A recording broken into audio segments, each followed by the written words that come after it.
break through an innovative phone with 1xBet app. With 1xBet app, you can register and start betting in just one click.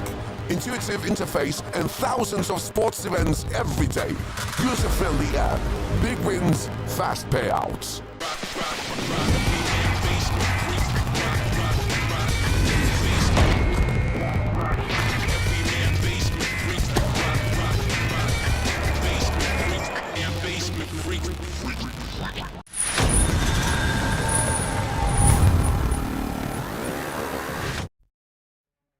You had your rest during the holidays, but now it's time to come back to Dota. We couldn't wait even 5 days to pass since the New Year's. We already have to start the qualifiers, and this time around, it is for Blast Slam 6 that will be happening on Malta. I'm Harry, joining me is LeBron, and you're watching the RES Unchained. This is the European Close Qualifier for the Blast Slam 6, and boy, do we have some awesome teams, LeBron. So, have you been doing in the during the holidays? Did you enjoy them, or did you just play Dota?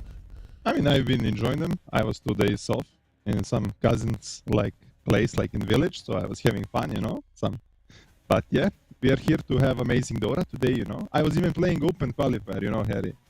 Oh, really? Quali. Yeah, of last 6 slam, yeah.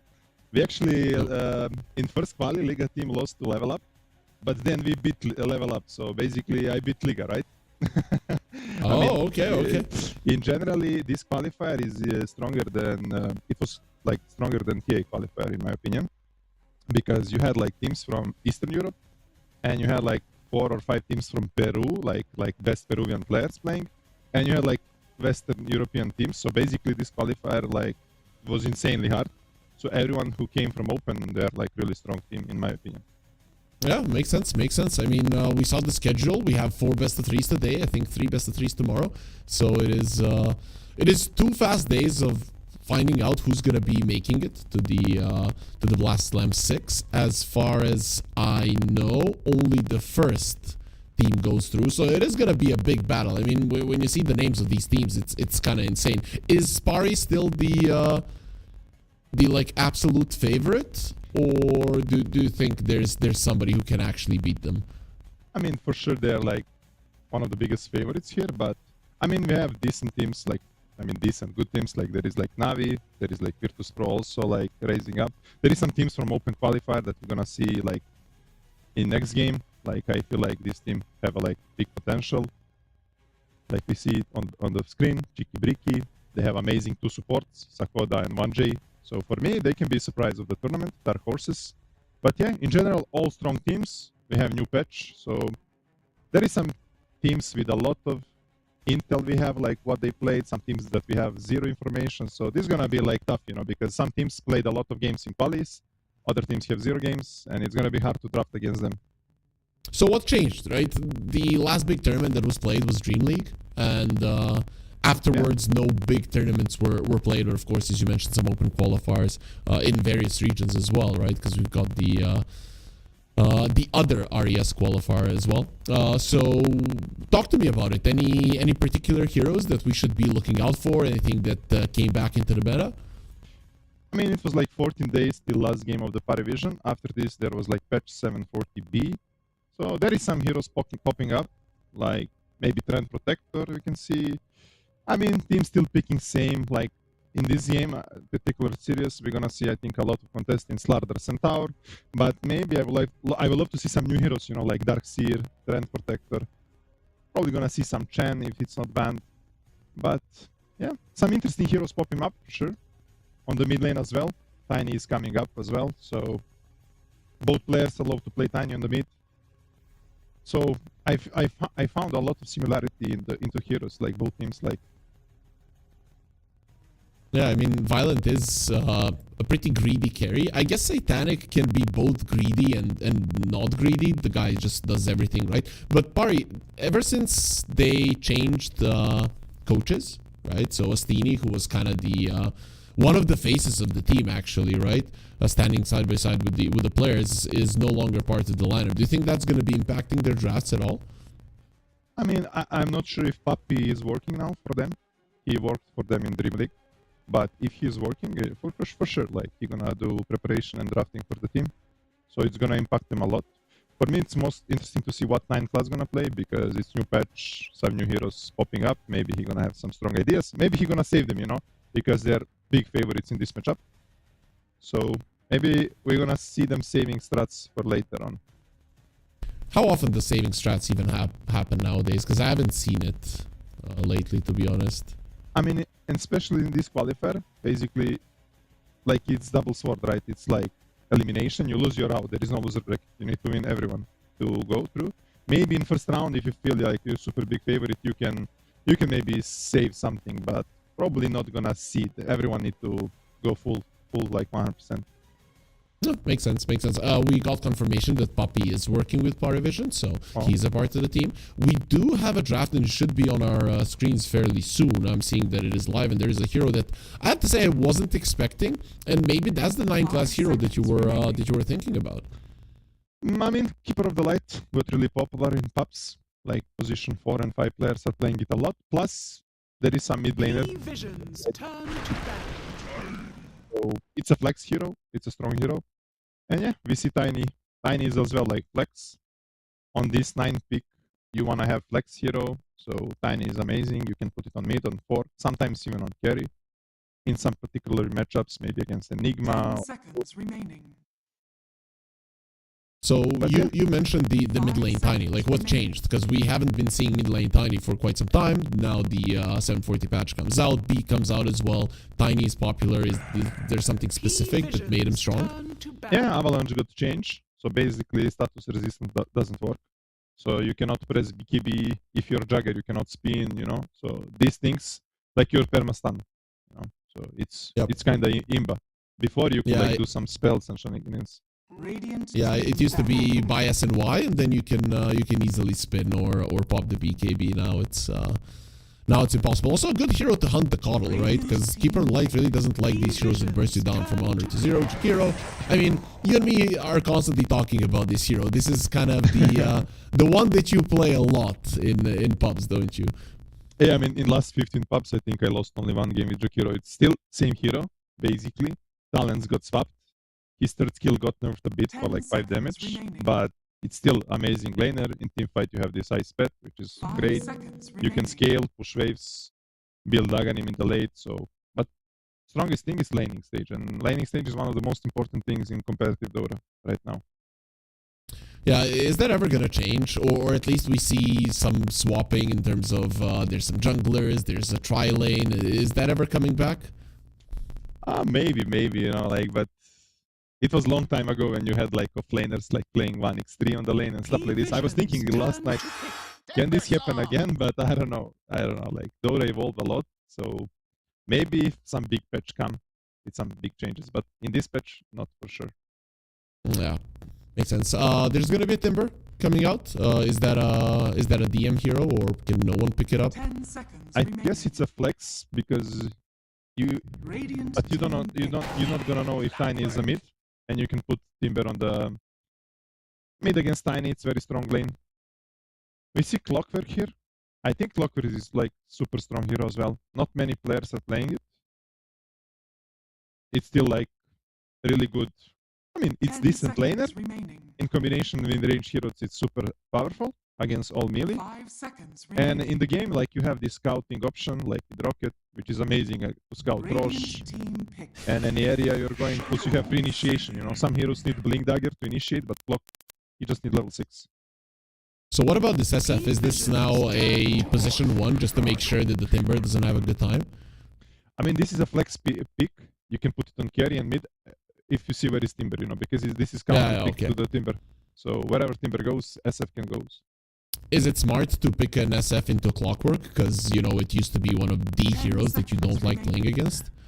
I mean, I feel like you don't care if you're SF. 5 seconds You're gonna have Manta, you're gonna have later on BKB. This is probably violent hero, but let's see. Yeah, I'm surprised that SD went through because SD is probably one of the most strongest hero right now. His second spell is kinda imba. We see a Clockwork, right? So does that mean that we're going to be seeing like a ranged position 1? Is that a... Yeah, we can maybe even see some Draw Ranger. I would love to see Draw Ranger. Draw Ranger got buffed. maybe even Luna, but Luna into SD is trash. But I was thinking like, what heroes can because they didn't play 14 days, you know. I was thinking like, what heroes can they play, you know? Like Satanic used to play Luna. I see maybe some Luna popping off. Maybe he can play Luna, you know. I saw like some DP on mid, like somebody playing. Maybe no one can play DP because he used to play this a lot. For me, I'm surprised that nobody is playing Darkseer. For me, Darkseer is super strong. I literally won 10 of 10 like on Darkseer, and I'm not even offlane player. I'm playing against pro players in tops. So for me, this hero is amazing because you can buy Greaves, Crimson, both are buffed, you know, in this purchase. Is the Greaves, is the changes to the items actually what made him strong, or was there something directly done to the hero? Yeah, like Crimson is basically undispellable. You're having this constantly position for melees like Tuskar, Tiny. You can even play with Clock, some Marcy, Bounty, whatever. So you're having a lot of position force melees right now. But in this game, they will not go for it, for sure. This is Storm for no one. I mean, this is usually counter pick to SD. You need hero to jump SD. And heroes from the mid lane is usually like Storm Spirit, Puck, Void Spirit. And they go for the Storm. Should be good against SF as well. But they have really good catch. Tiny is insta-stun. And there is no much... So is that risky? Is that risky to pick it? I mean, it's not that risky. You have Kotl, like Kotl with Storm is amazing combination. So they just wanted some combo hero with Kotl, you know. And all other heroes are melee, and you don't want to pick some melee into SF, like Ember, Void Spirit, Bango. So they just go for the safety. Turn to ban. Okay, TA ban. I mean, they do have ways to go through the refractions, but the TA would go really well into the party lineup. And I really like the Drow Ranger that you mentioned. I feel like Satanic is one of the few players that will actually play it. Maybe Satanic, Yatoro would maybe pull it off from time to time, but everybody's kind of staying away from the Drow, because I feel like the hero is way too hard to execute properly, but when you do, then it's kind of strong. I mean, this game you're gonna have like this clock, plus I feel like Drow is somehow super tanky for some reason. I don't know why, but it's not easy to kill like before. Maybe because of stats. There is also still Morphling in the pool for Satanic. 10 seconds. One of his best heroes, probably best hero. I think that's gonna get banned though. 5 seconds remaining. Probably. Shadow Demon is like anti-carry heroes, you know, and you don't have much carries to pick into SD. So basically, when enemy have SD in the pool, your hero pool go 50% less or something, even more. Like, I remember I was playing with one core player back in the day. He was quite highly ranked, and when I told him like the enemies, he played mid lane though at that point, but he played carry later on. They picked the Nyx, and then whichever hero we thought about, we're like, okay, that's bad versus Nyx. But then he said, yeah, dude, but if that's how I'm gonna look at it, they picked Nyx, I'm gonna play around it, right? I don't care, right? Just get me a hero that's solid for the game, and we'll survive the Nyx somehow. Because if you look at the game that way, oh, this is gonna counter, SD is gonna counter. He's probably gonna counter every carrier, right? Melee ones annoys them. Range ones usually have a lot of stats, so if he gets those illusions, it's bad. So I feel like Satanic isn't gonna care much about it. I mean, let's see. Usually for me, Weaver used to be... I mean, Weaver is amazing because you don't care about his ultimate. But, you know, when we play Quali, our carry was Zip Zap from Macedonia, and he said, no, SD is good into Weaver because he can disrupt me, you know. I'm like, okay. Whole life I'm thinking Weaver is good into SD, but basically players have different opinions, you know. Yeah, they want Weaver, you know. So... Radiant team pick. Okay, cool. Not a Drow, but a Clinks. Yeah, Clinks is amazing. He got buffed heavily. And like he's getting popular on mid lane, on safe lane. A lot of damage from him. You're rushing Desolator. You can go through the gate, open towers. But this hero has no facets. Like, how is it even playable? I don't know. But win rate is good, you know, in pubs. Every time I played, Clinks do a lot in pubs. I don't know why, but I'm seeing doing good. I'm seeing the facet, like, it says, the facet doesn't do anything. Yeah, that's fun. Facet, bro. Ooh, Omni Knight. Okay, were you expecting Bebex this? already. I mean, he already played 2 or 3 games in Open Quali, Omni. I was like, my head, like, there was like options for Omni. I brought a person who actually can speak Russian relatively fluently, and he cannot say Vierch. I mean, I understand the guys that I bring in, and then they're struggling to pronounce it, but for you, it's Bebex, bro. There's no excuse. I think this guy is amazing player, and he's like smart about game. Bebex, like he is like one of the most probably. Like, I would love to see him in some top team, you know, because for me, how he speak, how he lead in pubs, and I think I played some games when he was standing for us before. He had like good understanding of game, you know, and he's still young. I think he is like 23. So yeah, let's see what he got. Omni is a specific hero, you know. If laning stage go bad for him, he cannot really recover, you know. He need to crush the lane. How does his laning stage go though, right? Versus a Clinks, versus a Clockwork. Is Clockwork a problem, or is Omni just gonna be able to deal with him no issue? I mean, I feel like it's gonna be 50-50 lane, you know. If there is no mistakes, there are not gonna be kills in this lane. Because there is too much like block can protect. Maybe these Clinks can feed, or even, I mean, it's hard to say because Clinks can eat the creep, get tankier. You have Clock to protect him. On the other side, you have SD to protect Omni and Omni to protect SD. So probably this SD gonna stack a lot. Omni gonna like 50-50 farm. And minute 5-6, we're gonna see first rotation as he's gonna like make game in one direction. So no big changes to the Omni Knight apart from Hammer of Purity. If you silence him, he can still use it. And Repel is lower cooldown, but now in the B patch they lower the strength as well, which makes sense, right? It probably looked a little bit too powerful. So how do you feel about this, right? Paravision definitely coming in as the favorites, but you mentioned that this was one strong qualifier. So can Liga take it? I mean, I think Liga can take one game for sure. I don't know about Sirius, but because Liga had a lot of games, you know, and they, in this patch new, like, they realize what is good for them. So they're coming with, like, good shape, good form. And Pani didn't play for 14 days. Maybe they had some vacation. I don't know how much they played pubs. So, for me, it's not like Pani gonna, like, destroy them. Okay. That's what we want to see. We want to see a close game. How do you feel about... only two strength heroes, I guess, versus the Timbersaw, not the biggest of deals. And we have some late smokes. Warding smokes, or we're gonna kill you smokes? I mean, this is, we call in pubs Ducali smoke, you know. You always smoke on like 0040. And basically when the rune gonna spawn, you're gonna have 5 more seconds of smoke. And you always wanna get killed, you know. But you know, DM going this way, it's always score, you know. They're not gonna go long, they wanna go short. Violent. Reveal and Tiny go out. And Violent is playing with fire a little bit. I mean, SF, not the slowest, but not the fastest of heroes. Well, okay, Satanic, he looks very much dead.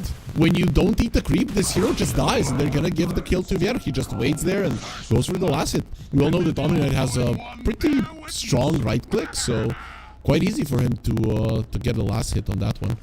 I mean, big mistake from Satanic. It's 10 AM, bro, you know? Like, some players are, like, not waking up even early. Maybe he forgot, I don't have vision here, you know? Enemies can be here. He didn't respect them, or just still sleeping, you know? Some players wake up earlier, warm up. Some don't play pubs, you know? These can affect players. Do you think he is still in his, like, I'm young phase, and then he goes to sleep at like 3-4 a.m. after he finishes games and doesn't wake up early? Could be. Oh, 9 class, trying to cut waves, but this is usually good when you're a melee hero. When you're range, it's very hard. Still, managed to do it. If Jakiro wasn't nerfed for this 5 damage, 9 class would be dead, you know. Well, all of it was calculated, LeBron, so don't worry about it.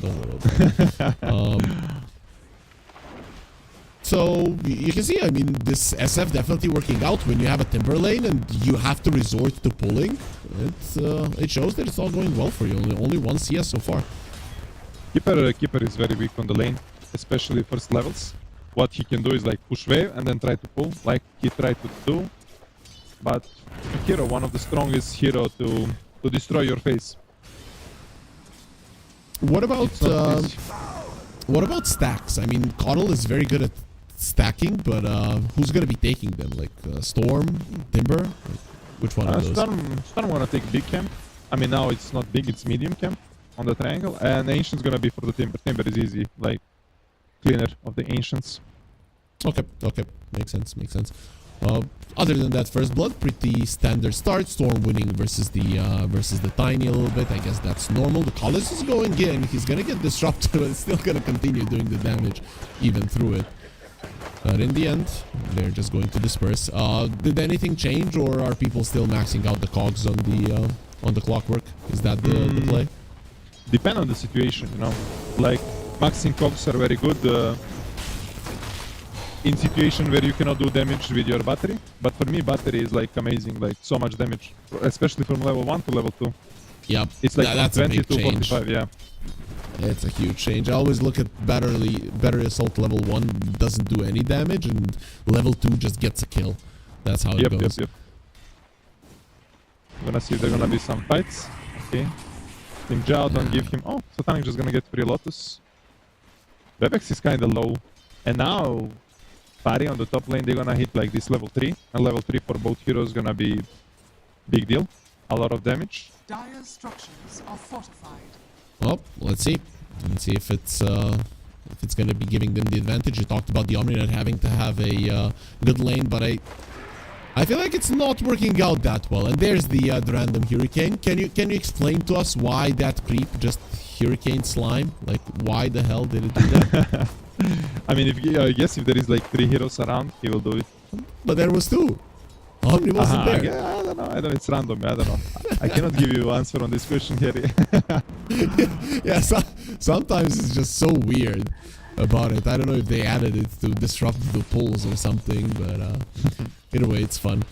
So Tiny is now struggling a little bit. No one is completely zoning him out of the creeps. There's gonna be a water rune, but both of the supports are here. Yep, both supports coming. Timber is like level 3. He got 2 times in reactive armor, and he feels like unkillable. But Jakiro and SF now they have a lot of damage on level 3. But this is huge from like they're slowing down this Tiny. Tiny is already struggling against Storm by 500 gold net worth.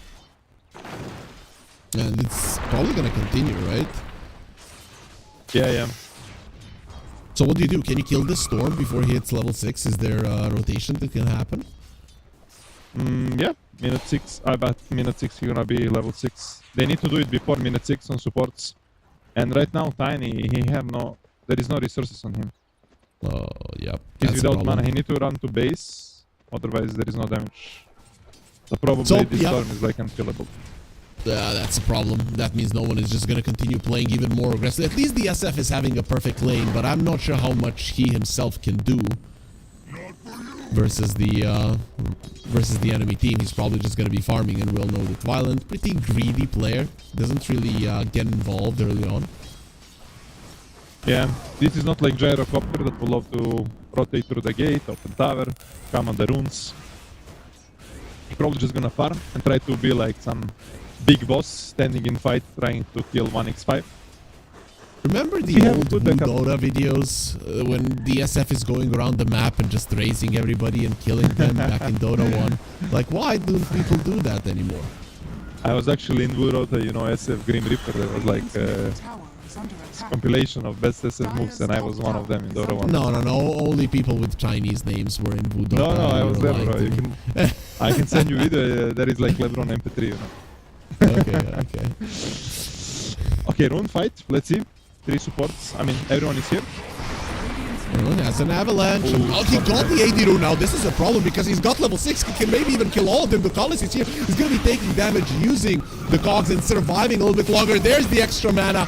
One support that they do take down the Collis, but TP out very nicely done coming out from the Shadow Demon Slime, recognizing that he can get away. No pull from the Storm, and of course no stun from 9 class. In the end, that's not too bad for Liga. Could have been much worse. This is really good for Liga because they exchange 1x1 for like supports. Because if this Storm didn't use this bottle, he will use it to come on your wisdom, you know, and you will lose your wisdom like 100%. So now he will not contest your wisdom, but he will try to farm stacks, plus be there to help if help is needed on the wisdom shine. Yeah, it seems that won't happen.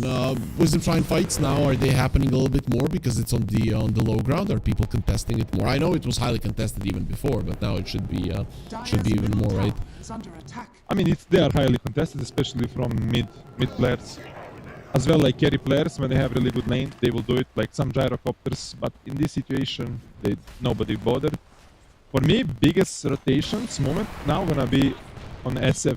If Pari can somehow stop this SF, for example, Storm smoking with the support, Kling's gating with level 6, and they can like kill SF, open tower, that's gonna be huge for Pari. If they don't manage to do this, and Violent keep scaling, Liga gonna look good.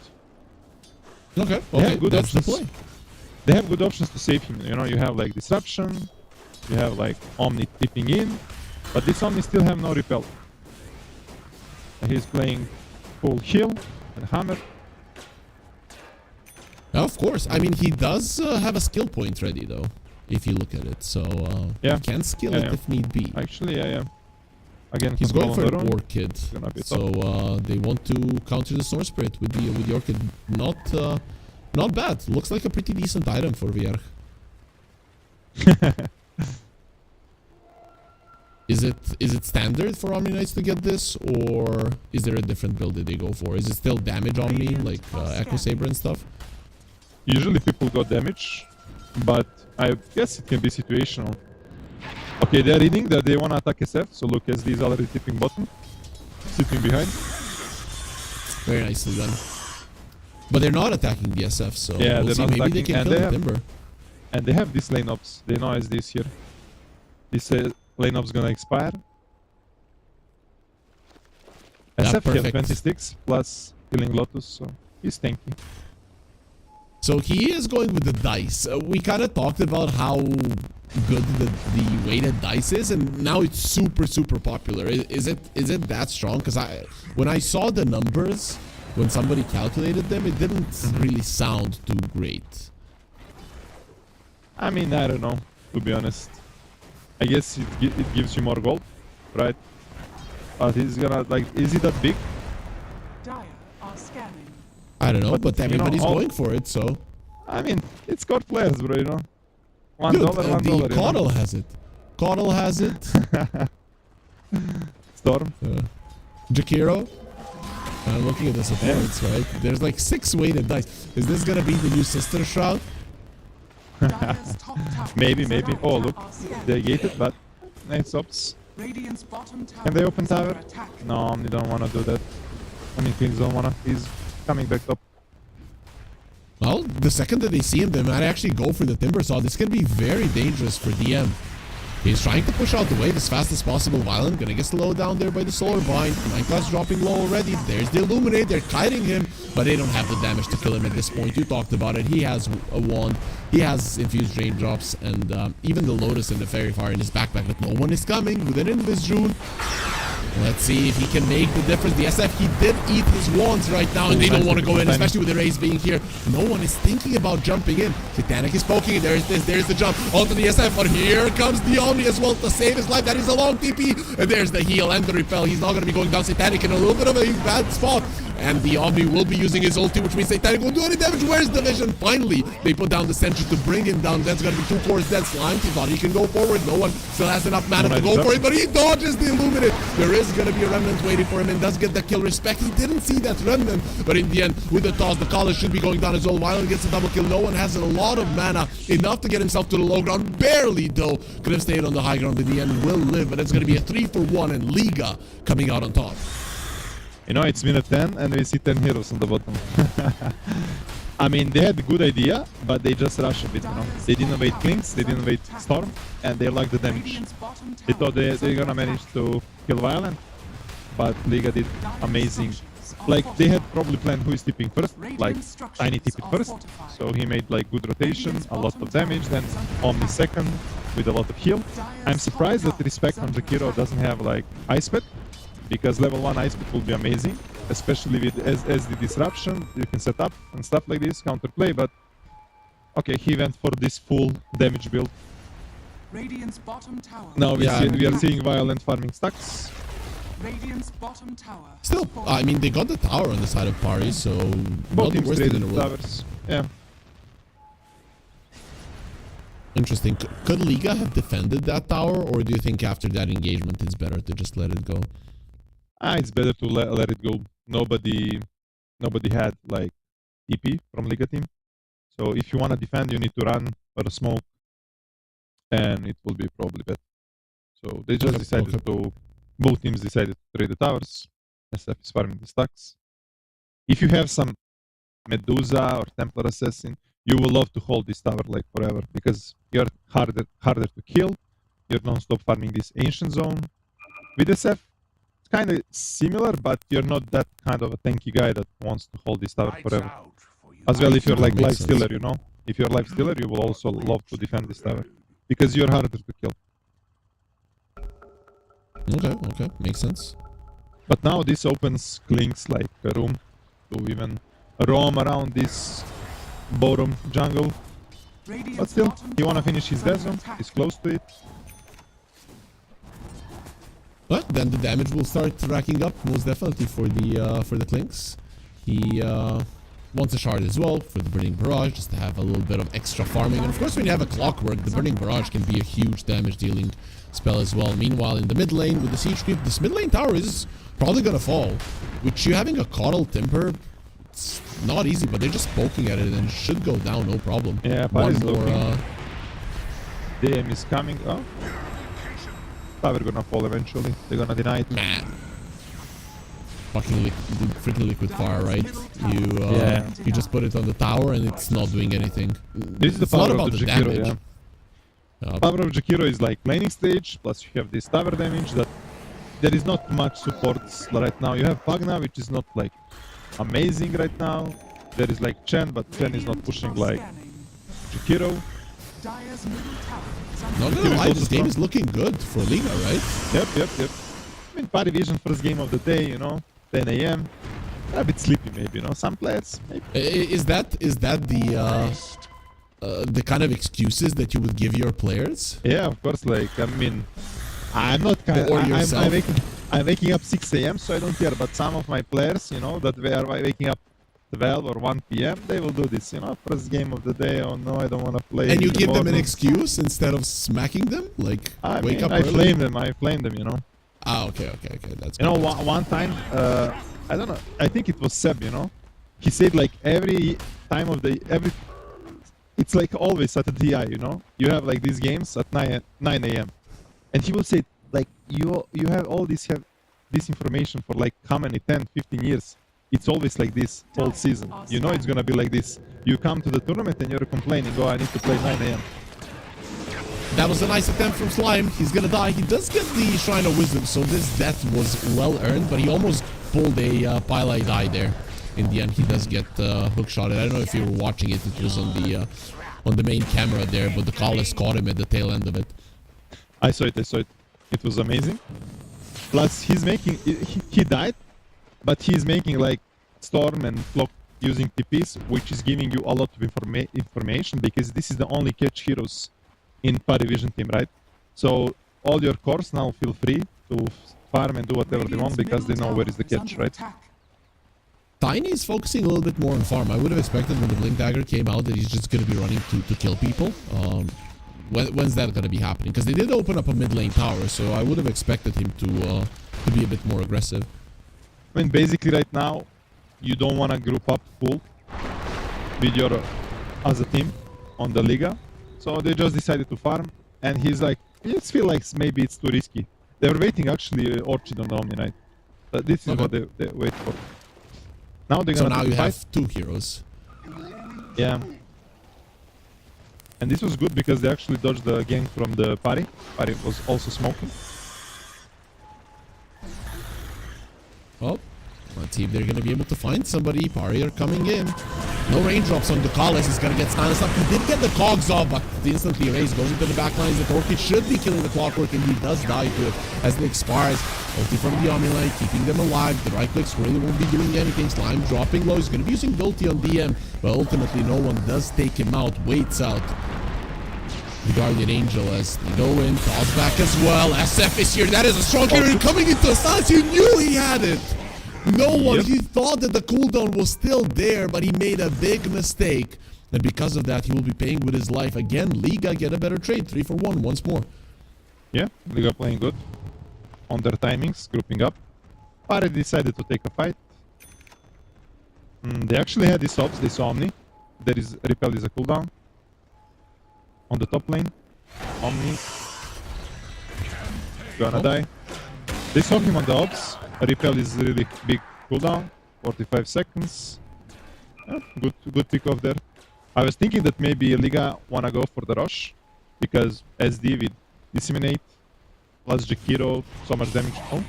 Disruption. Oh, no one. Let's see if they can kill him with the fear. Double, triple raise. And even the raise was coming over, but the damage output insane. Man, whenever I see this Shadow Demon, this Disseminate, yeah, it's unreal. insane how fast people drop. Yeah, and for me it's unreal that this hero went through like on the 17th pick, you know, second stage. Because hero is strong. It reminds me of Soul Catcher, the Disseminate. It's not the same. It's even stronger than Soul Catcher, to be honest. Yeah.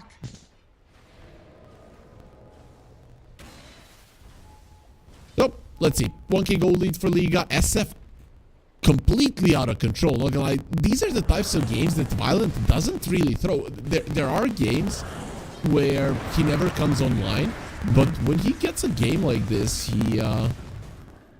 he tends to carry, right? He tends to be stable under these circumstances. I'm not gonna lie, this is quite scary for Liga.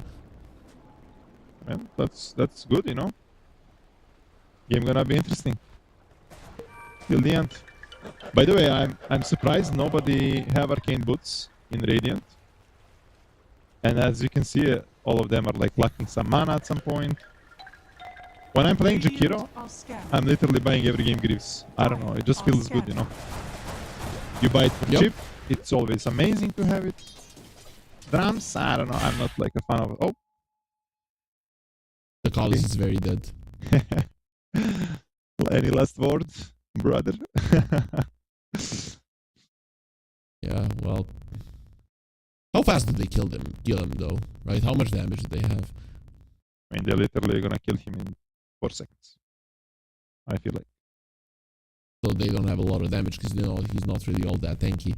But either way, we are waiting for the end to come back. Some packet loss is annoying our players. Hopefully all gets fixed. This is why you need to have 3 internet providers like LeBron. Yep, exactly. Let's see. Let's count. How many seconds? 1, 2, 23 seconds. Yeah, 23 seconds. Dude, I brought in like a former pro player, whatever you want to call it, like who retired, and he can't even understand how fast heroes are gonna die. I apologize to everybody. Probably lock it on the Keeper of the Light, actually. Oh, okay, they're doing rush. Well, can you contest? I mean, you have Clock, one of the best heroes to contest, but your Timber is kinda not ready. You need like 400 gold for the BQB. You cannot. Vital is working still, but you cannot. This was the perfect moment, you know? And this is like worst that you can do as a Clock. You basically die when it's like kinda biggest timing for the rush. Usually you wanna take it minute 19, like this. And when you kill the rush, your next objective is gonna be Torm, and it's free because you have these ages, right? So this is basically best, like they will say, like book play. You know, you get rush, you go to the Tormentor. Yeah, like don't die with the clockwork next to the roach, right? That's. I mean, it's basically you're playing some hero with big cooldown spell like Tide Hunter or Void, and you're using like your Ravage or Chrono for something random. And suddenly you're gonna lose some big objective because of this, you know? Basically, it was kind of similar with this clock that... But Pari, they are like looking to defend. They're devouring, putting vision, Satanic scouting. Oh, Liga are coming. The SF smoke, it did break. Oh, we're gonna be killing the Collis. Ice Path off the mark. But the Avalanche won't be. Just throw rocks at him, that's gonna get the kill. level 10, plus 200 cast range. Easy. Radiant's middle tower. Phylacteria is getting popular a lot right now in COTS. Basically, you will have Rubik on the mid, rushing first item Phylacteria. Now we see Tiny buying it, but basically Morphling as well, first item. It's an amazing item, to be honest. That Holy Locket, man, the amount that it was buffed is actually insane. Yeah, you When have you look at 25 it, charges. The charges are stronger. It gives heal amp. Yeah. I mean, It's double it's heal kinda up. dumb. You have like on the hero who you click, plus you have this passive that gives you 15%. yep. And it's also better range from 500 to 600. That's not negligible. That can pretty much be the difference between life and death. Yeah, it's half, like literally half Weatherlands. Smoke from Liga. I mean, it's kind of obvious play. Nobody's pressuring top. Nobody's showing on the mid right now on this creep wave. Dire's top tower Okay, is Villain under showing. attack. Maybe now Pari gonna be relaxed, like thinking they're all top. But they are top. So Usually we'll have it, usually you'll make this move, you know, you will let this carry with Aegis hitting tower and you will as a 4 heroes try to catch on Dire's other top side of the tower map. has fallen. This will be a good play. Radiant's middle tower. But some how do you teams feel can about resist. how do you feel about Erase's item choices in this game that he went bots and is going for Octarine? I mean, Radiant's bottom tower is the boy under just attack. wanna have fun, you know. It's okay. Oh, let's see attack. Well, on the SF left alone. Well, nope, his team was close enough. Avalanche is there. Toss back. Not gonna be happening immediately. Erase. The end just goes forward with the BKB. He's not really a target that you can kill now. Is it from the storm? He's gonna get silenced up, but does have a BKB as well. Double BKBs.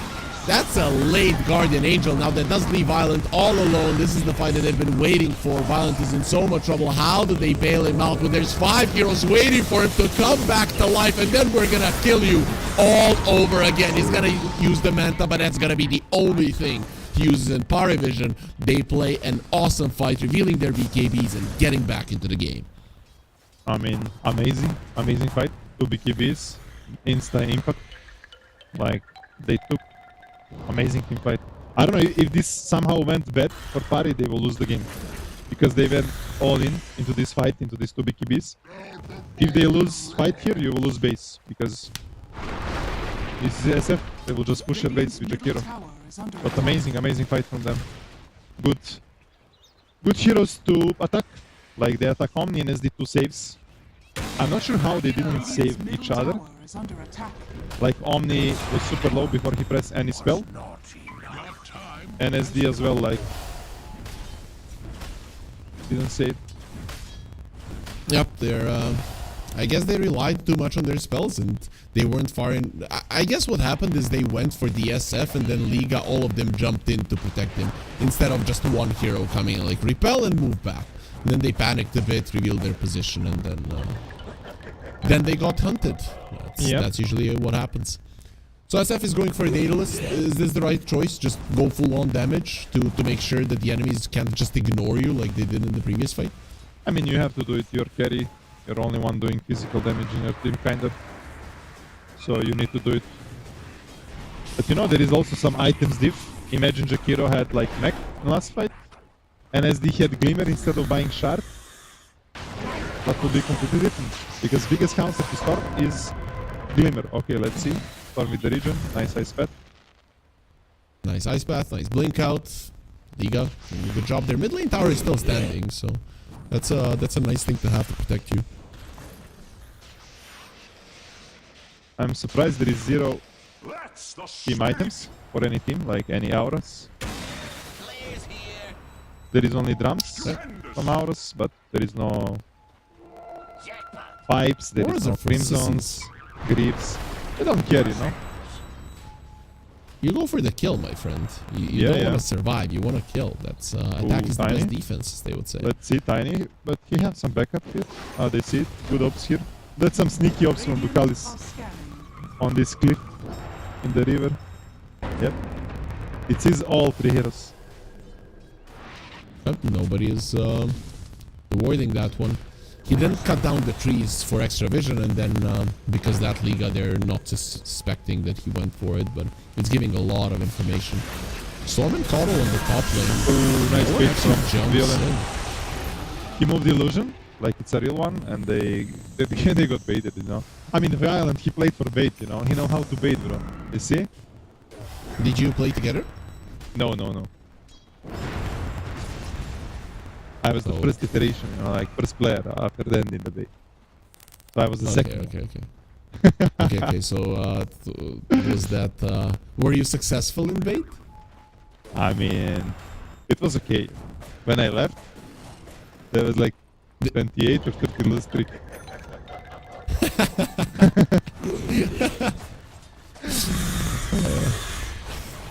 But bait, then they made a lot of good players, to be honest, you know. Like Yeah, you had yeah, like that is true. Batson, Crystalis, and you had like Violent as well. So a lot of players coming from bait. Like then they had like big names, you know. You give them a lot. Anybody who's not a carry, I mean, apart from LeBron. okay, hook on the illusion. I'm not sure. I'm not sure if there was any like on the other roles. But Okay, so it's all confirmed. carry players. Dandy only has carry knowledge. Okay. I mean, there was Utune as well, you know. So basically, yeah, Utune for carry players. Pretty good carry players to be It's honest. a good academy but, team for carry players, you know. If you wanna be a Exactly. carry player, So yellow submarine or bait? I mean, bait it. Yeah, of course, right? Satanic and Yatoro, like these guys, they're not even close. Okay, so pretty even game. DSF is ahead of everybody. If you would have to say which team is looking better right now, is there a team that's in a better spot? I think Liga is in better spot. For them, it will be easier to fight, you know. They just need to start the fight on their own condition. Pari, with a bit more experience, they took the last fight and they smacked them. But in the second, like, next fight, gonna decide the game because it's gonna be fight for the rush. Radiant's top tower Tiny is finishing his BKB, so it's gonna be a bit easier to take a fight. And there is no save on the Dire side. Whoever you jump, you have a lot of control, you should finish. And right now, Tiny also, he has Gem, so they're getting full map control. In my I'm opinion, feeling if though that everything is... Liga. Go. I mean, I want to say, if it's gonna be how it should gonna, like, if it's gonna be like clean, Liga had like more chance, you know. But Pari had more experience and individually better players, so probably Pari gonna have next like advantage in team fight. But let's see. Smoke from Pari. Yeah, I'm thinking Liga, if they get into a position for a fight, awesome. But you always have to be around your SF. If you're not around your SF, you don't have damage. And I feel like Pari are going to be able to Well, basically, you need to do something about that. What you said is correct. Basically, you need to play around the set and do. Oh, missed the avalanche. It's a pretty big AoE spell. We pop the BKB on no one. Now has to be careful. Silence onto the clock. That's a big macro part. DMB just burning to it. Respect. Gets the kill. Perfectly timed macro part as well as the Requiem kills the poor Timber. So nicely done. I mean, you see it. They put SF in the front, and they're basically protecting him. You have Tiny who jump in. Okay, he missed the spells, but there is like SD that can protect him. There is Omni that give Rattle. So it's very hard for the Pari Vision to actually fight. You need to worry about many things. Finding the back lines isn't always easy. Now they're gonna get the rush, but the thing is, can Liga get close to the Parivision towers, or basically to their base? Is that gonna happen, or are Pari gonna be able to shove out the waves enough? I mean, they for sure need to go, and they will manage to go on some lane at some point. Right now, Liga wanna fix at least 2 waves and group as a 5 because they have this dead ball like push. They need to move as a unit, as a 5. If they don't move as a 5, they're just gonna fit. You have this Tiny who can fix the waves and travel to you, but right now, for me, they're really split. Look SF on the bottom lane, alone. Okay. Well, silence on the storm. Oh, there is dust. Nah. What was protecting the storm? They're split a bit now. See them? Respect. Oh, and they have vision of over the Tiny. They're gonna find Jakiro, go Scepter, TP out. There's the hook shot from the other side. The Collis will pull him in and make sure that Respect goes down. But that's about it. Still, you're delaying the Aegis, so not the best, not the worst thing in the world for Pari. Yeah, 9 class is being annoying on the bottom lane, but look who is here. Erase. It is Tiny. Instantly through the twin gate, you might have to move right now. There's going to be cogs waiting for them. Pari, they want to fight, and they're going to be inside of the cogs. Blake, they're going to be connecting. BKB a little bit too late. Look at the damage from the burning army. That was a little bit too close for comfort. Avalanche going to be used, but no one. He has the BKB. Doesn't really care. Going to be pulling him into the burning army once again. Don't fight around that. It's way too scary.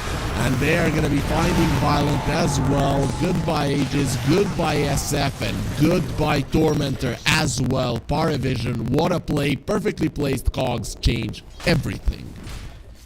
That's what cogs were good, and like Pari realizing that Liga is making mistake and just destroying him right now. I don't know, Liga felt like unkillable, like superpower, like you have these Aegis, but all Liga had to do is like go as 5, right? After they fix waves. But what they do, they split it a bit, they feed one kill here, one kill there, and suddenly you throw the game huge. From your lead, when you should end the game, now it's completely Pari game. That's sometimes the downside of these lineups that have one frontline core and then everybody else to protect him. In those movements between lanes, you're very vulnerable, and well, Pari is a perfect team to exploit it, it seems. I mean, how they should do it? Tiny with travels should try to control one wave, so they are not in danger of like losing lane or something. They get splitted, and then just connect to his team with travel, and other force will just go on one lane and go with the banner, pressure high ground because you're much stronger. But right now, you're not in this situation. Things going on. No one got disrupted. Erase, he has to be KB, but look at the burning army every single time. The Guardian Angel needs to save his life. Hook shot onto the totem, but the blinding light pushes him out there. He had the repel, so he's going to be surviving the Collis. Next to the menu, still somehow alive and will die there to the hammer of the Omninet. However, no one is going to be pulling in Violent. The blinding light is there. They took out his eyes. Now they're going to be taking his life as well. The last attack, it wasn't enough. No man on the storm, but he's going to be getting extra, and no high ground misses will be happening. Violent goes down. No one gets a double, and it's time for a push. DM, he's not done just yet with the blade here. Going to be catching some extras, but in the end, they're going to be letting them go. You have the damage necessary to push. The Clinks with the Deso will make short work of the enemy base. Are fortified. This Clink Sagari, man, you saw how much damage it does. Like Tiny with BKB and like 25 armor is dying in 1 second, you know? It is insane. Yep. It's kind of a perfect hero versus the Tiny, right? Because the Craggy doesn't do anything versus you because you have so many things attacking him. Yeah.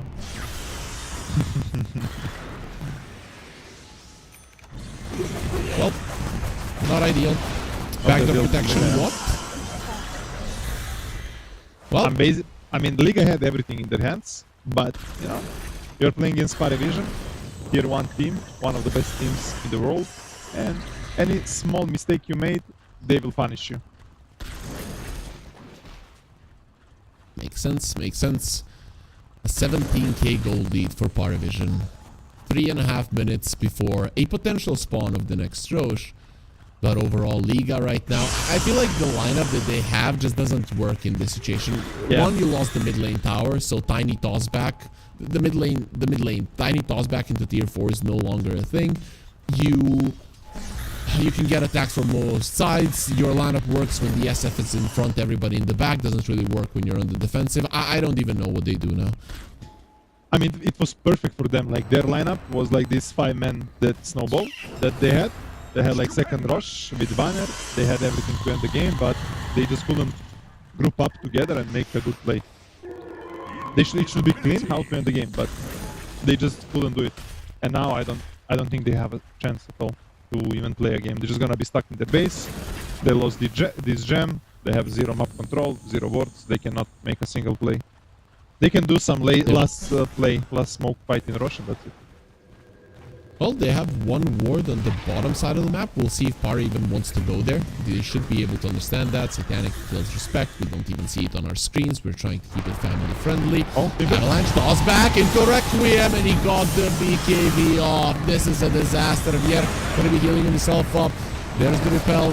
SF going forward, trying to do some damage to DM. No one's stunned.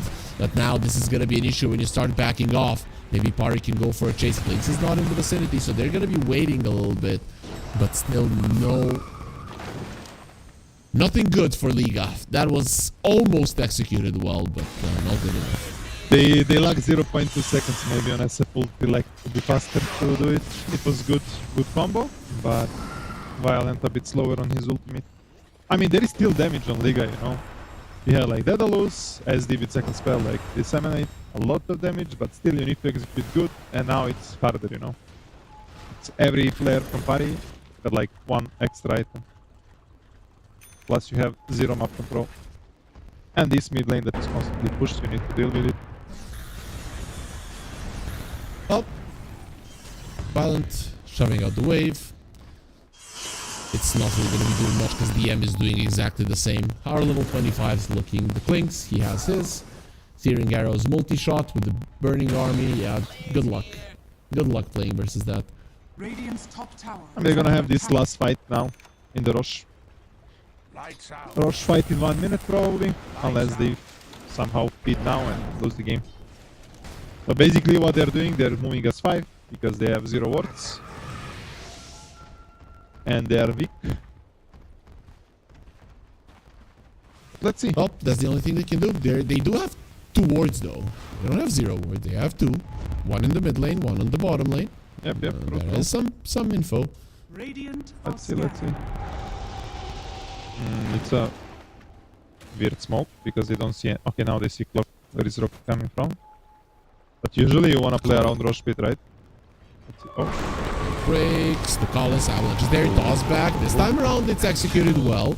Not that big of a kill, but it's still a kill nonetheless, and potentially the Rosh can spawn. I mean, Rosh gonna oh yeah, he might spawn. I thought he's gonna spawn.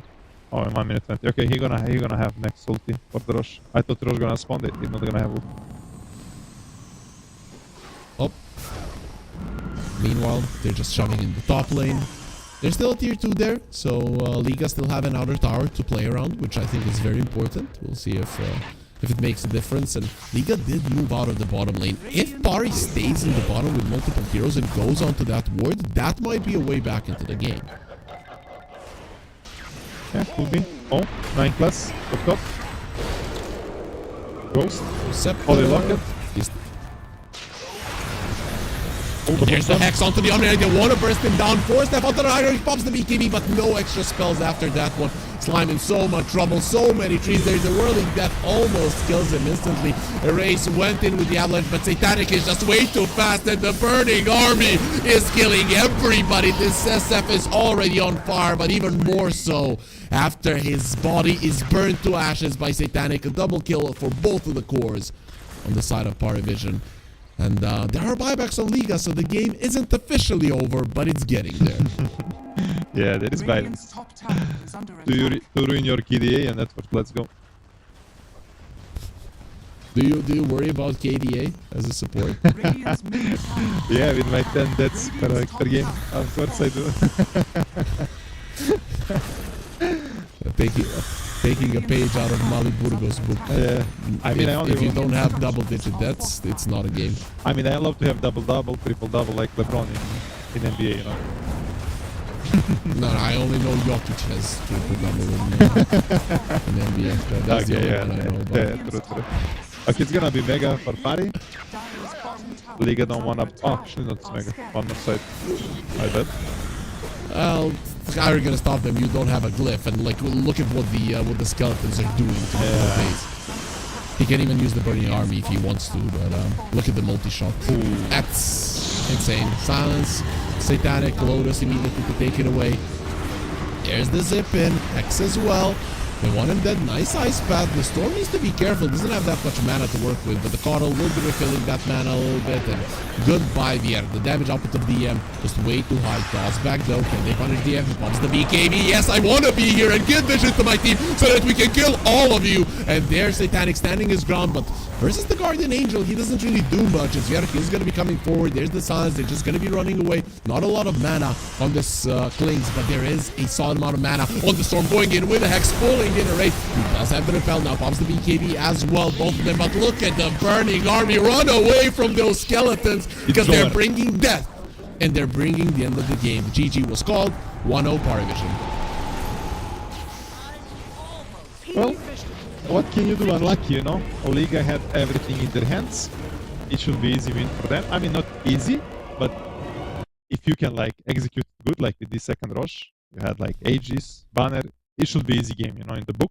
But in the end, Parivision with their experience, you know how it goes. Basically, when you are winning, everyone have idea, you know, in the team, you know, and when you're like losing, nobody's speaking. So maybe because they were winning, they have big lead, everyone was speaking, everyone was hyped, you know, like so much adrenaline, you're gonna win Parivision, and like you're gonna make mistake like this because everyone was putting idea, oh, I'm gonna push this way, I'm gonna do this, and probably some miscommunication and GG in one basically moment.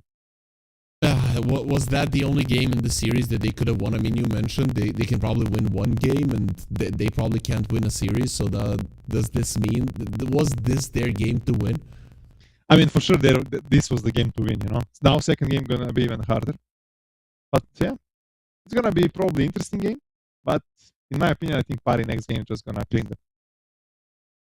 Yeah, well, unfortunately, that's usually how it goes when an underdog drops the first game. It looked close, it looked like they were in control, but still winning a game versus Parivision is never going to be easy for a tier 2 team, which is where we're going to rate Liga at the moment. With that being said, we do have players getting ready in the lobby. We're going to be taking a short break. As soon as the draft starts, we're going to be coming back with game number 2. The new breakthrough, an innovative phone with 1xBet app. With 1xBet app, you can register and start betting in just one click. Intuitive interface and thousands of sports events every day. User-friendly app. Big wins, fast payouts.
And we're back with Game 2 of Parivision versus Liga. If you're just joining us, this is the RES Unchained Europe 2026 Blast Dota Slam Qualifier. Man, I still need to get used to saying 2026. We're only 4 days in, so it is gonna take some time here with Harry and LeBron.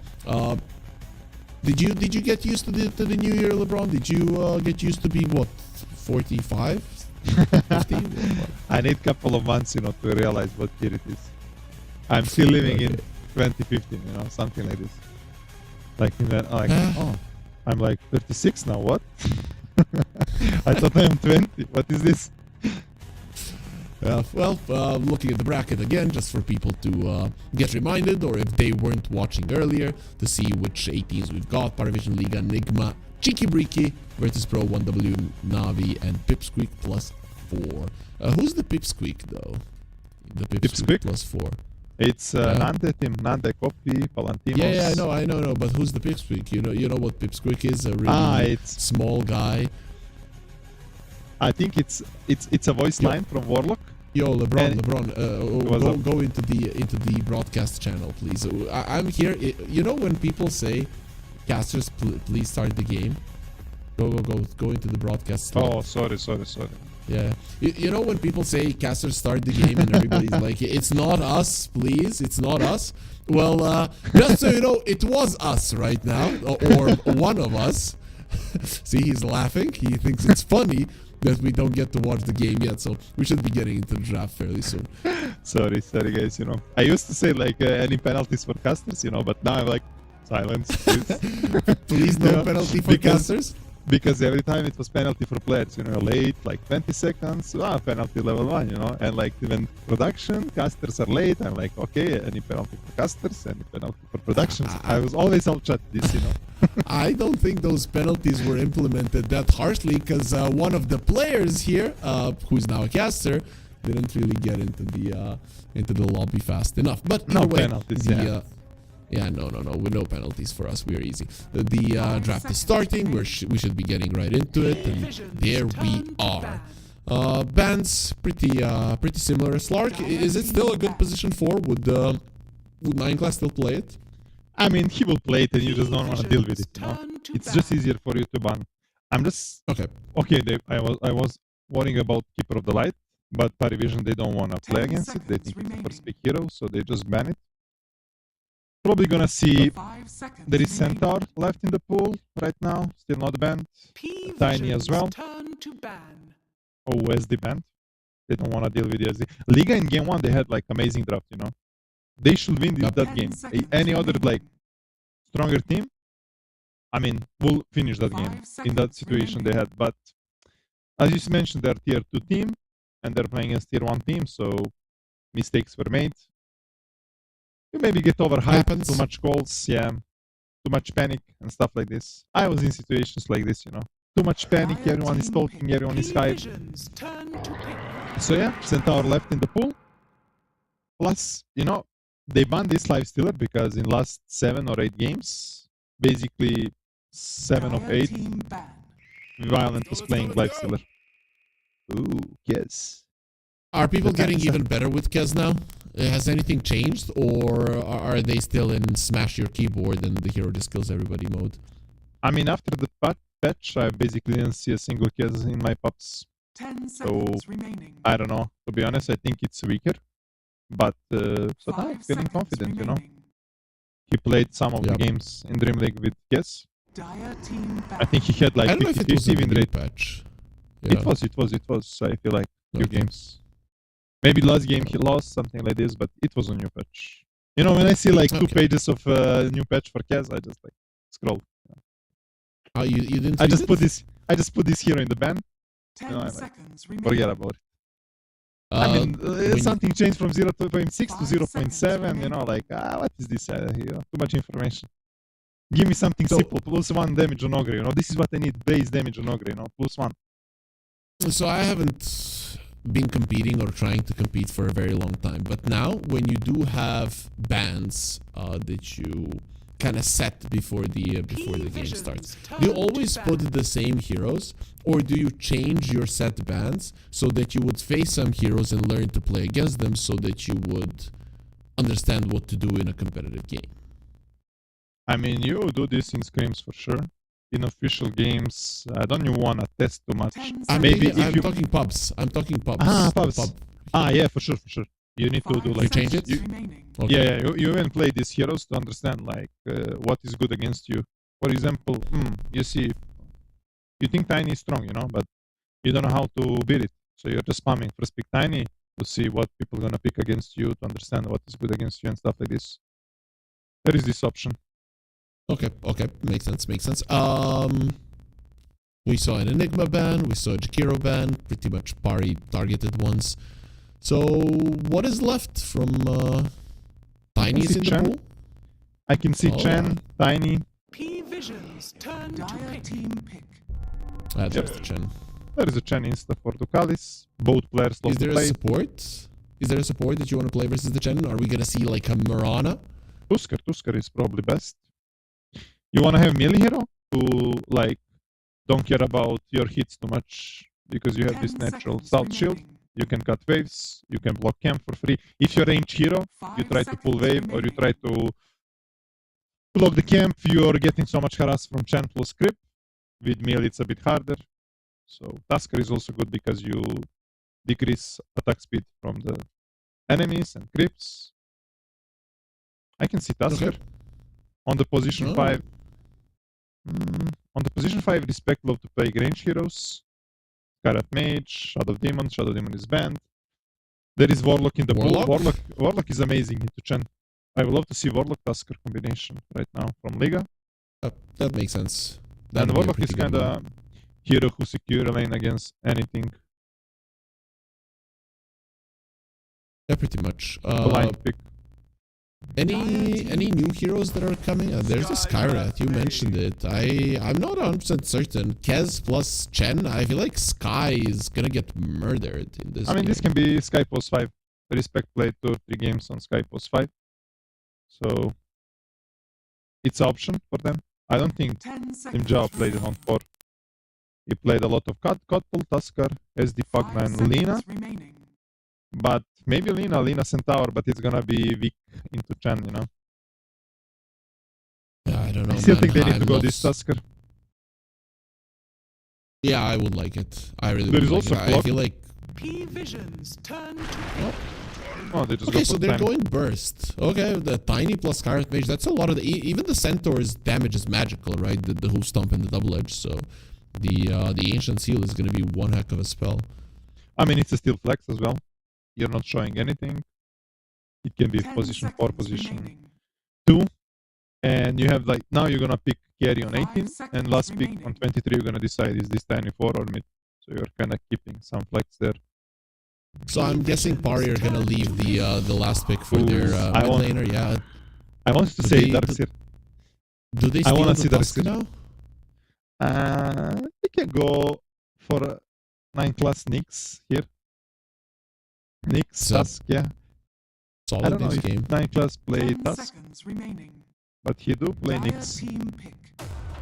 Oh, Marcy. Marcy also strong. I feel like Darkseer is hero that's gonna be picked most. But now nobody's playing it. And so I'm happy to see DM choosing Darkseer. Because for me it's overpowered hero. Like you have this Greaves, which 10 you buy seconds super easy. remaining. And it's amazing to have it. You have Crimson that is undispellable 5 if you need to buy it. seconds remaining. And in most of games you wanna buy it, there's gonna be some physical force. And they're gonna be like pipe always good. So all auras you can buy. Buying shard is amazing on Darkseer. You're slowing so much in the team fights. What do you play Only versus problem is this game? lane. Do you go like Troll? I mean, usually what is good? Anti-mage, Slark, maybe Troll is good, Faceless Void. From Island Heroes, probably Troll or Ursa. Ursa is banned, so Troll is second one. Yeah, I'm trying to see if there's anything else. Like maybe a Bloodseeker comes back. I feel like the kids wouldn't do too well versus him. They go Weaver. I guess that's fine. Weaver. It's fine on the lane, but you have this Sky Weaver lane, Maybe it Just can be put Sky on problematic at 4? some point. I mean, sure, you can do that, but you're gonna struggle against 10 Chen on the lane. seconds remaining. Yup. It can work out because 5 Centaur seconds can sit remaining. alone with like passive level 2, and then you can have this tiny roaming. You can pressure Darkseer. You need to make sure these Darkseer don't start cutting waves like with Visions turn to level ban. 3 or 5, you know, because huge spikes on Darkseer is like level 3 and level 5. With level 5, basically with one shield, you can go behind tower, kill wave, farm jungle as well. So Darkseer is all about laning stage. If you can get your first big 10 pick is level 3, seconds remaining. and then second is level 5. Dire team If you ban. survive these 2 levels and do good, you're gonna be fine.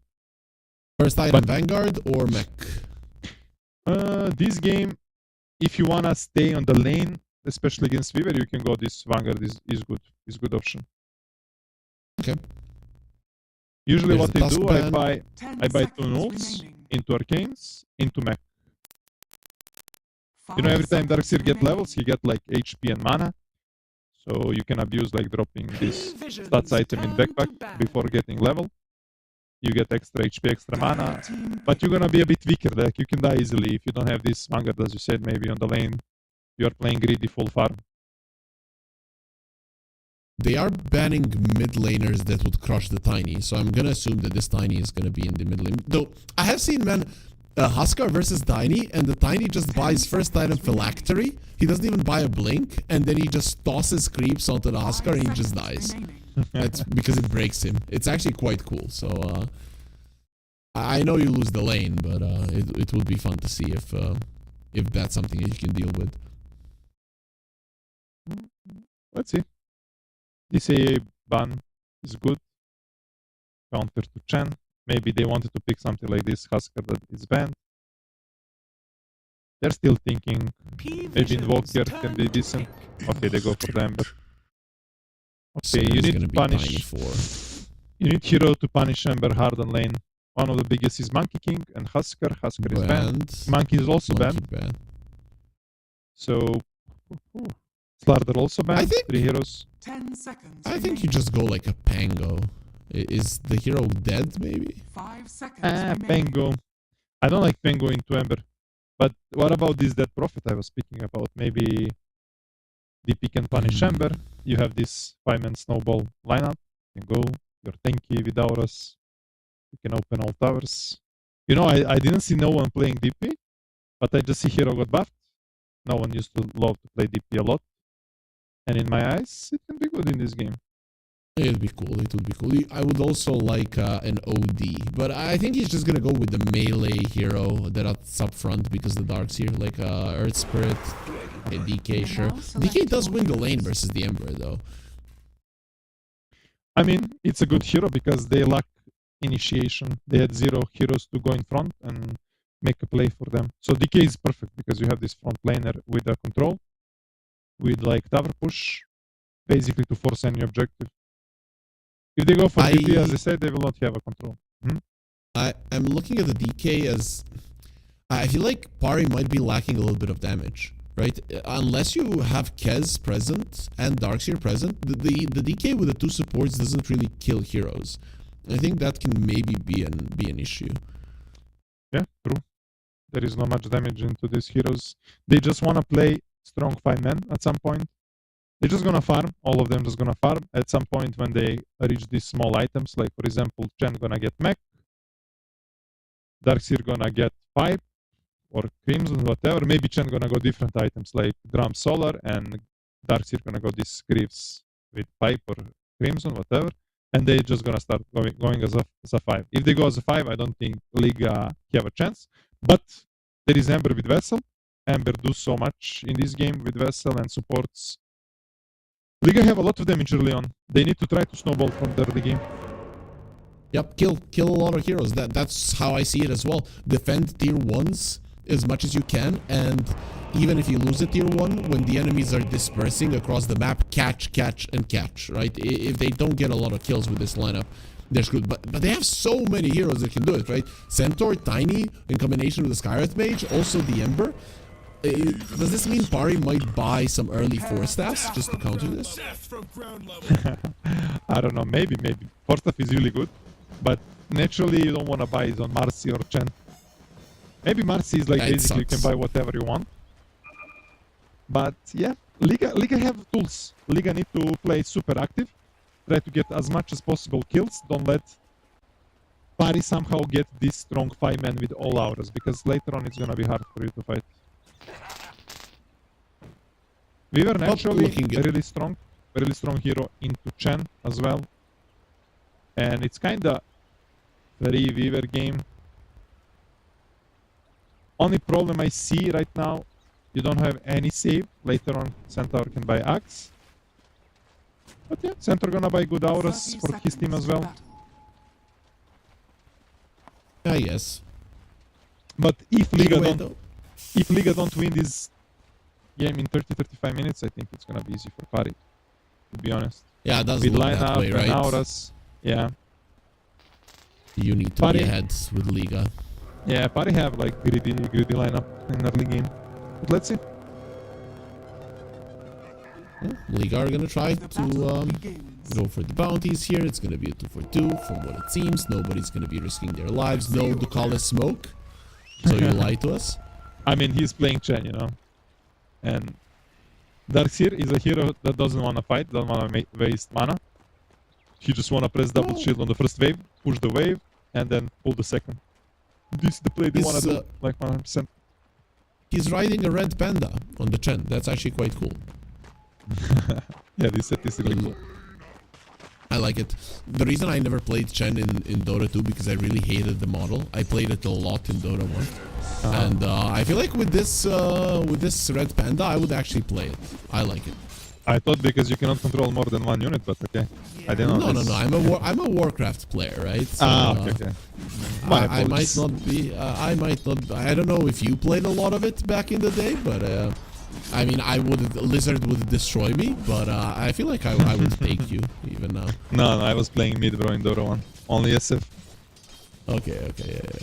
Both teams try to cut the waves.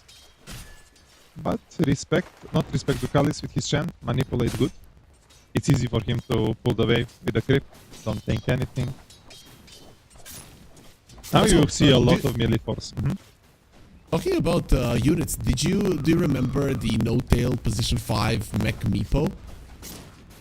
No, I don't. No, you don't remember No, that? no. That's like 2016, I think. I played a lot of that, man. I played a lot of Meepo, and I kind of miss it, to be honest, with the mech. Very fun. I thought I was here with the boomer of Dota, but he doesn't remember some of the most iconic things. Never mind. I was not. At that moment, I was playing position 4, so I was not touching position 5s. You know. Okay. Yeah. Okay, that's... I don't know, man. You probably would have met him in a pub sometimes. Either way, though, the game starts off pretty quietly in terms of CS. Everybody's getting something. Centaur suffering a bit, but with the creeps being pulled, he's probably going to be equalizing that. So, pretty much as expected, I'd say. I really love how 9 Plus is playing. He's giving all his XP to DM, because this is like the level 3 on DM gonna be huge on Darkseer. But both position 4s, they're just trying to cut the waves. But this can be dangerous for Ducalis. Ducalis is gonna be tossed on tier 2 maybe? Nope. You don't start with the boots, and you cannot toss target. This It's was a fine. Oh, Satanic going in. Doing a decent amount of damage to Vierk there. And did you see that that Kez can kill the dummy with the Kazurai Katana? Nope. Yeah, you go into demo hero, you put a dummy, and Kez attacks it, continues attacking it, and at one point dummy dies. Oh But my you can god. kill it. Poor dummy, bro. Okay, on the top lane we see DM with level 3. Maybe they will try to attack this Skyrat Mage. If 9 class can find a jump. Oh. Attack on the Weaver. He's surrounded by creeps, so 9 class took a lot of damage. This trade actually favors Liga quite a lot. And they wasted the grenade. Game is feeling good. Gonna get all CS. 9 class wanna pressure here, but he's super low. He will gonna get a hit from the tower. He doesn't have any stick charges or something. That could have been quite Ooh, there is dangerous. some- Gonna get surged up. Maybe just to run away. I guess the Weaver can't do anything because there's just way too many Dire's creeps top here. tower is under attack. Still, I guess this is good for a Darkseer lane. It's actually not bad at all. Yeah, the Weaver is farming, but you're getting levels. You're not Yeah, all really about getting Darkseer pressured. is getting levels, getting your items like as soon as possible. Arcane. You're always gonna be good with Darkseer when you get levels. You can farm jungle with level 5 as well. Even with level 3 you can go farm some stacks. Well, when is the first blood gonna happen? And where is the first blood gonna happen, LeBron? Maybe if this tiny roam like now on top was what can happen. This is It's the easiest coming. way to do it. Yeah. On this lane for sure you can get Marcy. I feel Marcy gonna die on first blood. Oh, he's Oh, they even raise there's the surge. Gonna He don't wait have for jump. it. Double slow. Goodbye. gonna die. Maybe even the Darkseer. Oh, he's making Yep. a mistake. The toss. Both of them are now gonna die, and you don't have a TP. That DM lane just got destroyed, and Violent gets the first blood as well. So, extra points for Liga. From the start of the lane, they don't have good synergy. Like, you know, when you're playing Darkseer, your position 4 need to understand you very good. Like, there was like few times when Radiant are DM was scanning. surging him or doing something, but he didn't felt it and he didn't go in and stuff like this. So there was some mistakes there, and Liga took them. Easy 2 kills. Easy. I mean, once But again, on the- Violent is having a pretty good game. Yeah, but on the mid lane, Erase is not having a good game. No one is destroying Erase. And CS, hurt. They even go on The a stun go. avalanche. It's enough to save his life. Yeah. Well, I feel like when is Slime no one Jaw happy? is not experienced on Tiny. He didn't start with the boots. He buys 6 tangos. He's not laning. Like, what you need to do with Tiny is like same like Manclass did. Like, you start with the boots, try to manipulate with the lanes, and then you roam. He went for the laning build. Let's see. Attack on the Erase again. Are fortified. oh, 9 class. Plus. With the blood grade, he's gonna die. Slime gets the kill. He's looking for more. They're gonna push no one away from the tower, meaning that the siege creep will die. He does find a haste rune, but let's see how much he can do with it. Some damage, nothing significant. The tower is gonna be taking a small amount as well. Slattifus chains. No one being hit by the tower a couple of times, but ultimately we'll be fine. Yeah, it is trying to get his level 6, but not gonna be happening. Both supports taking his XP. He don't even have boots. Doesn't look good for him. Radiant's Chainmail, top tower is bottle. under attack. It Weaver happens. is playing It super happens. aggressive. Weaver have amazing game. You wanna pressure and take Dire the are Wisdom Shine. scanning. Can parry Well, defend it. Radiant's 9 top class is tower here. is under attack. Radiant are scanning. Ooh, there is a It's sentry. dangerous. I mean, you don't have damage to kill the Weaver, you know. Only thing you can do is like toss like this. 9 class try to toss him out. This is the only play you can do it. Die because of it. Yep. One more hit. Top tower is No, under he There went it flask. is. Even Flask wasted minus 100 gold. Looks good, really good for Liga right now. This is what they need to do in this game. Because Party, they have like super greedy lineup. So every small thing you can take in early game, you should try to take. This is leaving the Centaur alone, and he's definitely going to suffer because of it. Is this going to be a problem later on for Liga, or is this fine for VR? No, he's fine. Like I said, like you need level 2 in passive. You get your Helm of Iron Will and you literally don't care. You can sit alone on the lane. Right now he don't see supports, so he is like playing safe on Centaur. And I really love what Violent is doing. He's like cutting waves and being ready to connect to his team, to the mid lane. Not even gonna attack this Darkseer, but okay, let's see. Ooh. Nice try from Dire's Erase, middle but tower is under attack. Dire's structures are fortified. They're going to try with the second push. They don't have a siege creep, but they do have a dragon form. The call is going to be sacrificing a creep for this, so extra attack speed, but no one is going to be in a little bit of trouble. Avalanche as well. They're going to be bringing in nice Violet. Oh, what the pull to the low ground. 9 class, keeping no one alive. They also have extra armor on him with the Divine Favor, and now Blue is Stannis is here. going to be coming in. Both of the carries are here. Violet, bird. he does have the time lapse, but needs to be careful. Yeah, the bird is here, and we know that birds, they eat bugs for breakfast, so Violet is going to have to run away. Echo Slash going to be off the mark. Respect still going to get jumped on and going to be in so much trouble. Well, Violet going for a play. He has his ulti that he can pop right now. The silence was there, but he's going to be able to get himself away just in time. And look on the top lane, Darkseid is getting so much right now. Violent TP is cooldown. Dire's middle tower It's is a free under lane for attack. Darkseid. Dire's middle tower has He's fallen. feeling good. I mean, good rotations from both teams. But in the end, RC rebound, save the DK. You know, I really love this DK into all Spirit Heroes, because what you want to do with Spirit Heroes is like gank, right? Try to rotate on the side lanes. But when you're playing against DK, you cannot do this, because DK gonna pressure your tower, DK gonna hit your mid lane. So you are constantly sitting on the mid lane, Top tower is not being under able to attack. make a single move on the side Dire's lanes. structures are fortified. And right Nope, now, that's Pari is gonna- bringing 5 heroes on the top. Let's see. They wanna defend this on Liga, and Pari are aware. There is a stampede as well. They want to go for a chase. They can erase, sending a remnant.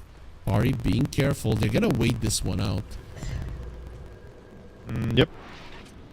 I mean, Centaur used TP. Now he's gonna show bottom. And he's probably gonna go be telling them that they can go push with the siege. BK's So gonna that- get an arcane rune, so no downside. If he Yeah. Oh, I think he's going for the Armlet actually. Interesting. I haven't seen it in quite some time. A lot of damage. At least not on a mid DK. Gonna be tanky, a lot of damage. Maybe with this Chen, it's like strong. You're gonna get a lot of attack speed from Penitence, a lot of armor plus auras. I actually like it, right? Because you don't want to be going for kills. We talked about their lack of damage, so you just want to be shoving down the towers. So if you're tanky, makes sense. Avalanche, Nice close. silence, toss, not even needed. They're just gonna kill him. They did defend the top tower, so I guess Liga are still doing a pretty decent job. They are getting kills, but still behind the net worth. Yep. We see Darkseid gonna buy pipe in this game, and Chen gonna go for the mech. So there's gonna be a lot of Dire's bottom auras. tower is under attack. Radiant structures are fortified. Pari supports a very low level right now. Ooh, attack on the time. Radiant's top Oh, tower they're gonna get the stun off on him and just destroy him in a second.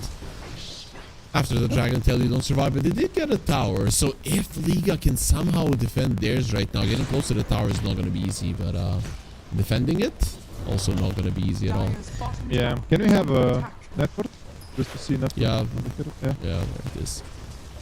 I mean, Ember is struggling so much. He Radiant's just finished his middle tower urn. is under attack. Usually you have this urn in minute Dire's 6, top 7, I tower don't know. has fallen.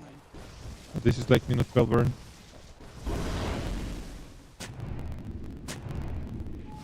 Definitely not looking good for the Ember Spirit at the moment, and he's kind of the playmaker. The only hero that's having a good game is the Weaver out of the cores, and he's not going to be able to do anything on his own.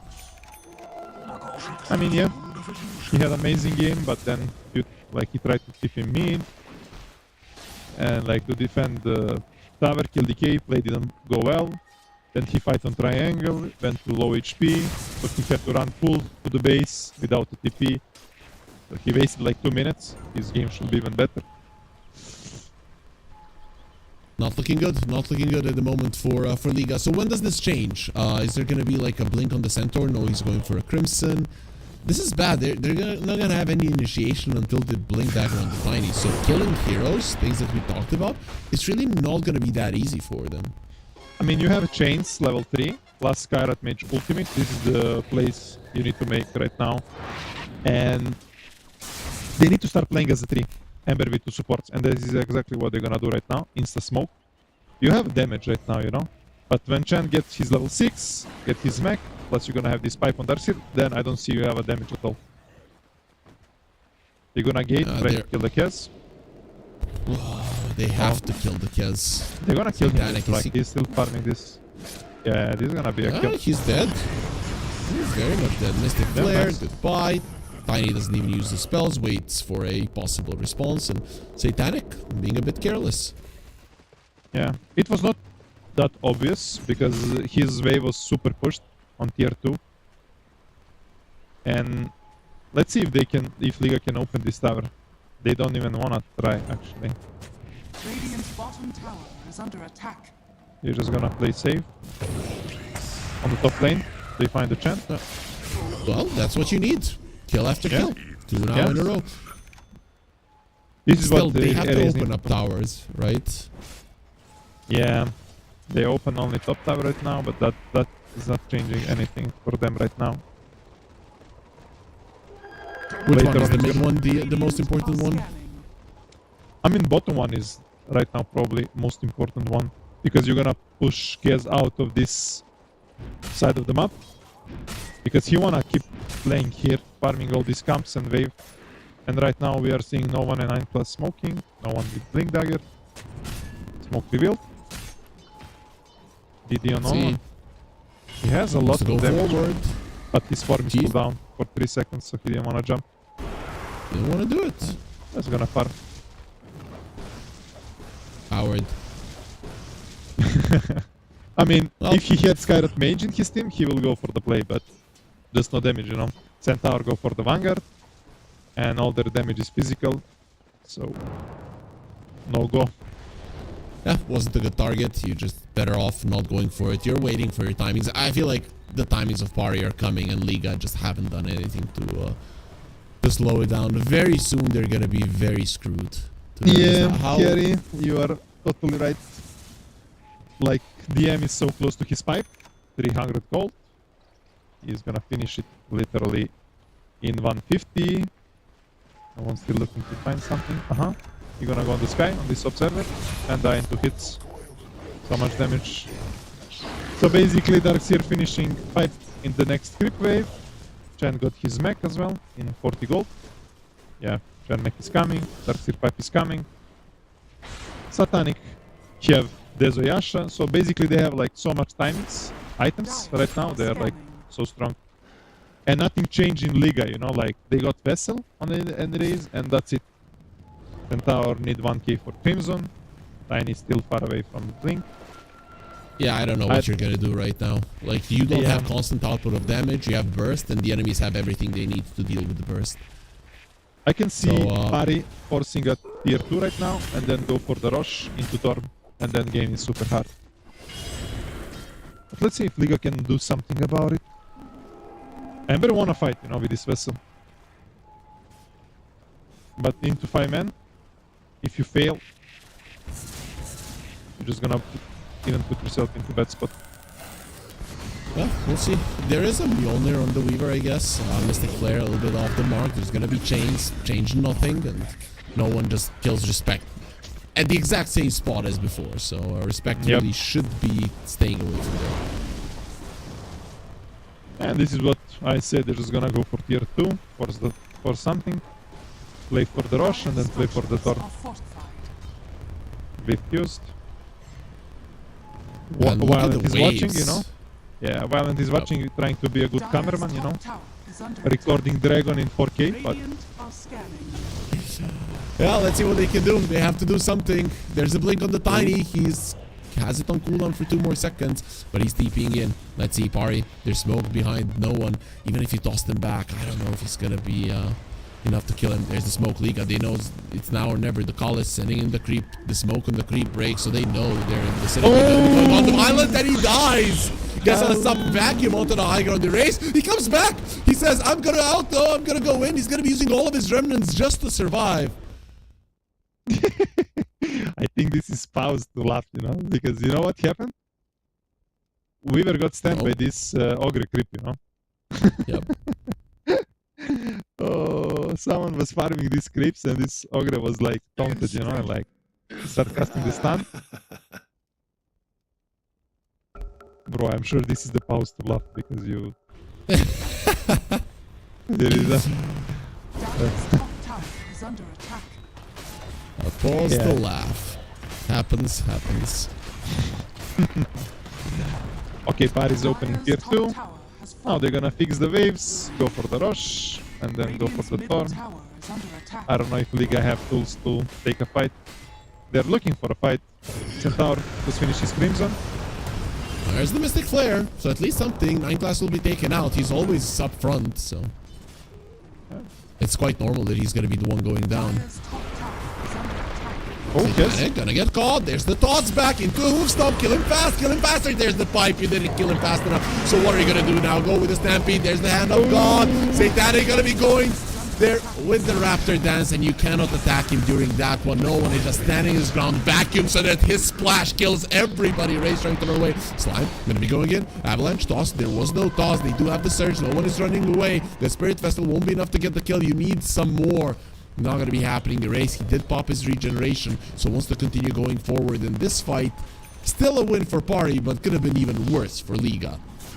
Yeah, that was close. Ember Spirit Vessel was doing so much in this fight, but in the end, not enough. Satanic survived barely.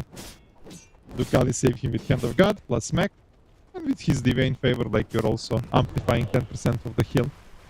And he literally survived on like 50 HP or something before his Raptor Dance. You should be able to take damage during Raptor Dance. I'm fine with you not being able to get stunned, but you should be able to take damage. It's not fair. Yeah, it's not fair, but you can do some things in life are not fair here, but they are there, you know. You need to live with it. Okay, sure. Oh, double chain.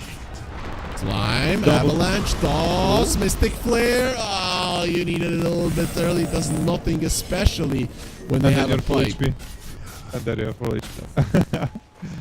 Yeah, We got excited at least. Yeah, so much. Once he has the Lotus, I feel like this game is over. I mean, even now, to me, it feels like this game is unplayable for Liga, but I can still think that the Weaver might be able to change something. It's very hard for him to fight, but let's see. Attack on the Centaur.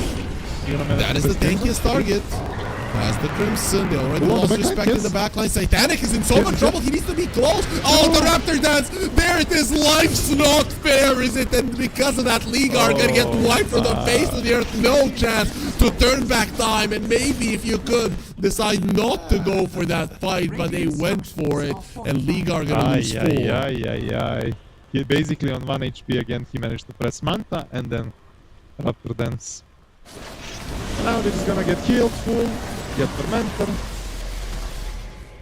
push every way, farm everything, Jen finish his Greaves. BM going for the Lotus. It doesn't look good. 2 fights where it was super close, maybe for Liga to turn it around. Sometimes you just don't have luck, you know. Yeah. Luck, we're not on their side today. Unfortunately. You know, these qualifiers, open quali plus close is even harder to qualify than for TI. Because you had like teams from Eastern Europe, you had teams from Western Europe, there is no loser bracket, and it's basically one slot. So this quali, it's like whoever qualifies, it's like harder than for TI to qualify. Well, respect. Gonna get killed. Gonna be problematic for him because he's out of the way. There's no lower bracket, and Liga are at the moment facing elimination. Very, very close to it. No one going high ground without Aegis, without anything. Even without his team, you know. He feels unkillable. Okay, he forced the cliff. Oh, he gonna... No, he's not gonna back up. Just wave and go back. Yeah. He bought Hyperstone. You know. They think Kez is the carry here, you know, but... Ooh, nice heals. Nice heals. And also pick me up. They're still gonna catch him as the Essence String turns around there with the Unleash. Let's see if that's gonna be enough. Slow from the toss. 9 class load anyway. There's gonna be another Sleight of Fist chains in a second, and that should be enough for a kill. Remnant forward, the race, he gets away. He understands just how dangerous it is to stay in the vicinity, but Barry, they weren't really hunting. I mean, this kill doesn't mean anything. Nothing gonna change on the map statement. You're killing hero outside of the map that you're not gonna change map control or anything.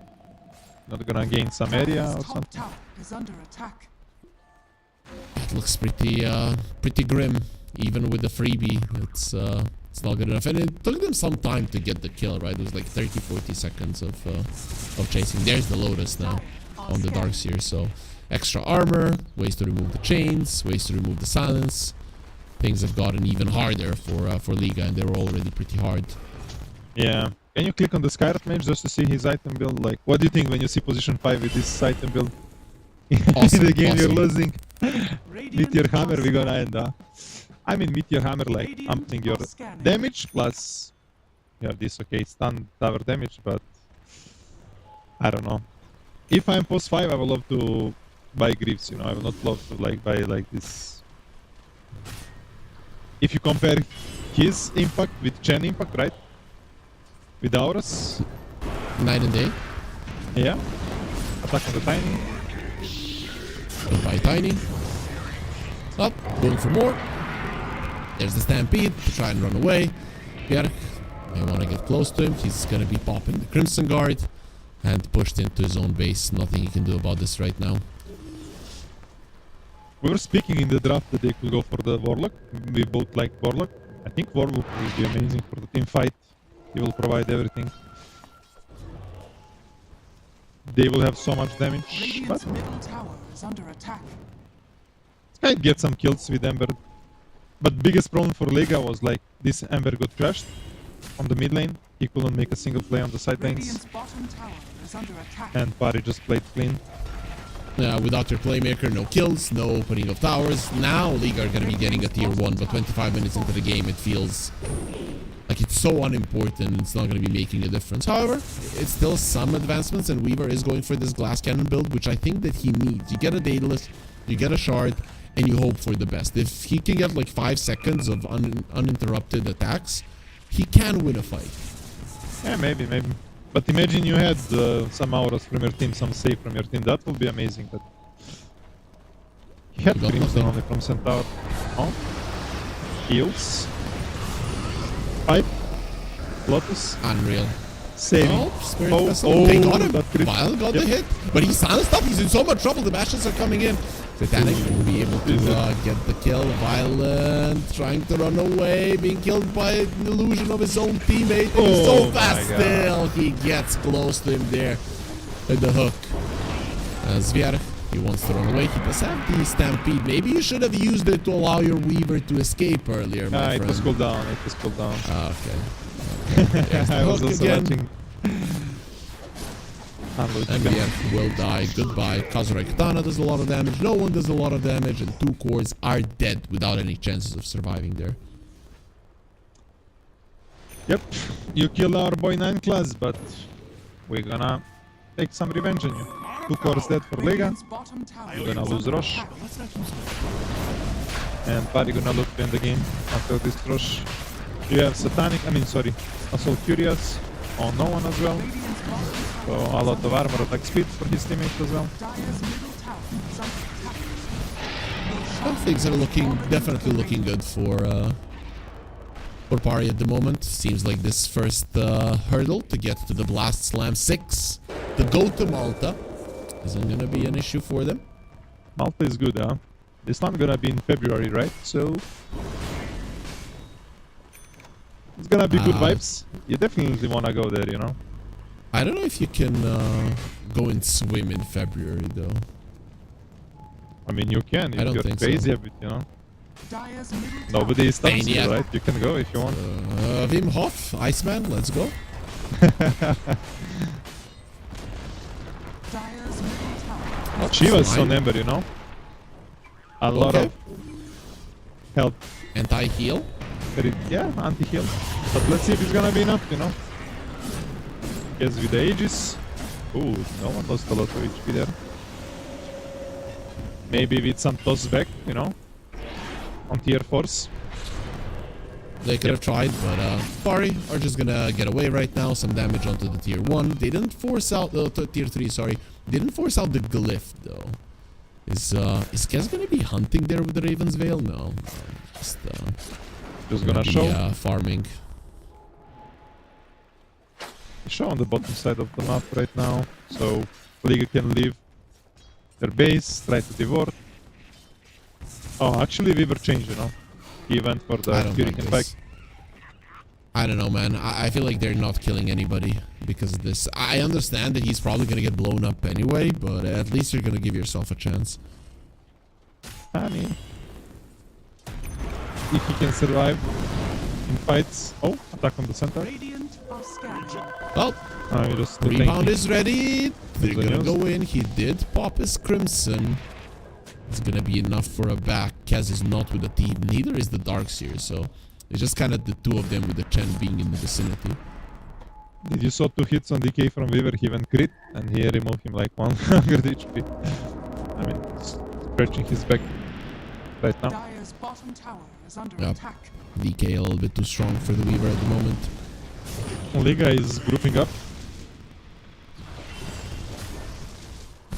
All their wards are See what he getting can do. rewarded by this gem on DK. Dire's bottom tower has fallen. It's just way too easy. Aegis is still up for another 2.5 minutes. It feels like this Aegis has been in play for a very, very long time, but it actually hasn't been. Dire's bottom tower is under Yeah, and they're just gonna go for the high ground right now.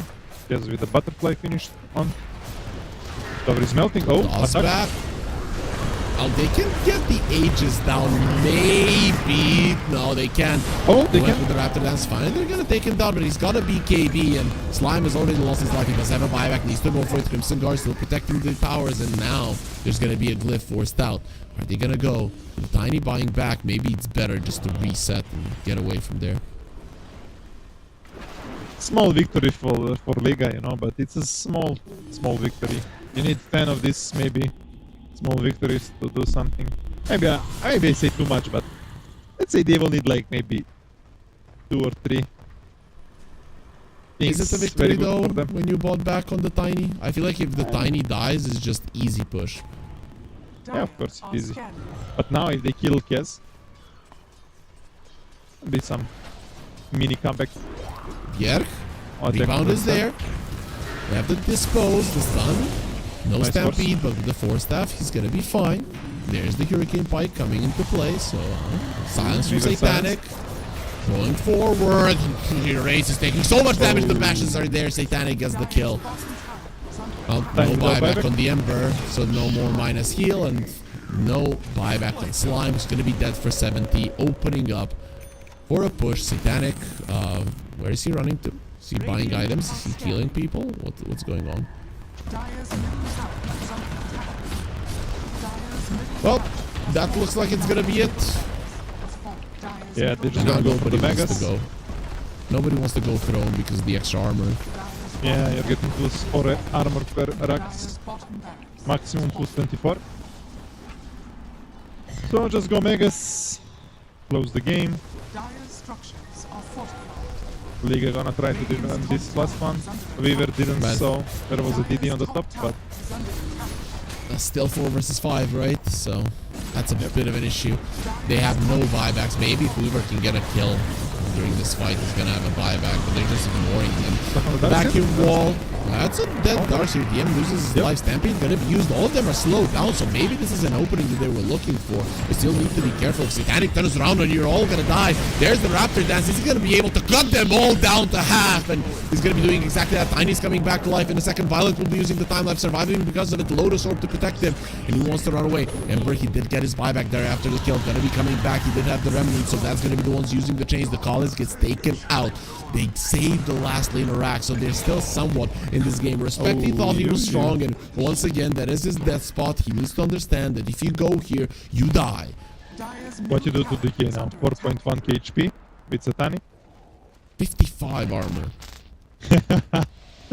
But look, he respects them, you know? He don't wanna make this, he don't wanna delay this game for 10 minutes, you know? He's gonna wait for his team. Well, we are waiting for everybody to come back, and once they're back, Party can just go and end this one. Liga, they don't have buybacks on 2 of pretty important heroes. I guess everybody's important at this point. But still, There's also they've got finish. one more fight left in them. Yeah, he has finished Satanic as well. So, one more way to survive was this spell. I feel like Violent should buy an item. He's saving for buyback. I don't know if that's the play. He wants an MKB for the butterfly, sure.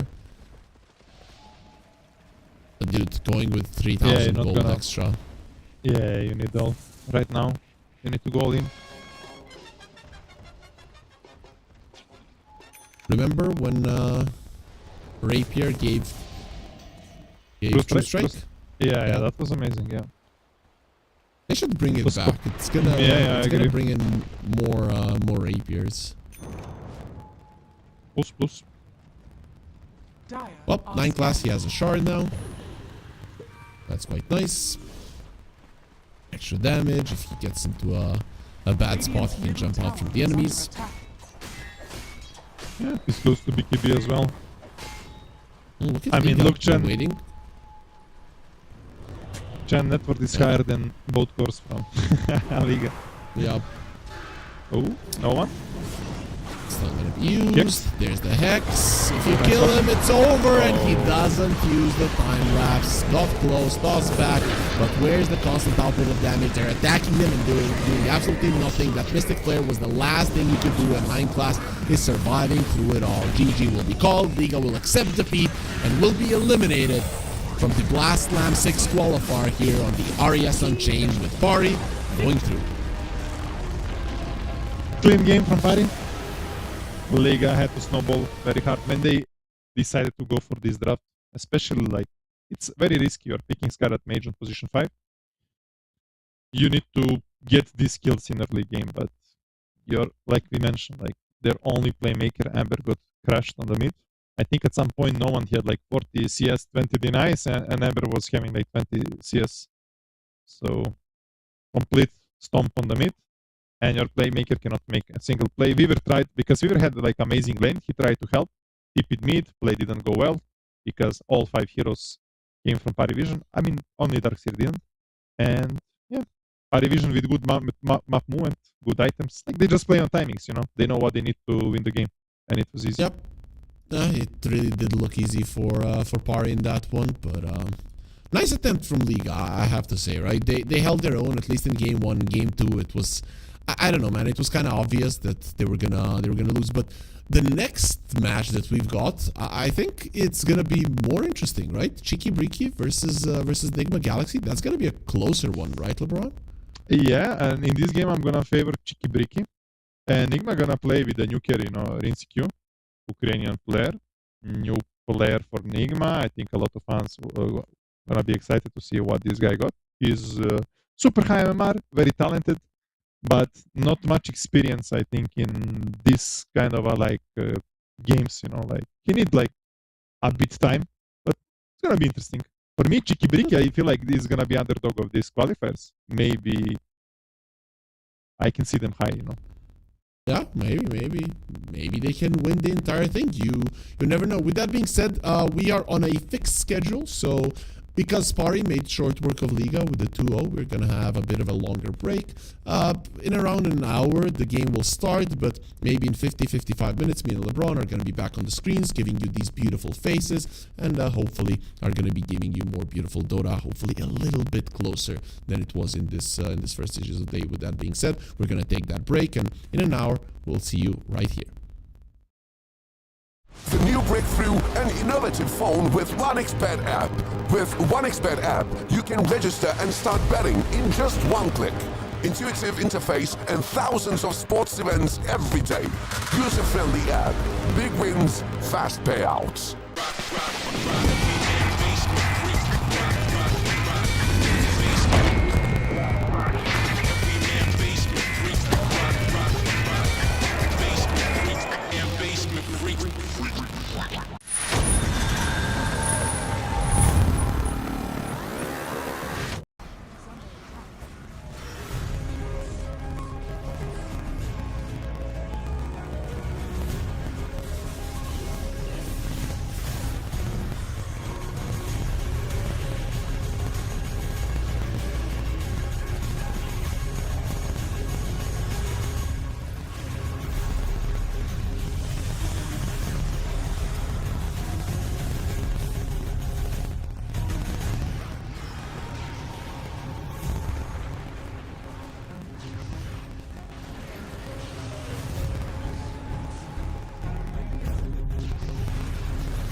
break through an innovative phone with 1xBet app. With 1xBet app, you can register and start betting in just one click. Intuitive interface and thousands of sports events every day. User-friendly app. Big wins, fast payouts.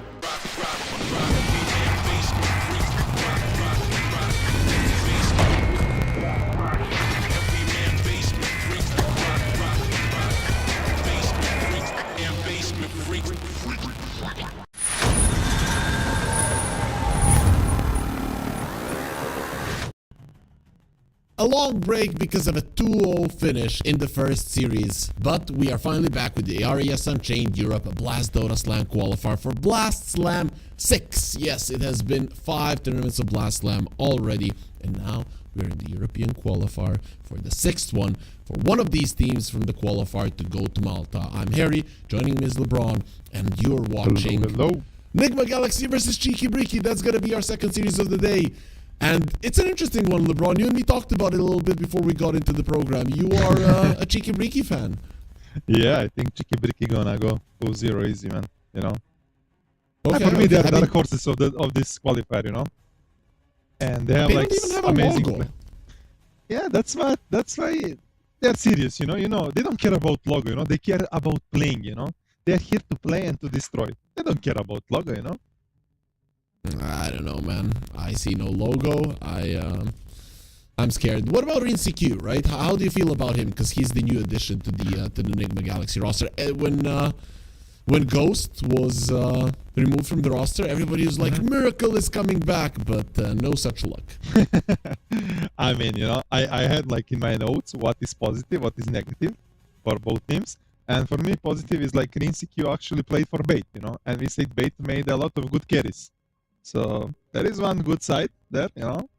I mean, he's super talented. He's like last 1 or 2 years like in top 50 and by MMR, like top 50 ranks. So he for sure have a lot of skill. Only problem with him, he doesn't have any. He have some experience, you know. Like he had like around 60 games for Bait, and there was one team Bikini Bottom. They play like 30-40, but it was only games like on these online tournaments.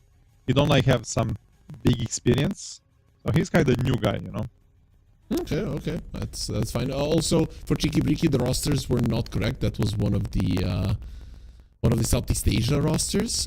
We've got Dark Lord, we've got Lornov, Malik, 1J, and Hakoda. Those are the from 1 to 5.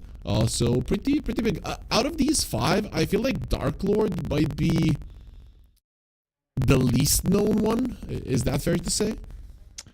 I mean, as well for him, he's like last 2-3 years, he's like in top 20-30 ranks, but he didn't really show. He was, I don't know, he was always somehow choking or not having a luck. I don't know how to say, but he's super talented with big hero pool, and now I think now it's his prime, you know. So I think he gonna be like one of the best players in this team. But all of them are kind of, I would say, geeks, you know. All of them have like a lot of like heroes that they are specialists. For example, Sakoda have 1,000 games on Bane and 1,000 games on Disruptor, you know, and all of them are like specialists on their heroes. So it's gonna be very tough for Nigma Galaxy. Even though by odds, Nigma is favorite. For me, Cheeky Breeky are like favorites, to be honest. Okay, that makes sense. I mean, makes sense. All of these are up and coming guys. Lornov, of course, whenever he's standing in a tournament, he is doing really well. He won one Fissure Playground last year, if I'm not mistaken, with Tundra, and did really well on the second one. I can't remember who he was standing in for in that one, but either way, things are looking pretty good for Cheeky Breeky name wise, right? Yeah. What about Nigma, right? How have they been playing lately? I mean, they are struggling. They are not finding a good form, so they are changing the players. Like now we see new carry, ResCircuit. Maybe they lack motivation, you know. Sometimes when you're like, you know, in the Eastern European, there is like some words like when you are like in good team, you're getting salary and you finish the job, you know. You're like now on salary, you're fine, you know. So you're not hungry, but maybe they got lazy. Maybe I don't know. I cannot say for exactly, but maybe they lack motivation. For example, this Cheeky Breeky roster, they're all like super high MMR players. They're like grinding hard. Maybe Enigma Galaxy as well. They are grinding hard. I don't know, but something is lacking in this team right now. So So- their last match was December 15th. That is before the patch, right? So Yeah, patch Nigma was on didn't 16th. play an official on the new patch. Cheeky Breaky, obviously a new team, so they didn't play anything on the new patch. So what to expect? You said big hero pool Dark Lord, right? You mentioned some of Hakoda's heroes, but anything in particular that both of these teams are going to be wanting to get rid of? Dire team ban. I mean, for sure, like these standard picks, like Keeper of the Light, maybe both teams can play. GH, one of the best heroes, 10 as well. seconds 1J remaining. spamming Keeper of the Light. We are seeing Nigma is focusing on Lauren of Bans. Yeah, there is Keeper of the Light, Tasker as well. Like this is like signature heroes.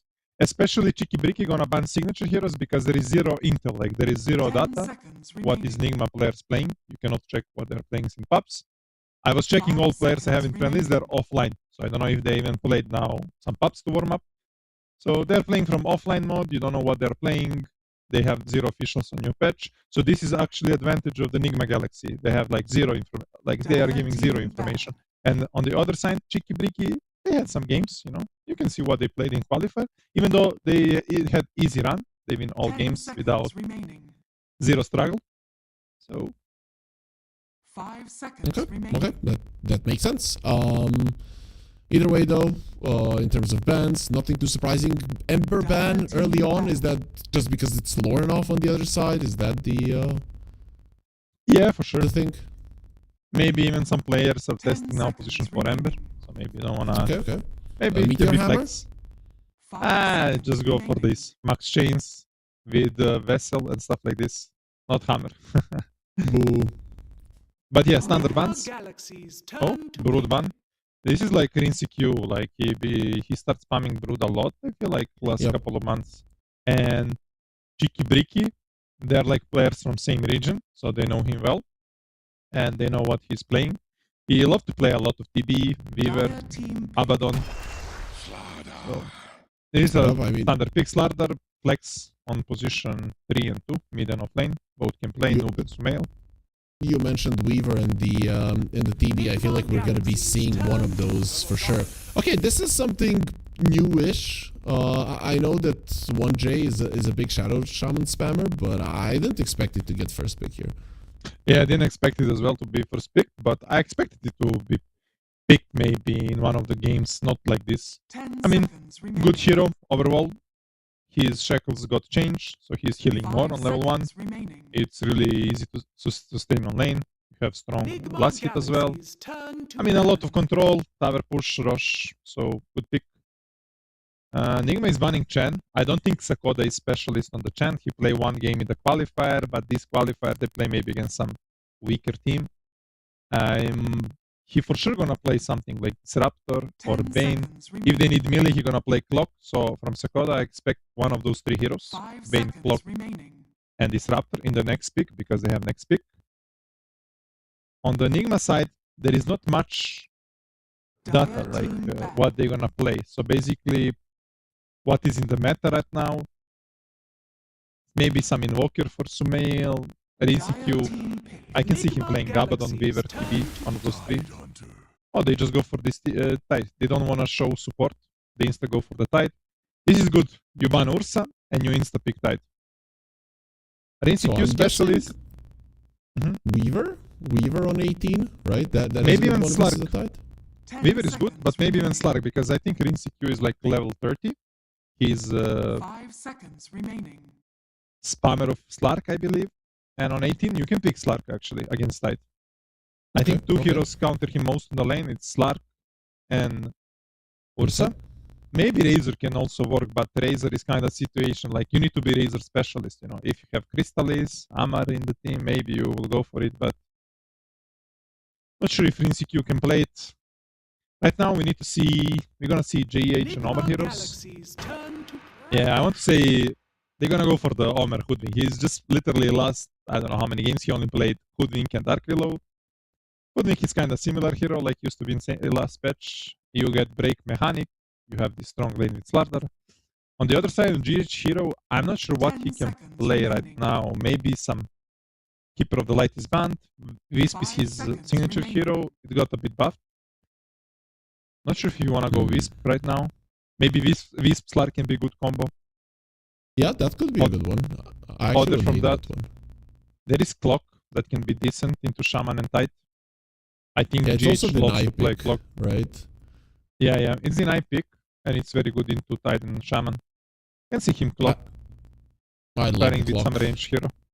For sure. I like clock, and then if he wants a Slark, sure, but I'd like to see a Weaver on 18 for Enigma. That'd be a good one. Yeah. If they go for a melee, they're gonna go for the range for sure, like something like Clock, maybe even TB, SF. SF can be decent, but SF can be decent also for Cheeky Bricky, because Lorenov plays SF, and Dark Lord plays SF, and it's good into Slardar on the lane. Okay, they just go for the Warlock. Safe pick, basically securing any lane. I'm not liking it though, right? Because it's gonna make sure that Shadow Shaman gets a full shackle in a lane every single time, which is now 100 heal on level 1. That's a lot, right? That's why I thought when you mentioned Clockwork would be much better, because you're not getting a shackle off versus that hero. 5 seconds remaining. I mean, yeah. Both heroes generally good. Warlock is just in generally good because of the team fight. Clock is also good for a team fight, but Warlock giving a bit extra. Power of the Warlock is you can open early towers, like when you get if you get some kills with your Book of Grimmer, you can literally open any tower in early game. And this is the power of the hero. Right now... You talked about the Tiny in the previous game. I see Warlock and a Hoodwink, and if I'm a Tiny, my eyes are red, right? And I'm like, yeah, these guys are dying. Templar Assassin. Yeah, The Tiny can be Clockwork, good, but you don't want to show your lane. You know, you don't want to give Sumail free lane. So they're going for Templar. It's kind of flex, but probably not gonna be on the mid. It's gonna be safe lane. 10 seconds remaining. You don't care much about Slardar. Now You I wanna really hold your love that tower? flock. Oh, Yeah. okay. I didn't expect this, right? Because I expected Disruptor when there's a lot of burst. And other than the TA, these other two don't really provide a lot of burst. He just signature confident hero for Xakoda. He just wanna play it.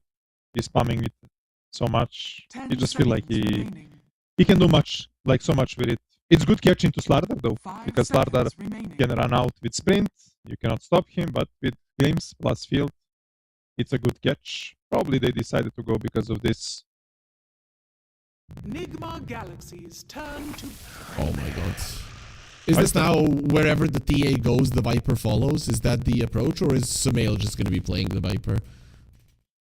I mean, it can be like this. Like you said, Slardar and Viper both flex. You can put them mid and offline. But problem is, Cheeky Bricky have last pick, right? So they're going to decide where they're going to put this Templar. Even though you can still manipulate and send Viper to Templar. But now I don't think Templar really cares about Viper. You're just going to push the wave, go jungle. You can literally go jungle even early levels. You're going to outfarm. Please ban Sniper. Please ban Sniper if you're Nigma. You have nothing for him. I feel like if they let the Sniper through, they're screwed. I mean, maybe their lineup gonna look weird. You have catch, yeah, you have catch, you have team fight, but I would love some Lorenov heroes to be picked, something like Storm. But you're banning Puck. Maybe you wanna pick Storm for yourself, but what you gonna pick Slardar? Carry? No, you need carry. You need carry for InCQ. Oh. I think you need to ban TB right now. TB is really strong into Templar Assassin. Okay, Klink's banned. I don't know, man. That Weaver still looks awesome. It's not great versus the TA, but it's great versus everybody else. And I feel like you have ways to deal with the TA. Can be strong, but you have too much control on Shaman plus Disruptor. Even Traps can be annoying to silence you. Maybe Phantom Assassin can be good. Phantom Assassin with Warlock strong lane. Ooh, it's a good PA game, really. Yeah, and you have buff from Slardar, minus armor. So much damage. Are people picking PA now? Yeah, it's getting popular. We still don't see it much in competitive, but I think this can be a good pick for Nigma. Yeah. InCQ loves to play PA in some previous patches. It's a perfect game, right? Breaking the tide. Yeah. TA can be kind of annoying, but you have good heroes versus the TA. I feel like it's a good way to go. They already have 2 break for tight, so for PA to have break, now we need to buy Aghanims. It's a lot of gold. Galaxy's turn to pick.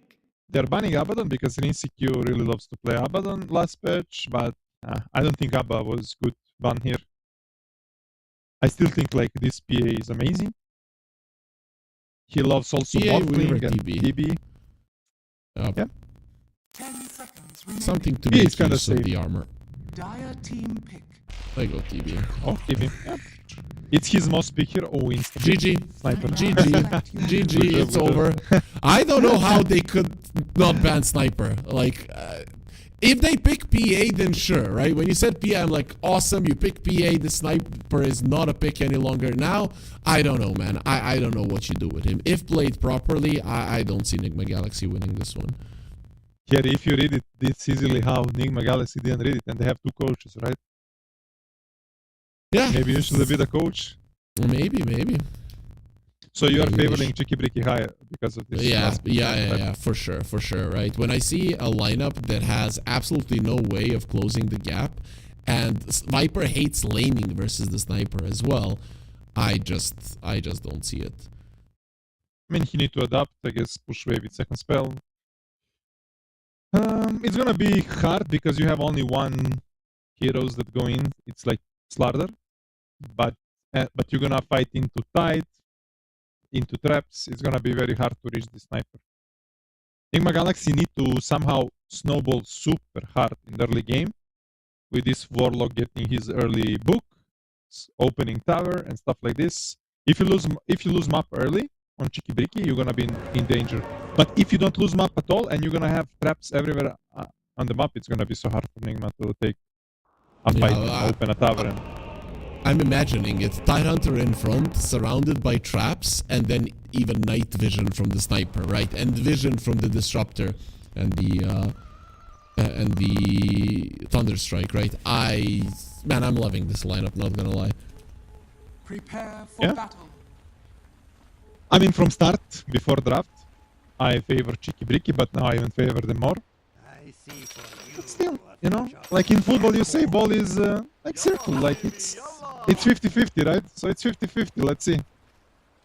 There is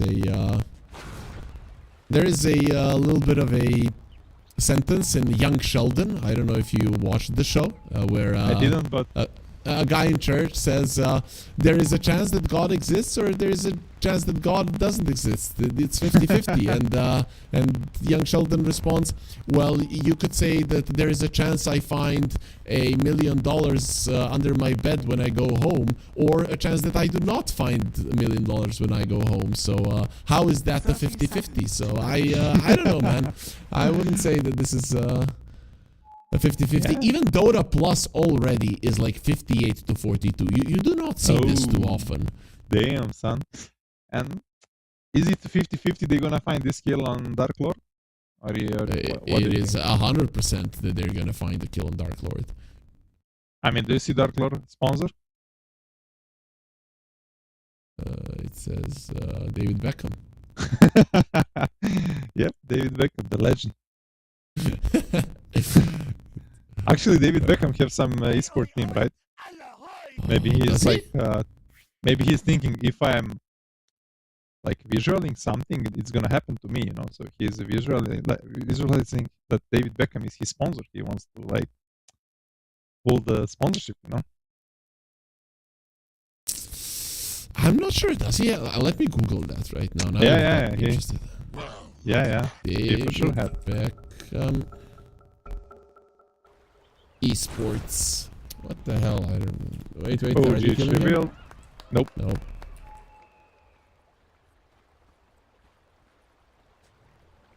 Guild Esports, a British organization he co-owned. So Yeah, useful. he is. Yeah.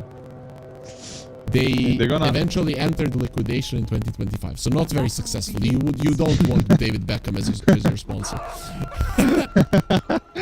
Okay. 2 for 2 runs, right? Yes. Malik actually used to play with Omar and Noob in Quest Esports, if you remember. Yes, I remember. Yeah. All teammates. Noob was mid, Malik was off, No, and was now mid, both yep, of them yep. off lane.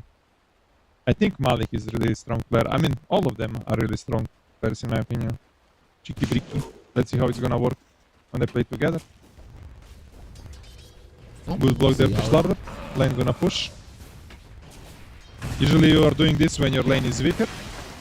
So you're pushing, you want lane to push so you can get all plus their hits, lane like weaker? levels. I mean, first levels, you can't really pressure. And Disruptor is one of the strongest position 5, you know, you cannot really trade him. So like this, you're basically, you wanna control wave outside of enemy tower, plus you need to control camps. But Disruptor insta-devoted small. Perfect, yeah. Yeah, he just let the TA be alone. Very nicely done. Because you know, level 1, as you mentioned, the Slardar and the Hoodwink are going to be able to do much. Yeah, and right now it looks good for Sakoda, who's gonna, lane is pushing, he's gonna pull small. On the other side we see Sniper doing kinda even. To Viper, like they are both same, but Sniper getting levels, it's gonna hurt Viper, right? Yep. And Viper already decided to play without poison attack. That means he's gonna play passive, trying to push waves, maybe stack some jungle and farm. Yeah. Best way that you play this matchup, you cannot really fight it, even in a meta where you don't get Nether Toxin much, but now everybody's getting a lot of it, right? Yeah. What do you think? Where are we gonna see some first blood? I'm kind of leaning on the top towards lane? the top lane. Ooh, Sakoda was literally dead if there was no this electromagnetic repulsion. We call it Shinra Tensei. I don't know if you're a Naruto fan. I know that you're a Dragon Ball fan. But Omar, in some trouble. There's going to be a bushwhack there to protect himself. Dark Lord is going to be the one in trouble. The bash is there. One more hit. He's turning around after the refractions. But the thing is, they're going to go right through them. And the bash will come one hit from each of them. And Noob, he gets the kill. So top lane, the kill lane. And it seems that the Disruptor isn't a strong enough support to protect the TA at this moment. Well, I was expecting you're going to see first blood on the other side. But good play there. What about the bottom lane? Is this how you expect the lane to go, with the Tide doing better than the TB? Can TB equalize it somehow? I mean, Tide just gonna out farm TB. Warlock cannot do any. Like Warlock literally cannot do anything here to Tide. Can just heal TB, maybe harass a bit like this, push lane. He want to roam, you know, on Warlock. Wanna get level 3 and start roaming using gate. Maybe even coming mid with the supports. But you want to go towards the top lane. Yeah, you're right. Go towards the top lane, get kills, get Grimoire, and then push towers. That's always the plan with the Warlock. Yep. Oh, attack on the mid lane. 1J. He is dead. Boots. Nobody's TPing. Yeah, they're just gonna kill him. Easy. Yeah, the Fairy Fire not gonna be doing anything with. Look at how low they get just trying to kill him. There were some creeps, but boy, this Cross's skin is annoying. I mean, 1J was thinking a bit of the tower as well. This is the power when you have offlaner that can sit alone, like Tide Hunter. Basically, Tide Hunter unkillable on the top lane. One more kill. Okay. Good combination from Lebanese boys. Oh, they popped the glyph. Yeah, they want to dive, you know. Well, refraction comes out. Dark Lord will be fine. There's a lot of creeps that are coming. Yeah, they're gonna go for this. He has only 5 1 charges. Yeah, okay. No mana, no more. Omar can be in danger here. Sakoda is maxing Thunderstrike, so basically using all into the laning stage. And it's they're right now gonna leave it's it not at playing 2, off. right? Yeah, and we see Warlock already moving. This is the perfect moment with Warlock. If your offlane is pushing the wave, and enemy carry gonna be on his tower. Oh, look. See? They're going. They want him. Oh. Got him. Yeah. There's the book. There is a book, first book, and one from the start. So, looking really good for Nigma right now. This is They what might need get to a Coda. If he can get the body blocks, Omar, oh, he's gonna be able to. They're gonna be getting another one. Let's get that book up and running. 1J is coming, but he's gonna get the kill still. GH, he doesn't mind trading like this. Maybe if the TA can come over, there's gonna be some trades. Dark Lord, you're losing creeps inside of the tower. GH, he's not even gonna die because there's gonna be a crush. Noob will be fine. And they're just gonna get away with the full wave being killed there. Dark Lord already suffering, now even more so. GH gonna deny it himself. He don't know where his sniper. He was missing. Yep, Sniper just nighttime. got level 6. The strongest hero right now in Cheeky Bricky is Sniper. You need to somehow find a way to play around him and pressure them up. Release the pressure from the top. Oh, he gonna get caught. Omar with good bush. Yep. That is a sniper that is definitely going to die. No chance in hell that you can live through that one. These movements of Enigma Galaxy much better. Man, they're gonna be opening up this map quite early, right? There's 3 Black Grimoires on the Warlock. Once they get the Wisdom Shrine, it's pretty much gonna be getting level 6 at like minute 8. Yep. What does Dota Plus says now? What does the Fox say? It says 55 Cheeky Bricky still. Oh, Dire's still, middle but tower is under attack. I mean, Templar is the hero that even if you punish him, he gonna recover. Oh, and one more time attack on him. Well, this might be a bit too much. He doesn't have the refractions, no melt to hide himself, so he's just gonna have to hide inside of his base. And Hakoda comes over. They just want the GH to be level 6 now. What the hell are they doing? You told me Cheeky Bricky are gonna play really well, but this is dying one by one on the top lane over and over and over again. Yeah, top lane Radiant looks like disaster for them. Imagine he was playing Clock, not Disruptor. What will happen? Yep. Man, I really liked when you said Clock. I like that would be a perfect hero. And Dire's top nobody tower picks it. is under attack. Yep. Warlock can basically activate the book right now. He's gonna be level 6 after the Wisdom Shrine. Dire's He can do top it in tower open mid has tower, you know. Look how Laranov put ward on the mid lane. He literally put it on the tower, you know. He's so afraid right now. On the mid lane. On the tower, yeah. And He's it's even Laranov ops. nighttime, right?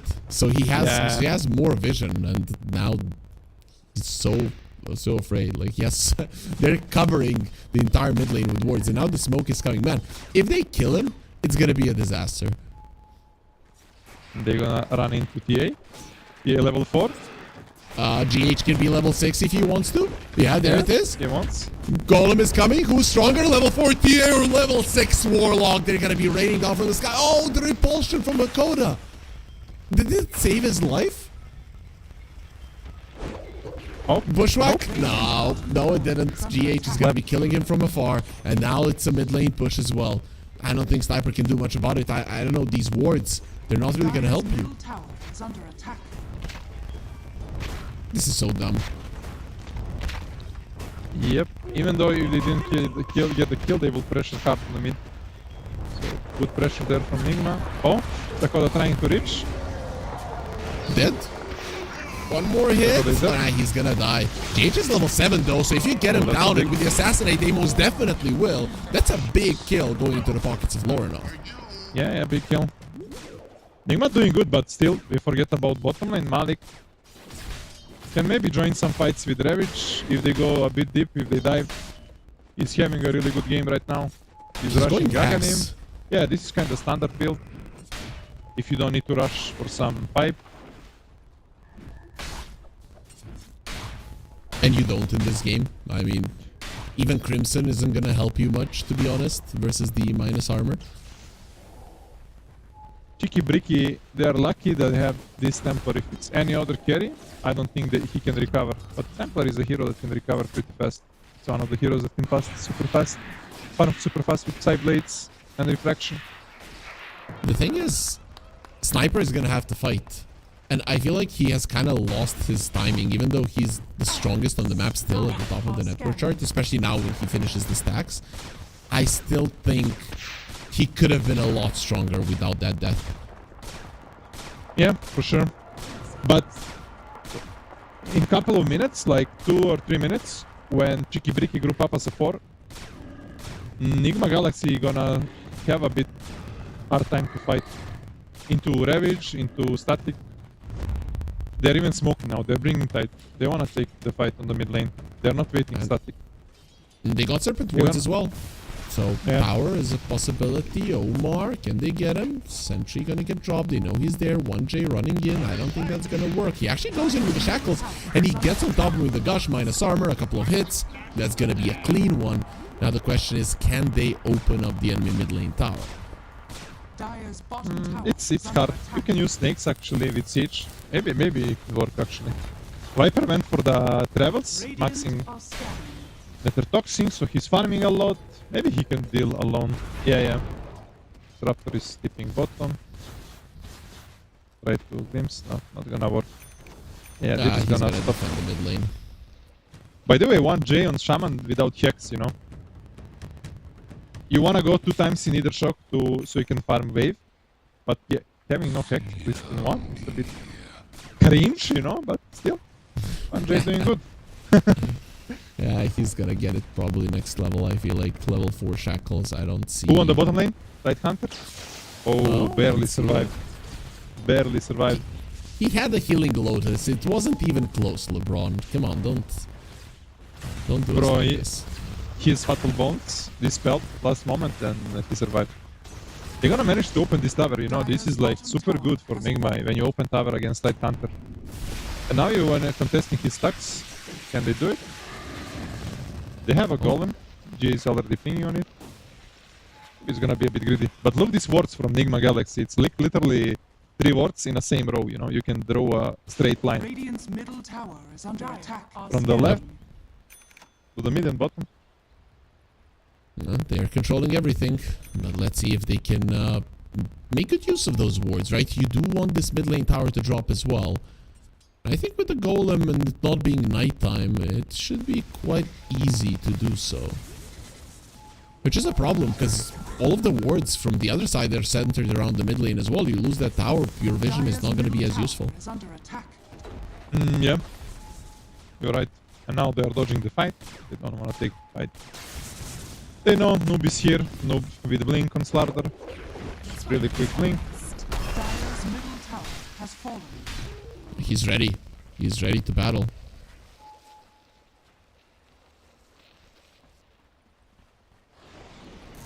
This is ideal. See. Oh? Attacking. Dakota is looking dead. They don't need to drop the golem. They kill him on time. Slardar got Grimser and even can't find the region, you know? Ready to Something go good again if this he game. wants to. Yep. On the bottom, GH in problem. High level. Oh, he dropped He's the gonna golem. drop the golem and Oh. one more hit there from Malik. Yeah, that's a bad one. Yeah. He's gonna give the golem as well, it seems. I mean, it's not giving too much gold, 100 gold, but what you can do with golem, it's bad. You could pressure more, even farm, like, sometimes you can even use golem to farm. You will farm like three waves, jungle and stuff like this. You can get like 700 gold, 800 gold maybe, one golem. So talk to me about this Viper Aghanim Scepter, like the nosedive. How much does he do, and can he even get close enough to key targets to make it work? I mean, he can get close to it later on. It's good. You get so much tanky. It's about farming as well. If you focus him, you need to make sure you kill him. Like, you're gonna lose a lot of HP. Okay, you have these range heroes. Templar Sniper, that's gonna be a bit kinda out of range, but still. It's annoying to play against it. You wanna ignore him, but at the same time you don't wanna ignore him, you know? So this is the problem. At least he's vulnerable to physical damage, which you have a lot of. Minus armor from the Tide and then these two. So maybe they can kill him. There's the jump in. Marking Dark Lord. Corrosive Haze gonna be coming strong soon. Glimpse. He used it onto the Viper. So Noob is still gonna continue Shaman is going coming. forward. The traps are Oh, there. nice. They need the Shaman. Nice usage. But the Bushwhack is even better. They're inside of the Nether Toxin. Viper Strike as well, and Dark Lord should dig down from it. No refractions, no chance to survive. But there are going to be no return kills at all. Malik going to be joining in. Here comes the Sniper. They're going to be using the Ravage. That's one hero dead. Assassinate going to be used only onto the Squirrel. Omar gets away, and Sniper decides it's not worth it. So Ravage just for a Viper. Well, that is happening. That was a 3 versus 5. And in the end, you lose 3. And You lose a lot, they lose yeah. no one. You lose 3 heroes, you lose your carry, and what is most important, you lose big spells. Ravage and Snakes, big spells that you need, even static spells to pressure on the map, you know? Now you can, basically you cannot pressure, you cannot do a single move on the map to anything. And Nigma have this moment of the game that they can play aggro on your side of the map, take everything they want. But let's see. Oh, he be a bit aggro. Oh, let's see. Okay, There is no static. Glimpse. Right field. He has Golem a Thunder, seconds. but he can't get it off. Getting ahead of themselves. Assassinate onto Omar. Gets up to the high ground there. Nicely done, but it gets gushed to death. And now they see the Warlock as well. Unfortunately, for the side of Cheeky Breaky, they didn't have anything to catch him. How can this happen, you know, when enemies, they have nothing, you know? And you feel like, oh, they have nothing. We want to play aggro, we want to play aggressive. But suddenly, Golem is cooled down 10 seconds. You're a bit aggressive, too much. Nothing to stop. Enemy shackled, shot. You cannot sunder. I don't know, man. I feel like so many times in this game, Enigma Galaxy have gotten a lot done, and then they just throw the lead back. They do a lot, then they throw it back. This is like their, how to say, the face of the team, right? They're always doing the same. It's kind of memes, you know, but it's not. It's not the memes. It's always like this. They have like really good start. They're performing good, and suddenly they manage to throw. Right now, game stabilized. It's kind of even network-wise. But Cheeky Breaky, they're reaching some timings. We have Mjolnir on the Sniper, Aghanim on the Tide, Dez on the Templar, so a really big timings on them to take a fight. And other side, you have still same, right? Noob Slaughter with only Blink, he didn't finish BKB, Viper is gonna finish Act soon, and TB is like finishing Manta, so not like something big that's gonna change the game. So this is the moment of the game where Cheeky Breaky feels really strong. Yep, especially this next 3 minutes of nighttime, but they didn't take a single tower down, and they're just continuing to farm, it seems. So we're probably not going to be seeing any big movements just yet from the looks of it.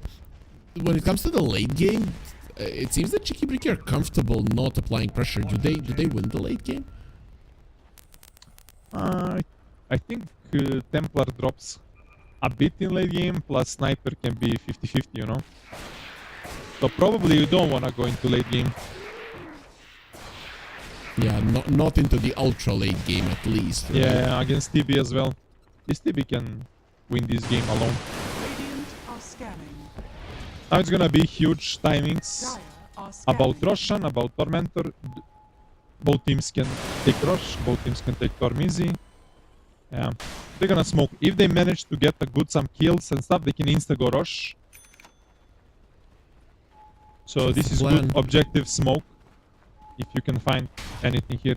Even opening this mid tower is great for the future. Loronov in smoke. If they go, oh, he has a haste. He wants a mail. He revealed himself. Ah, nice TP out. TP. Beautifully But done. you wanna find the Slaughter? Nope. No TP for him. No blink for him. There's going to be a trap. They see him because of nighttime vision. Glimpse is going to be used. Back into the shrapnel, into the shackle, and into certain death. Now, can you get the Roche because of it? Doesn't seem like they can. I mean, they can take Roche literally super fast, but they are not close to it. So they're just gonna try to fix the waves. Radiant are scanning. Oh, maybe they can Look 1J. catch. Oh, so unlucky. The squirrel. Oh, did he spot him now? TP out. Nicely done. Keep on the tower. They Wait, didn't take a squirrel? tower. They didn't get the Roche. I think Nigma are still happy. Yeah, but they pushed all 3 lanes. Okay. And Shaman just finished his blink. They are smoking insta, one more smoke. They know this is their timings when they are like super strong. They wanna take every fight. Templar also will blink. Sniper got Dragon Lance. Tide What finish was shot. that So from Viper getting into the pit, right? To see that the can't kill Roche or it's gonna take forever? I didn't. So I was watching on my screen. On your screen? Yeah, I am controlling my own camera, you know. Okay. Well, either way, smoke on smoke action. For now, both of the teams staying in pretty conservative positions. But it is Tormentor time. Well, let's see if that's gonna be a point of contest. Oh, Sakoda gonna get caught. He He did. managed to He- save with that. Yeah, but nobody can react. There is no damage. Cheeky Bricky needs to give up on this Tormentor. It's all And they about did. to make a first move, you know? Oh, In the life, you know, Datos. sometimes you need to Really? make a first move, you know? You don't wait for a You wait. girl to come to you, Kerry, you know? You need to make a first move. You wait, you wait. You need to step up. Radiant's middle tower is under Okay, attack. okay. I'm Enigma is sorry, stepping go up, on. you know? They made the first move, they got Tormentor for the boss, GH, and now they're smoking. They wanna even take your Shadow of Wisdom. They're gonna find 1J.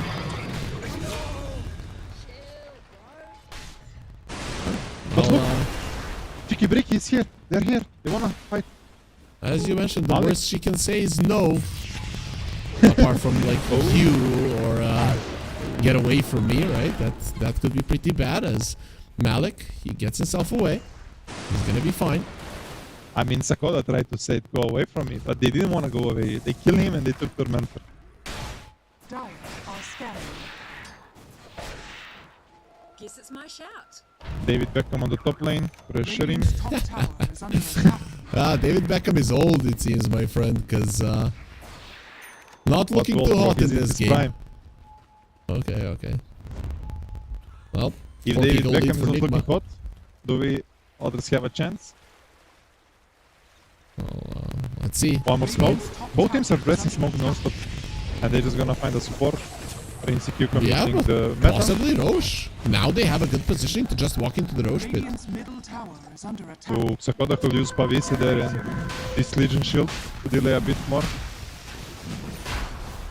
Well, that's going to be Roche taken from a TA lineup. That's quite big, right? So, sure, there is a Slaughter lineup on the other side, but it was definitely for Cheeky Bricky to take the Roche. They were the ones controlling the game a little bit, but never taking down towers. These tier 1s being alive, LeBron, they're really an issue for Cheeky one J Bricky. just Okay, took down. finally. Has fallen. Yeah, Radiant's top tower is it's under big attack. issue indeed. I mean, still, you hope. Viper Strike on the tide. That is a Tidehunter that Suddenly gets Tide. broken once, twice, and dead. Yeah, suddenly this big watermelon is not tanky, huh? Radiant's top tower is under He's going attack. for Yules. I felt like maybe a BKB, but Yules is fine, right? Yeah, Yules is good to dodge this Viper Strike. Yeah, pretty easy to dodge, right? Yeah. Dire's bottom tower is under attack. When you're playing sniper, this is the weird spot. Like in mid-late game, you cannot really move because you're a foot, right? You have this Hurricane Pike, but basically you die easy now. You're super slow. You wanna buy Aghanim Shard as well to have one more defensive items. You wanna snowball. You wanna dictate the tempo, you know. If opponents are yep. dictating the tempo right now, Piper same needs like to be in the tempo front, assassin. right? So he needs to be in front, start the fight by attacking, and then if the enemies want to go for him, his team reacts. But if he's just running towards the fight, then he never gets any damage off. Yeah. And you said how he gonna reach the fight, but there is a Blink Dagger very freaky, you know. You invest some money and you can Yeah, realize it. Shards, Pike, Blink Dagger, and then you jump in and do your 30 damage per hit, which nobody cares about. No, bro. No. This Aghanim is crazy.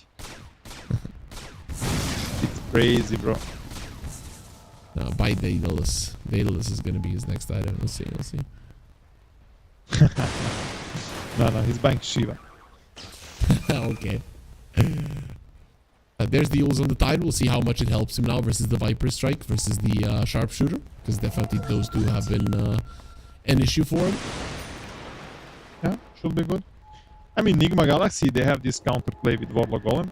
So, whenever you jump in, try to focus on target, you're gonna also face GH Warlock counterplay. It's not gonna be easy to burst heroes. Trying to Let's catch see. on the top, not gonna find. You're also So playing into this. how do you feel?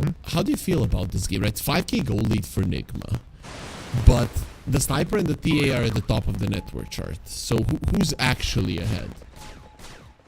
I mean, Nigma is ahead for sure because it's much easier for them Dire's right now bottom to tower play. is under attack. But eventually, maybe in some 5 minutes after Aegis is gone, Cheeky Bricky gonna have like this opening where they can take a fight Right now for them it looks weird how to take a fight, you know, team fight, so they're dodging. They cannot take a full team fight. They're trying to split, play sides, you know. They are trying to literally split Enigma, so they are not 5 men. They cannot take a 5 into 5. What do you do to change that? Will you ever be able to take a 5 versus 5? Yeah.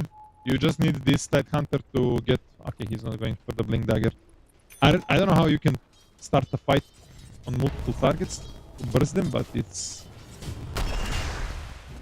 Maybe you need to like get a good pick off, like start the fight, killing one important hero in the fight, and then Enigma cannot take the fight.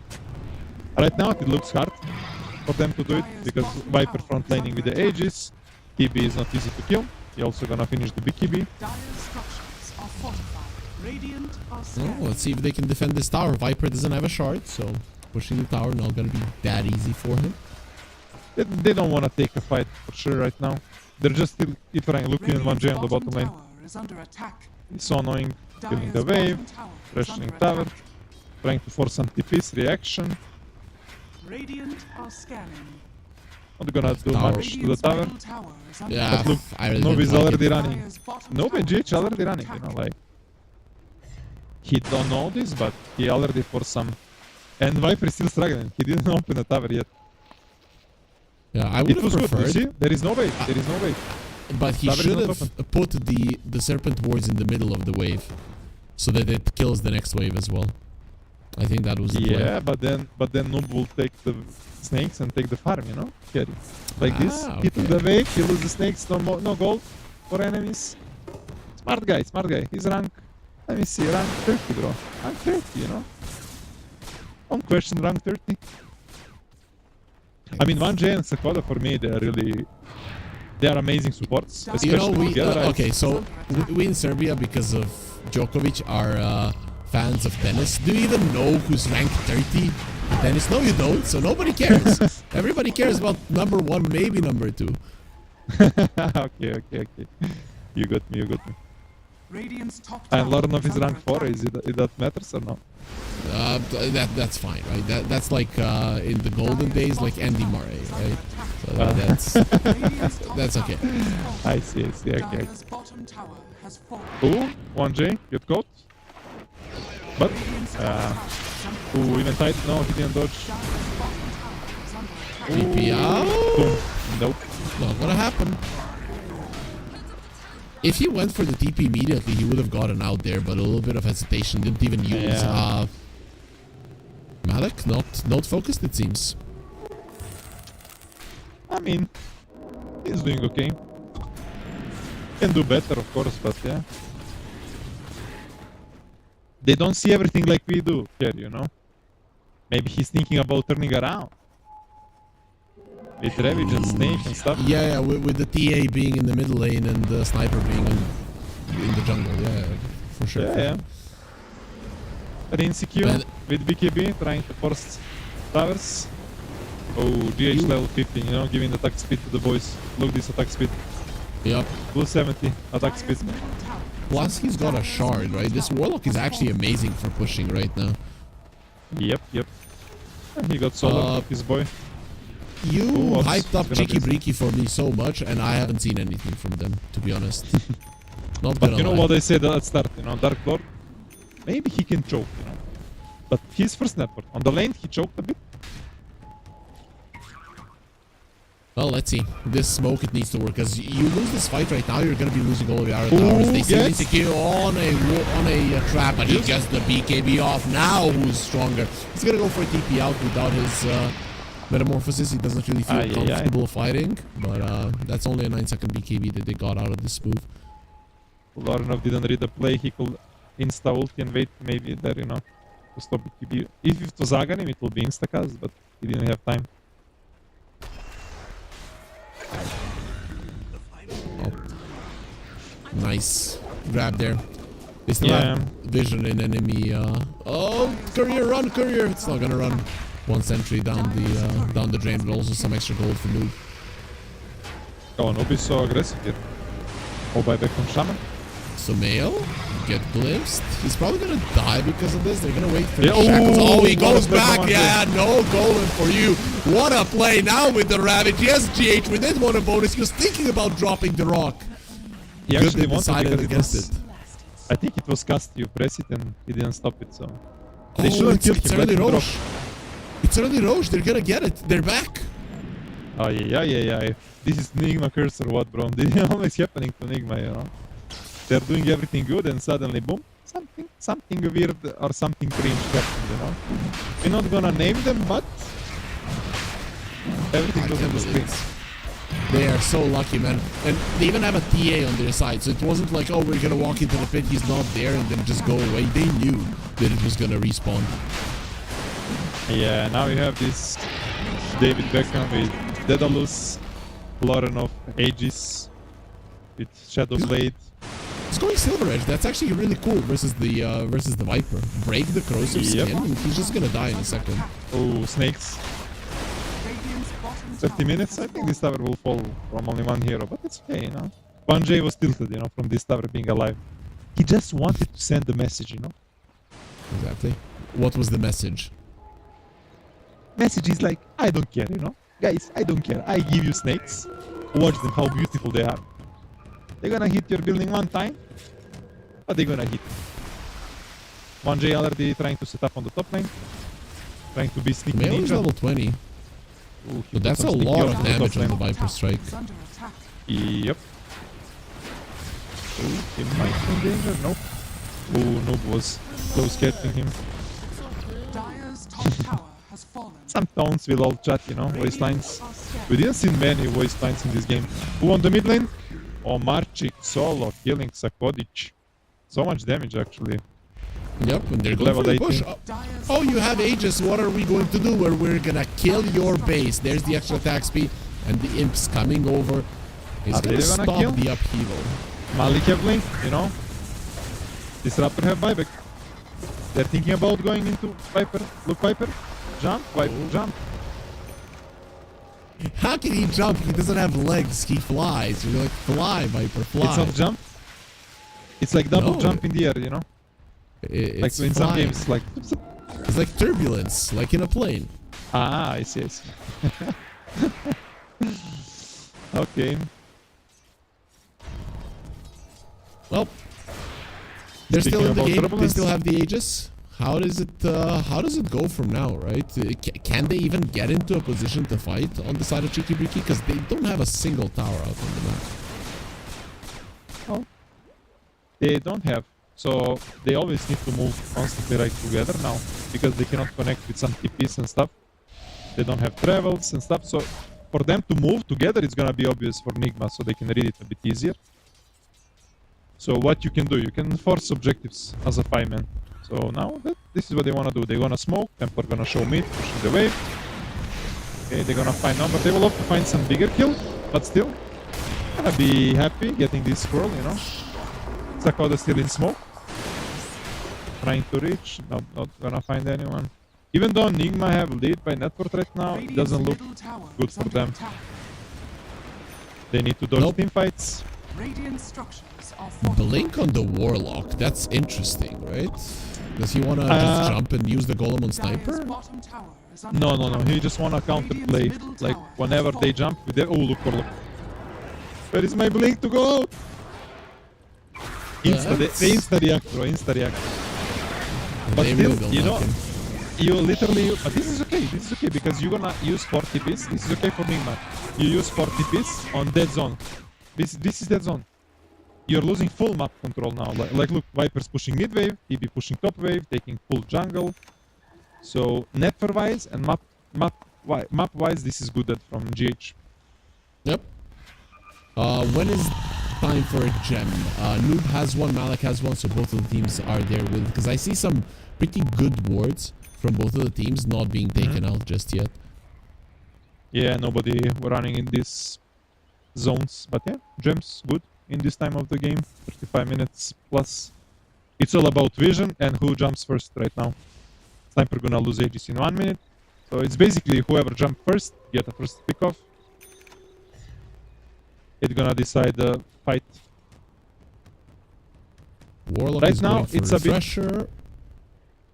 Right now it's a What's bit up? easier for Dire to play because Nigma they don't have much burst. Okay, they have damage, but they don't have much burst to like maybe blow some big target insta. And on the other side, whoever you jump with Ravage, you can burst insta. There is no like some big save. Warlock can counter play, but still, is it enough? Not sure. There is no some big save like SD disruption, stuff like this. It's not gonna be easy. Either way though, a 6k gold lead. Nigma is on paper still ahead, but the two cores of Chicky Briki are still at the very top. How are their items looking? The sniper hasn't decided on his next item. Are scanning. We'll see what it's going to be. TA has the MKB, so even if you want to go for a butterfly, it's not gonna work. Man, he's so full in on damage. Like, look at this. Even as the giant small. Yeah, TB looking good soon. TB Skadi gonna make big difference in fights. What about TB in the level late 25 TA? Melt, not sure about Are this. scanning. What is better? I mean, it's good. Extra control. Maybe you can jump, get insta kill on some Warlock or Hoodwink. Oh, they find 1J. 1J without buyback. He turns around, uses the shackles, but just dies to the sharpshooter, so quite an By the easy way- pick off there. We didn't speak about level 15 on Shaman. It kicks breaks, so there is mechanic to break the Viper as well.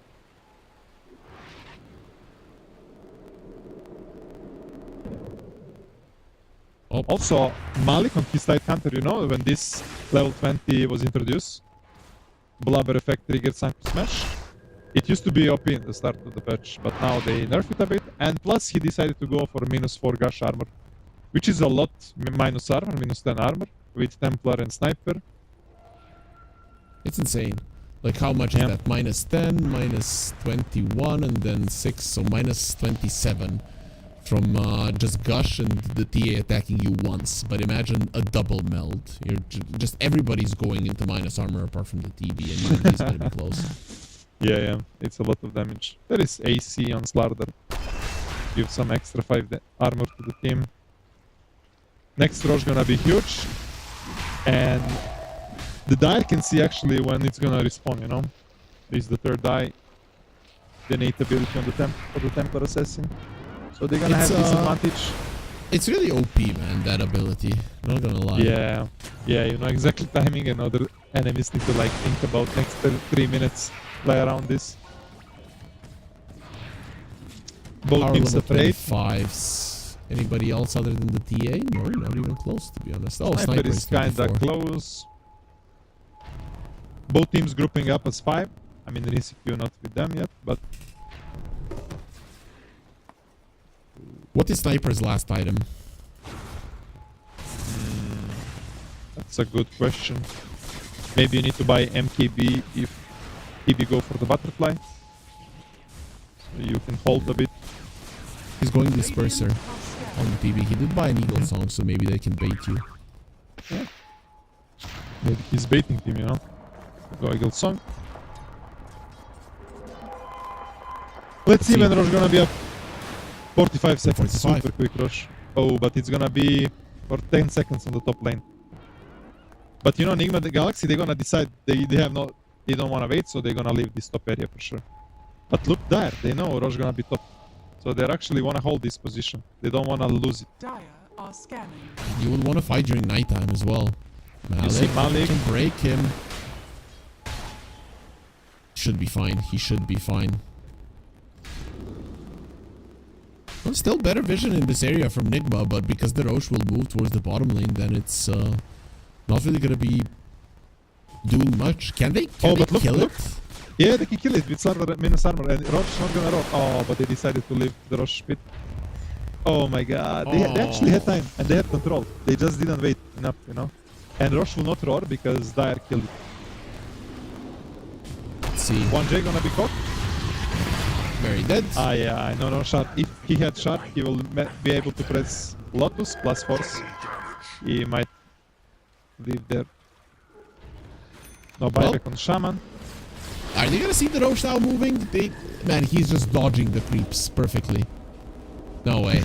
No way. I mean, they're gonna see Incognito it now. Roche. Yeah, No, they see some it. else. It's gonna That's a be big with one. pressure and cheese, yeah. Can they hold it? No, they decided not to fight. It's very weird for them to fight with sniper into this zone. Maybe they don't have smokes as well.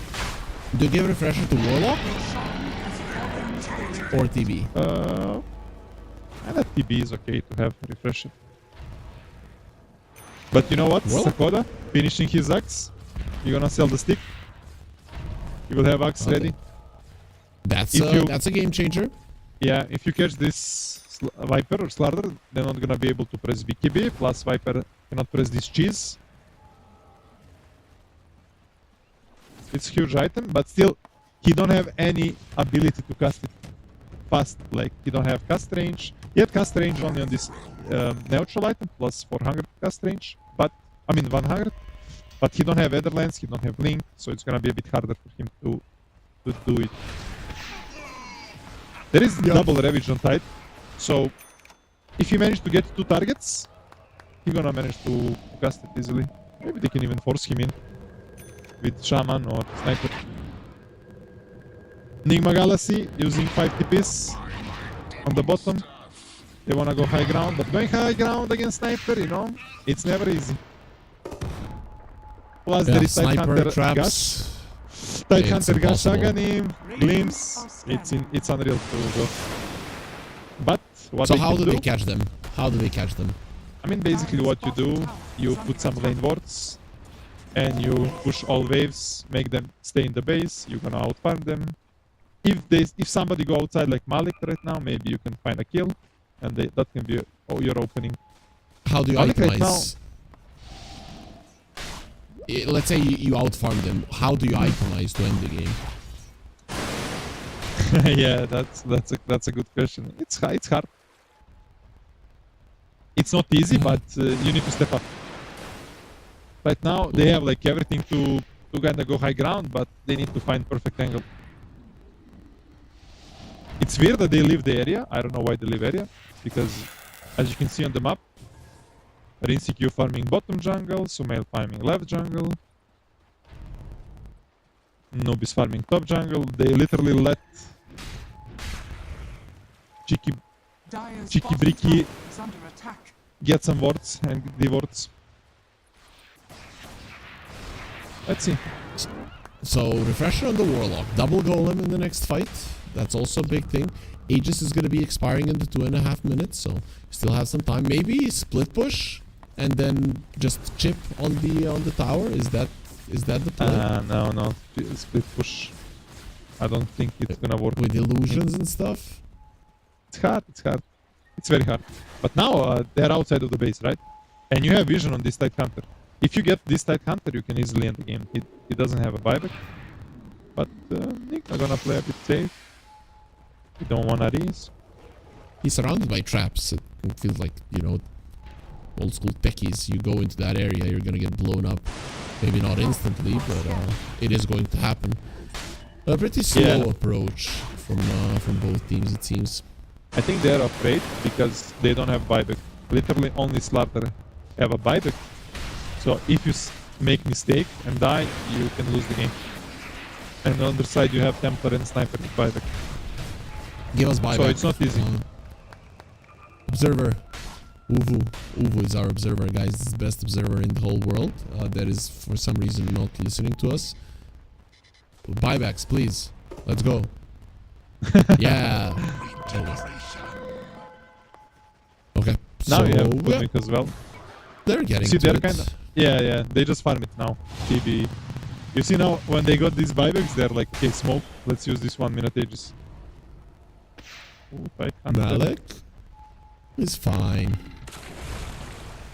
It's so hard to go for him. Even with a couple of breaks, you need Hex, break, and then kill him. That's what you need to do. And even then, he's kind of tanky still. Yep. Oh, nice devour there from Sakoda.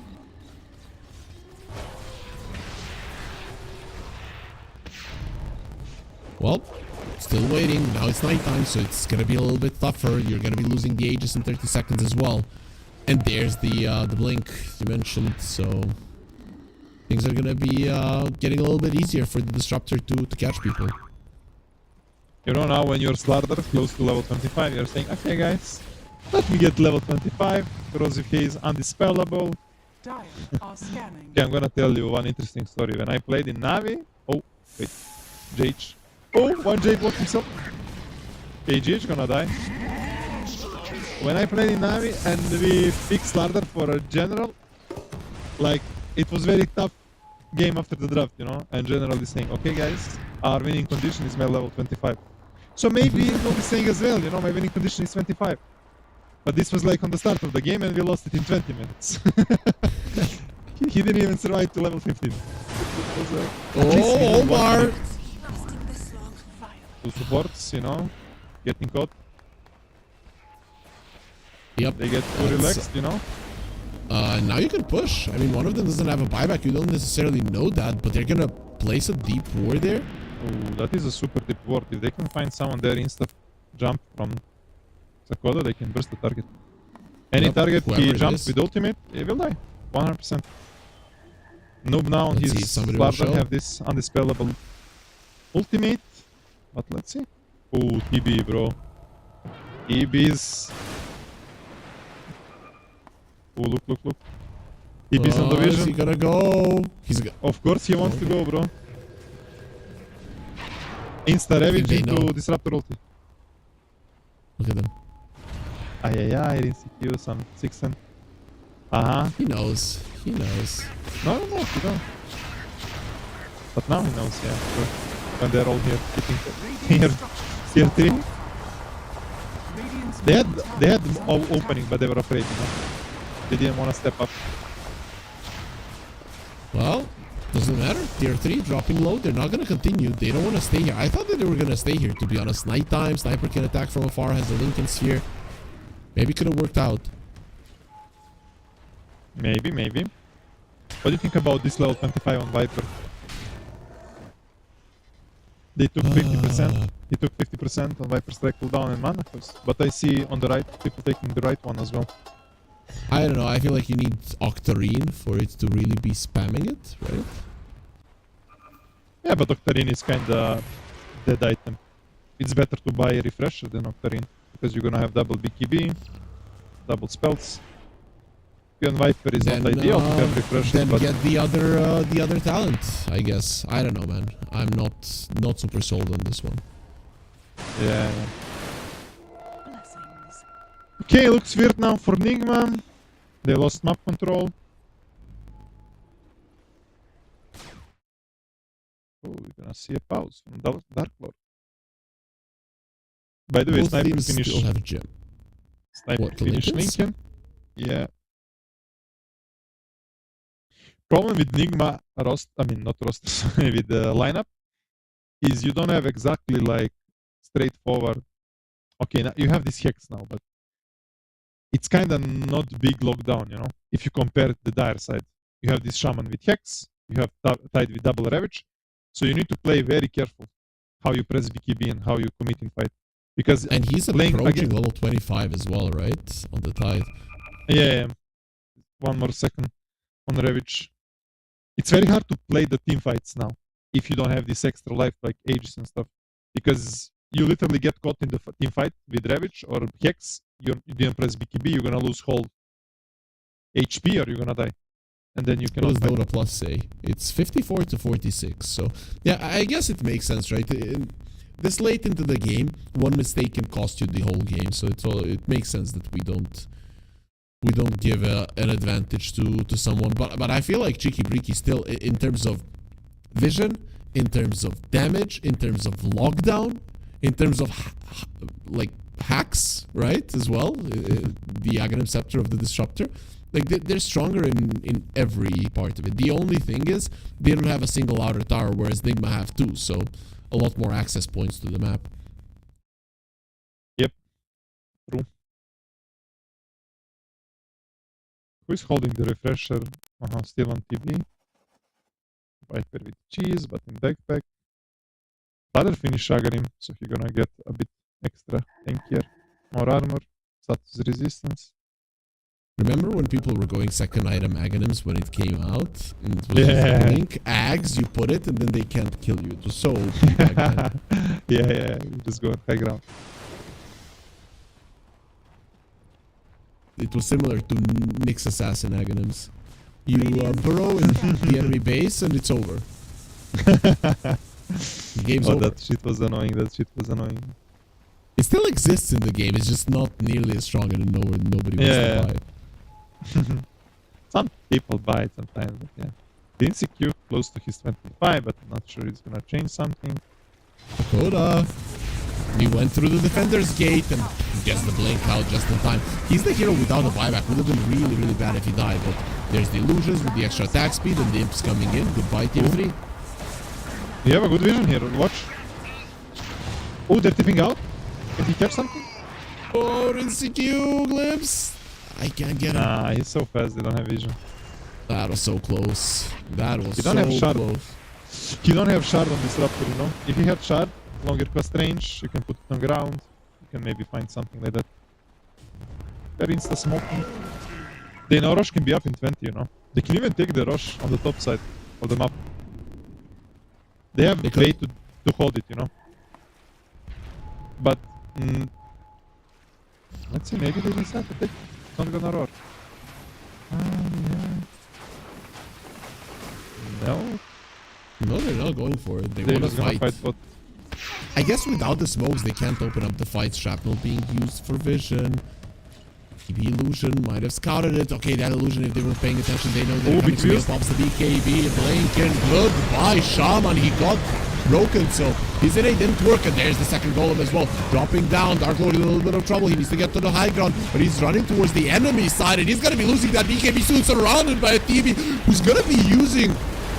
Oh boy, that Thunder could have killed him, to be honest, but he's going to be given a cheese, eats it immediately, and he has level 25 now, so next time it's going to be a much lower cooldown, a big fight for Nigma Galaxy, and they could have taken Roche, they could have played it safe, but cheeky breaky.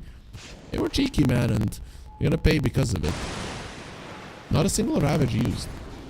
Nigma, they were a bit lucky, I would say. Maybe it was intentional, but an insecure illusion literally broke the smoke. I mean, didn't broke the smoke. Viper broke the smoke from the trees, but this illusion gave them a vision of the shaman, and they insta know what is happening, right? They saw them, and like this Viper insta press BKB. They managed to press one more BKB, so Typhoon and Ravage, literally they fight without the Ravage in this fight.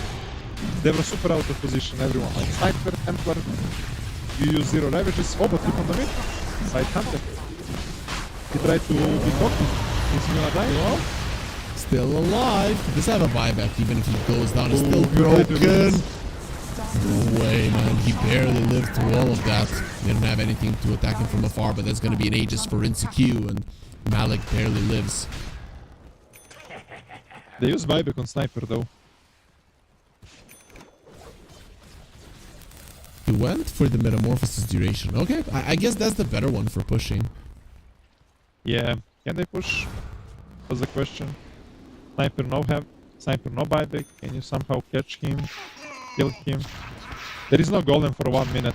And refreshing and warp up. We wanna wait this one minute for sure. Omar is drawing something on the mid and the top lane. Giving some instructions how to end the game. Do you think they're good Yeah. instructions? Maybe. All you need to do is like be Whoa. calm-headed, you know, have some straight plan. I guess we're gonna find out soon if they're good instructions. Tormentor is alive. How many? Does anybody need a shard? No, not on Nigma. The other side, Shaman doesn't have one, and Disruptor doesn't have one. I mean, it's good to get it. You get a lot of money. It's 450 gold, I think. Yep. But you don't wanna leave area for it. You wanna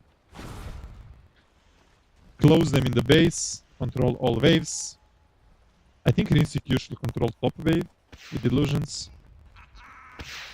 And they can control mid and bot together. Oh, they want to smoke and go into the base where there's not a tier 3. Yeah, and jump the Nice. Sniper, no buyback. Sniper and Shaman, no buybacks. If they get these two, It's gonna be huge. Oh, 1J. Radiant are scanning.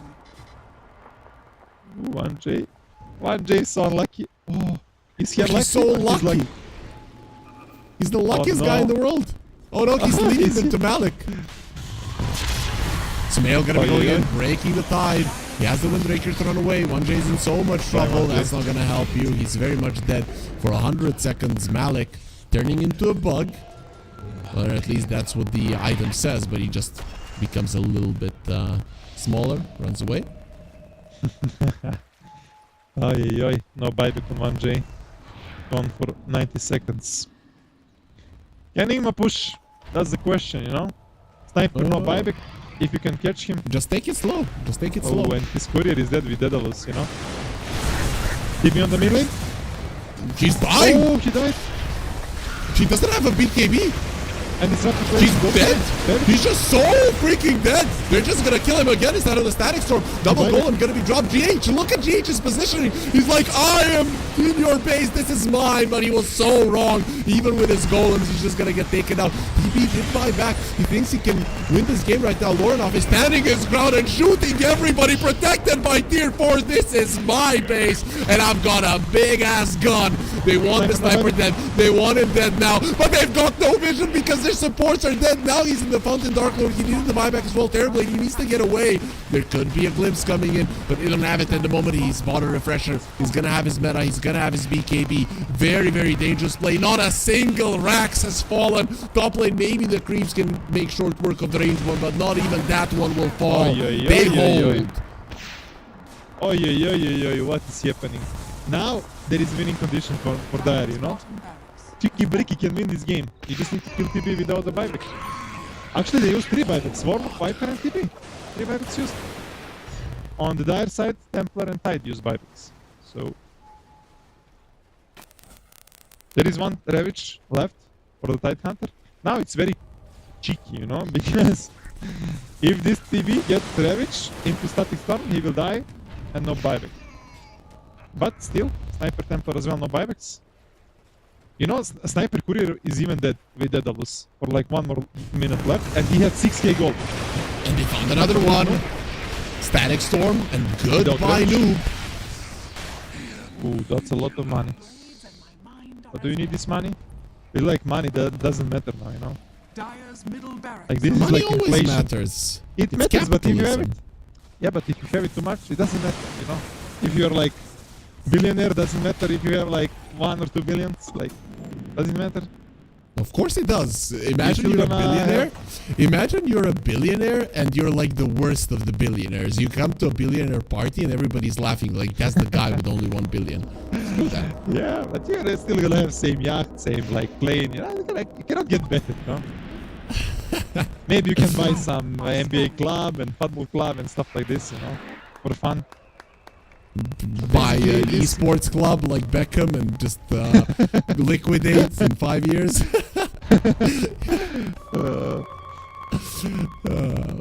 Okay, Sniper got his Daedalus and he spent his money. Oh, he actually bought Moonshard or what?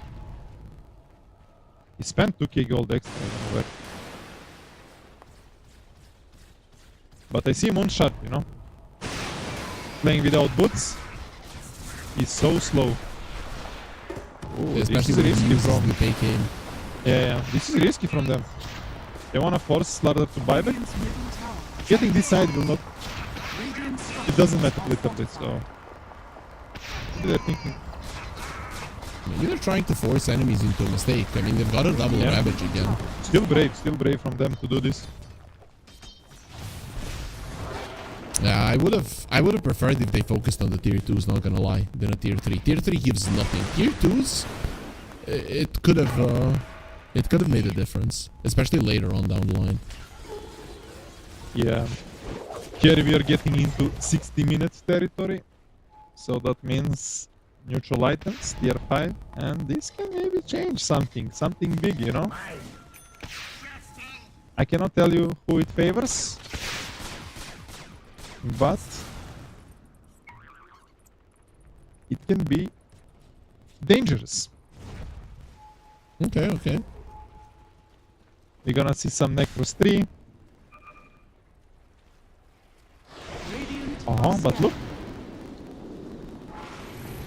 Nope. they scanned. 0 buybacks on Dire and 2 buybacks on Radiant right now. Whoever jump first, probably gonna win the game, you know? Yeah, I feel let's like see. Nigma need to somehow jump with these BKBs and then refresher and kill like this. Sniper, Templar, Shaman, whatever, you know?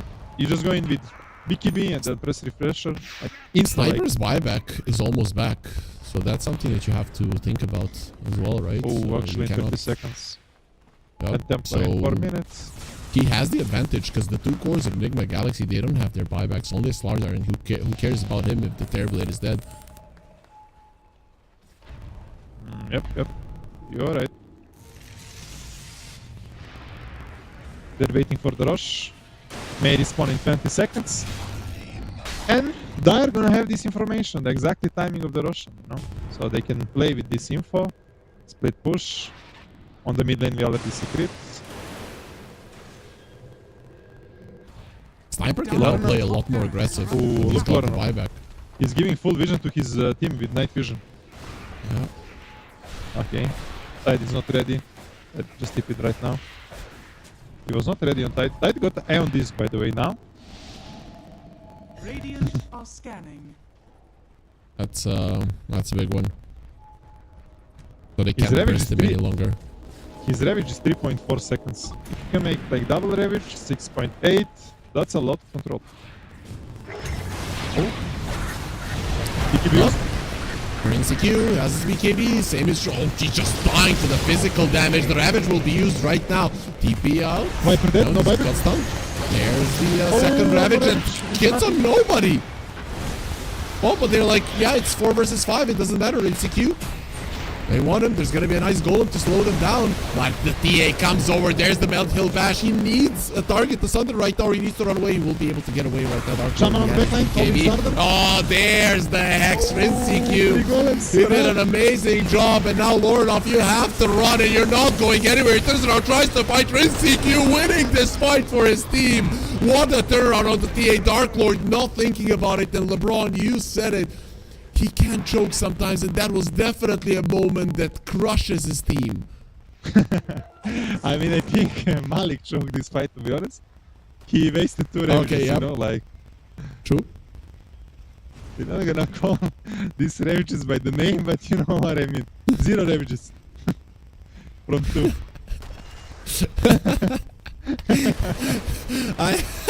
Guys, I have 2 ravages. I'm gonna hit 0 heroes with them. In 10. 9. Oh, yeah. Oh, fuck. Neutral Freaking hell, items. Anyone care about neutral items right now? Oh, They know they those should. gonna be up in 30 seconds. They should start farming those. Ooh, Lorenov, he killed the Divine, you know? Of course. He can already sell 1 item and have Divine. Oh, he got neutral item. Let's see what he got. He got Divine instead of Lincoln. And Stygian Deso. Come on. Come on. And 40 primary attribute. Holy boy. No, he went for the fleet-footed. Movement speed. He need coward. movement speed. Coward. I call that a coward, my friend. Bro, this sniper now? Oh, look his damage. He's hitting for how 700. much? 700. 700 without crit. 1.6k with crit. Plus count the minus damage from Tide and from Templar on some target. That's Yep, gonna be it's like 2 basically gonna be pure 2.5k damage. crits. Yep. Yeah, pure damage, yeah, true. Oof. Next fight. Everyone You wanna said that finish? 3 times. You said that Book of 3 the times Dead. in a row already. Plus. Viper got Fallen Sky. Okay, let's see. Oh, GH with big OE now, actually. Yep. And That's a big GH OE. he's godly, man. Look at him. Oh, Omar got Divine Regalia. Yeah, Oh, do so so much he's damage. gonna do the damage, yeah? Holy moly, bro, his ulti gonna do like 2.5k damage or some shit. Well, let's see. Let's see if it's gonna work out. Oh, Enigma Templar, in a David smoke. Beckham. He's hitting the Let's rush. see. See, he's not in his prime any longer. Nobody hitting it. checking the rush. Nobody checking the rush. Look, even Omar not pressing the spell inside. Come on, please. Illusion is gonna go in. Roshan is 1 HP. Spider legs.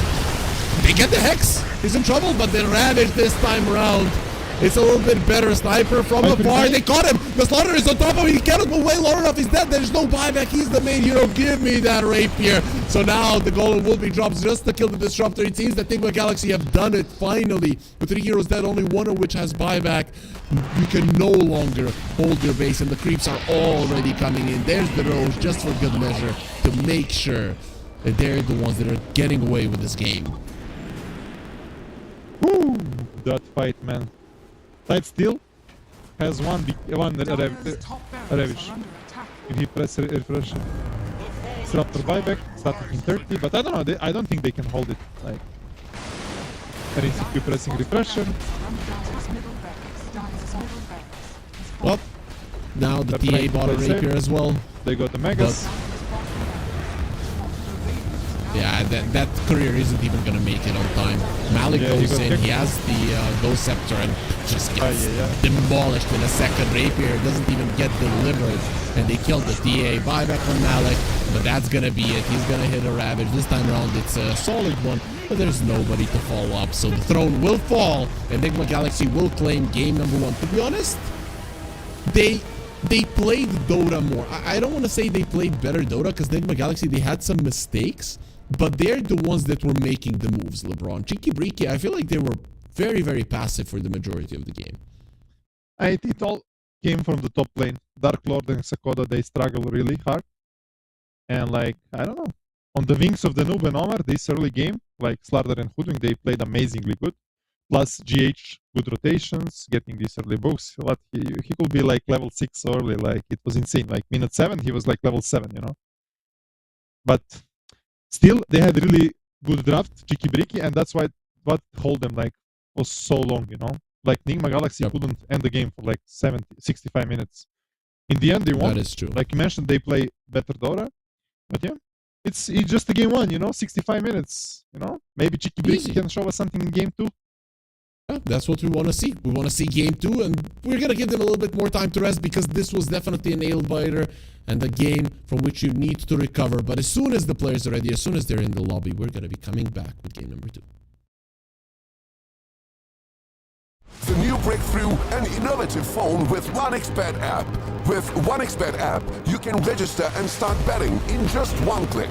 Intuitive interface and thousands of sports events every day. User-friendly app. Big wins, fast payouts.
through an innovative phone with 1xBet app. With 1xBet app, you can register and start betting in just one click. Intuitive interface and thousands of sports events every day. User-friendly app. Big wins, fast payouts.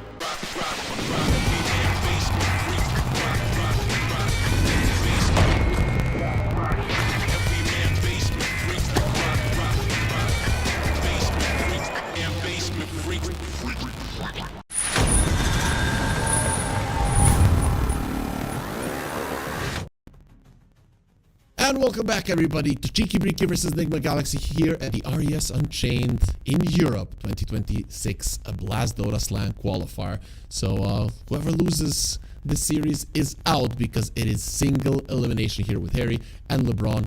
First game goes to Enigma Galaxy, even though we both kind of agreed that Cheeky Breaky's draft should come out on top, but Enigma came out swinging. Does this mean they're going to be winning 2-0, LeBron? Because it usually turns out that way when you don't win a game like this. I mean, I'm still not gonna go that like a Cheeky Breaky. They're amazing players. It's a new form team. I don't know if they're like just playing for fun, or maybe they created a team like to play together.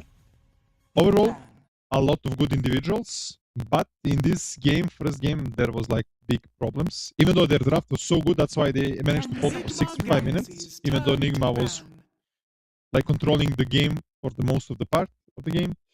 But let's see. I still will not go easy that Enigma gonna go off 2-0. I think Cheeky Breaky are not here to just show up and go home. They wanna win the qualifier. I feel like this game you need to give Lorenov a playmaker. He got baited into picking a sniper, and he is the type. I mean, he play good sniper, but he need to control tempo for his game, for his team. Like now, we see he's banning Viper. He don't want to deal with this shit.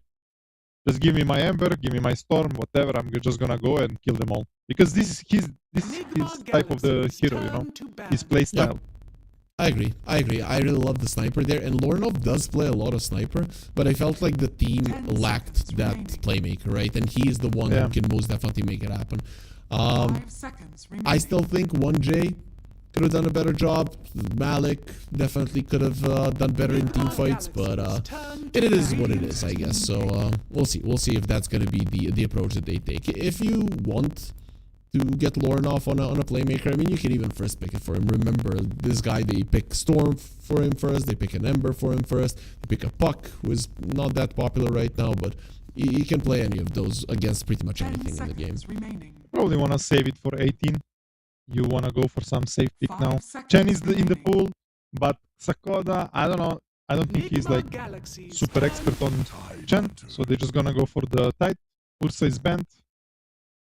Do you go like for TB right now? Because it's gonna be banned. They will not give TB right now after the second stage. So Enigma need to think, do they want to ban? There is also Hoodwink left, like from the break mechanics. Viper is banned. Yeah, I think they're gonna ban out the Hoodwink. No, they don't have to ban the TB now because they know that they're gonna be playing against the Clinks.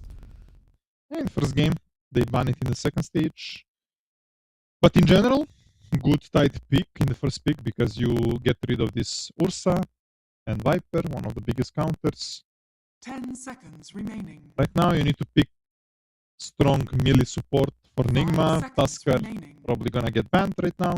There is also Clock in the pool.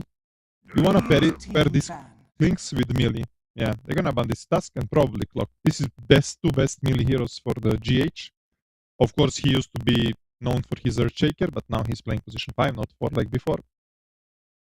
On the other side, Cheeky Breaky gonna go again for some range heroes on position 5 and 4. Maybe this time you can see Hoodwink on 1J. You don't think they're gonna ban out the Hoodwink? Because Enigma Galaxy, they got the first pick in the second phase, so I feel like that's what they're gonna pick, right? I mean, they're probably gonna think about, okay, it's a good call. You have this break for Tide, one of the best Omar heroes. He played really good in the first game, but I don't think that was like super important ban. I think you need to ban this. Okay, Clock is good. I don't know if GH can play Trent, but in my eyes, Trent is Imba, especially good with range heroes like Clinks. Against Tide Hunter is good. Maybe we can see GH Trent. I don't know if he's playing it. Enigma Galaxies. I'd rather see a turn to clock pick though Radiant than a team treant. pick. No, just gonna go Warlock. That's very, very, very dangerous, you know, my friend. There can be some holes in these lanes. Yep, for sure. Now I would love to see clock from Sakoda plus some 10 again any seconds range hero remaining. for 1J. Maybe 1J Yeah. is even thinking about playing 5 patch, you know. seconds remaining. It's actually a solid Pudge game.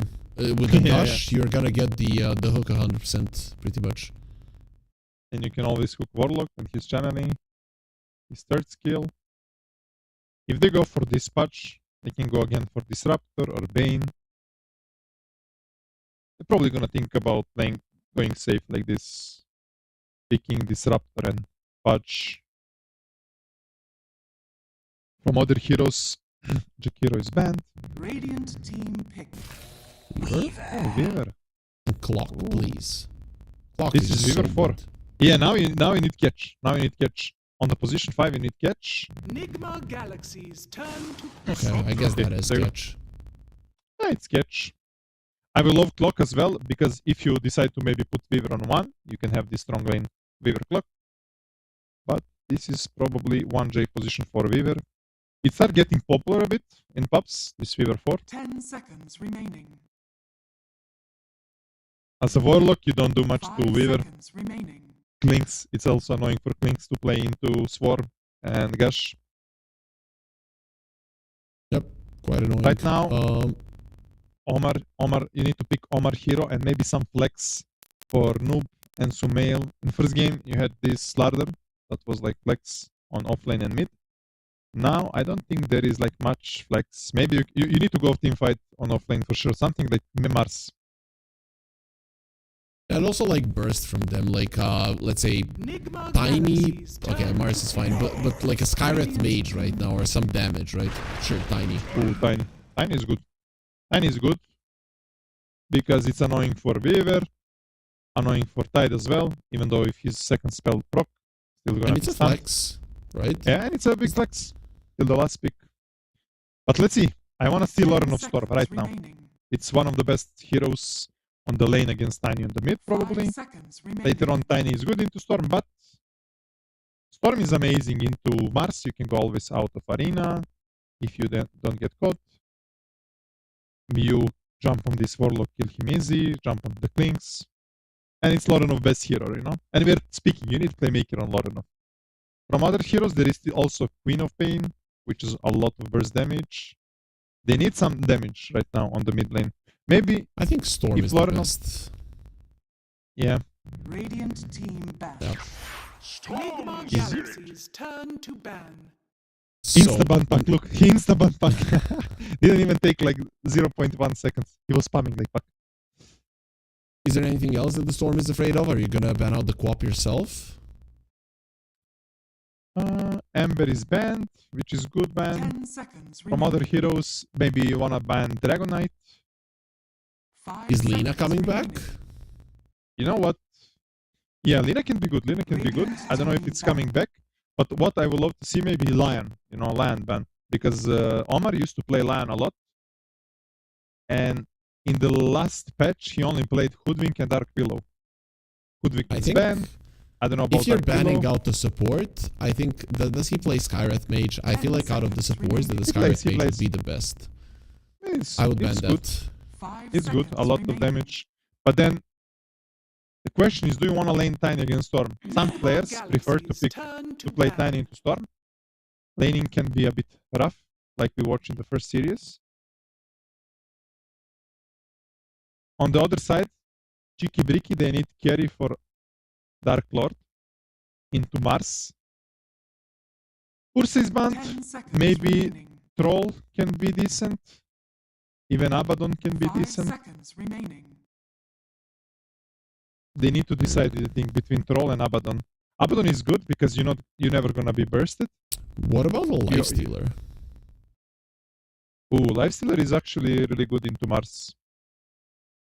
And Lifestealer is actually an insecure specialty, but Dark Lord can play it for sure. Dark Lord have super huge hero pool.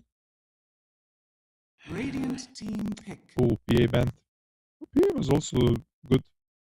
We wanted to see PA in first game for InCQ, but Yep. we didn't saw it.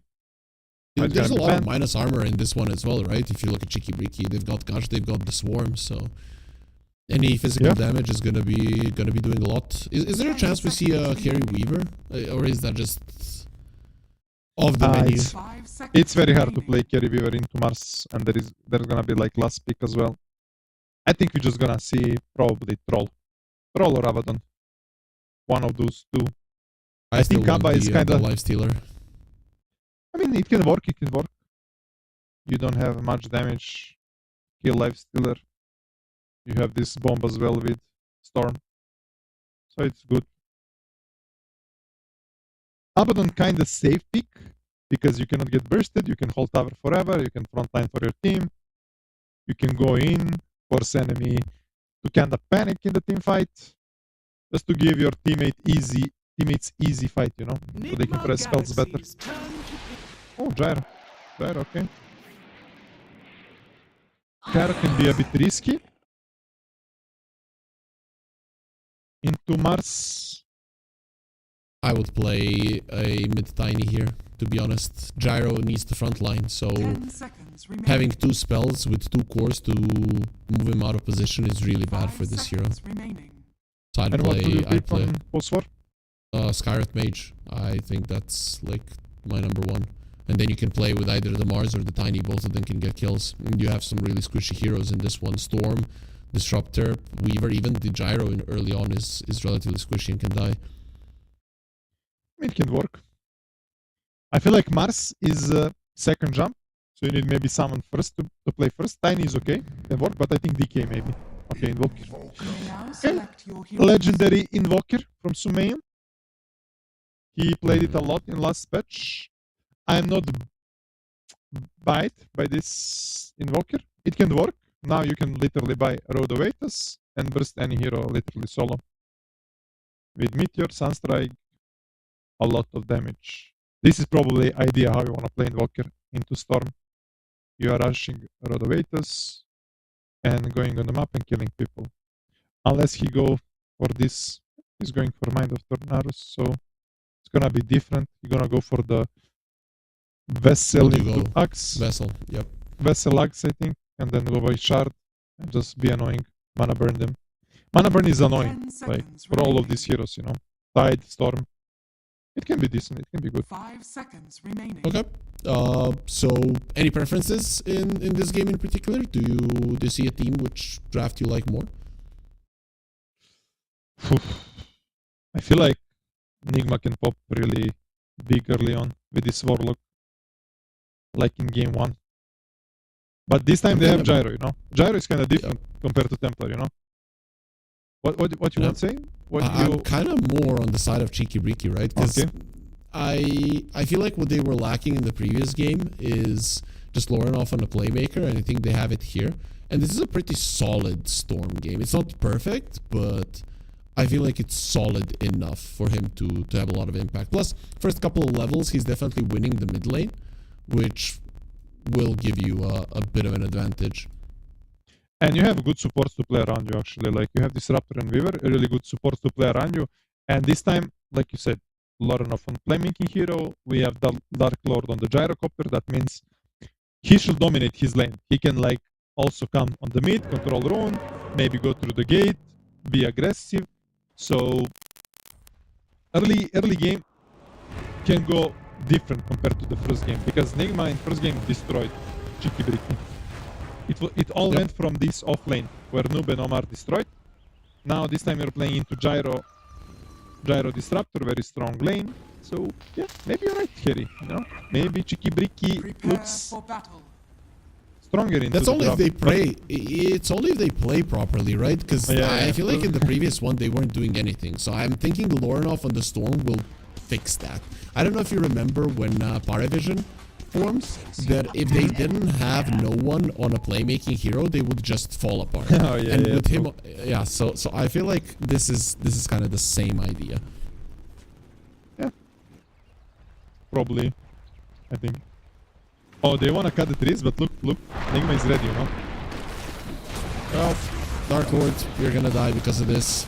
And the minus armor there. Let's see if they can turn it around because of the swarm. Omar is so much in minus armor with the Tiny starting off with 0. Now he's gonna be getting it back a couple more hits.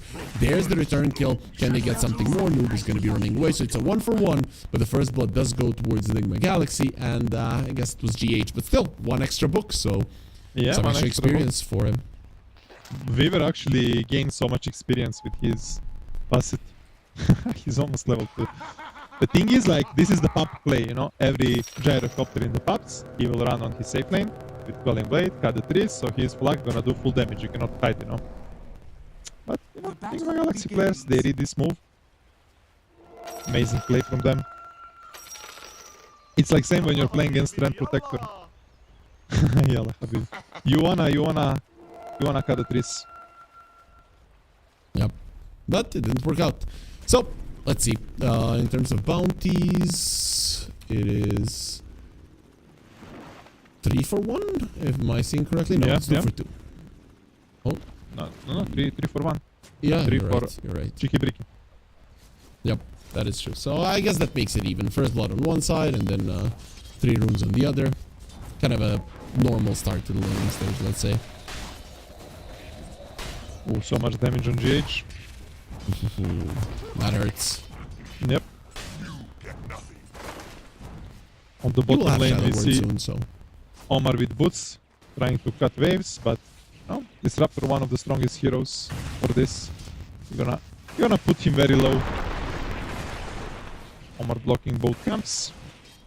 When you're playing in Gyrocopter, you wanna block both camps because Gyro wanna push wave with flag, so you can pull big. Gyro still holding the skill point. Omar gonna manage. Yeah, she's wanna hold the creeps. oh, top lane, Rizikyu is dropping low. He's almost dead. One more. No, it's not gonna be happening. The Shadow Word is dead there to keep him healthy, but it's becoming quite dangerous. And now they're gonna have the swarm to reduce his armor as well. Oh, they did this without Storm. I mean, Swarm.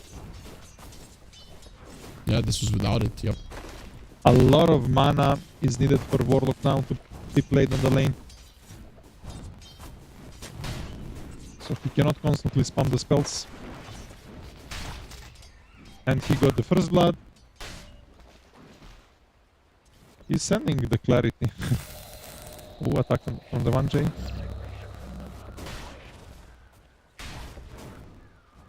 Oh, That was the courier. Dire's courier has been killed. Radiant's courier. On the mid lane, Radiant's like you said, middle Laurenov tower gonna is have good under time attack. for waves. the He's doing invoke early on is pretty just well. so sad. Yeah. He have But it gets already better 80 for him. nights. Wait, denies is a little bit too much. Overkill. Not gonna lie. Just let the guy have a little bit of it.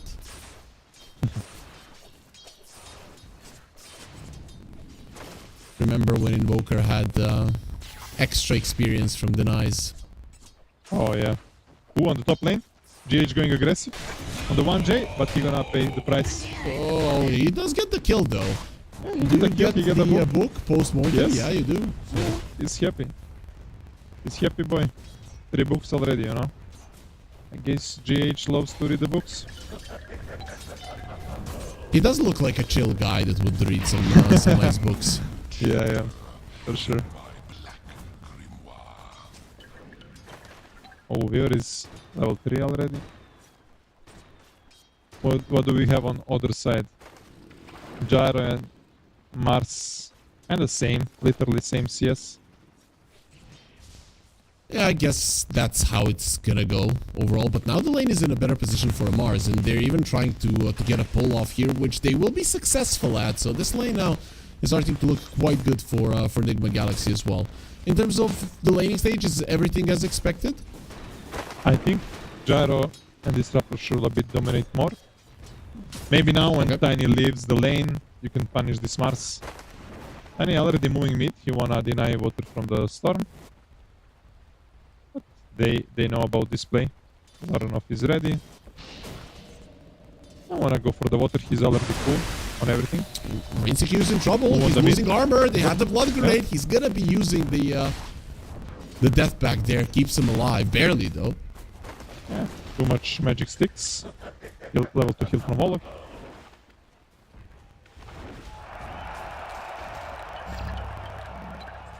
Disruptor is following Tiny on the mid, you know. He wanna make sure his Storm can farm. So basically he's protecting, you know. Even high-fiving. Like he's like outside of the range, XP range for Lorena. But he's there. Yeah, it's good play, good play. I got you, bro. Dark Lord, definitely doing okay, better than in the previous game, but he's doing still not good. ideal. We'll see.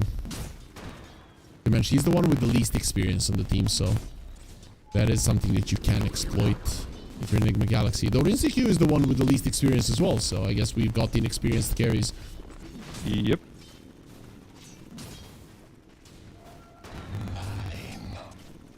But ResCircuit played for bait, you know, and bait they give a lot of good carry players, you know, like Watson, Crystalis, Vitium. Position 5s as well. LeBron, Fishman.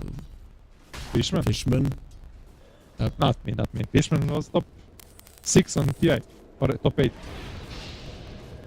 Unchained? You're running away for now, but he's going to be running into ResCircuit and Omar. Can he get away from this one? With the Avalanche, doesn't look like it. He will most definitely go down. ResCircuit will remove the swarm. Now they need to do the same with Omar's, and that bug will die as well. So no more minus armor, meaning that you have to run away. Your damage output is not that high. Nice grab on the Weaver. Nice rotation. Yep. Is that 4? I think that's 4 already. Yeah. Again, he's gonna have his level 6 minute 8. Oh, and Disruptor. You're gonna get him. Oh, looks very much dead.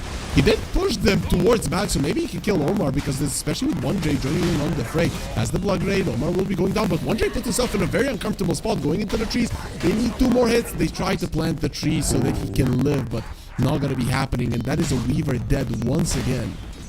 That's six books for GH. Oh, why does this only happen to me, bro? Why don't I have 6 books when I play Warlock? Yeah, I don't know, man. They're just feeding the books to him. That's a bit too much. And I feel like it was one of the main reasons that they lost the first game as well, because GH just took down all of your towers and you couldn't take down a single one. I feel like they're doing too much overplays, you know? Like, for example, now we see Xakoda, level 2. You wanna steal the rune, but again, he probably gonna feed. Radiant are scanning. It's like overfeed. You're doing things that... Okay, maybe he's gonna be fine. Oops, TP on GH. Like he's just gonna feed? Didn't happen. Didn't happen just yet. There is book. There is book. Oh, Snoop threatening with the spear. They have. Oh, look at this! Well. He took down the trees. Is that gonna save his life? No, it's gonna destroy him. So this is why they gave him books so that I live. Oh, it was all part of the plan, it seems. And now GH, your level 7 Warlock will give us even more gold. A double for Lorenov with his AD rune makes a difference. You didn't expect that, LeBron, huh? I didn't. It was... I mean, Noob was rushing there, you know? Like, GH Omar, he can't get the attack in! Yeah. Disaster. And look at that. GH's golem is on the cliff. Oh my god, this is the worst thing that can happen to Enigma. Imagine you killing Gyro, you are opening his tower, instead everything is opposite, right? You lost 3 heroes, you almost lost your tower. It's a disaster. With good reaction. It's a big disaster. Oh, happens, I guess. There. He could have waited. He could have waited with the golem, and then it would have been a completely different story. But Afterburner really coming into play. That Gyro having 1 billion movement speed. Insane. Yep. Now Mars has ultimate. Blinks is here. Maybe they can kill the Gyro. Gyro is playing. Oh, but look, Xakoda is sensing something. I never thought about it, man, but this Ash Legion shield that the Gyro has, it's actually quite strong. Weaver has been found, take away his mana, and then his life as well, so that's gonna be a nice takedown. Yeah, it's strong. 140 barrier for everyone. It's I think it's OP item to be honest. Yep. Imagine a Chen finds that one. Yeah, What yeah. are you gonna do? But this is giving like 250, you know, and this is like 140 for free, like neutral item. It's unreal. Plus Pavis is on one hero and this is like aura for whole team. Yep. It's only 6 seconds though, but still. It's kind of dumb. You use it when your hero is focused. Radiant are scanning. So looking okay for Cheeky Oh, Mickey right on the now top after lane. that fight on bottom. GH gonna get slowed down. He is giving so much. They're just gonna ravage to make sure that he dies. A level 7 Warlock is just such a nice grab. Samil misses on the tornado and Malik will just walk away because nope, he might even decide to go back in.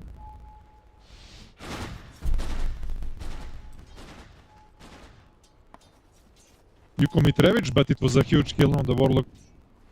Plus, you force Invoker to TP.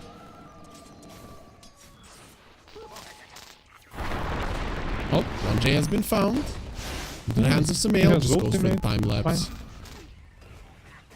If David Beckham on bottom lane can kill the siege, that's gonna be huge. If you can delay bottom, but still, GH is bottom with the golem. Ooh! He wasted battle bonds. Yeah, He was surprised, you know, that Gyro got pushed by this wild. Okay, they're just gonna leave the tower. They cannot. Actually, they're looking to fight. This Yeah, Raptor Dakota is is staying trying to. Yeah. Storm is close. Weaver is connecting. Tide can TP, but Tide have no ravage. Oh, there's the On the glimpse. Mars. Gyro is not using No static ultimate. storm yet though. This is a bit dangerous. Ah, he's still a I bit don't know. too tanky, a noob. Gyro was afraid. He didn't wanna come closer. Press cults. Still, Howard. they defend it kinda. Oh, but Storm is. I mean, Invoker is here. Sakoda. Ooh, that was close, man. Oh, nicely done. They're still gonna get the tower though. Insecure, That being a little bit also- pressured on top. Under attack. It was dying. Somehow, LeBron, everybody is alive, so Yep. game's just gonna continue. So all 3 of the cores are topping the network charts, so looking quite good. Win probability 50-50, so Dota Plus has no favorites at the moment. 50-50.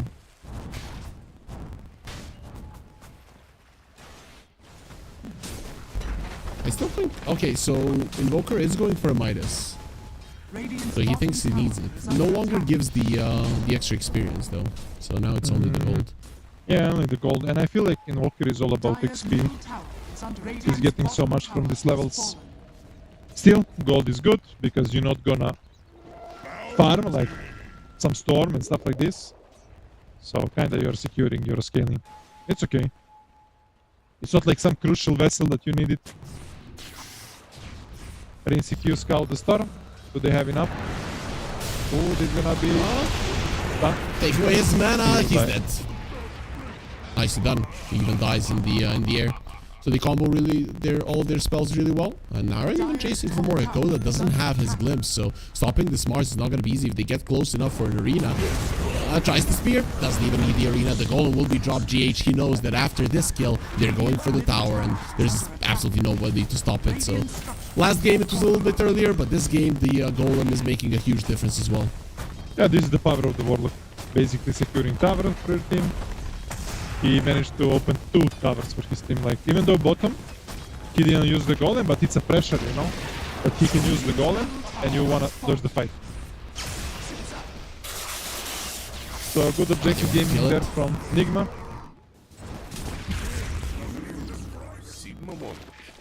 Please they killed the golem, I guess. That's something. Yeah. Easy 1 have a goal. Sakoda is still struggling, not level 6. You wanna glimpse Invoker, lost vision. They wanna open mid now with the Ravage, with the Warlock Golem. As Enigma, you just wanna dodge it. So good play there from Cheeky. Cheeky Bricky. Dire's middle tower is Oh, under nicely done. I mean, you get a trade, something that in the previous game you weren't able to do. I guess this is the power of Lorenov being a hero that can actually create some or have some movements on the map, and he's doing a really good job being top of the chart. Weaver, is he gonna survive this? Not even close, it seems. Dire are scanning. Arena used. Oh, look Omar on top. You wanna steal the Shrine of Wisdom? He's gonna It's like... be able to do it. Ah, no, the that's not storm sure. is coming! Just in time! No way! Like literally No one hit way! and... Damn. Laurenov. What a player. Calculated perfectly. He knew. And his region is on, bro. His region is on. He is enjoying, bro. And insta smoke. Go smoke. Go Insta smoke. Go smoke. kill. Go sneak. Go kill. Find some cleans. Cleans is already out, but still. Lane, you know, Lane is pushing on the top, and they're thinking somebody gonna react from this farm. Somebody gonna come. Ooh, Sumail died as well. Died from the Ravage. This is looking so good for them right now. Malik is just running in like a madman. Bugs are coming in. They will connect. Look at the damage with the right place. Goodbye armor and goodbye GH. And see now, at least there has to be some kind of response. You cannot let them get away with this. Malik is taking almost no damage after using the Cracker Shell. Where's the spear? It's nowhere to be found. Omar used both of his spells, making a huge mistake there and allowing the Tide to escape because of it. And Laurenov and Sakata, they did really good cardio. Running whole map. Go to the tower, but let's see. Dire's bottom tower. Oh, Mars. We'll start it here. Dakota. They go down. ResCircuit gets the kill. Laurenov. So close, man. Nigma has to be... Or, Cheeky Bricky needs to be careful. Nigma can very easily come back into this game. But at least, Cheeky Bricky, they did open up all of the tier 1s. I think at this point in the previous game, they didn't kill a single one. Yep. This is big difference compared to the first game. Map is more open. Like, in the first game, yeah, they couldn't open a tier 1 for 35 minutes. Attack on the bottom rune. Storm gonna be speared into arena. Ooh, Dead. he's gonna die. Oh, and what was that tornado? Malik, he's probably gonna die as well. But he's doing his best to escape, and with the kinetic field being perfect, there's gonna be an avalanche, sunstrike off the mark. Malik will survive. Sumail be not fine. really using his spells in the best way. Good vessel from He's Weaver good. on the Mars. Stopping his blink dagger. Oh, but look. No. Still wants him. Spear back. He has to die. Oh, This is the spear. What the hell? What the Ay, dude? ay, It's ay, a ay. big fat guy. How can you miss all of your spells on him? Can Sumail hit Sunstreak? No, it's level 1 Sunstreak. Malik is dodging it. Dire are scanning. Dude, LeBron. Who on What the top hell lane? was that? Who is in problem? Oh, but look, Storm. He will find Rock two coming juicy in. supports. Oh, yeah, and here comes the rockets from... Oh, yeah. Give me galvanized. Yep, 2 galvanized stacks just like that. Easy. And on top, you have Arcane Rune. Tide gonna scout for him. Laurenov gonna wrap his hands. Ooh, Malik almost clicked it, bro. Fair enough. He's not going for it just yet, so maybe Sumail can steal it. If he knew about it, he's gonna go for Laurenov. Take away his mana. Ah, he's good. He has enough, yeah, to go to the low ground. Radiant Soldering, you are know. scanning. Easy. There was a time when Storm Spirits weren't buying the Soul Ring. I really hated Yep. that. Oh, look that this. meta. Nice static storm from Sakota. Yeah, trying to survive. There is an arena if they want to use it even. Probably Yes, not needed. Dodge Rebuke to end his life. And now they're looking towards Malik. He doesn't have a blink. They have the arena. They decide not to go for it. There's a shard in the invoker pulling him in. Goodbye, Malik loses mana, all bro. of his mana. Maybe you need to buy heals to dodge this. In first game you buy heals to dodge Viper Strike. This time you just buy to dodge EMP. Cannot maybe play Dora. doesn't He cannot play Dora because he's buying pipe, so he will not be able to press anything if he gets mana burn. He needs Yeah, force but all of staff. his mana goes away. Yeah, force staff or eels. I think he will just buy a blink and initiate with the Ravage. I think that's gonna be the move. Yeah, can work. But it's gonna take some time till he finished on his pipe. Okay, next big timing. Can they fight for the Rosh or Torm? I guess there will not be a Rosh fight right now, but for the Torm, both teams will try to fight. They smoked on the ward. On the top ward, they smoked. So, Nigma knows about this play. Oh, Warlock, tip is out. GH. They're gonna come back to top, but they're gonna see. this small ward doing so much for them from the GH. They know Storm is top with their Kin Rune. This is how Storm wants to play, you know? Basically going from gate to gate. Farming wave, farming creeps. So when you're playing with Storm in your team, you need to make sure that they don't have a vision on the portal. Because they're just gonna be killing everybody, but at least his Arcane Rune is expiring, so only has half of the duration left on it. Ideally, he would want to fight with it, but he'll take the farming. Smoke from Nigma because they know Storm is here. And Insecure gonna scout him. Oh, somehow he knows something. He feels it. Some sixth sense, yeah. Dust use on Weaver. Ooh, Oh! he dodged it. Nigma Galaxy, man, these guys need to be playing a little bit more pubs because their spell usage just isn't on point. Not gonna lie, and these are all like considered very, very talented players. So this really shouldn't be happening. I mean, they're high MMR. It's gonna be free turn for Nigma. Ooh, imagine that bug get the Torment. You get That the would shard be- on the tiny. That sucks so much. Even the Warlock one isn't great, but at least it does something. Oh, look, Lorna. Like Big silence. Ravage, 4 heroes. They're in so much trouble right now. The Insecure standing is not actually doing quite a lot of damage. The Golem will be dropped and might be enough to turn around this fight. So Melee somehow still living and breathing. There's an avalanche on the toss. The Source Spirit might actually die. No, he's gonna live. He goes next to Noob. He needs a spear, but he's gonna be connected on with the rocket. Noob I uses cannot the believe- spear onto Malik to push him away. He didn't want to go for the storm, and now all 3 of your cores are dead. I cannot believe Storm survived. Oh, did they kill Somehow. him? Malik is gonna live through it all. Omar is just gonna die. There's gonna be a 4-for-1 Nigma It's a Galaxy. They couldn't do much versus Cheeky Breaky here. Yeah, Lorenov on the Storm. Oh, one more Arcane Rune. Okay, thank you, Gaben. You know, Lorenov so- was top 3 player by KDA in 2025, I think. There was a stat. He was like 9.6 or something, you know, per game. It's Yeah, insane. I remember in Fissure Playground 2, he was like 46 150 or something. For Mount, right? Yeah. As a standing. During the group stage, it was kind of dumb.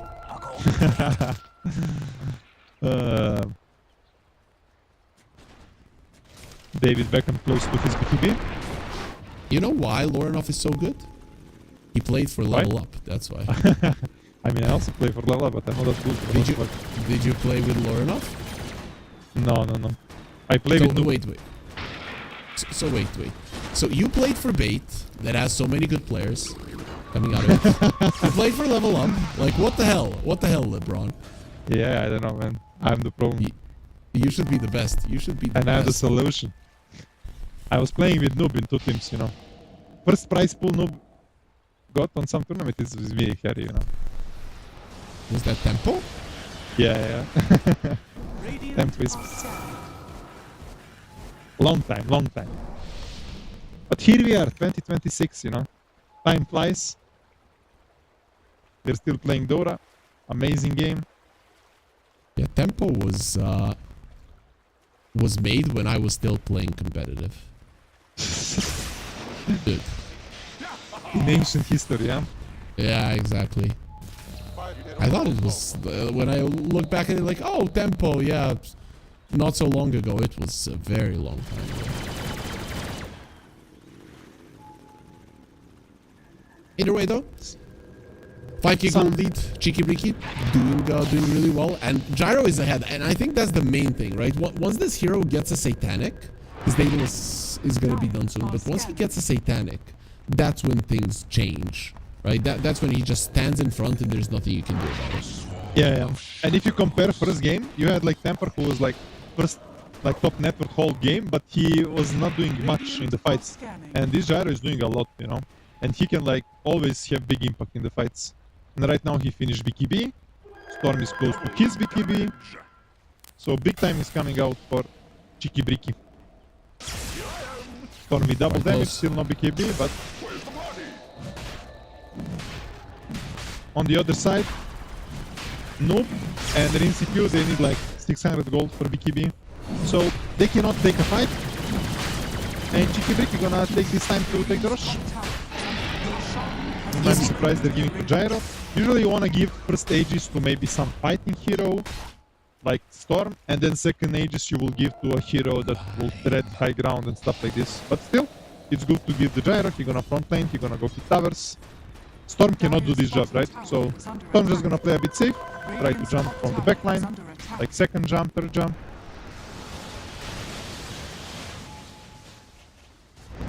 Either way, though. Arena on the Sekoda. Got the spear. But look who Here is comes the here. Storm to save his life, and he will be able to do it. There's gonna be a mech. He's in from so Baron. much trouble. I really love 1J build, you know. Go for the mech, I'm going for the hits. I never saw this in my life, but I think it's good. Are you gonna steal the build? Yeah, of course I will. It's good. Vessel into grips. Imba. Dire's bottom tower is under attack. Unkillable, you know. Dire's Unkillable. structures are Oh, fortified. Amarchik. Yeah, remember when people, your good friend Mitch, he played a lot of it.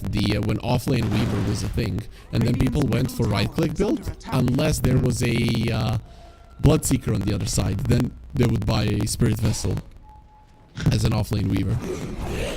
Yeah.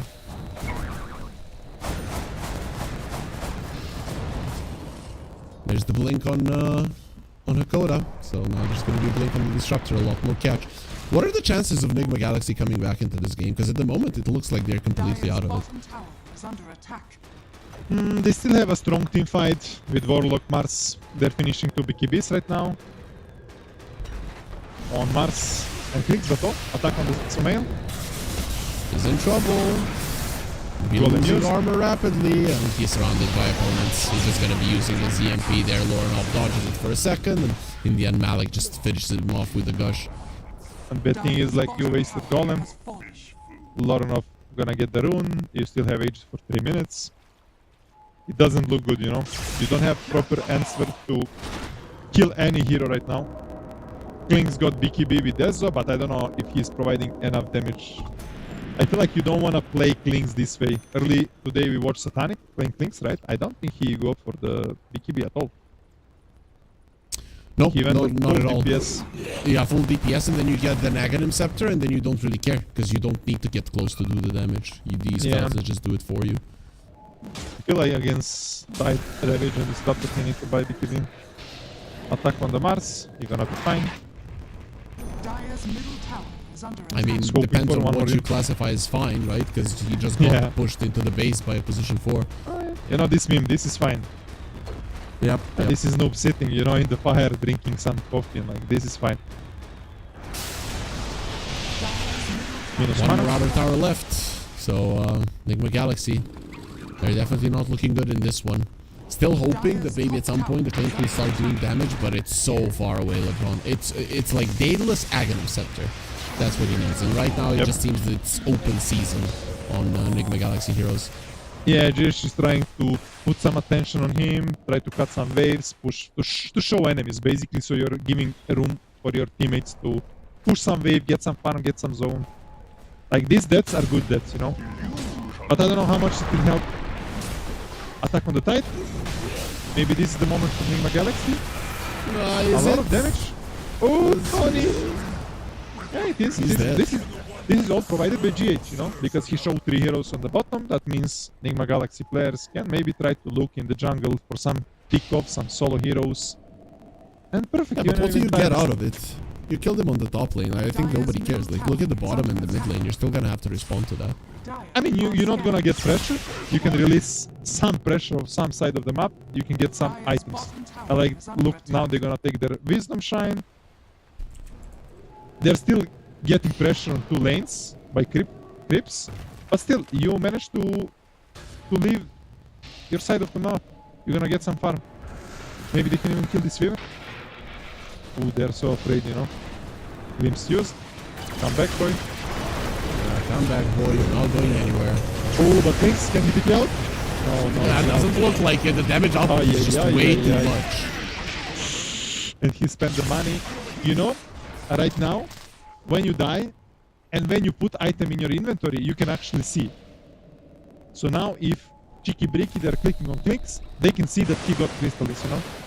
So, what you should do, never buy item like this, or don't put it in inventory, you know? Hold it in courier, backpack, or whatever. Like, not in backpack, but in... Because now they know, for sure, Kling's don't have Bible. Yeah. I don't know if this is like bug or it's it's like intended to work like this way, but I think it's intended. They would have fixed it by now. GH. Maybe dropping the goal in here. Slowing down Lornoff a little bit. He is quite tanky there, but with the rocket tracking, Lornoff needs to be very careful about what he's yeah, they doing. need to back up now. David Beckham, He is, and he gets speared. well, gonna go back. His spears were not on point this game.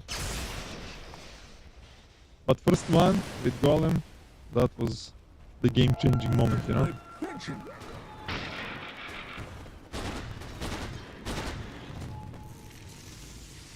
It is. Either way though, 12k gold lead, pretty standard stuff now, with what you would see from a gyro lineup.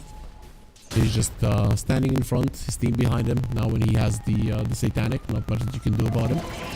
Ooh, Sekoda, wanna force Snoop BKB. Is BKB gonna be forced? He has to be if he wants to live. He's trying to... yeah. Oh, his DP is cooled down. Oh no. Trouble. They're gonna chase. Can you find them? And he has been found. And no TP for you, my friend. There's the Thunderstrike. Now they're gonna be having vision 100%. So jumps in. This game is not galvanized.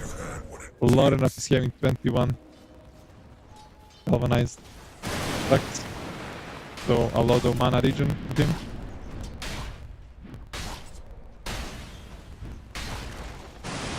Quite a lot. I'm not fan of this attack on the G. But doesn't look very much dead. 1J will get the kill. They're just killing them everywhere right now. It's not even close to anybody surviving. I feel like this kind of invoker is okay. But let's see. Attack on the Clinks on the bottom lane. You want him Can as they kill well. him? We Yeah, should he's use. gonna pop the BKB. Lornoff doesn't have that much mana to work with, but TPing out next to these three heroes is just not gonna work. He dies to the Anchor Smash. TP out from the Tiny. He's Gonna get healed up to make sure that he's not going anywhere, and Omar will just die. I mean, I wanted to say, I don't know if this invoker is providing much when you're losing side lanes. I mean, when your Clinks doesn't do damage, your Mars is also like basically control, right? So you have like this invoker who is like kinda not support, but he's like some kind of poker, you know? He's poking in the fights, burning your mana and not doing damage. Mars as well, does control. And these Clinks cannot provide solo damage. So I felt like this was like very bad last pick for Nigma Galaxy. But let's see, game is still not over. They're trying to defend. No mana for Mr. Gyro, but Griefs from River, you know? Giving some mana. That changes everything. And now they're gonna be going for even more. That's gonna be Warlock dead, and he does have a buyback though. Yeah. But what do you do now? They're still in your base, 17k gold lead. It doesn't look like you can do much. Roche will be up in 2 minutes, and I don't know if Chicky Brick even needs to wait for it. I mean, they're probably gonna play safe. He's still gonna farm at your side of the map. They're not gonna let you leave the base. They're not gonna grow, and at some point, maybe they can even go right now. But why will you risk? Maybe if you have good opening with some kills, like now Nigma Galaxy, they're leaving the base. If you can get some you kills have to. here. You can't stay in your base right now. It's just impossible. So you have to make something happen. And So Mail got BKB, but he's gonna change something. Let's see. Ooh, Storm found Nook. let's see what he can do to do. Limps back on Omar as well. They do see him. Good poke. He wants to get out, but look at the damage he's taking from just the magic damage. They're even attacking him. Gush's but physical buyback. doesn't go through the ghost. No buyback Oh, at all. insecure. Now Storm gonna be going for more insecure. Does pop the BKB, stands his ground, tries to fight, but look at Malik, who just doesn't care with the Kraken shell. He's not taking any damage. Gonna be slowing them all down with the gush. Why are you running? Okay, they force buyback, they force BKBs. Storm still has his BKB. Ravage is still on. It's a very good poke. It's pretty good. Ravage gonna get used. That's a dead click. He He does have a buyback with no BKB. Even if he comes back, Tiny will be taken out. Mars loses his life. He does have a buyback without his arena. He's not really all that strong. Sumail has the BKB to try to survive, but the right clicks are just way too much. Nigma getting destroyed left and right, and ResCircuit, he just bought back. It's time to send him back to the base. With Gyro coming in, he's gonna get speared back, and ResCircuit did his best, but one more hit from Dark Lord will finish his life. He didn't even need to not be stunned. That's a triple. Is he gonna get an ultra? Does look like it. One more hit. Nope. Lorinov says this one is mine. He's beyond godlike with his Storm Spirit, and really has been the playmaker and the MVP of this game. 15-2 and 14. Once again, his KDA is out of this world. I mean, they find the recipe, you know, they adapt from the first game. First game, as we said, he played sniper, it was really good sniper game, but he couldn't play his own playstyle, right? To literally run at you and destroy you. Like, MVP performance for sure, like, he destroyed them. Yep, looked pretty good. So, is his Storm getting banned? Can you ban all of Lorinov's heroes? Is there enough playmakers that he can still find one, even if if they start targeting him? I mean, they can target him for sure, but I don't know if you can ban all of his heroes, you know. First game, I think they banned Ember. I'm not sure about second game, but still they have a lot of heroes. But Stormis is definitely one of his best heroes. But still you need to think about Void Spirit, Queen of Pain, Ember, Puck, you know. You cannot really target him fully. But yeah, you're right. like Nigma Galaxy had some openings. Like on this, GH had like 6 books. He activated his book a minute 7. They should kill the Gyro, open the tower, but what happened?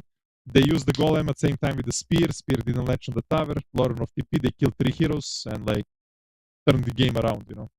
Is that really something that changes the game completely? Yeah, because you will lose your gyro. You will lose probably one more hero. You will lose tower. Map will look different. You know. You will have faster level. You will have faster blink on Tiny and on Mars. So that means Link can play more freely in the game, like do his job. But like this, you just play defensively a lot, and you cannot do anything on the map. So it changed game completely, like for sure. Yep, makes sense. We got a game 3. We wanted a game 3. We kind of looked at it as this team's being closer to each other, even though we hyped up Cheeky Riki. But now we're seeing why. Because they really did make short work of Nigma Galaxy. I'm not going to do that again because I just rocked my table. But either way, we're going to take a short break. And the decider game, who's going home, who's going through, is coming up after the break. The new breakthrough, an innovative phone with 1xBet app. With 1xBet app, you can register and start betting in just one click. Intuitive interface and thousands of sports events every day. User-friendly app. Big wins, fast payouts.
break through an innovative phone with 1xBet app. With 1xBet app, you can register and start betting in just one click. Intuitive interface and thousands of sports events every day. User-friendly app. Big wins, fast payouts.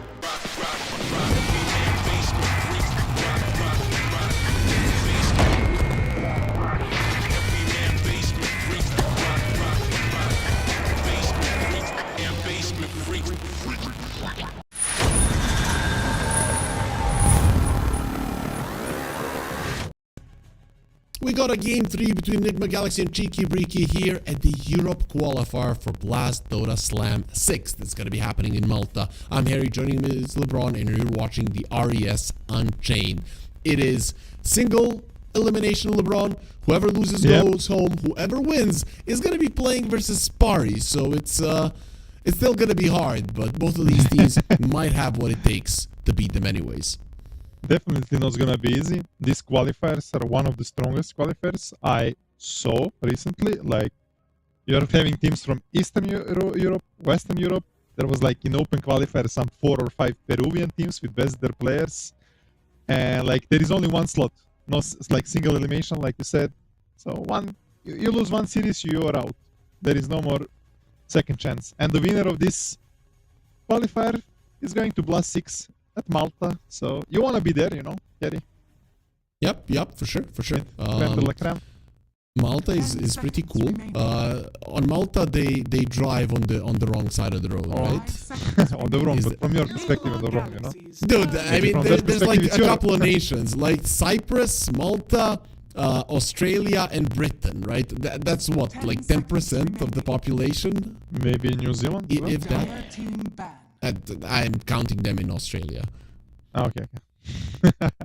I mean, yeah, maybe you're right, you know. But you know, 10 seconds remaining. what is important here? First game, first pick one. Second game, first pick one. And third game, 5 Cheeky seconds Breeky won coin toss, they took remaining. first pick. Do we give them a title? They won the series or what? I mean, but both ways, it was Radiant first pick. Now, 10 Enigma seconds choose remaining. Radiant. So it's like 50-50 here, you know. Radiant won 2 games, seconds first pick remaining. won 2 games, but now it's Radiant versus first pick that. It makes sense, right? So we're gonna have an 80-minute nail-biting game between the two teams, and then the best will win in the end. That's what we're hoping for, of course. But I guess we already got a very long game in game 1, and might not get the chance to do it once again. Either way, though, they are going to be banning out the tide. They're done with the Cheeky Breeky first pick tide, so this time around Malik is going to have to play something else. Are we gonna see some tiny now, or what is left in the pool? Hotel is banned. Starter is banned. Maybe 10 you just first pick seconds Storm. remaining. Enigma For fun. Galaxy's turn. Oh, Jakiro is left. Dire Like what a team Jakiro. banned. Insta-X. Okay, these boys, they know what they want, you know. You're gonna have these two. Like, X is annoying for every position 5. When I see X, I don't feel good already, you know. I'm like sweating already. I know Battle Hunger gonna go on me, position 4 gonna hit me, and How I'm gonna much feel armor bad. does Jakiro have? 5 seconds remaining. Maybe 3 to 4, Oh, I'm not wait, sure. they changed it, right? Wait, they changed it to pure, right? Oh, Enigma mate. Galaxy's Yeah, it's pure turn damage now. to ban. On Battle Hunger. So it doesn't matter how much armor. It's gonna be annoying. Yeah, true. Like, screw your armor. That's This gonna time be the name of the game. Cheeky Breeky, they're done playing against Warlock. They ban Warlock. 10 seconds Hoodwink, remaining. we're not gonna see Yomar Hoodwink. In the first game, he destroyed. 5 seconds remaining. So first pick after this ban, it's gonna be for Enigma Galaxy. Galaxy's turn to pick. They're probably gonna pick position 4. Maybe, I don't know, against Jakiro, you will have to have Windranger. Maybe even Weaver, you know? Just still Weaver. Weaver can be a good, but Jakiro can heal these bugs easy. Like Skyret Mage, man. Axe Skyret Mage. I don't know how Axe is in the meta and it's not Sky Mage every single time. But to be honest, he used to be picked versus all of those melee heroes. But that's fine, I guess. Ringmaster. Okay. Shadow Demon is banned, so you cannot counter pick him like this. But what you can do, I mean, you're gonna need some hero to to jump him, you know? Like maybe some Storm. You don't want to pick it right 10 now. seconds remaining. Probably gonna They're aim gonna to pick it on 18. Yeah, you need to pick Malik 5 hero now seconds with remaining. boss 4. So what's a Malik Tiny hero? can Is he be just gonna decent. go? Oh, you mean as a flex between the 2 and the 3? No. I mean, people are playing Tiny on offlane as well. But maybe we can see Tiny now. Plus, I don't know if you want to pick offlane. I would love to see Darkseer. But maybe it's early. They still don't have boss 5 and carry. They can counter pick you heavily. Maybe pick a carry, think- right? You see an X. But Dark Lord is super high MMR player. I Dire think in pubs team he'll love to last pick. Okay, they're just gonna go for Weaver again. Or And then a Mr. Malik hero. 1J. Mars. Okay. Now it's our turn to go for the Mars. Solid, Yes. solid lane. Solid lane, solid team fight. Cheeky Bricky looking good with those 3 heroes right now. If you are an Rinsikyu, what do you pick against Mars now? 10 seconds He remaining. loves to play PA. PA can be good into 5 seconds remaining. Mars. You And kind it's of don't getting care banned. about Weaver. It was banned in last phase, second game. Maybe it's too early, but it's okay, kind. Maybe you go PA for Warlock. PA. Yeah, Warlock. Let's go. Warlock is That's the banned. Warlock standard. is banned. Warlock is okay. banned. Maybe you can go PA Witch Doctor. You know. Maybe Man, it's I'd love to crazy, see a but Witch Doctor, but some hero but with I don't shield. think You it's know? gonna happen. Yup. Is there anybody else? Treant? I mean, Treant with PA can be good. Treant is good into Mars on the lane, but Arena is good into Treant because you break all trees and stuff like this. You're always gonna be caught. You cannot run out. Nigma Galaxy's turn to Dragon Knight. Okay, they go for DK. It's Flex hero. They don't want to show anything. So Male can play it. Rinsic, you can play it. You just need to find proper hero for GH now.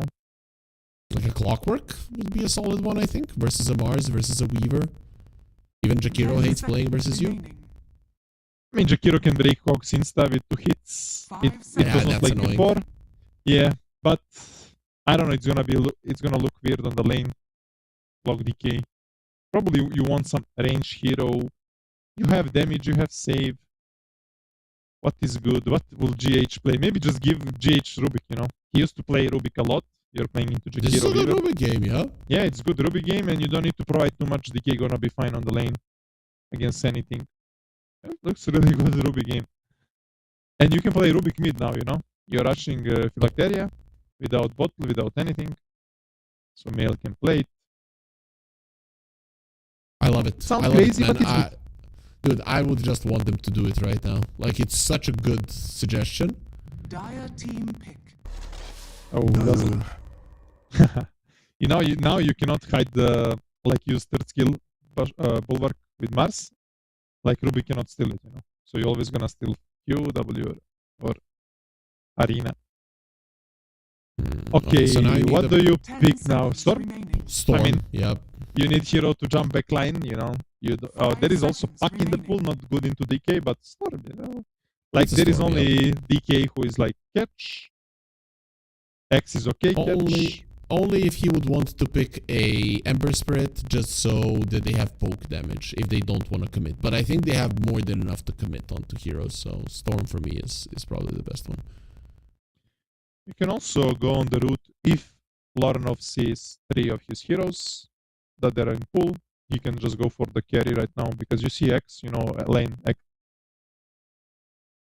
Against X, you want some hero that cannot get bursted easily. Some tanky one. You said- Maybe in Lifestealer now. What you were suggesting second game, but now I like Duza. it. I Not like sure about Duza, but Lifestealer can be good. Yeah, it's a pretty good lifestealer game. DK and an axe, and you can consistently fight. You have a lot of lockdown around you. I wouldn't hate it. There is troll also in the pool. Not sure how trolls look. Ursa is banned.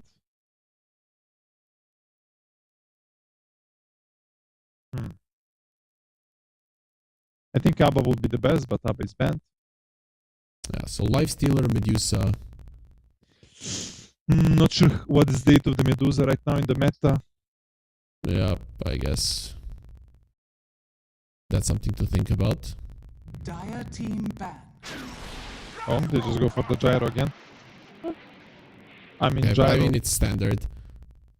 Gyro is always good. He's always gonna have Enigma Galaxies good turn lane. to ban. I know offlaners, they have hard time like what to pick against gyro. I saw some people picking Pudge, but you already showed your offlane in first phase. That was the TA back in the like maybe a year ago. I'm talking to Mixa and he's like, I don't know what to do in this meta. They just pick TA and I don't know what to do. I cannot play Viper off lane. I can't do anything. They just pick TA and I instantly lose. Dire team ban. So Gyro is now that hero. I'm kind of surprised that they didn't just pick a Storm Spirit. I feel like Gyro can be replaced and I don't think a Storm can.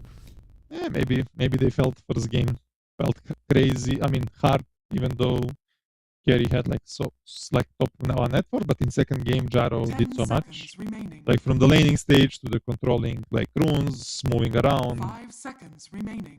and overall just good standard pick, especially when you're not counter picking like Enigma last picking or something. Galaxies turn to ban. And Lorenov probably had like more options than Storm.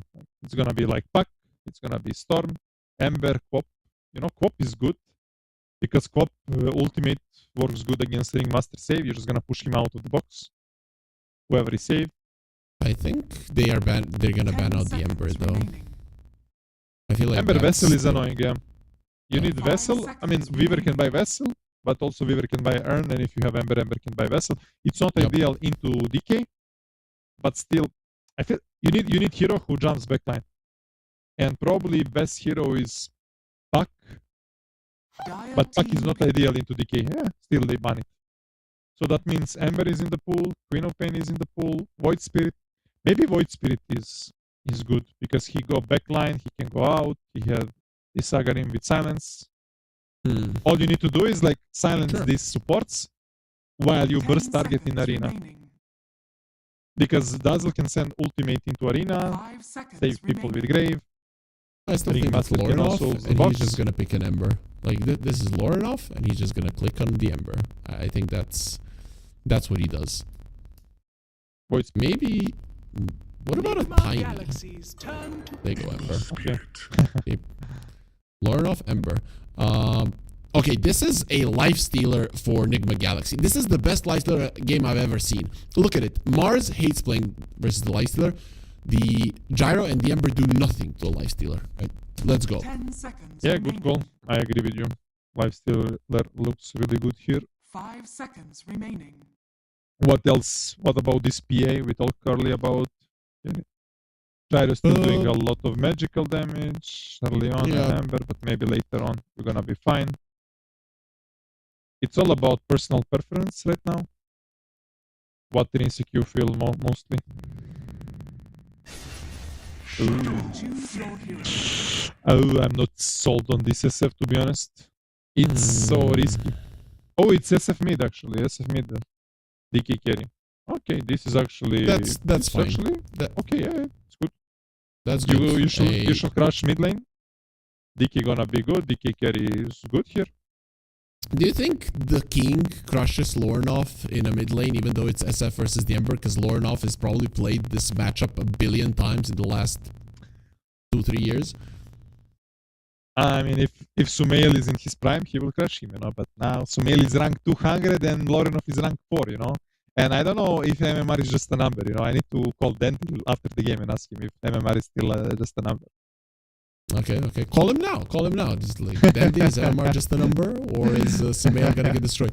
I mean, if you call him after the game, it can be like, let's say Sumail loses the lane and then you call him, yo, Dandy, you have no idea what you're talking about. That'll be the conversation. Yeah. Let's see. But yeah, it also depends a lot on supports. Sumail gonna have 2 range supports that are not really great playing around him. He will love to have more something like maybe Tuskar, Tiny, Clock, whatever, something melee that goes in, and because Ringmaster and Dazzle, they're not gonna do like work for him on the mid lane. And on the other side you have Jakiro and 1J is playing Weaver, right? I mean, Yep. they kind of more compatible compatible playing together. Like their synergy looks much better. Prepare for battle. Plus this gyro, if you watch, this gyro can connect also on runes, on mid fights, Mars as well with Arena and TP. And on the other side, on the Enigma side, I don't see X coming to fight, you know, this early. And DK can do it, but he wanna with his Dragon form just farm the lane, farm the jungle, scale as much as possible. So I just feel like in this game it's gonna be a lot of difference from these moments from course. Okay, makes sense. That being said, there's a little bit of a late smoke there for Enigma Galaxy, possibly going for a move because they know that the trees are gonna be cut. But this time around, Cheeky Breeky are ready. They're like, yeah, come kill me. Yep. It's not gonna be easy like in 30 second game. seconds to battle. Nope. And this time there is no Warlock, you know, to get a book. Sigma moment. You know, it's game 3. First game was long, second game was a bit shorter. What do you do, Harry, in game 3 to get energy, you know? I know you don't drink coffee, you don't drink energy drink, you know, you'll just tell me, yeah, I will just have energy, you know? Yeah, exactly. You just be in shape. You are the strongest, and then these energy drinking, chugging guys not gonna be good enough. Hakoda is in a lot of trouble. He can't be denied though because there's a poison touch on him, but nobody's denying. He's just sticking out, and he's alive. He's alive. Sumail is dropping low. Everybody's dropping low, but boy, he was. I think he was on single digits there on Hakoda. Yep. And Weaver getting again so much XP from his swarm. It doesn't look good for Sumail. He lost all his HP. Maybe MMR can is- make some. MMR is not just a number, it seems. I mean, We'll see what we can do. It's still Ember versus NSF. Okay, so top lane. Axe versus a Gyro. Is this just a Gyro favored matchup, 100%? Yeah. Especially with Jakiro, one of the strongest position 5. He took dual breath, which is not good. You're gonna waste a lot of mana. But if he didn't took it, he will die and give first blood. Which is better? Yeah. On the bottom lane, Malik dropping low. He's not going to be moving. He can't be denied, though. Let's see if 1J is going to try. GH gets the kill. 1J is in trouble as well. He's going to die. One more for GH. He wants a double. Where are you, Bug? And he will be getting it down. ResCircuit continues to farm while GH is getting a double. TI winner. No. This can't happen. One more hit. Lorinoff is going for it. Now he's going to be needing 2 of them. And he's going to die because of this move. Lorinoff just threw away a lane. oh, but Dire got the kill, you know. I mean, still good for Sumail. That was close. I mean, you know, I want to say GH is showing that age is just a number, you know. Yeah. Don't talk about that, LeBron. I mean, well, I want to see how. Oh, Sumail doesn't get taken down by 1J. Let me check. 1J. So GH DOTA2. I think he was born in 1995. Yeah. Okay, so he's 30. You are 50. So it's not the same. Oh, huge mistake there. Noob also gonna be punished on the top lane. There is like fights everywhere on all 3 lanes. But Sumail dying there, losing whole wave. Nah, that's not Jay good. getting a lot of XP in that rotation. Oh. It is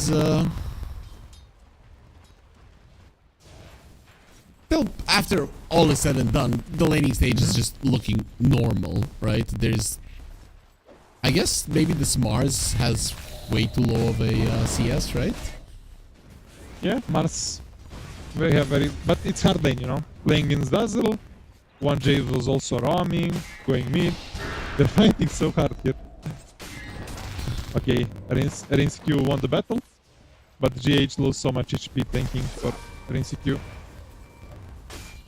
Nope, still, he does look solid, right? He heals him up. They're already having a pretty solid lane, the 2 of them. Not looking too bad.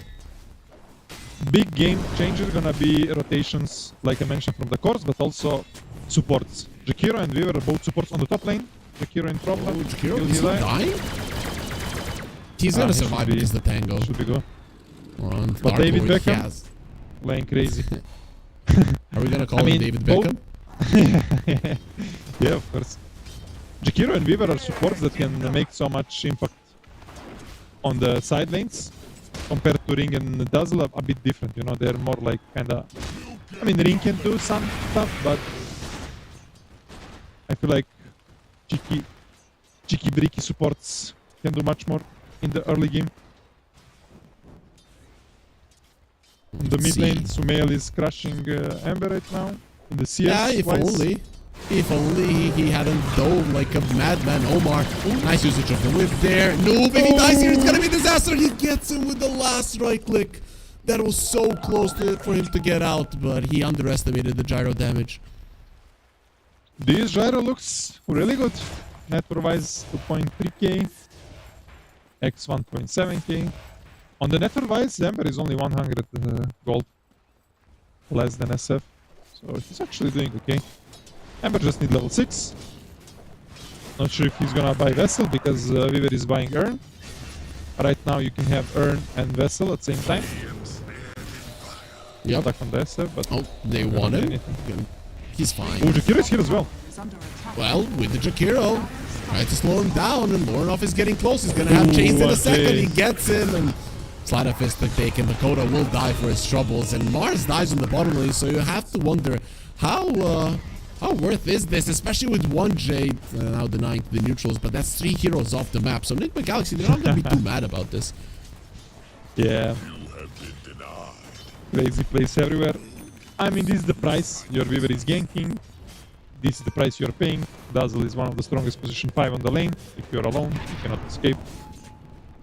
You can TP out, but there is DK with the stun, so you cannot. Gonna be rune fight. Everyone is coming mid, even Noob on his X. Yep. He's coming. Lorna still not level 6. Ooh, He's four in heroes. trouble. He's surrounded. From and every dead. angle. Bro, from every angle. They came well. to defend the kingdom, you know? The Sumail kingdom of the mid lane Radiant's top tower is under has been attack. defended. Even Dire's now middle pressuring with the tower is siege. under attack. Well, Weaver cannot Are scanning. connect to as mid. the This tower might that's even fall, gonna be a tower, right? They don't have a glyph. Yeah, looks like- It looks like they could be able to get it. Yeah, the tower is gonna drop. This Dakota might die as well. They're gonna go for the Requiem. Dakota is definitely who is dead. here? One more race, he's dead, but David look Beckham. who is here. Dark Lord coming. It's a male. He's dancing around, but not any longer. The king will go down. Dark Lord takes him down with the rocket barrage, and he's so freaking fast because of the afterburner. Let's see. That whoopee cushion gets Omar away, but GH is not gonna be so lucky. Omar, they want him as well, really? Skitter step? Not gonna be enough. Omar will be fine. Bro, David Beckham from the right wing, I don't know, that was crazy rotation. I told you, you know, this is gonna be biggest difference gonna be course rotation, right? And Dark Lord realized this. He even came, he was walking, you know, like, not walking on his helicopter, but still, you know. He flies Yeah, to the mid, minute 7, I have you to know? explain this to you again. I already had to explain with you with the Viper that he doesn't jump, the gyro doesn't walk. Maybe Yeah, he of does, course but he's- not with Dota. Helicopter, you know this song? Helicopter. Okay, you're gonna see it later. Attack on the Sakota? Yeah, that's a very dead Ooh, Jakiro. what did they Maybe do? he has baited him enough. Let's see if they can kill GH standing his ground. And look at who is here. Dark Lord again. This is no longer your lane. And the one that's going to be controlling the skies is going to be Dark Lord. He is everywhere in this game. Bro, David Beckham is everywhere, you know? And yeah, why he go for the gyro, you see? He's flying everywhere, bro. Radiant structures He's are making big fortified. difference. He's wanna prove why he's rank 30, you know? Rank 20, sorry, rank 20. Again, But you yeah. and your rank 20s. Nobody cares. 1, 2, 3, and maybe 4. Okay, I got you. I mean, Well, what was your Amazing. highest rank, LeBron? if there was like it was support rank 1, when nobody calibrated, but... Yeah, okay, 25 that was I global. don't count that because I remember I was rushing. I was rushing to play the 10 games first, so that I'm Yeah, rank 1, so that doesn't count. I was ranked 25. 25. Oh, okay, Highest. cool. Not ranked That's- 1 like Lizard, you know, but still. I guess it That's- counts, you know. Yes, it does. Oh, nice ice pass just before the call, and nope. Oh, the chains! They're gonna come with the remnant, and he's No, gonna you're die. in the wrong He neighborhood, even kills brother. him. He even kills him there with an urn. Beautiful. Yep. He's in the wrong neighborhood. What can you do? Omar getting some stacks off. Let's see who's going to be farming those ancients. Probably an axe, but Radiant's top could be an tower SF is as under well. attack. The Mars is really struggling in this game. So what do you go for items if the game's going like this? Do you just go blink? Is that the play? I mean, yeah, you can just rush for the blink, but he went for the phase boots, probably gonna finish the wand, and then just gonna go for the blink casual. Heal sometimes can be good. If you're playing against heroes, you need to set up Radiant's like middle Storm tower Spirit. is under attack. Probably gonna go for the blink. Still, he's gonna do a lot of impact in the game, even though his network is low. Oh, look, this juicy stack. David Beckham Icer on it. But first, Whereas they let me went take a Omar. selfie with Omar. Well, Dark Lord did take a lot of damage, so he needs to be very, very careful Yes. about this. And he's gonna die because it's a male. Can go for the Requiem. No dodge there with the Remnant. And Noob gets the call with all the creeps as well. The dunk is there and with the spins. What a play coming out from Noob. And they got ahead of themselves. Now they lost 2 cores, and Hakoda is probably gonna die as well. Turns around the ice pad, so he's gonna be fine. This dragon just doesn't want to fall. They were super greedy, you know, they wanted to take these stacks. But look, Rinsecure, you know, he is not like casual carry player, only farming. This guy bought Blink Dagger, Blink in, kill the Ember, with X, so first Blink, good rotation. Oh, but look who is here, Malik, with Arena. Well, Malik with the Arena, can they kill Dark Lord? Yeah, more than enough damage there. Dark Lord just does way too much. The chains onto the 2 heroes. Dazzle is in so much trouble. GH, what is he going to do? They're just killing both of them, so your potential grave that you don't even have skilled up wouldn't do anything. Dark Lord gets a double kill, and this is going to be opening up the tower. That Jakiro bait, it really caught them off guard. I'm really surprised that the GH doesn't have a single Radiant's level in middle Shallow tower Grave. has fallen. Yeah, I don't know, man. What is that? I don't know, that's so greedy. Radiant's middle tower is under attack. You're gonna have Holy Locket soon, but still, Grave is healing you so much in your ultimate. Also, there is heal amplification. Dire's top I tower mean, you is also under survive, attack. you know, sometimes. But it's very weird. But okay. It's really very, very weird. Especially your Dazzle versus a Mars. You can send your nodal projection inside. It's not Yeah, like he's yeah. gonna stop you from seeing it. Weird. Oh, either way, the game will continue. Yeah, it's just this course picks. Like Mars with no network doing so much, and X as a X, he needs some time.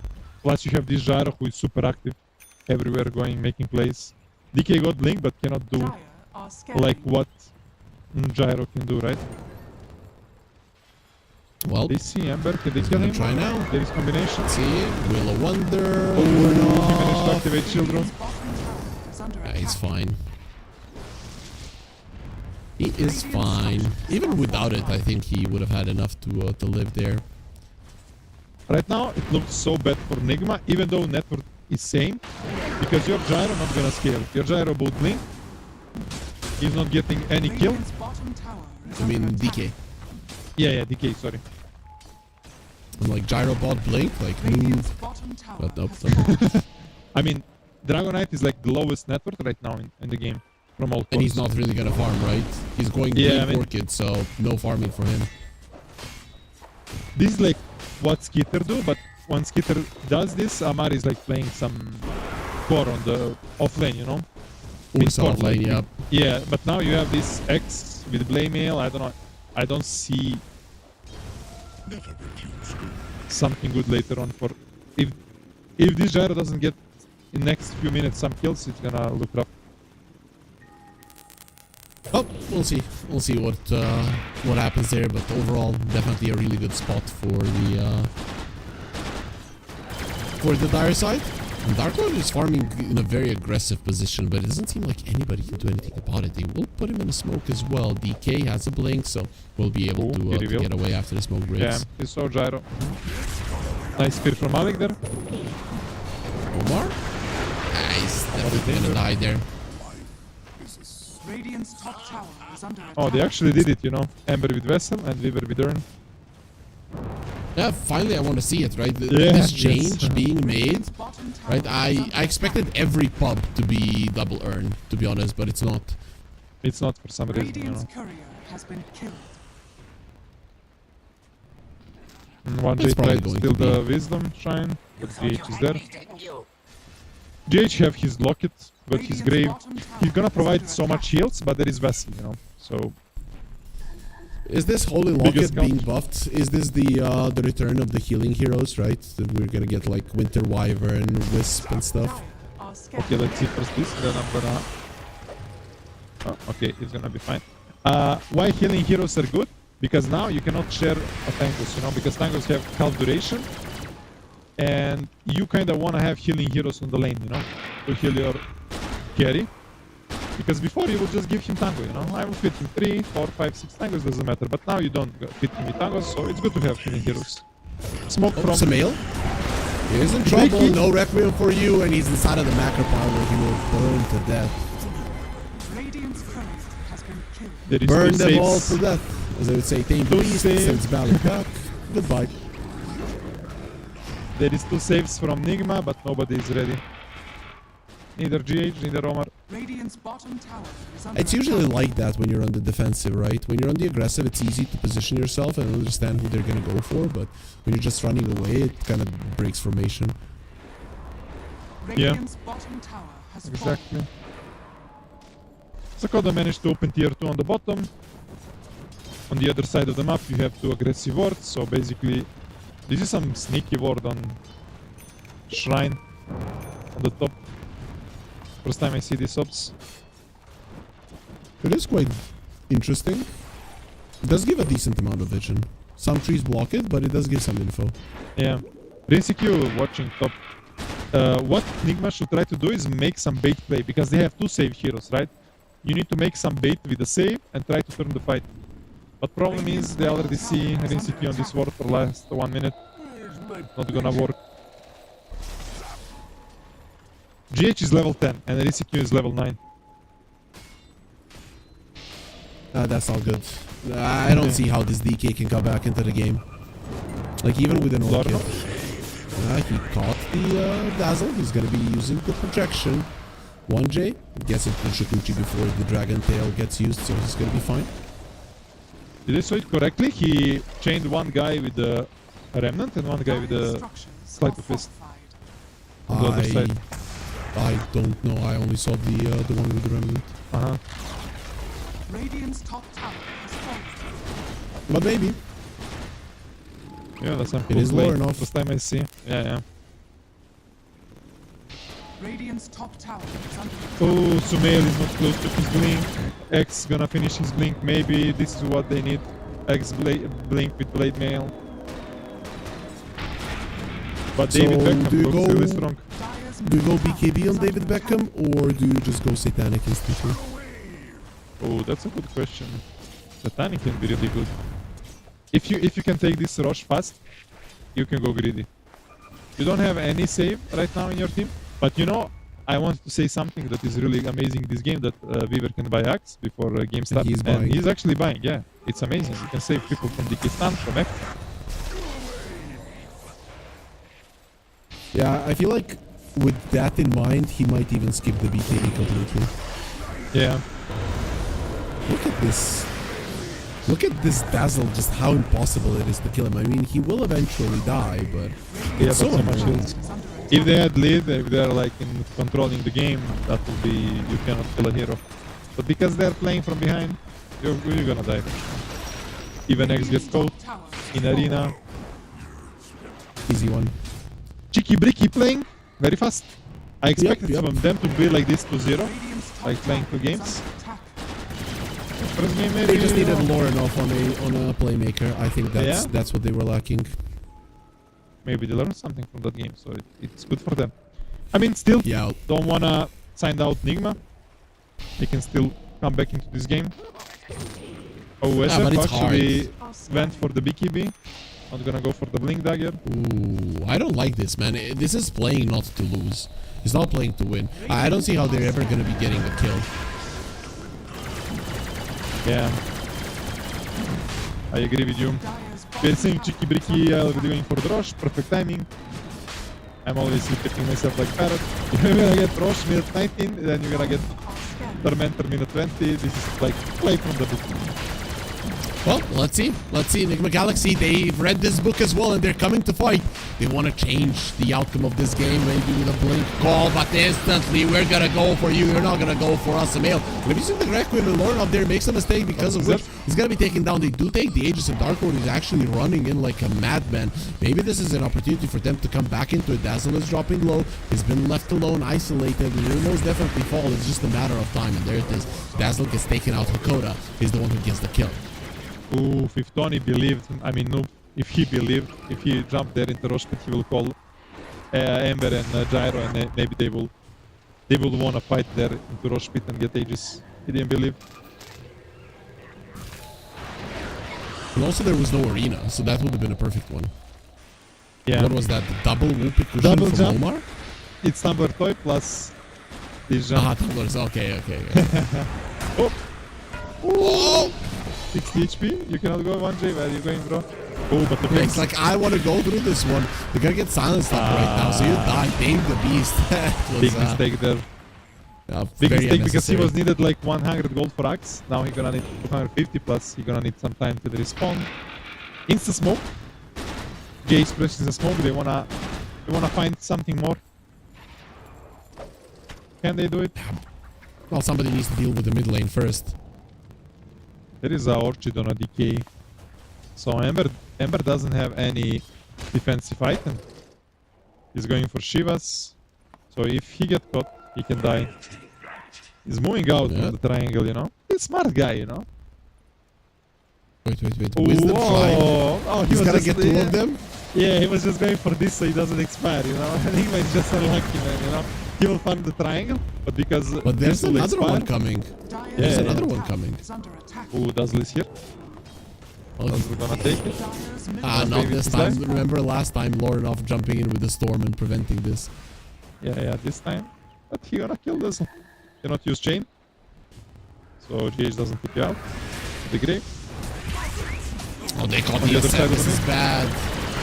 Oh, yep. This is bad. You know, killing GH is one thing, but killing the SF is just the biggest problem in the world. Because he's the one that needs to do the damage. This DK is not going to be doing damage for at least 10 more minutes, maybe even more. Yeah, and you know what is bad also here? Gyro Courier. You can click on it and check it. Yeah, he's bringing in the Satanic. Yep. With the Aegis, you're gonna force high ground. I don't think he needs a BKB though. I think he should just remove that from his quick buy and get a Daedalus. Daedalus Butterfly, something along those lines. I feel like it's just complete. And maybe even a Skadi in this game because you're versus an Axe. Yeah, I'm I surprised he wouldn't didn't go for. I am surprised he didn't go for the push on bottom. But yeah, you're right. I feel like you don't need BKB. Just completely unnecessary. Skadi. You've got a Weaver. Skadi is decent. Skadi is Radiant's decent. middle tower has Butterfly can be okay also, but they're playing only against DK that is not doing much physical damage right now with his build. Either way, they're going for a push. I feel like we might not even get to the second item of the Gyro because I don't know how you stop him. There's an Aegis on him, he has a Satanic, and there's also a Aghanim's of no Weaver, so... Yeah, he's dodging all of these darts from Ringmaster, you know, like in TV show Cassandra, you know, like this TV show. And he's throwing the knives, and this guy is dodging. It's like David Beckham. Axe has been caught. No TP out for you. Move. Oh, he using go to encrypt. Or what? Maybe for the 70 extra seconds movement cooldown. speed. Samael caught, speared back into the hands of the Gyro. He's just gonna move away so the direct weapon doesn't hurt him all that much. GH gonna get fueled up, and he will TP out. So that fuel that prevented the grave will kind of allow him to escape, but it doesn't matter. You got the big one. Radiant's middle barracks Ooh, Harry doesn't look good for Nigma. Galaxy, if you lose this one, you're out. There is no second chance. There is no loser bracket. Yep, Enigma Galaxy, a team that you would expect a couple of years ago they would be at the top of the game. This year, or actually 2025, wasn't the worst for them, but you definitely want more. Yeah, I agree with you. Let's see, they're gonna lose midway. Can they defend bottom?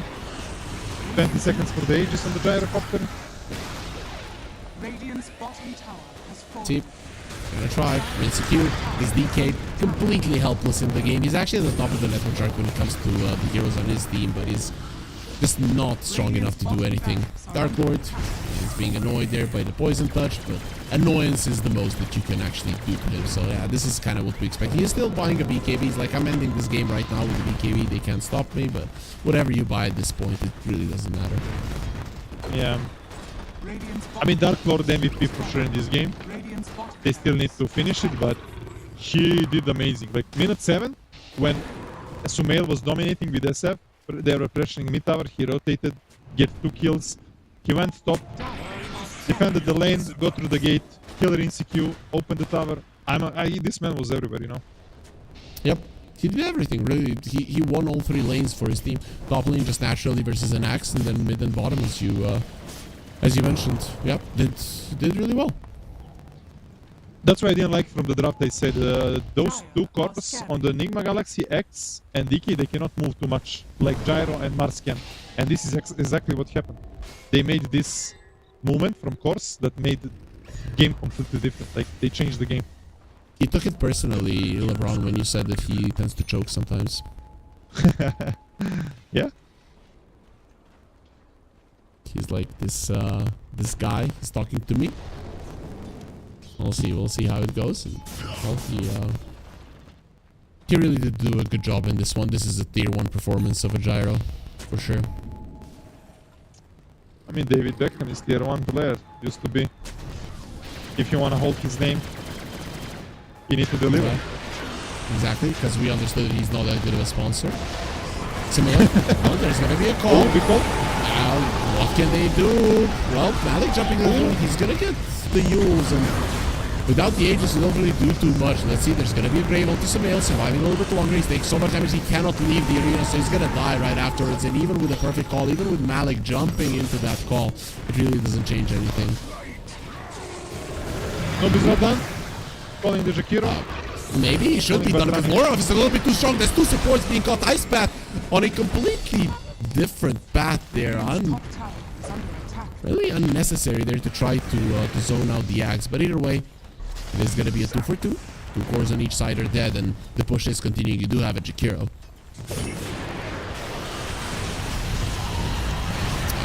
Sembert's so annoying. They're going to get both of them low. He's inside of the box. He cannot use the spell. He couldn't grave his buddy, and now there should be chains in a second to stop him. He tried with the Remnant to catch the backline on the Ringmaster as well, but doesn't get the connection. Yeah, Dazzle have buyback. I mean, Dazzle with 3k gold, you know, in his bank account. But Gyro is coming. The big boss is coming. Now you're not gonna have this Requiem to finish him. Requiem is actually good because Weaver cannot use Agarin to save you, know? Just stay behind the Gyro. Yeah. That's the play. Malik, don't jump, and you are gonna win the game. Just don't do anything. I mean, that jump of his, it's kind of ruined their push, not gonna lie. Weaver is ready to save the David Beckham. Requiem in 10, you know? If you have Requiem, Weaver cannot save because you're gonna get feared. No way they timed that, you know? Well, Weaver can buy a blink though if he wants to. He's gonna go for use, but I feel like in this circumstance, just buy a blink. Ooh, Kolanov got cut. Dex scope. He's not dying. He has a BKB. He's fine. We wanna He just save baited him, them but out of the got base. silence. Ooh, but now. Well, that's gonna be a spear. Sumail, a little bit of trouble. He did pop the BKB before the spear connected on him. That's gonna try to TP out. Gyro does a little bit too much. That's a triple kill. He started off this game really well. He definitely deserves a rampage. Sumail could be the 4th one. There's the grave. Where's the Gyro? Enigma never typing GG, bro. They're always playing till their turn die. It's a rule of a team. Look at that's the item for a Weaver that he needed. Yeah, this is the one that I was Better. thinking about. This is what I do when I am manning the game also. Trying to think what I can buy. Master Madness, better. But yeah, GG. Noob typing GL. Keeping his ex-teammate Malik for the quest. And Nigma is out, Harry. Yep, they're gone. The first day. Well, Cheeky Breaky, I mean, at least they showed us what they're capable of, because for the in the first game they really weren't making any moves, but I guess it was a draft issue, just the type of draft that they don't know how to execute with. As soon as we have Lorenov on his signature heroes, the Ember Spirit, the Stone Spirit, he looks amazing. 11-4, 11 in this one, and he had an amazing KDA in the previous one, but overall Dark Lord, he is the one that that did really, really well in this one. I mean, in general, like Nigma Galaxy, they signed to play open, but they got invite. I was thinking maybe it will be good for them to play open quali because they will get some real games in the new patch. Because Would they go through though?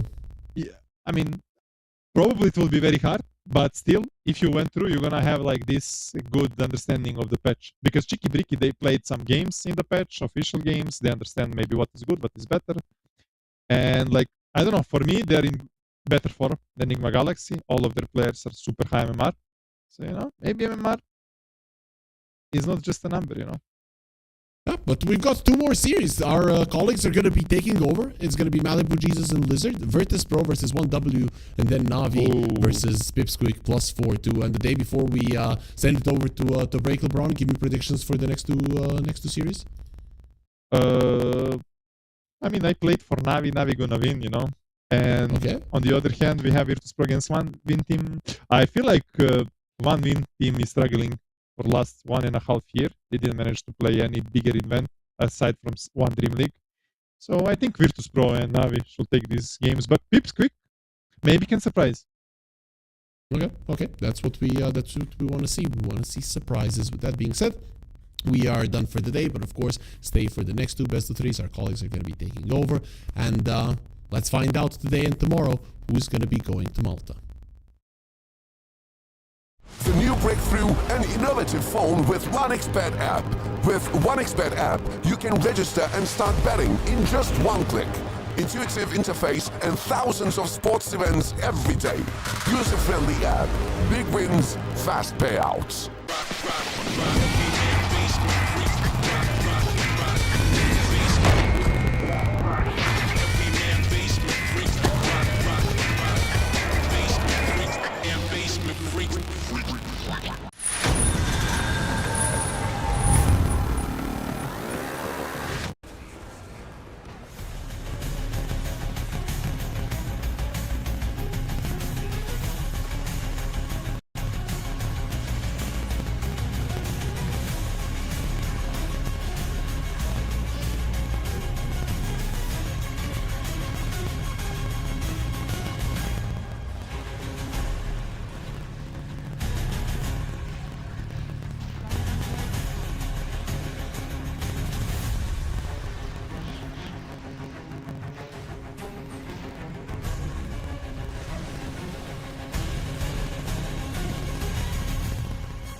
break through an innovative phone with 1xBet app.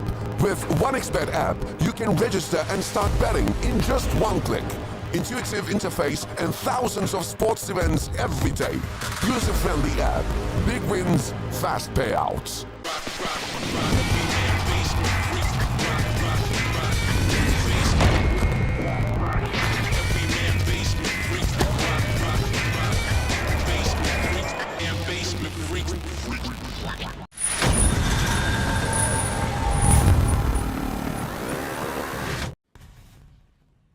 Hello and welcome back, DOTA2 fans. It's Lizard and myself, Malibu Jesus, here, taking over for the second shift with the RES Unchained Plasm Slicks Qualifiers. Lizard, through the blizzard and snow, you made it. How you doing, friend? You don't even know it, my friend. I made it. There was literally an avalanche on the road. Like, not really an avalanche, just all the rocks fell. I guess a rock-avalanche. Tiny sighting, if you will. I made it. By the way, before we get into it, I just have to say, I just love your cadence, the way you speak. It's so radio-like. Thank you. Well, I've been told that I have a face for radio, so we're trying to make it happen here. I can't agree on the face part, but the voice for sure. Well, Lizard, it's a pleasure to be back with you, sir. Thank you for the compliments, and shout out yourself, chat, for sticking with us through the break. I know everyone's excited to see our next matchup here. One of our direct invite teams, Virtus Pro, will be taking on one of the qualified teams, One Win. And I believe that is they got One Win over there, fighting their way through the second open qualifiers. I believe we have the likes of Munkushi, Squadix, SSS, Sweden Strong, and Rain. I think that team has stayed together in that capacity for quite some time now. Yeah, these boys be grinding, Like they are taking no time off during the winter break. They are not taking the break. They're not going skiing, snowboarding, nothing like that. No fun stuff. Just Dota. On the other side, we have seen some changes, right? Like when it comes to VP, I believe we did have some stuff. Some changes, not recently perhaps, but I feel like this team is changing quite a lot. Absolutely. Let's take a look at that Virtus Pro lineup. We've got Timato on the carry, Abed in the mid lane, Saberlight on the off lane, Hellscream and Fly are your support duos here, 4 and 5 respectively. I've enjoyed seeing this team play recently, as an NA Dota boy myself. It's always good to see some of the former EG and Shopify folks finding a home here with Virtus Pro. Nice you know what? I love how NA has literally traveled around the world. Like you guys have your the NA copium is like the best copium out there, the best quality. It's the highest grade. Exactly. You guys have some of that copium. Suddenly, an European team is NA because there's Crit in it or something like that. For what reason I don't even know, because Crit played in EG 10 years ago. Then suddenly some team from SEA is NA because you've got, I don't know, Fly maybe even captaining them. And now it's even CIS or Eastern Europe, whatever you want to call it. I'm all down for it. I like to see NA represented, at least, to some capacity. Yeah. Absolutely. Our highest exports are Copium and Captains. Sometimes, a mid laner here or there. But we also have One Win, and we would be remiss if we didn't mention them again. We got Munkushi, Squadix, SSS, Sweden Strong, and Rain rounding out the rosters here. As you mentioned, Lizard, this team has been grinding, placing decently. They did play in the Div2 with Dream League, almost qualified to the main event, but did lose 3-0 in the grand finals to Yandex, who honestly shouldn't have even been in the D2 there, but we do have a draft. Hot, Ursa Jakiro, Shadow Fiend, Viper Timber. Nothing really crazy here, but the Bone Boy himself, Clinks, has. How do you feel about this hero?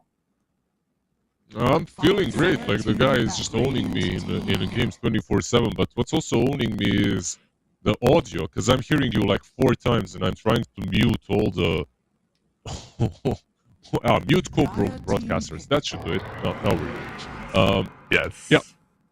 That was it. That was the last line of defense, and now I hear you only once. But yeah, Clinks has been looking strong. I mean, when the patch hit, This Viper hero as well. Like, what did I notice? He was all the rage before the patch, and after the patch, 10 the big seconds patch remaining. and the small one, he was barely touched. Like, he just continued Yeah. just 5 seconds being remaining. the same. Helm of Dominator and items that he purchased did get nerfed, so there is that. But the hero itself is still very strong. If you can find some ways around it. Mars as well now with lower cooldowns looks pretty damn good. Right. Yeah. And a little extra thing about Mars, the regen meta, like the shared regen, been super nerfed. So we've seen more prominence and focus on the healing meta and sustain. So Mars, with his Undaunted innate, gets a little bit extra regen when he's outnumbered with that strength. So just a small factor that kind of helps push him along forward. And 10 our seconds boy remaining. is not. Saberlight, he's not afraid of playing the 5 Mars, one of his seconds favorite heroes. He definitely isn't. He's gonna play it if it's given to him any day of the week. But yeah, I don't know how I feel in general about Saberlight's hero pool. I think it's pretty good right now. I think he's in a good spot. What did the hack say about his liquid team? Give me a month or something, and I'll make it work. 10 seconds remaining. Yeah. I feel like Saberlight is doing exactly. I mean, not exactly 5 that for Virtus Pro. I still seconds think there is a lot of room to grow, but they're looking fine. By the way, when it comes to heroes, I honestly, going into this cast with you, I expect we talk way more about heroes and the meta than anything else. This is, by the way, my first cast of the patch as well. Mine too. So Yeah, mine too. yeah, so I think this Looking is going to forward to be very interesting. Yeah, of course. Now, let's see. Win rates, contest rates. I mean, Denver Saw is the most contested hero in the competitive meta right now. Obviously gets banned out. Second phase picks coming through. Seen a lot of Tiny. Got some love in the patch. Do you think that this hero has his place as a carry now with, I think, increased strength gain, some better cooldowns, and the change to Avalanche as well? It's kind of interesting. Don't mention Avalanche, please. Sorry. I just I know missed you're it sensitive. in real life. Yeah, so having some issues with that hero. But when it comes to the games, like I have seen a lot of heroes going for. I don't know if you have seen the same thing, but going for phylactery first, and even on Tiny, which is kind of crazy for me. But whatever. Like I just let people experiment because the item got buffed quite a bit. Like you talked, let's not say buffed. It got changed, but in a way which kind of suits the current meta. Because you discussed, or you talked a little bit about Mars and his extra region being good in a meta that is low in region. Phylactery now, like you need that Ring of Health, which is very nice for a lot of heroes, for offlane heroes, mid heroes as well. So I don't know, like I honestly don't have like a extremely good read on what is playable or what is the best right now. But I think there's a lot of very cool ideas. Even in some of the pro games that we have seen, there's just a lot of cool ideas and a lot of teams just playing differently. So it's not really just crystallized all yet. Right. Everyone's been home over the break, the holidays, kind of figuring out what they're comfortable with, the best path forward. And there we go, against the region sustain meta. Ancient Apparition making its way to the stage. A lot of reach with this team between the AA, the Ember, and the Stampede to get you in and get you out as needed. Arena might limit that. Silence from Muerta. A little summoning circle could also make it a challenge. They have some cool things, right? Like on one side you've got Mars Muerta, like even if this is the lane, it's a really strong one. Mars and Muerta always work well because you can set things up if she's a position 1. Like you can make things a little bit easier for her as if she's gone on without ulti, sometimes even with ulti she's dead, but with Mars it makes it a bit simpler. Mars is also good here versus Centaur, like you said, Stampede into the arena, not that great. But Ember, on the other hand, even versus Puck that is picked now, this is a pretty good Puck game. There is no real catch on the other side. But even into the Puck, like the idea is, okay, they have the arena, but we have A plus Ember. We can blow anyone up at any given point, and we don't have to worry that much about the arena because Ember can go in and out, right? So that's what he brings. But one thing that they're definitely not lacking on 1W right now is damage. Like whenever you have AA, you're kind of fine with that. Like the damage is already there. Yeah, and I mean Centaur just pumps damage through the early and the mid stages of the game. And there is the Fly CM coming out, maybe in anticipation of a Pangolier pick.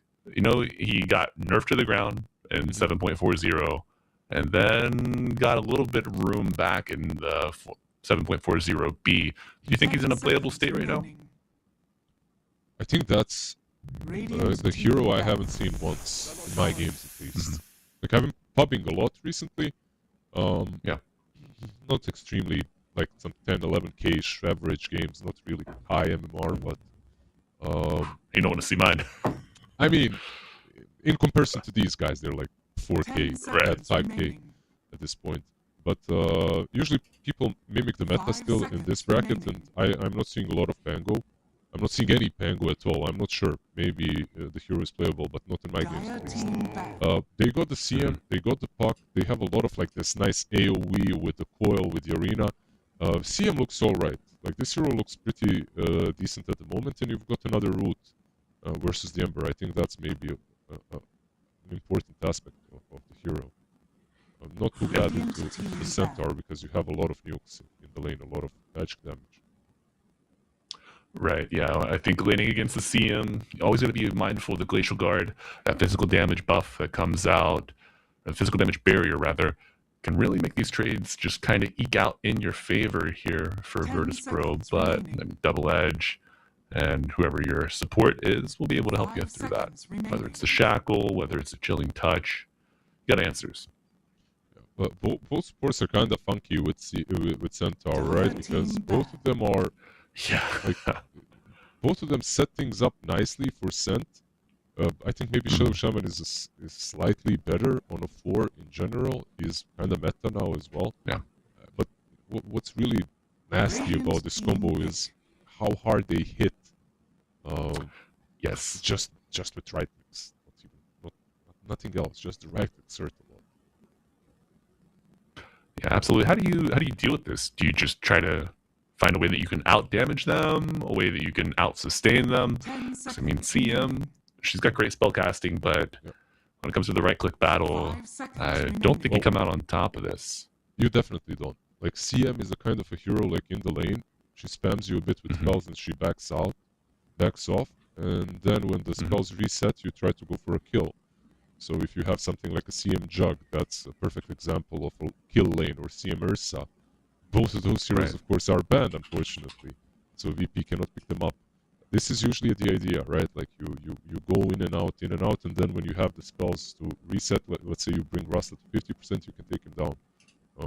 But you're absolutely right. Trading just right clicks with these two, I'm not sure if anything can do it, especially if you don't have like a very nasty position 1 that can actually make a difference, right? On top of my mind, of course, we're Jug and Ursa, but of course both are banned, so they need to figure out something similar. Do you have any ideas? Very. You know, somebody that could kind of wiggle their way out of the lane and maybe survive. I could see a Morphling. I know Tomato likes to play the Morphling, but with the Ancient Apparition, I think it's a bit of a non-factor. Yep. I could see a world where the Muerta flexes to the 1. I know that she got some more int gain. They changed around her talents a little bit. They made the calling like less mana, increased cast range, which is fine. How that is Lifestealer as a hero? I was also thinking about the Lifestealer. It's a hero that I've not seen too much recently. I mean, he could kind of make his way through the lane, not necessarily unscathed, but maybe intact. I know he was untouched completely in 7.40 and 0.40B, just no changes at all. So I'm just trying to figure out like what could, like when you see melee hero, of course, back in your head, Monkey King, yada yada, whatever. I don't think it's like an amazing game for him. And they picked the Luna now. I think this, honestly, with the Luna pick, the Lifestealer looks even juicier to me. Yeah. Could be wrong, of course. Absolutely. But I mean, you know, she pops that Eclipse, you just infest, wait it out, and go again, round 2. 5 seconds You've got remaining. Infest, you've got Rage, you kind of play the tempo well. You have Puck Bomb if you really want to do it that way. This is, All right. okay, a completely different approach, but this is a hero that I am seeing. Lifestealer I'm not seeing Yes. at all. Lifestealer I am seeing. Sorry, Chaos Knight I am seeing in games. Yes. I'm liking to see this life, or the, he got me on it too, Lizard. My bad. Chaos Knight. That's all right. You know, we'll make it through. But the unexpected silence, you know, that innate or facet can really, really mess you up, throw you out of your rhythm. And I mean, Emperor, a hero that needs to cast his spells, sweet and strong on the roster. Certainly a hero that needs to cast his spells. Catch Centaur in a good jump, no Stampede all of a sudden. And he's not going to buy a Dispel until his like 4th item, usually. Yeah, like, Maybe a Lotus. It's which one of these two do you favor more? I feel like I like both drafts quite a lot. 1W's maybe is a little. Let's put it this way. I feel like 1W's team is a little bit more free. Their draft is a little bit freer to just play off of skill. Meanwhile, on the other side, like you gotta cast your spells properly once, win a fight, Exactly. and then you gotta play the game strategically. On the other side, Exactly. 1W Lizard, just I'm plays thinking, fast. I'm 1 win, I'm 1W. I've got a hammer, everything's a nail. Right now, if I'm Virtus Pro, I've got a saw, you know, and I'm looking for the best tree to cut down. I really got to find the perfect tree that I want to put in my living room for the season. And I'd rather have a hammer and nails right now because that So just you're seems saying if you're Virtus Pro, hello everyone, it's Outdoors Boys here once again. exactly. They're trying. It's your and yeah, it is your favorite Outdoors Boys. You got Lizard here joining me, Malibu Jesus, for game 1 of 1 win versus Virtus Pro. 1 win on the Radiant, Virtus Pro on the Dire. Lizard, what do you got for us? Are you an outdoor boy, by the way? Do you do camp ever? Like, Yeah. So, Yeah. in my youth, I was. I'm not sure if you're familiar with the organization. I was a scout. So I'm actually heard an of it, Eagle of Scout. course, yeah. Yeah. For the highest rank, the highest honor. So I spent my time in the outdoors. I did my due diligence, and now all I crave is computer. I paid my time. I paid my Fair dues. enough. Fair You know. enough. I feel like I'm the opposite. Like I played too much, and now I'm running and escaping Right. into the nature whenever. But so far in this game, I feel like the only ones that are going to be doing any running in are the guys that are smoked, right? Like 1W. Are they going to make a move here? They could. Would like to see. Looks like Dire have both of their observers planted on the top side of the Radiant Triangle right now. Got an early obs vertically placed for the Radiant, but no clash, just bounties. Fly gets 1 for the Dire, Squadix Munkushi 2 for the Radiant. Got a 4th cooking, but it will be Tomato. So, even start for both teams. Is Now, this Hellscream Blizzard. moving? Sorry, continue. Oh yeah, Hellscream moving. Looks like he is positioned topside for maybe an early first blood. That dead shot is a cheeky way to get it, and he does have the point already Really strong. allocated. Yes. Okay, SSS with a cautious approach. They don't see the Muerta, so they do wait. Wise approach here from SSS. Yeah, and you know what? Like, he's actually going on Ancient Apparition now down bottom, getting him like 30% HP, almost gets him. But My God. I was just gonna say that usually this kind of a play is either a big W for your team. No, let's put it this way. It's either a small win or a very, very big loss. That's what I was gonna say. Like, if you get the Yes. kill, you're still sharing it on 3 heroes. Like, the experience isn't like a huge game. But your offlaner is usually getting pummeled out of the lane, no matter what. And Mars already lost quite a lot of his resources, so it did hurt them a little He bit. did.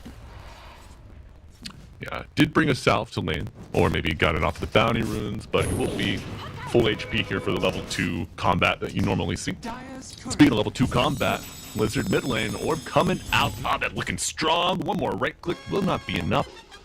Bottle arrives in a timely fashion. Squadix almost back to an equal balance of HP and mana here against the puck. It's a lane that is, I feel like, quite even. Later down the line, of course, Dream Coil into Ember is nice, but like for a couple of patches now, puck has been alright versus anything on mid lane. It feels like almost. Yeah, did lose a little bit of his power curve here with the change to puckish. You know, you're not able to bait the tower shots for the extra regen. Thank God. Yeah, a bit broken perhaps. You know. Oh, going for the second water rune. Will get it. Fearless. Abed goes forward. Will he chase to the high ground? Yes. His first blood waiting for Virtus Pro, or is it just a bit of bullying? Right click, orbs forward, and he gets it under the tier 1 tower. Has the creeps tank the shots for him afterwards.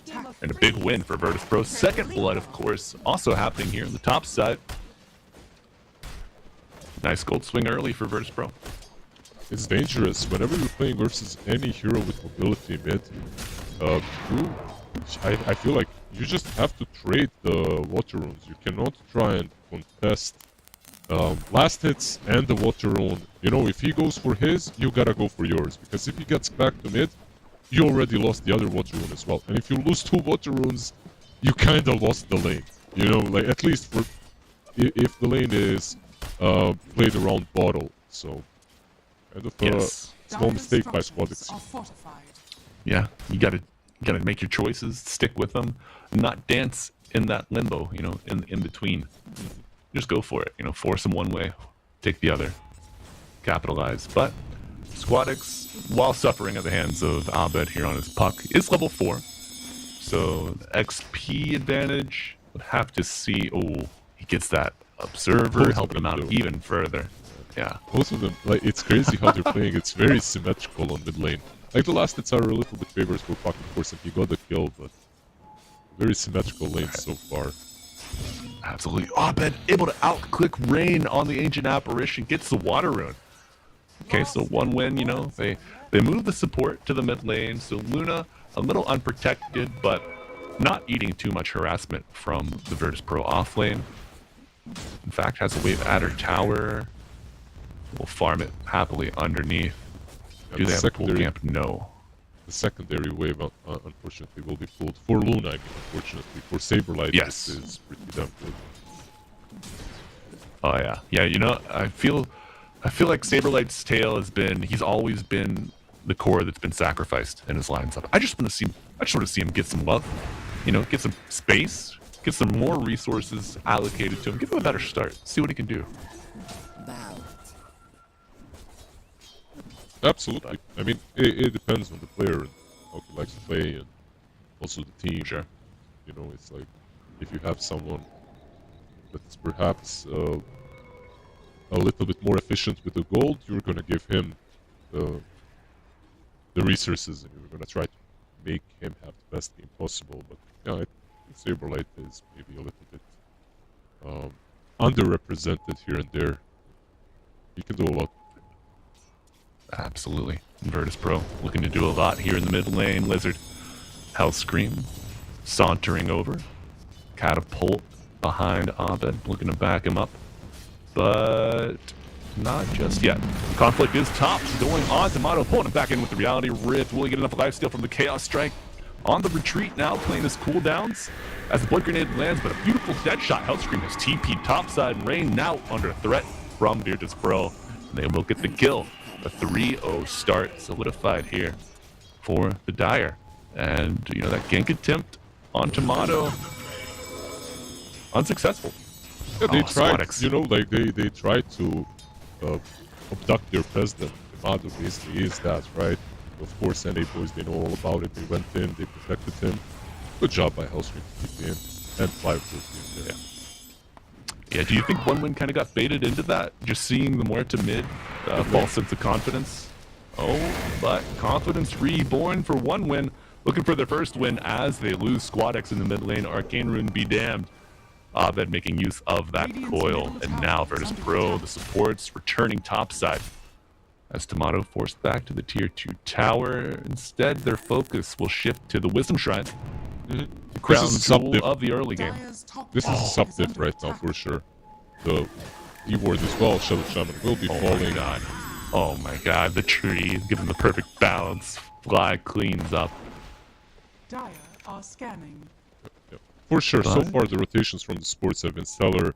These two sports also on Dire work really well together, because you've got one of the best roots in the game with Crystal Maiden's Radiant are Frostbite, scanning. coupled with the calling, of course, by Muerta. So the Silence versus Ember is going to be very annoying. Right, and also something I hadn't really considered: the double, the attack speed and the move speed slow from the calling and Seum with Crystal Nova. If you don't have a dispel early on your Dire's Luna, middle tower is under she's attack. gonna be hard pressed to fight inside of that. Yeah, I'm actually very interested in Kushi's build. I know he's a very good Luna player. I wonder what his take is right now on the meta when it comes to this hero. I have seen Right. too many Aghanim Luna spammers recently, so that's fine. Radiant's bottom tower is under attack. Yeah, I think we've all been burned by a late farming Luna with the 25, 30-minute ags. And you're just like, come on, man. Come on, you couldn't have just gotten like a Manta crit, Radiant something, a structures BKB are even. fortified. But we'll see where the road takes Munkushi here on his Luna. Bottom tower What kind Trying of to farm player up a are you? storm here. Are you more for a crit Manta or are you more for an Aghanim? Be careful how you answer, because I'm gonna judge your character.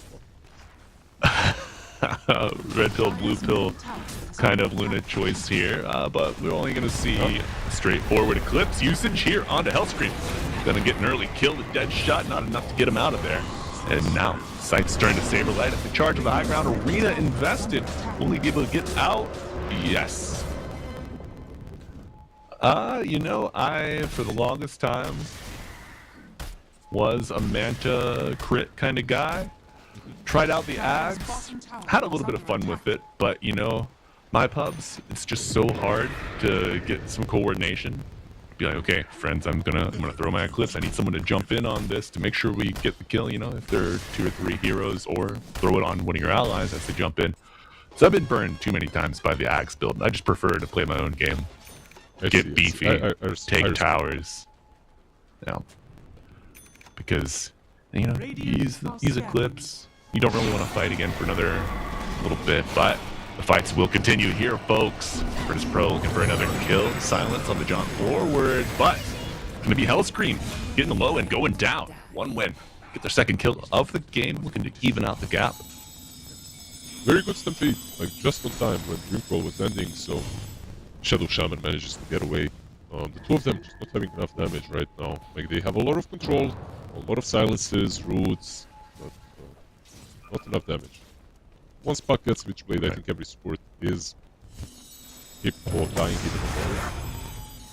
Not until Yeah, I agree. Saberlight, wow. Oh, it's going to be Squadix. It's the Regen Rune, even though Virtus Pro had 2 of their boys rotating mid to help out. Those remnants, hard to deal with. Yeah, very difficult. Spine Vessel, by the way, another item that I feel like overall is in a... At least when the first patch hit, I felt like it was in a better state, because you could have multiple urns and stuff. And it's still good. What was the change on XM4TV? Soul Release can no longer gain charges on multiple copies of this item if the copies are on the same hero. Ah, never mind. That's irrelevant. Yeah. Yeah, the urn got a huge quality of life buff. You know, two or three people buy it on your team, everyone's looking at each other saying, who's going to sell it? Well, you don't have to worry about that anymore, friends. Urn will get a charge for everybody using it. Now rekindled. Is Urn of Shadows the new Ring of Aquila? What do you think? It feels that way. It feels like the new, very cheap, small item that you can buy. Even though, like, when you look at this game, who's got it? It's just the Ember, right? It's the only one that did buy it. Yeah. And he's gonna go for Vessel as well, so it does make sense. Yeah, it's nice. Especially if we have Victory Feast, I believe, on Saberlight's Mars. So look to reduce some of the regen that you'll get inside of the arena on these kills. Not bad.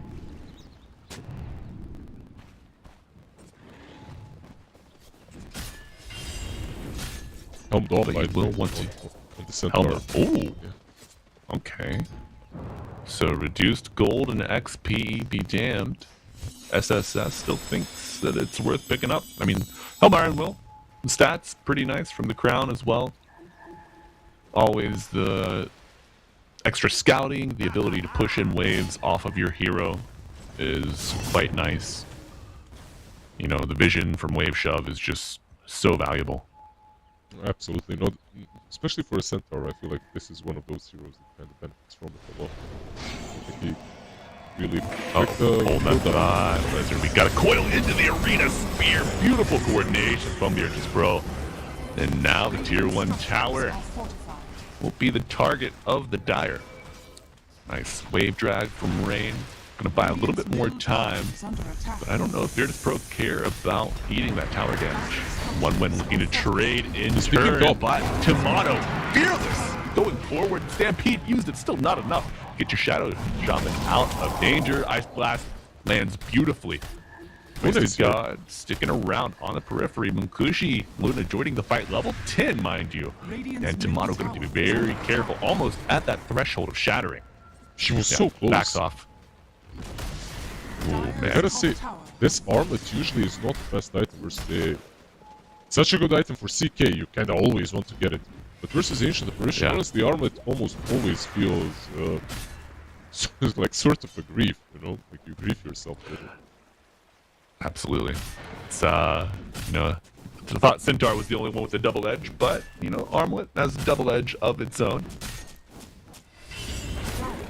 Yeah, into the tough, but it's not tough to get that promo code for your first bet. RSD2, folks.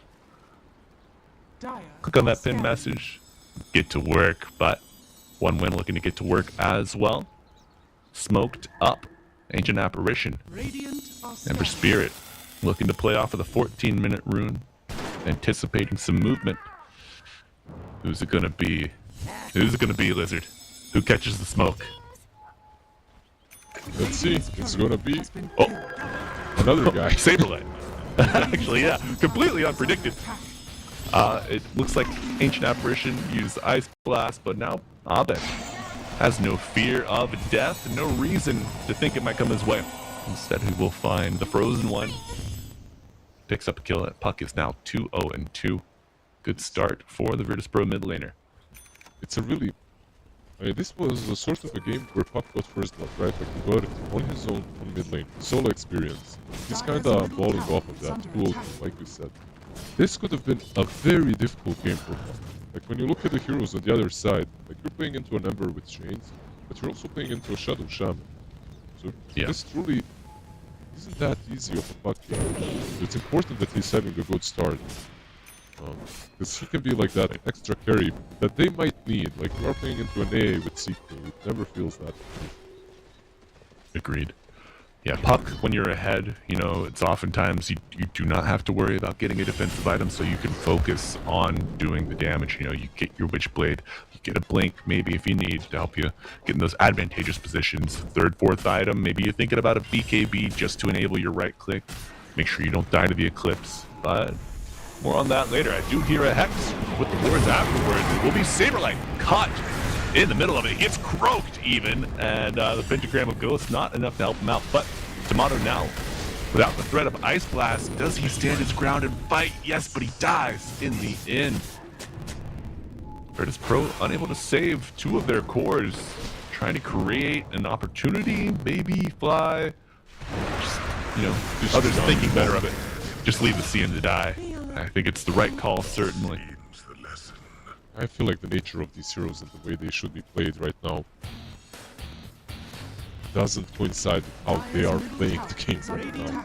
You know, the Armlet into Orchid kind of a build from CK and stuff. I think they need more time already on Dire. They're 1k ahead, but the game doesn't feel that simple for them to play. No. No, it does not. And I mean, Ice Blast is going to be up again quite soon. Ember has a shield rune, 3 charges on this vessel. He's looking to fight. Worth just went back at the nick of time. Like he was about to fall as well. They could have got him easily. Right. I think so. We do see that observer deep in the dire jungle for the Radiant. I'm trying to play on that, but Marcha reads it quite nicely.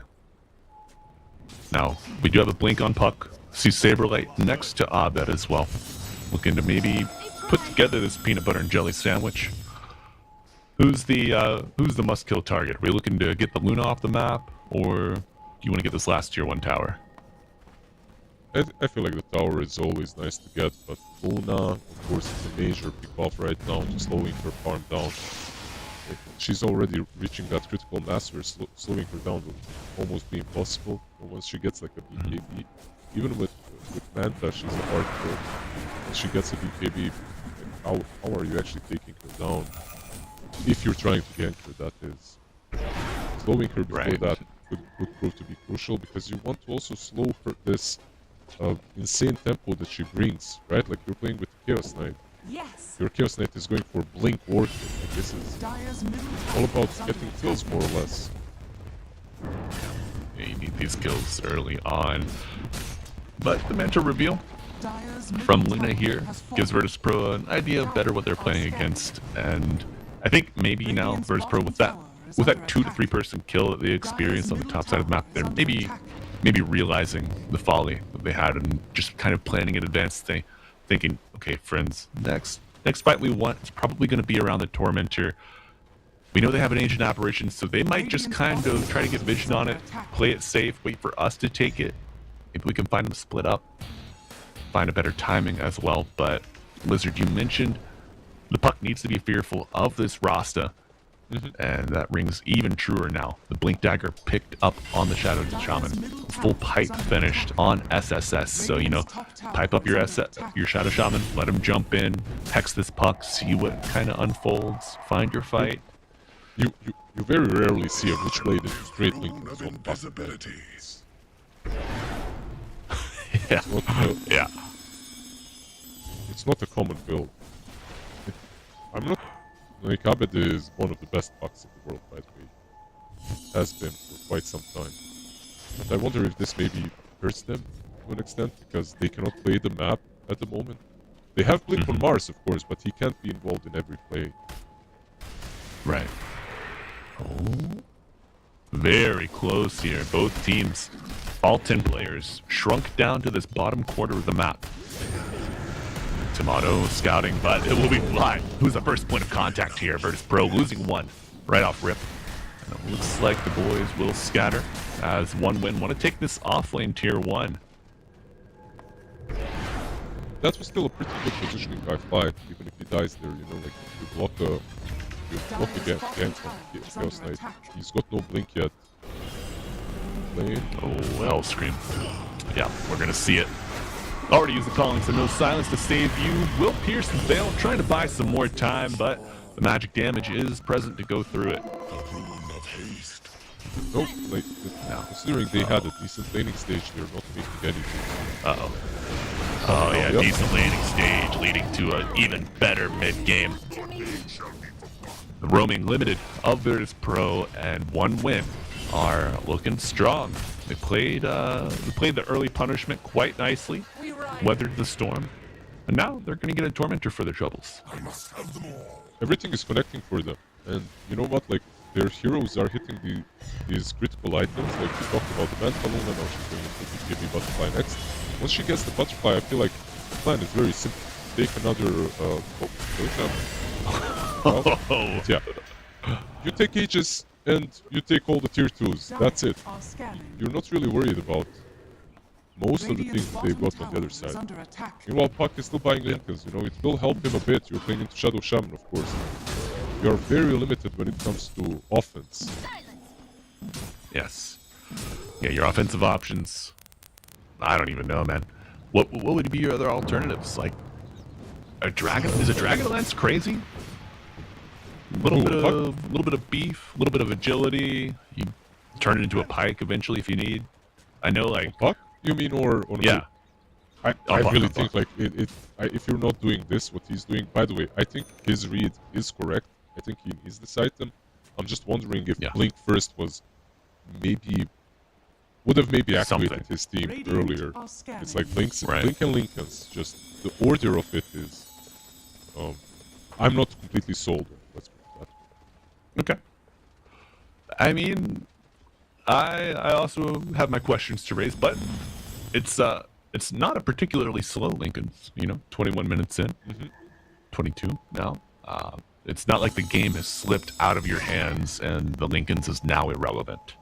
Ooh, but that amp damage rune, that'll certainly help. They're fully active, I would say. Activate the. Now Shard will be purchased on CK. He's very close to 100 gold away.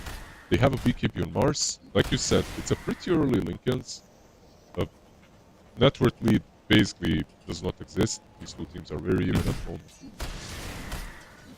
And of course, And I will say, Tomato's farm, it's not looking too bad. Orchid, Blink, Armlet, he's keeping up with the Luna, even though this mid game has not really been to their favor. yeah, I would say Luna farms faster though. I read might be wrong. That's the Yeah. case. Nice arena. Oh my. Okay, stop the Ice Blast before it happens. The coil on the backline. They found the Luna. Reality pulling in the Shadow Shot. He's hexed. He's dead. Luna gets that Eclipse off, and now the chase, the reversals on the Croaker coming into play. CK going down. D'Amato dead for Virtus Pro, and a 2-to-1 trade. But I think it's favoring Virtus Pro for one win. Until, Muerte going down, SSS on the back line, and now Puck has found Luna. Can he bring her down? The amp damage rune is enough. Mukushi dead for 50 seconds. Nice chains. SSS trying to find revenge of the chains. Will it be enough? Jump forward, but what's that? A frostbite coming out from Dubai. Getting revenge for all the suffering that he's had here. And Virtus Pro making lemonade out of lemons here. Oh, that was beautiful, by the way. Of course, the amp damage rune helped them out quite a lot. But it was such a clutch fight. Croaker's coming in handy as well, of course, for one win. So, amp damage was the luck for Puck, and on the other side, Croaker's and they even it out. Yeah. Uh-oh, maybe the luck is run out here. Fly gets away from the snakes, and it will be a spear putting SSS back on the wall. You're gonna lose 2 here for 1 win. Just kind of scattered after that big gank, that big fight in their jungle. They do not recover, and they lose 2 more. Now this, bleeding, the wound is open, blood is pouring out, and Virtus Pro circling like sharks. Maybe a Roche attempt here. You only have 30 seconds until it moves. Can they do it? 30? I wonder. It's really fast. Right. It's not like the best Looking deal. good. It stops it. It was looking good. But that shard from the Tormentor helping out a little bit. Puts that cold feet on everybody. And Tomato got it. Careful.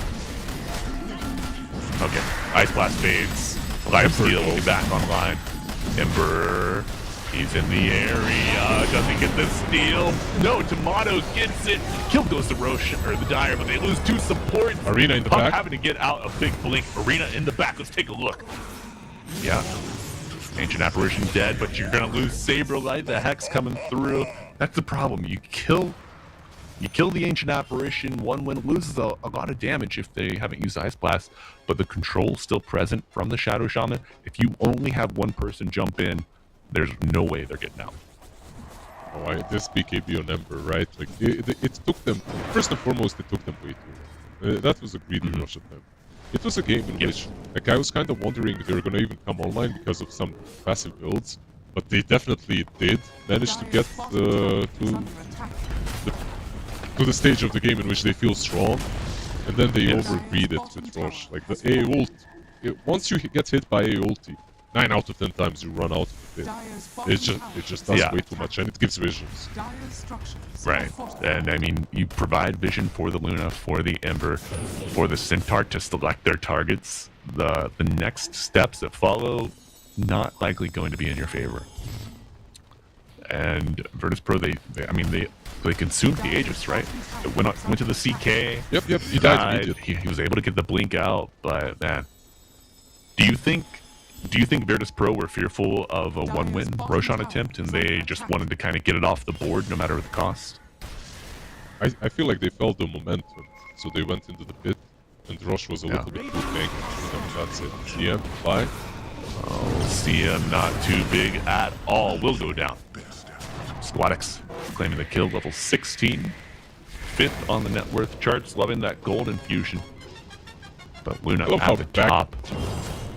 Do you love how back and forth this game is when it comes to like momentum? It's like you see one team rolling over and then literally the same thing happens. But yeah, it's been like the team A will get a jump, and then Team B just kind of keeps giving them more and more, and that's been reversed 3 times at this point. And we're seeing the trend continue here. Mr. Saberlight trying to keep Wave shoved by some time, but the price is his life. They were so quick to TP like 4 heroes to kill him, and he tried to like do the cheeky move. He's on high ground, so he tries to spear away the 1 extra wave and get it. Gets caught by Shadow Shaman. By the way, Shadow Shaman wasn't played for a long time. It just wasn't a popular competitive hero. I feel like we're gonna see a good couple of months of this hero just absolutely demolishing the pro scene. Yeah, absolutely. And you know, with the recent power spike of like Tide Hunter, do you think the hex breaks? Like I know Tide has been nerfed, so he's not the Omega Death, like walking death machine that he was.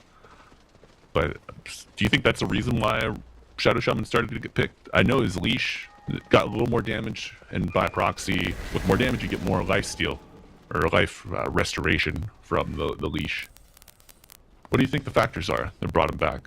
Dire are scanning. I feel like, yeah, there's a couple of slight buffs that he did get. The hex breaks, of course, is very good. I think in general, it doesn't take a lot for a hero to come into the meta, especially if it's a hero that has such a universal skill set like Shadow Shaman.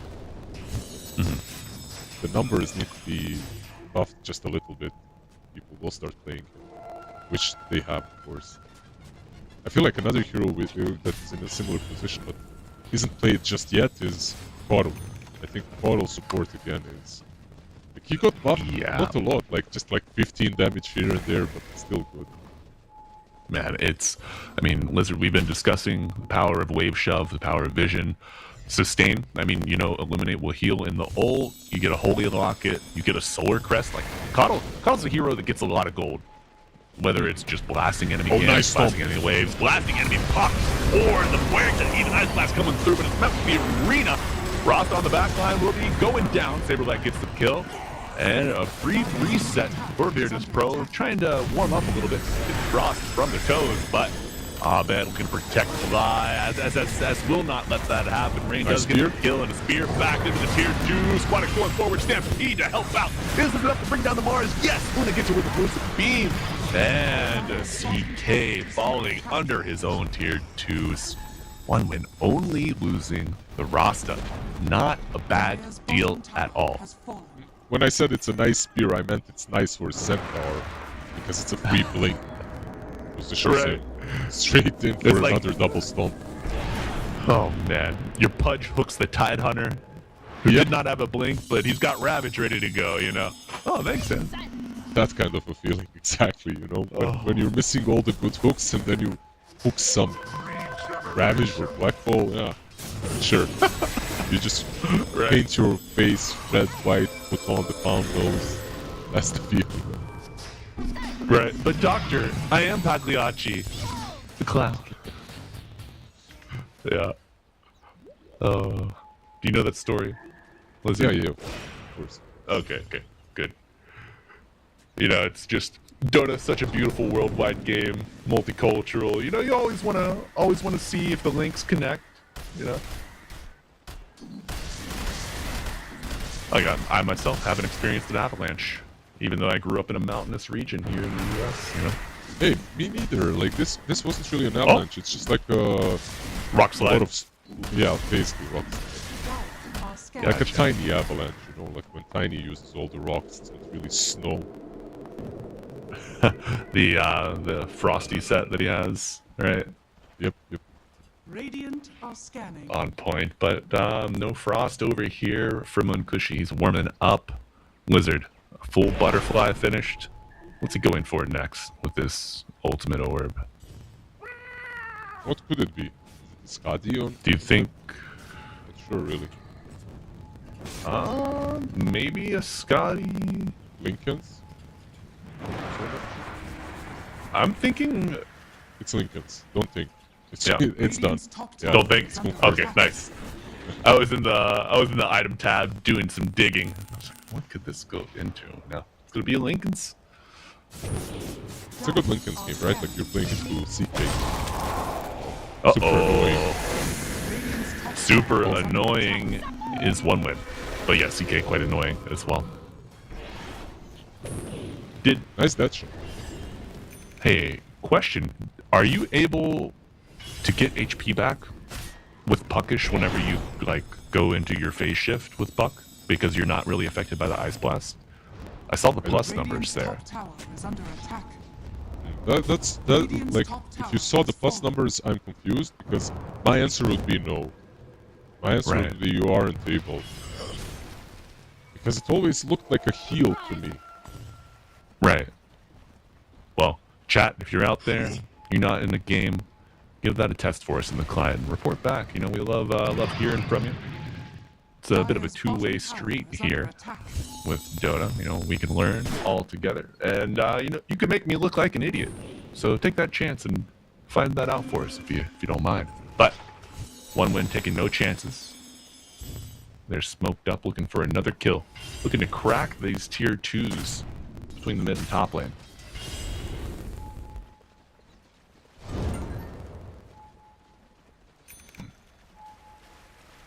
Radiant's top tower is under attack. And the chill so Second far. Roche. It's up. Second Roche is up, yeah. And a little gem drop chick. Radiant Oh, are Agadam's scanning. on Muerta. Okay, Hellscream with a nice pickup here. A little bit of extra crowd control in these fights. I think you'll take anything you can get here on the side of Virtus Pro. I think it's also really good because on the other side you're getting Ags and Centaur, so you can perhaps fear him, silence fear him as he's trying to run in and party the Luna away. Right. Yeah, man. Oh. Invulnerable while you have those, the glaives spinning around, just doing damage that you can't target her with. Alright, Saberlight, tip of the spear, beautiful arena, and Tomato pulling it right back into the wall, offense converging. They do bring down the big boy. He refreshed. SSS, dead. Let's go for another one. Dead. Here we go, let's see if it's enough. BKB, and he's out. Alright. Is that like a third or fourth item refresher for Saberlight? Yeah, basically, Link Radiant's top BKB tower refresher is under straight up. attack. I mean, my. I respect it, you know. Even though, like, refresher is in the worst state it has been for quite some time. Yes. Still refreshes items and spells, baby. Exactly, it's still good. Yeah. Yep. Just make sure you have that soul ring activated before you press it, and then activate it immediately after pressing refresher. It's gonna hurt, but you need that mana. And Virtus Pro want that smoke. They're looking for him. They find the ancient apparition. Abed leading the charge. Who's gonna be next? Looks like it will be the Ember Spirit pulled in the middle of the arena. Kushi returning fire, hits the BKB, the clicks are going out. He brings down 2, can he get down 4? Saberlight now retreating. Got the cold feet, however. Oh, that's a good dead shot. Frosty, but the Shadow Shaman and the dead shot find a little bit of time here. Tomato going back in once with Kushi, but he gets in the cart. Your Uber has arrived, and SSS is your driver, but you might want a refund here. Oh, Munkushi, can you get him? Silence coming out, it's not enough, and it's a beautiful team fight for 1 win. Completely reversing the tune. Blizzard has been back and forth again. I feel like I'm talking to Lion. I mean, dude, Only this, hell here. even this fight, Virtus Pro, they look like they're back from hell, but they're back to hell once again. Like, the initiation was good, Centaur was dead, they killed the AA, right? Like, and the Emperor in the secondary arena. To me, this fight looked like an easy breezy win for VP. And then suddenly Luna starts hitting, and you realize, okay, these lanes are doing way too much, and these heroes are not moving far apart. He dealt way too much damage. Like, just carried the fight. Yeah, the damage reduction from those glaives as well. A beautiful tool against the CK, against the puck, who really kind of needs to be on top of you for these right clicks. It's 30% damage reduction, just flat, off rip. It's 25 now as well. 25 with 4k gold, with Aegis. They got to this stage a little bit later than I expected, but they're still here now. Satanic will be purchased. And then you have basically BKB, a Satanic, and an Aegis, and the Lincolns. Like, this is a very difficult Luna to take down. Like, you can maybe kill her once, Absolutely. but killing her the second time would be impossible. Yeah, and you know, sometimes people might view like the Lincoln's BKB Satanic as maybe like a little too heavy of an investment into the realm of survivability and just like durability. But you've got the Ancient Apparition to really reduce the damage cap that's needed to win these fights. So you're able to afford this more durable beefcake of a build. And I mean, Butterfly Manta, Glaives, you're still doing plenty of damage. Yeah, absolutely. She still hurts hard. It's hard with this complete right talent side. It's still a lot of damage from the Luna. Wait, Yeah, click it for 400. My god.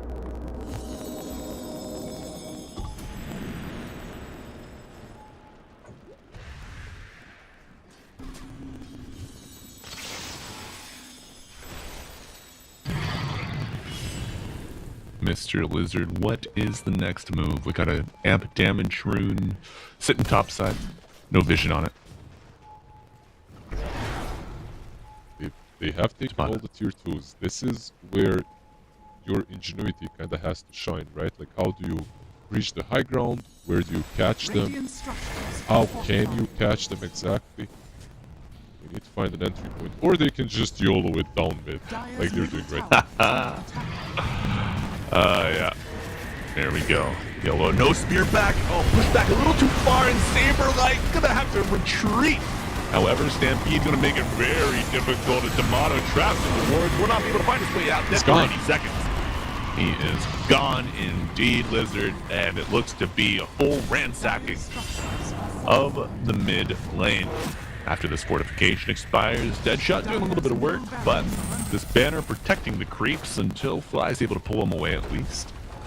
Wards are down, and these glaives are bouncing Betties, exploding your base. Yeah, that's a full lane. Gone like Another that. one. Could be top as well. It should be top as well. Creeps are coming from the mid lane. There's no buyback on Chaos Knight, no BKB on Marcy. Did have to use it in that last fight just to survive. Scott Refresher, sure, maybe he uses that, but if they don't try to fight this, it's two sides. Yes. Two sides indeed. And yeah.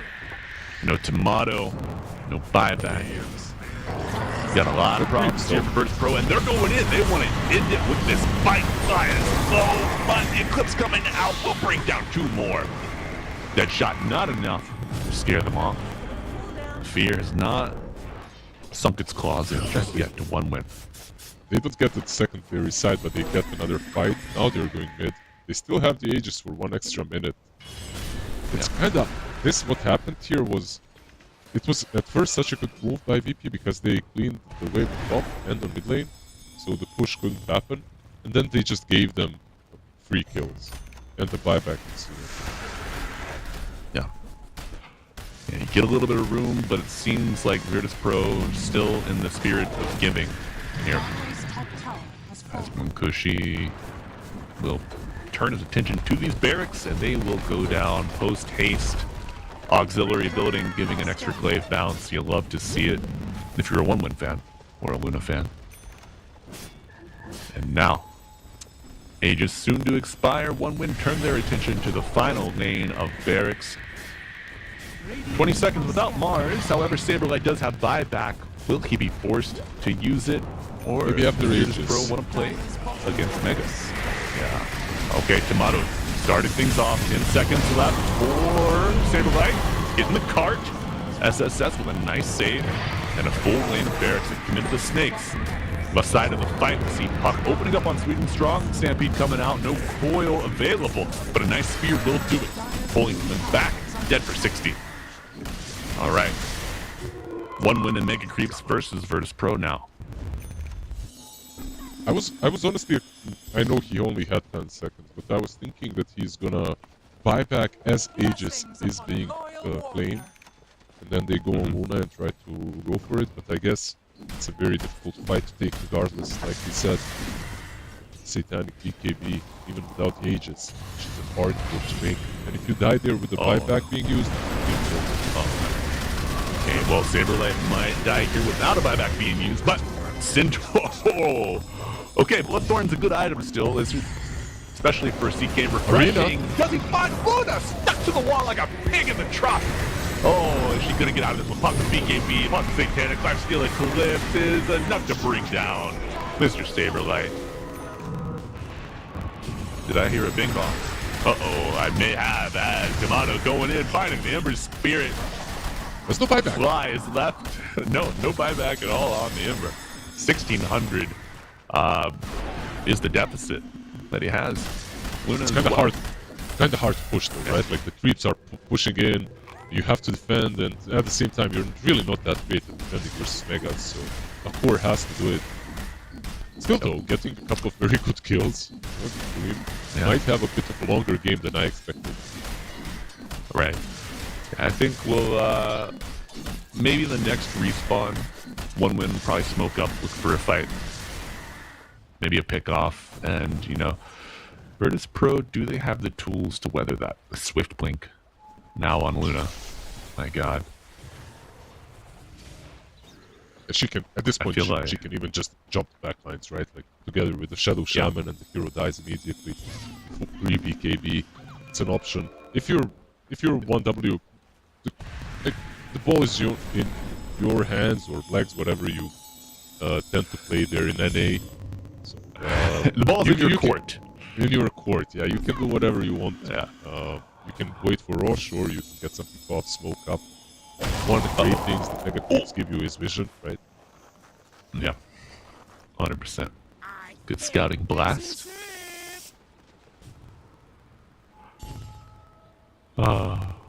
Good sprays, good voice lines, good Dota.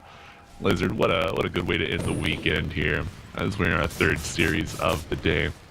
How is, speaking of Dota, how's your Monster Hunter progress going? You gotten all your sets? You working I on? have no idea what I have. Like, I just know I'm playing, but I'm not using any of the token stuff. So I hunt people out of spite. If I know someone, yeah.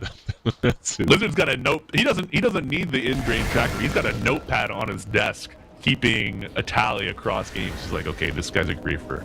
This guy broke his items. This guy fed. I mean, honestly, at a bit higher MMR, you kind of remember him, or you know these guys. There isn't too many, unfortunately. Right, the pool. Yeah, the pool shrinks as you. Exactly. All right. Well, as the pool shrinks, as you ascend the ladder, this map shrinks. But Virtus Pro able to punch out, still find some resources. They get a nice shard off the Tormentor from Muerta, some spell amp. Not massive, but you know, you take everything you can get. Even Fly dodging the Ice Blast, but will he be able to dodge the Ember? They lose the CK off him. That's crazy. Gonna lose Fly as well. Just walking him down with the magic damage barrier. He's still on the Remnant. You gotta get away from that Fly. Oh my god. He's a gamer. He's a gamer, folks. He got out. But I'm more worried about Tomato. Yeah, he's probably Fly would probably die for his carry if he could there, so they still lose the Chaos Knight. Not the best position to be in. They're still playing, of course. Rosh will be up in 5 seconds, right? It's guaranteed respawn, so yeah, this third Roshan. So, tasty cheese and a cool refresher. Waiting for whoever can wrangle him down. Also, Aeon Disc will be the next pickup on Centaur. What do you think about that? I think it's solid.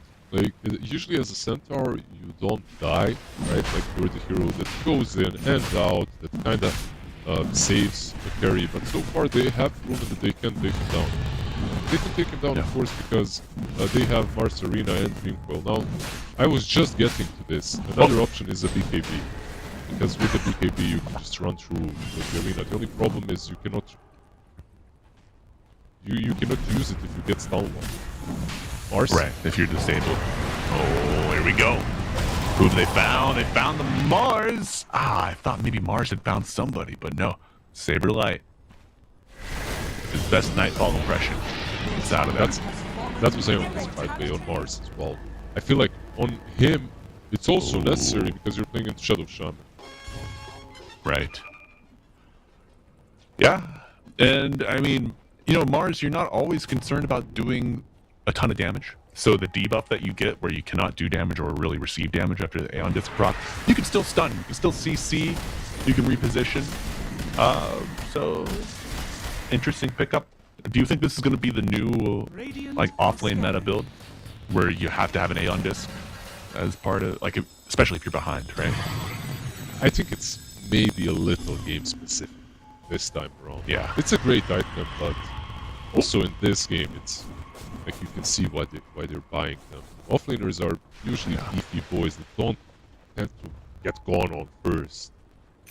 Sure. But in this game, they fall easy. And yeah, no doubt. Banner placed. Munkushi beginning the siege. Here we go. Smoke into the spear. Do they have enough damage? Immediate silence placed, but he's in the cart. Right off the bat. Foil on the back line as Abe trying to open up. Saberlight is dead. Kushi changes attention. Fail back on Saberlight. Now the Eclipse coming out with these right clicks mounting. Abed goes down. Rasta falls. Saberlight eating the Eclipse. Aeon just pops.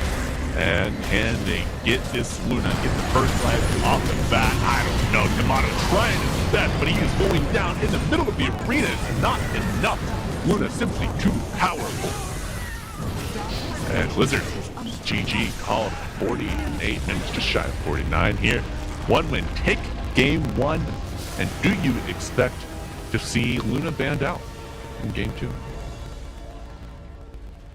I'm not sure, like, Munkushi Luna maybe has to be banned. Or just respected a little bit better. Like, they had... Yeah. They could have maybe went for a different last pick when it comes to the carry. But I truly don't think it's necessarily about the Luna on one side. It's just that the way they played told me this. We don't respect your Luna. We think that we can take the game against her at any given point. Because they were just chilling, right? Like, they were buying all the passive items until Chaos Knight came online. And truth be told, they did win a couple of fights until the Roche fight, where they kind of went in and lost the Aegis, lost a couple of supports. I don't know, like, this was a very close game. It's hard to analyze in a way in which, this was a bad pick and this should have been done. I think the margin was very small, and perhaps if they didn't go into the pit and they waited, they took another team fight, they could have had the momentum to take it. A cool game nonetheless. Right. Yeah, absolutely. Ton of back and forth. Very entertaining here from the caster seat. Don't know if I would want to be playing that one. The back and forth would just make me motion sick, I feel. So we'll see game two. I feel like drafting in game one, Virtus Pro, certainly the harder to execute draft. Waiting for those passive items to build up until you have the active items, as you mentioned, on CK. So we'll see if Virtus Pro can shake kind of the holiday days, in their decision making, clean it up, get more direct and more action oriented in game two. But what do you think needs to change before we throw it to a break for Virtus Pro? Just decision making. So easy, right? Just change the way you're thinking and making decisions, guys. Come on. Think different. They tried this Chaos Knight. I'd like to see something a bit different and maybe make it a little bit easier for the team to deal damage. Like, their mid and offlane, both of them, they kind of did a very similar thing. Like, they catch heroes, they keep them in spot, but they need that extra oomph. Murta was a nice idea as a 4. Crystal Maiden as well. Early on, they got all the pickoffs, but when it came to these team fights, I felt like something like a 5 Phoenix was needed, something to connect all the dots. Yeah, especially with the Saberlight Mars. Yep. Could be something we see in game two. I don't know, folks, but we're going to throw it to a brief intermission. be sure to stay tuned right when we bring this game to action your way. We'll see you soon. The new breakthrough and innovative phone with 1xBet app. With 1xBet app, you can register and start betting in just one click. Intuitive interface and thousands of sports events every day. User-friendly app. Big wins, fast payouts.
break through an innovative phone with 1xBet app.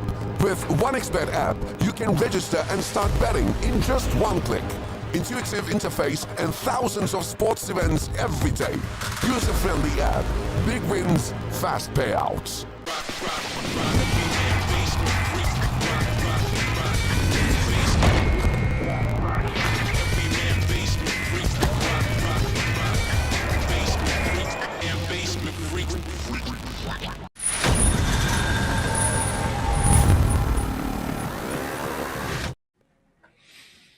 Hello and welcome back, DOTA2 fans. We are here for Game 2 of One Win versus Virtus Pro in RES Unchained. Qualifiers for Blast 6 Slam.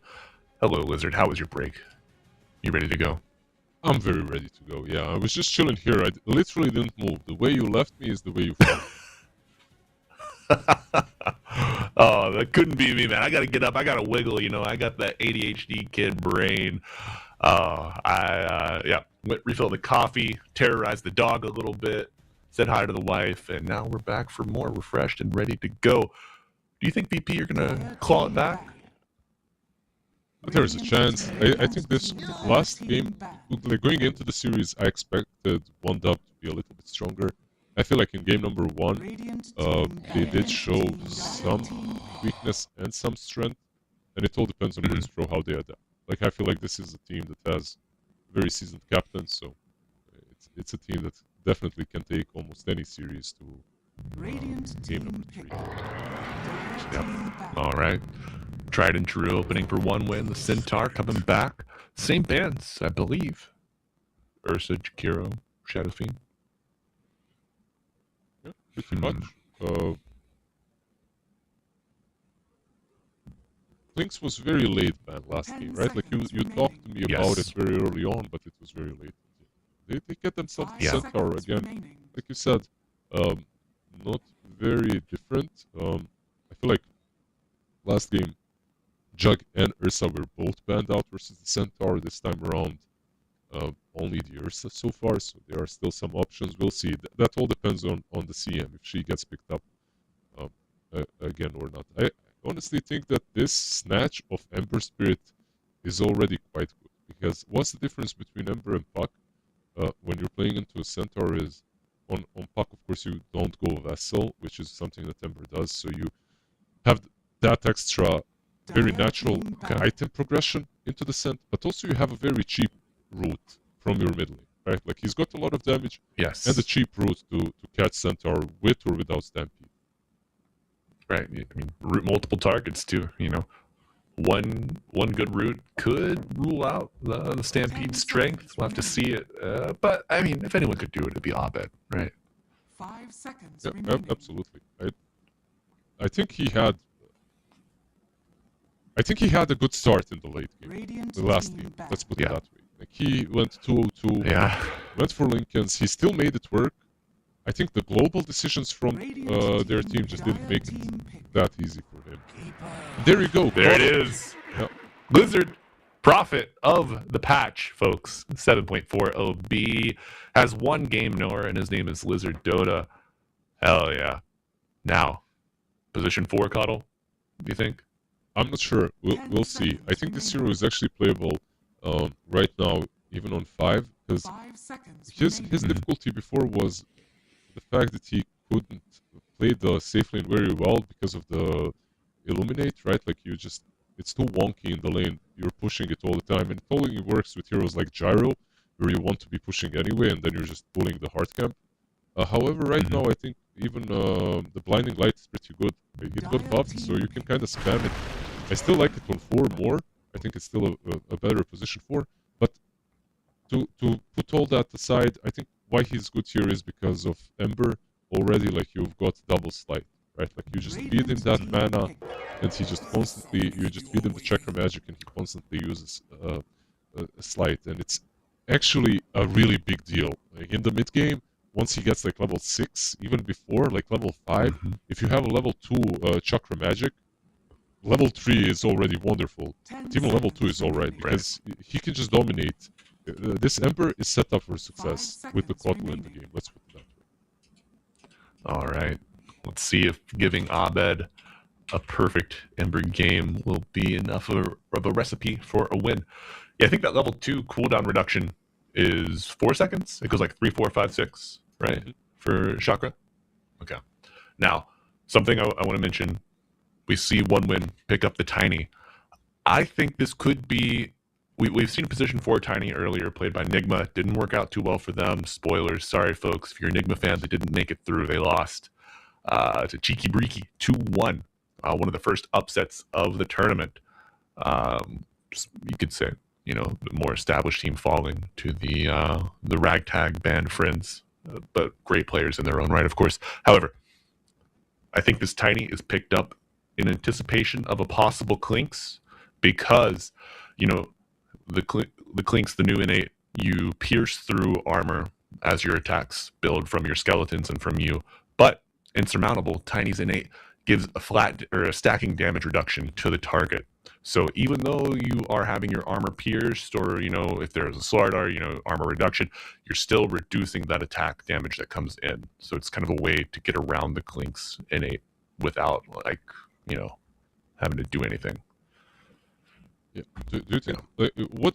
So your take is this is like a preemptive pick for some possible Clinks or something like that, or do you think like they can just flex this Tiny to a position 4 and be happy with it? Because like whenever I'm feeling about Tiny Ember, I'm kind of worried that the spam of damage might be a little bit too much. You have no armor, right? So yes. Kind of like slide fisting you.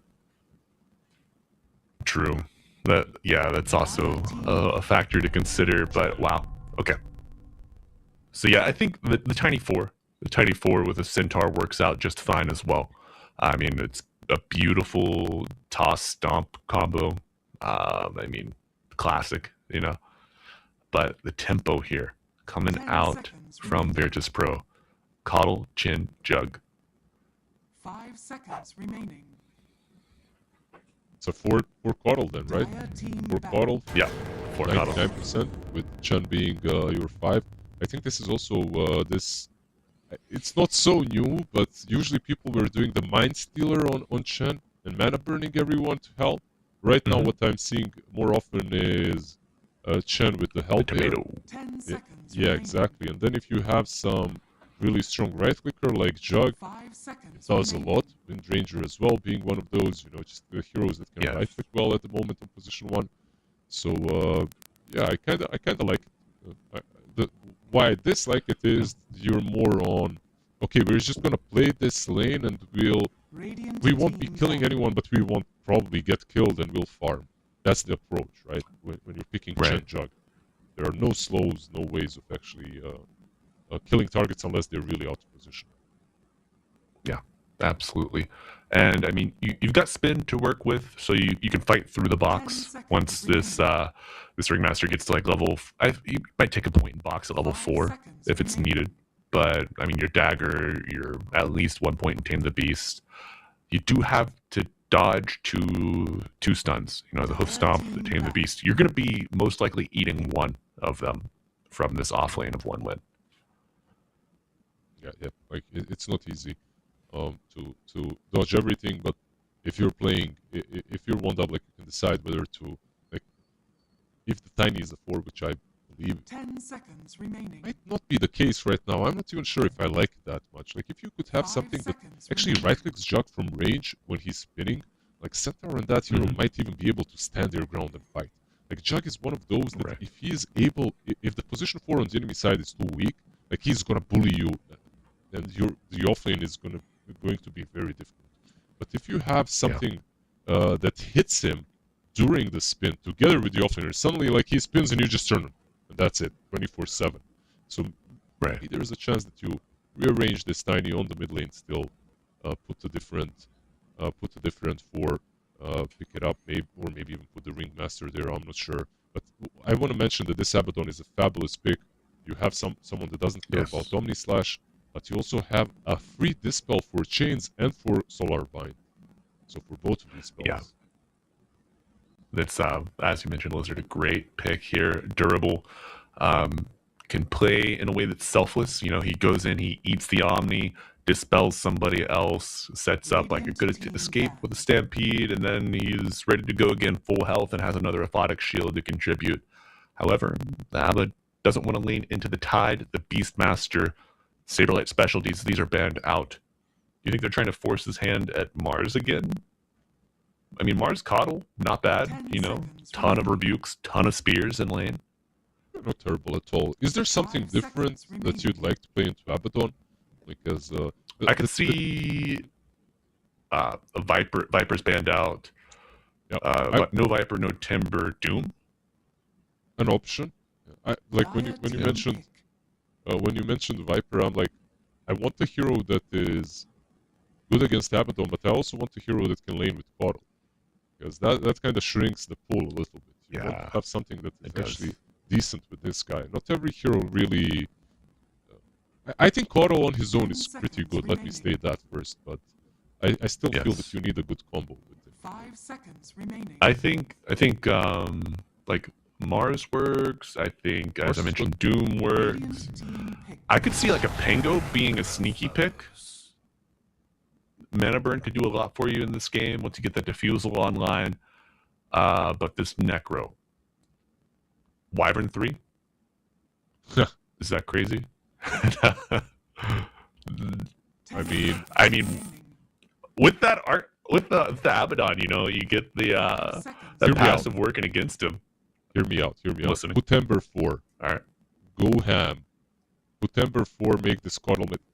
The thing is, like, Abaddon just destroys it. Like, goddamn. Like, this Abaddon is such a good pick. Yeah. Like, one dub, just cheese the hell with the last pick. It's a really good last pick into mid lane Ember, into all of these heroes.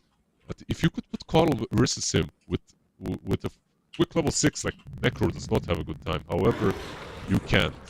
So they're gonna get themselves the combo with the Coddle. This is what we talked about. I completely forgot about it. Oh my, he's back, baby. We got Saberlight Undying coming at you. Okay. Yep. Sure. And I mean, okay, so something else about the Squadix Necrophos. The Ghost Shroud, you do not need a strong Dispel to purge it.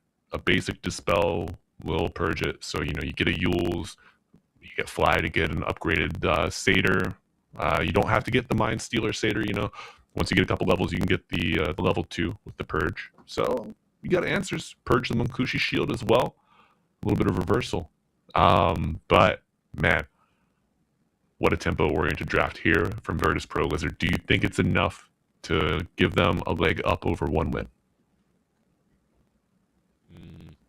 I feel like it's very tempo-oriented, like you said, but we have to be careful. Like, you're playing into some Ringmaster with ulti that can very easily turn things around if you're too aggro.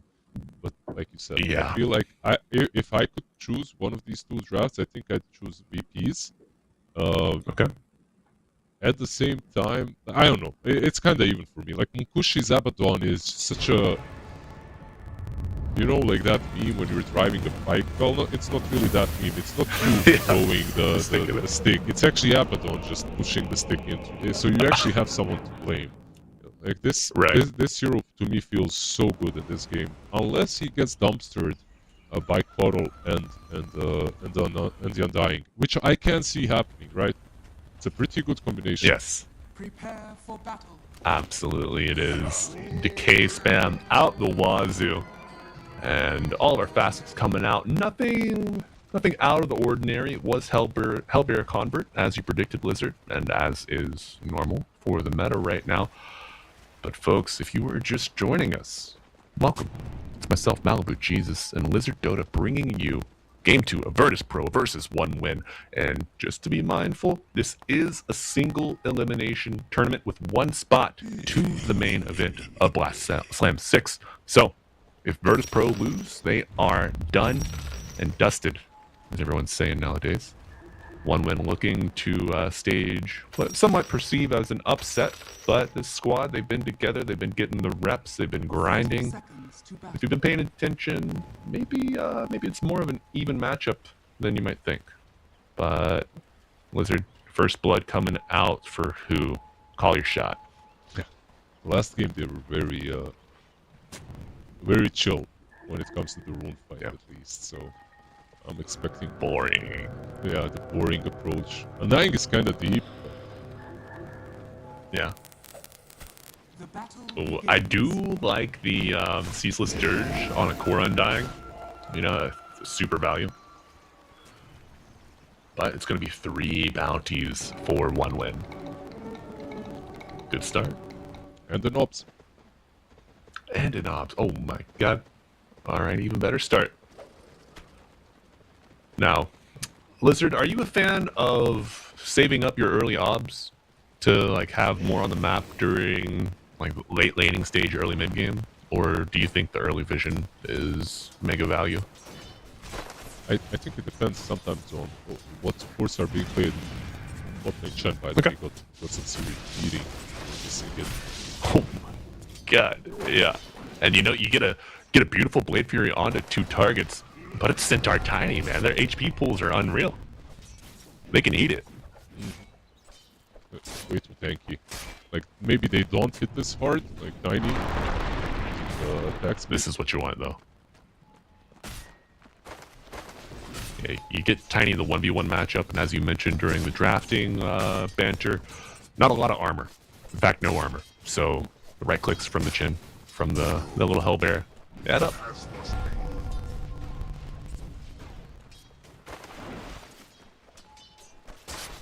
Just looking at all the lanes on the side lanes, not necessarily to take care of mid lane right now, there's a lot of resources being burnt on all sides.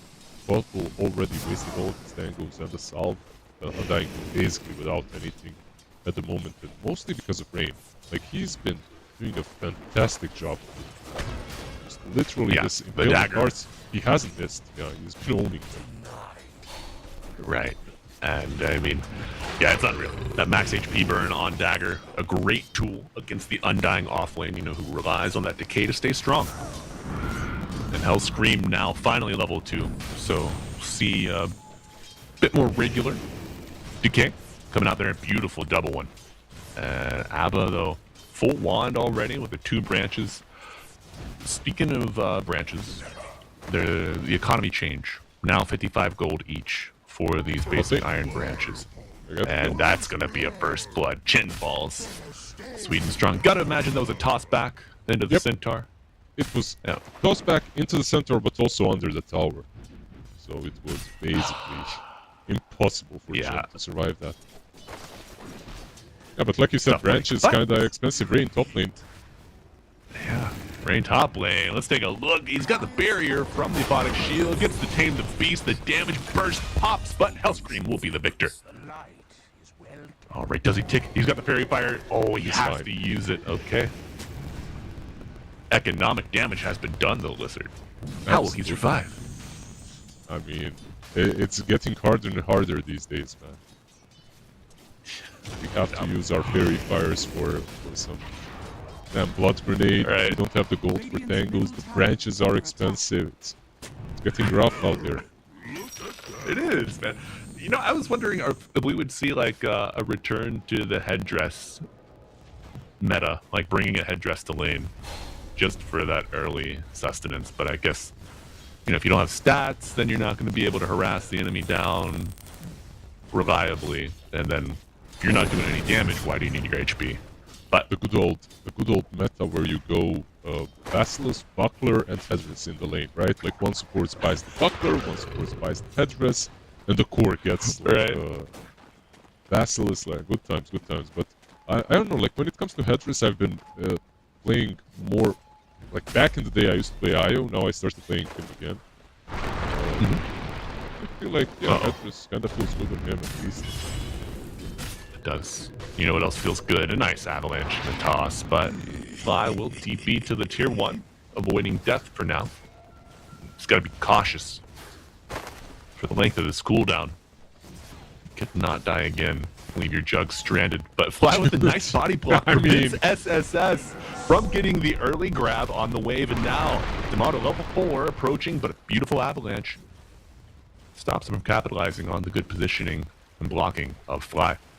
Almost use that penitence a little bit to get the jug close enough with Avalanche, like I said. I mean, Fly has been... He did die, but he's been playing a very good lane. preventing 90 from creep skipping constantly, which is why Centaur had to go and do it on his own. Yeah, and we do see Fly, continue his efforts here on the top side of the map now, wrapping around. He's level 3, so could see a nice move coming out. No help air for 2 seconds. I do believe he's been spotted. Tombstone's down. Zombies are out. Tombstone has expired. And now Mankushi, does he get out of this? Running at Hellscream, gets another shield off, surviving, but not for long. That HP steal goes through the shield. Now that was a pretty cool ult, right? Of the Shen, even though I feel like Tombstone got literally wasted. Used a little bit too early. Zombie was on the Abaddon. It was still good enough. Right. It forces them to the top side of the tower where Chin was approaching. So, a sacrifice made for the play. But it creeps now. Summon. And let's take a look. Oh my god. Ember dies. Ringmaster dies. Action. It's everywhere. Everywhere, Lizard. Sweden Strong and Squadix, their combined forces bring down that Ember Spirit. First like side stack. Yeah, exactly. We've been talking about the side lanes, but we didn't really touch on the mid lane at all. When you look at the CS, Necro is doubling him. This is to be expected. The lane is really not easy for a lot of melee heroes into the Necros. And this hero looks is in a really good spot right now. The Shard is so damn good that I see people buying it very early on as well. Itemization, I feel like it's still a little bit wonky.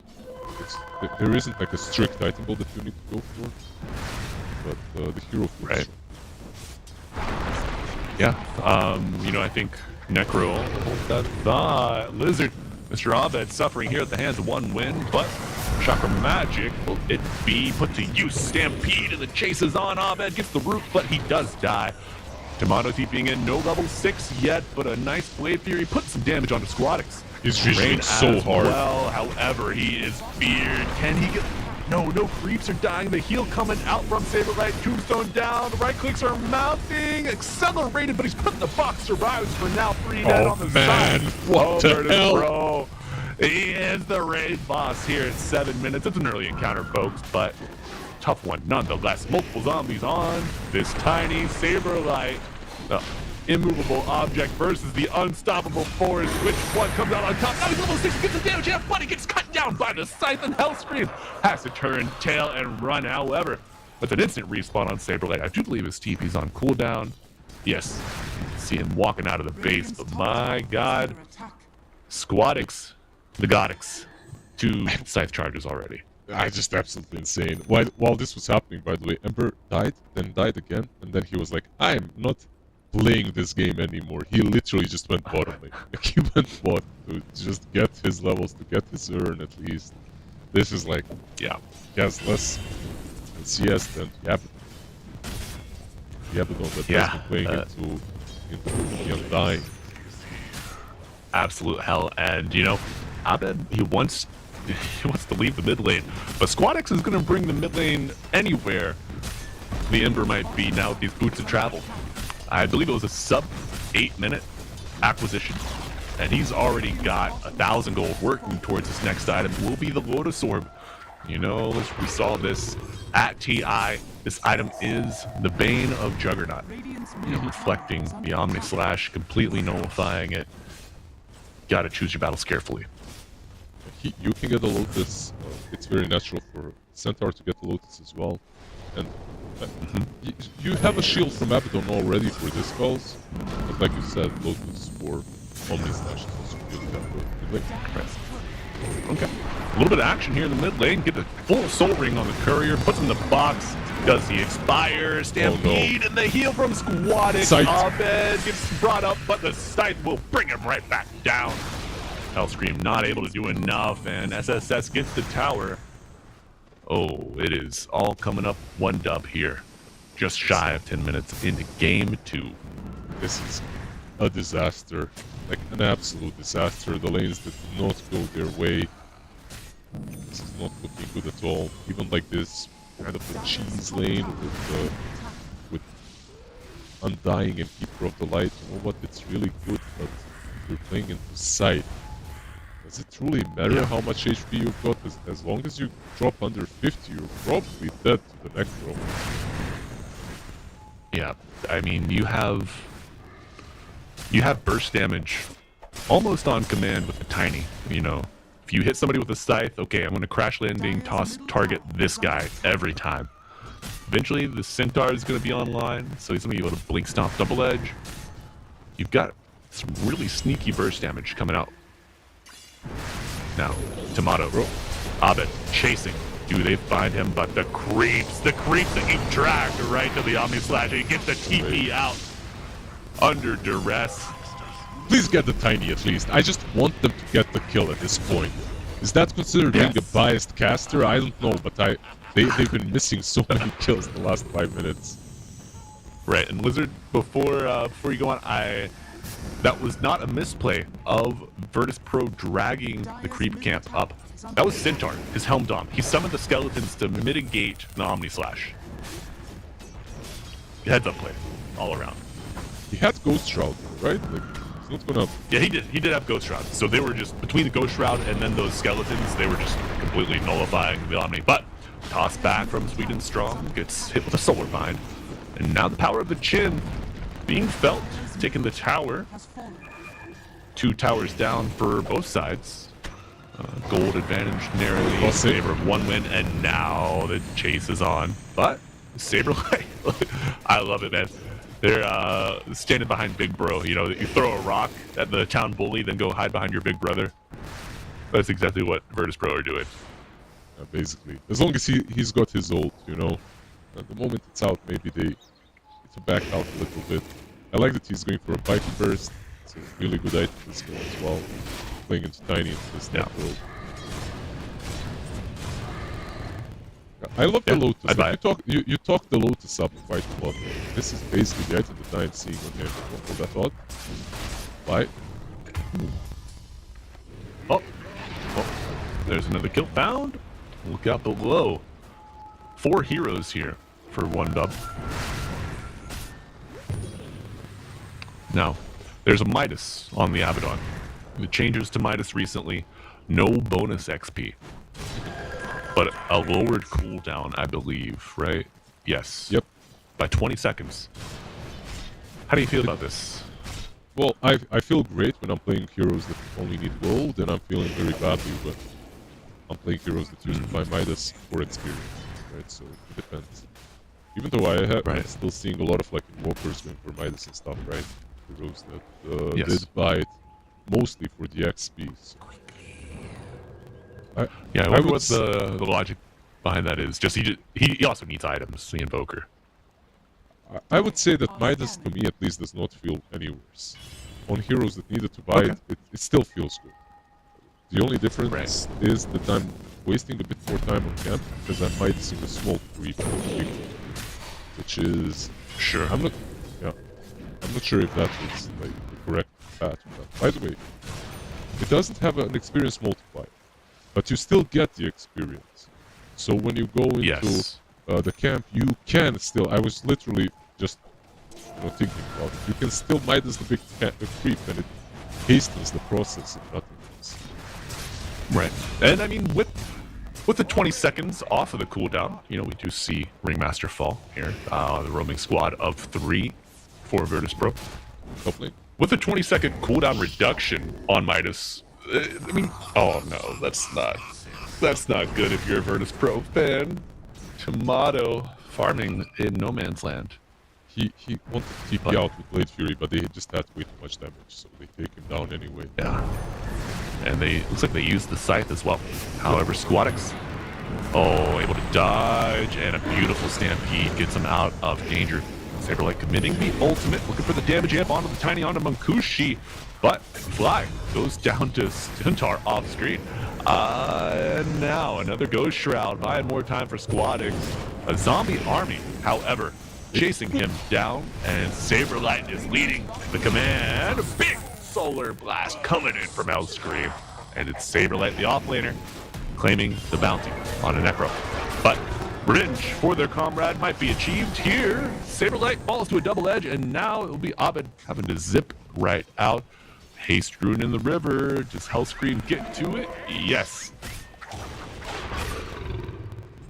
One thing that Necro is not good at, never was good at that, is taking down objectives. Tombstone being one of those. He literally, while the team was fighting, he tried to stand his ground and hit the Tombstone. Realized the error of his ways a little bit too late, but yeah, they need someone else to do that for him. And they don't necessarily have good heroes for Tombstone, which is another perk of having an Undying in this game. Yeah. Yeah. You know, a little bit of control with the Coddle. You know, do I really want to be hitting this Tombstone when I'm going to eat a 500 damage Illuminate? Another consideration, as Tiny does that for us without a Tombstone, in fact.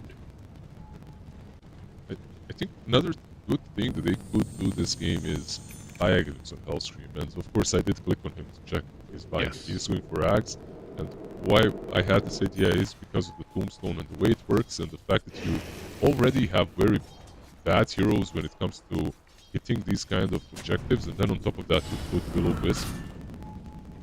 Right. Be a difficult option for them. Absolutely. And a heal coming out with the damage. Stampede invested, beautiful bind, but Sweet and Strong is there with the blink of the toss back. Abed gets hit with the scythe, but the health restoration from the... What? Was that a Lotus? Was that a Locket? Locket. Coddle did it with the Locket, oh my god! And TPs. What a gamer. And they both TP. Yeah. But Beautiful. now, 2 TPs mid lane. Maybe they'll kiss. Maybe they'll kiss Saberlane, I don't know, but I know he wants to get out of there. Oh, beautiful wheel thrown in advance. However, Saberlane able to take the left path, the less trodden road. And now Tombstone goes down. Borrowed time is popped, but Rain gets popped as well. My god. You know, the series does not fail to deliver Lizard. And with this damage amp active on the ultimate of Saberlight, we'll see them attempt Roshan. The scan is there, but that far is a little bit too far. You also don't have implement arts that you need for big massive these kind of plays if you want to test them. So this time around it feels like you will get them. Last game was difficult this time around. They will probably not. Alright, better Roshan discipline here from Virtus Pro in game 2. They've learned from game 1. But, you know, still trailing. 11 to 11, a little bit behind in the gold. Map control, still 1 tier 1 tower up for each. And now contention turned north, looking for Necro. Alright, the zoo has arrived. Abed and crew have found Squad X. My god, the damage. He's got the Lotus Orb. Will it get him out of there? Big heals. And the Tombstone down, and the chase is on Abed, throwing those spirits out like they were free. Right. Necro goes down. I really think, like, you remember what we talked about, the itemization of Necros, like how it's still kind of out there, everyone is doing their own thing. There isn't like consensus on what's the best. He's going for a vessel in this game. On Necro. I mean, after that last fight, and you're playing into Undying, you're playing into Coddle with heals, I get it. Like, I get the vessel, but I feel like if you want the vessel this game, it's not your job. I think it's on either the ring. I mean, only the ringmaster is another option. I don't think anyone else wants to buy. But I think on Necro it kind of feels.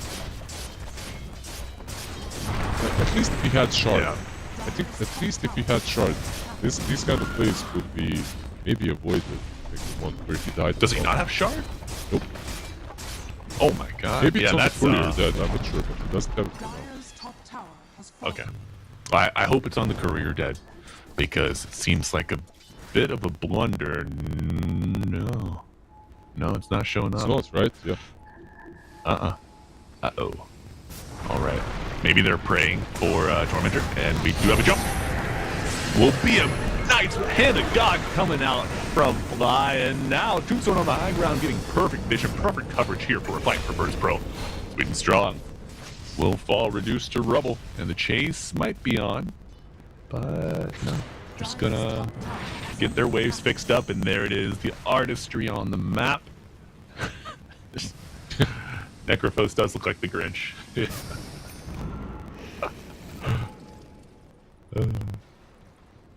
This right now looks the Holy Locket bottle plus the Glimmer Cape.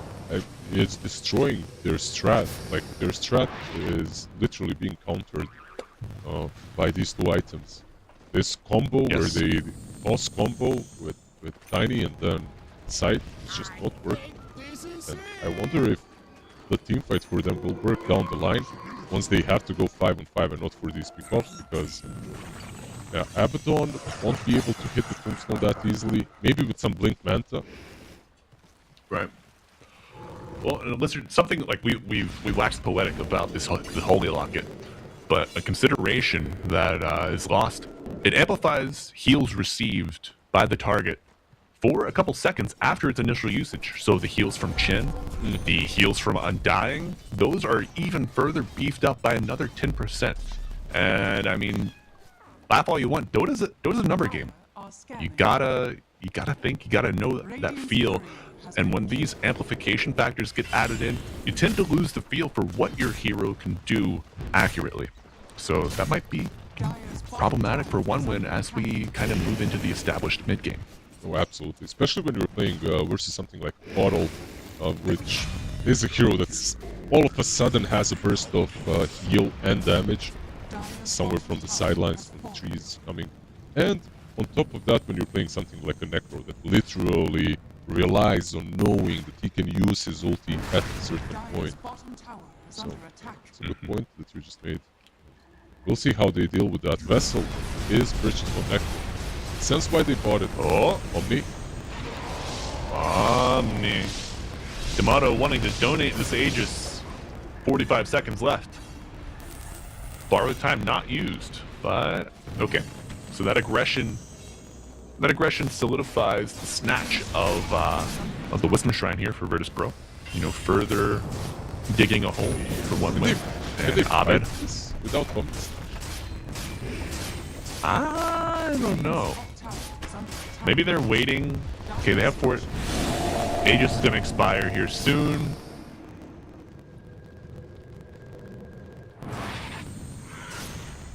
Yeah. SSS with the Centaur. Nuisance. 100 gold going their way.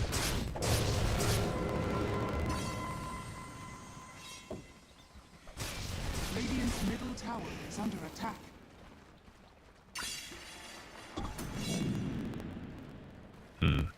You know, I thought that the facet from Juggernaut Blade Form, that would be a good usage or a good use case for Helm of the Dominator, because you get your creep to tank for you, so you maintain your Blade Form bonus because you just never take damage from the camps. So I wonder what the balancing point would be. You know, like how many camps do you need to kill with this Blade Form bonus, For it to and how high does your worth it. agility need to be? Yeah, to offset the Battle Fury, you know. I mean, it's a cool idea. I think. You get hit by some the random numbers. range creep. Right.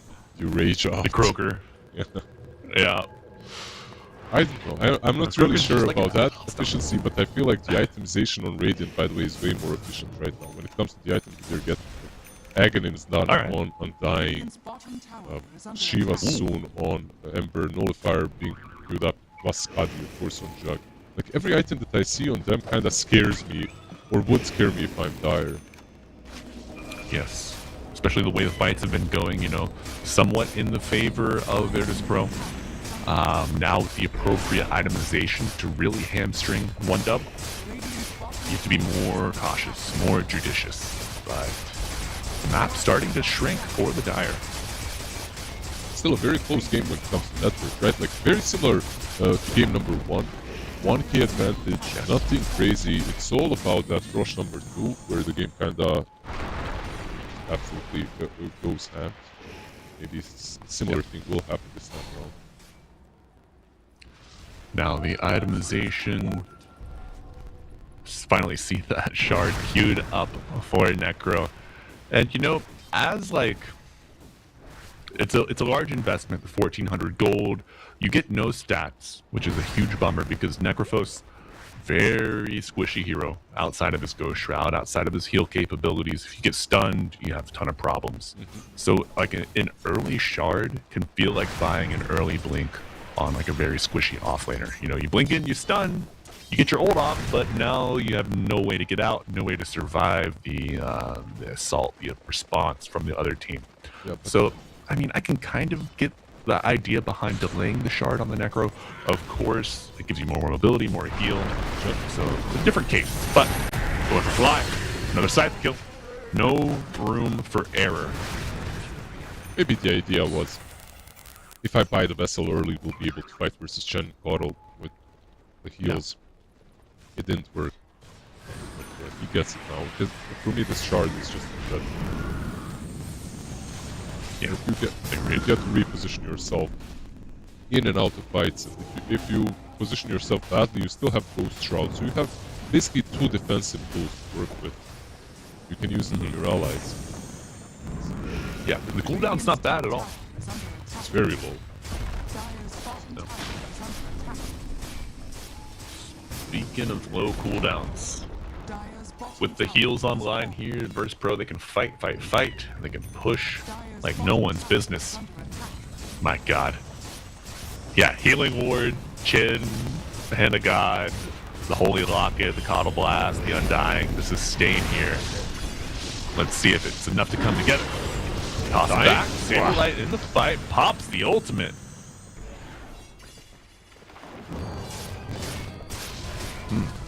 Hopefully no buyer's remorse there from Saberlight. I think that he buffed his ulti, but one other thing that happened is one vessel charge got used. This is a game where you really need those charges. Oh no, Fly cannot die here. They need the heals from him. They need the auras to win this fight. Alright, Penitence. Reversal, the chase is on, Tombstone's down, the Stampede comes out. They found Tiny, SSS does get Fly. Tiny very low on the low ground, and an Omni Slash coming in. I think could have been the Scepter. I'm not sure if Tomato has it just yet though. But a buyback on Tiny. And the zombie army is adding up. You gotta reset here on 1 win. He's got 80 bonus strength on Undying. You're not fighting this guy any longer. The vessel charges, by the way, have been lost.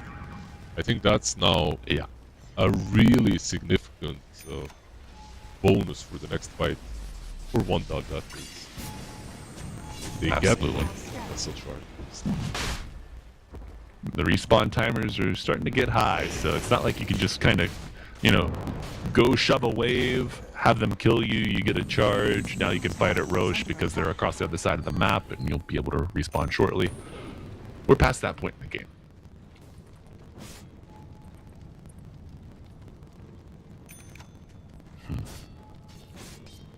Shiva's per side.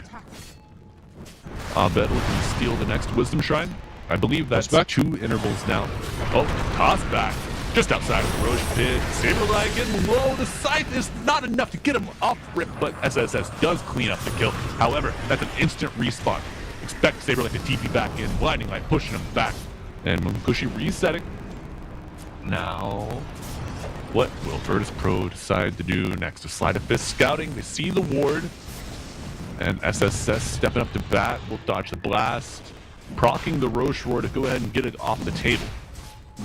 Virtus Pro going in for round 2. Squadix, the point of the spear for 1 win. Oh, good combo. Beautiful toss back. Abed dead off a Rip Stampede. The chase is on. Saberlight has the Tombstone. Will he drop it? Oh, Roshan has been the crux of performance. Yeah. Buyback with the Remnant on the ground. However, Coddle has been found. Hellscream trying to drag the Dire away from the pit. However, okay, we do see a good Omni Slash. But Lotus coming out, help out. And Squadix does get a kill onto the Coddle. Abed with the buyback. Trying to play on the Tombstone. Boxes out. Rain very low and dead off the map. Okay. Buyback. Centaur buys back. Roshan still alive. Just under half HP. I gotta imagine you might want to give this to the Coddle, who's just used his buyback, or sorry, the Ember. The Ember, yeah. Maybe Ember. The Ember. Yeah. Pushes it, though. Not letting it go, but Timato does get the Aegis. It's a snatch. Kill credit goes to 1 win, but Monkushi does not have borrowed time, folks. That's all she wrote for the Abaddon. This fight for me, once Ember buybacks is already over, but even just going in, knowing that Ember might have a buyback is very reckless. Because you're just not winning it. The way one wins these fights is by tossbacks into Reaper side with a lot of control. If you don't have that control, like if you cannot 100 to 0 a target, you're just losing to the Undying. This hero is an absolute menace. At some point he had around 90 to 100 strength stack stolens. Just insane. You know, it's like... fight. No, you get the Necrophos, it's like, okay, this is a hero that loves long fights. Well, Undying also loves long fights. Walks in the park and along the beach, but no beach here, just the shores of the Dire Base as Timato, Aegis in hand, looking for some aggression, but he's under half health. Nice tombstone save from Saberlight, buying a soft reset here for Virtus Pro. Bit of bodying from the offlaner, fortification used as 1 win, thinking of their next move. Manta to help out with the tombstone, but you know, buys a little bit of extra time. Saber left the soldier, and now looking for another toss back Lizard. This is what you said is the bread and butter of 1 win. By the box save to delay the other. We're hoping to pull them further back, closer to the fountain, but with a dead Tiny. I said with a dead Tiny. You know? Still alive for now. Still alive, still very alive, waiting in the trees. In the fountain now, healing up, but you know, Virtus Pro, they do not over pursue. Discipline returning, take down the barracks. Yeah, the tossbacks at this point, they're all kind of stuck together, and there's an Aegis and Jug. Even if you manage to kill him, I think that's helping push. Yeah. Toss back anyway. Okay, toss back number 1, but a beautiful Blade Fury, and now the Tiny. Can he get out of this one? He's got his Jansen shoes on, but unfortunately he's got 2 left feet. And of course, Healing ward on the ground. No buyback, right? The 2 left feet and no buybacks. They don't have to worry about tossbacks. There are no tossbacks. Right. Exactly do you engage? Like your Abaddon is here. His farming is working. Yeah. All across the map. Yeah. No toss back. It's a big problem for 1 win. And as you mentioned, Abaddon, Mr. Monkushi, he recognizes this set scenario. Does finish his Orchid. But do you think Virtus Pro they're able to get Megas in 30? I feel like is there a lift, by the way? There is, Yes. right? Yeah. So with the lift, maybe they can do it. This reminds me so much of Game of 1.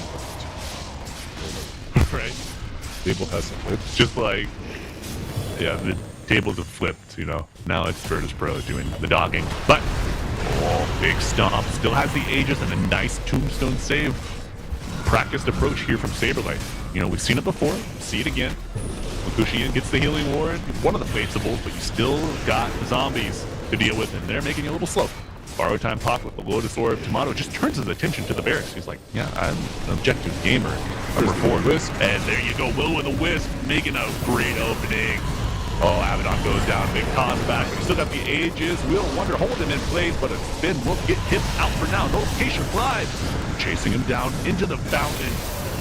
Waters of Rejuvenation, be damned. It's not enough to bring back your Necrophos. GG is called. And Virtus Pro have found their footing in Game 2, claiming the win. Abaddon leaves first. GG's. Do you think he flips the table, or is it Necro? Which one of them flips it? They have definitely turned in VP's favor, but it's hard. Remember the to meme say, back in the day friend. with the rage face, the rage meme. You're old enough, you remember? Oh yeah, the yeah, that's one.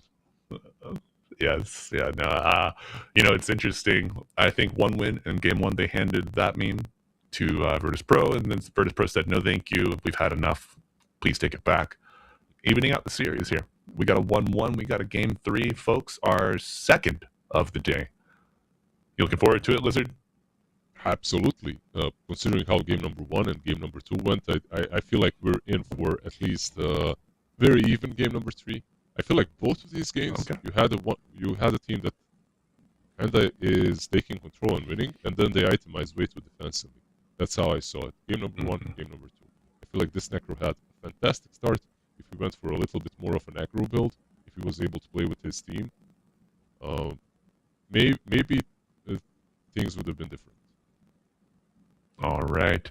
Well, folks, we'll see if itemization is king here in this series between Virtus Pro and OneWin, or maybe if Virtus Pro just had the yips starting off in that game 1, but we were going to throw it to a brief intermission. Please stay tuned. I know it's going to be a banger of a game 3, and we'll see you soon. The new breakthrough and innovative phone with 1xBet app. With 1xBet app, you can register and start betting in just one click. Intuitive interface and thousands of sports events every day. User-friendly app. Big wins, fast payouts.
break through an innovative phone with 1xBet app. With 1xBet app, you can register and start betting in just one click. Intuitive interface and thousands of sports events every day. User-friendly app. Big wins, fast payouts.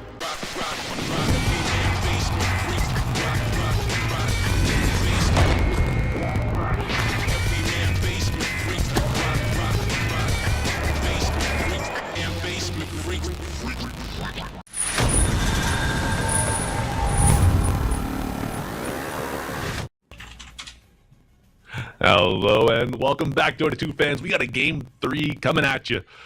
But first, it's Lizard and Malibu Jesus bringing you the action. We hope that you are having a wonderful day full of Dota qualifier action in our third series here of the quarterfinals.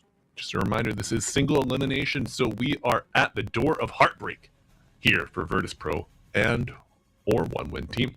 But taking a look at our full bracket, we've got Paravision, Liga team starting the day off hot with a 2-0. Enigma Galaxy with the upset loss against Cheeky Breaky. That I do not know the meme, but Lizard's getting me up to speed. So we'll have some Cheeky Breaky goodness coming your way for that eventual semifinals. Then, of course, our current series, Virtus Pro and one-win team at 1-1. Loser of this next match will go home empty-handed, where the winner of that will face the winner of our next series, Natus Vincer Navi versus Pipsqueak +4. Great ragtag group of high MMR players. They've been together. This is the team that played in Dream League Division 2. You know, they qualified. The two, I think, Dream League, like the main event. I don't think they made it past the group stages, but gave it their best effort, got a lot of valuable experience, and now looking to prove their stuff here in the Arias Unchained Blast Slam 6 qualifier. Lizard, what are you expecting to see here in Game 3? It's a stack. It's a stack. I just want to say it's a stacked qualifier. There's just a lot of really good teams, a lot of really good stacks. Yes. But what do I expect in this Game 3? No stacking, by the way. No stacks. Speaking of stacks, there you go. That's the segue. There were no stacks in Game number 1 and Game number 2. I feel like a very low amount. Just a couple here and there. So are stacks dead?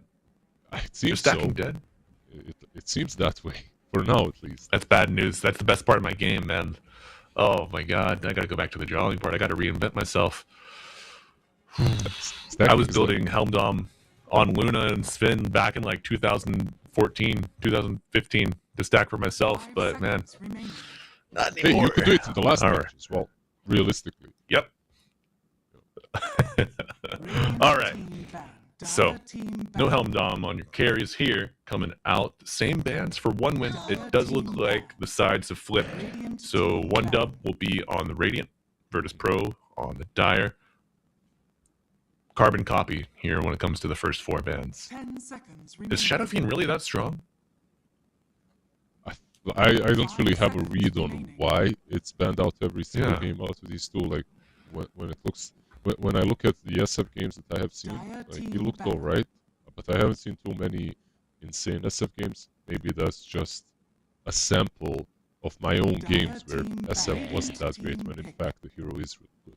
While I do think that Timber is still pretty damn good even after all the nerfs, I still feel Jakiro is like a top tier support no matter what. Ember feels decent. Yeah, Viper as well. No real nerfs, I believe. Overall, Centaur though. Once again, 3 games, 3 Centaurs. Do you think SSS gets tired? It's got to, right? I don't know. Like you just gotta play what you gotta play. You're not. Look, you're talking to a dude that had to play Lich for 12 games straight. Back in the day when Lich was, I come to the lane and I just eat the creep. You know, so you just gotta do what you gotta do. That's it. 10 seconds remaining. Lichard, right?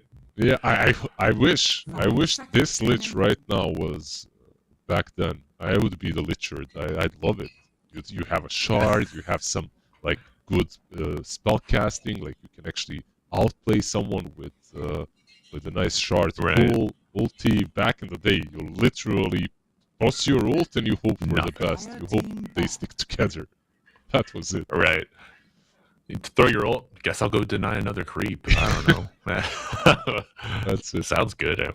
Deny Sure. creep and stack. Don't forget to stack in between. That's right. That's right. You cannot forget to stack. But against this Warlock, you're not going to want to stack at all. 10 seconds. Fatal remaining. Bonds going to make quick work of your team.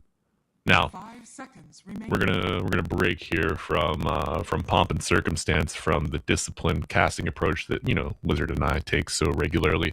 Have you played any Largo yet, Mr. have. Lizard? I have. Okay. Initial thoughts? I think the hero is fantastic. Like, it's a completely different approach to the game. Like completely different. Like, I love it when we have a hero that's absolutely normal and standard that's being added, but I also like it when we have a hero that is bringing like a new mechanic.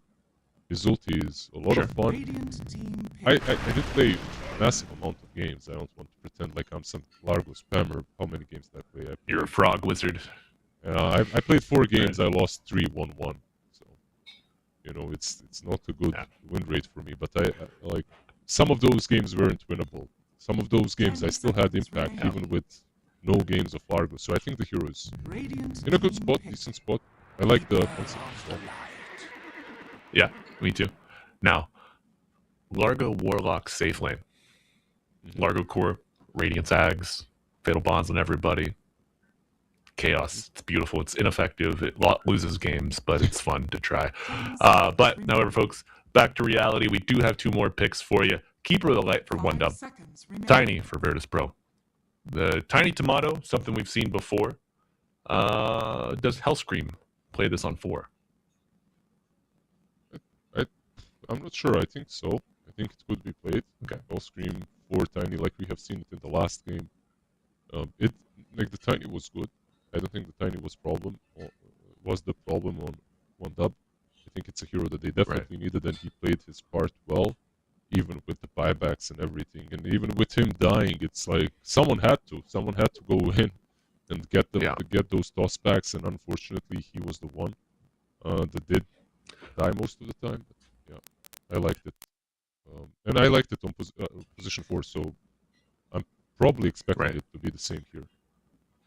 Yeah, I think maybe the biggest problem was that the Tiny Tossback was your only fight condition in that particular situation of the game. You're behind, your backs are against the wall, you're relying on this one avenue to create an advantage in the fight. You just didn't really have any other ways to kind of wiggle your way in. But 1 win with the hodgepodge theft. They steal Crystal Maiden from the game 1. They steal Coddle from game 2, bring it into their own. Interesting theft here. What do you think? Yeah, they didn't 10 have the chant this seconds time, remaining. so you're gonna have CM plus something on the safe lane, but no chant to combo 5 up seconds with the remaining. Holy Locket from the Coddle, so no huge amount of heals that they had like in game 1.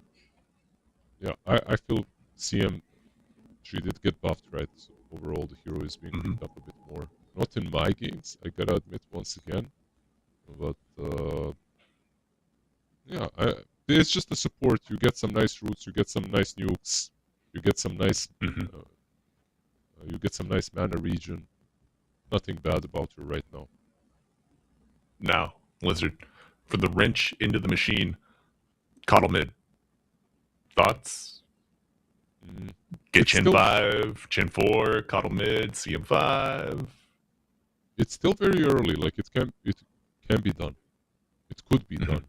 Like Coddle mid is definitely one of those heroes that the teams in Eastern Europe love to run, especially if there is not a lot of catch. Like if you don't have too many heroes that jump him.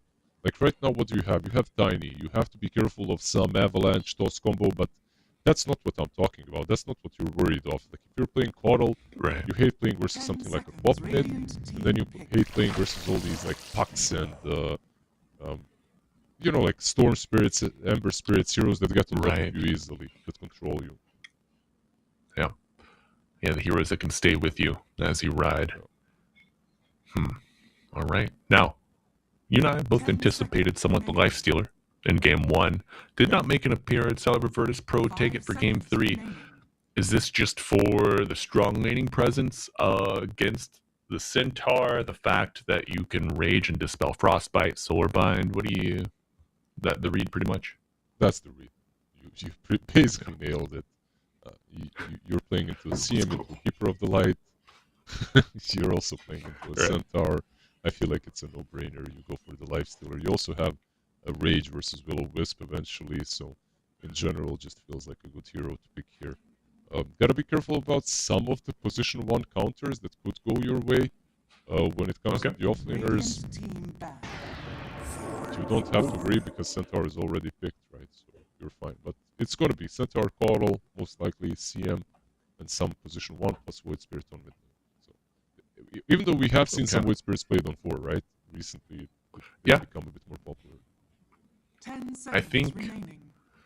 1J on Cheeky 5 Breaky. seconds remaining. He is a Void Spirit 4 enjoyer, so you got to watch out for him. That 1J Hakoda, that support duo, they are cracked working together. I thought that would be maybe like a bit of a sneaky factor. I think we have a little Reddit thread going on about the qualifier here. Somebody asked for expected upsets. I said that might be a factor going into that matchup. But they did not play Void 4. Just for the record, I like this. It's a great way to pick off the Skywrath, the Warlock, before they can have a chance to get their big spells off. However, the Silence could be a big problem. This Ancient Seal, especially once you get the -6 second cooldown. Is that the level 10 talent? You can maybe Manta as Void Spirit, right? Like you can go for a single defensive item, Manta or BKB. But also, if you're initiating first, you are the one silencing the Skywrath as well. So it kind of goes both ways. You can take him down before he even reacts. It's a good pickup. Like the silence into the Lifestealer as well. The silence from the Void Spirit, that is pretty good here. So, right. Yeah, I don't mind the pick at all. Tide being banned out by 1-dub on the other side, the TA. So, yeah, they need the carry matchups into the Lifestealer that are annoying.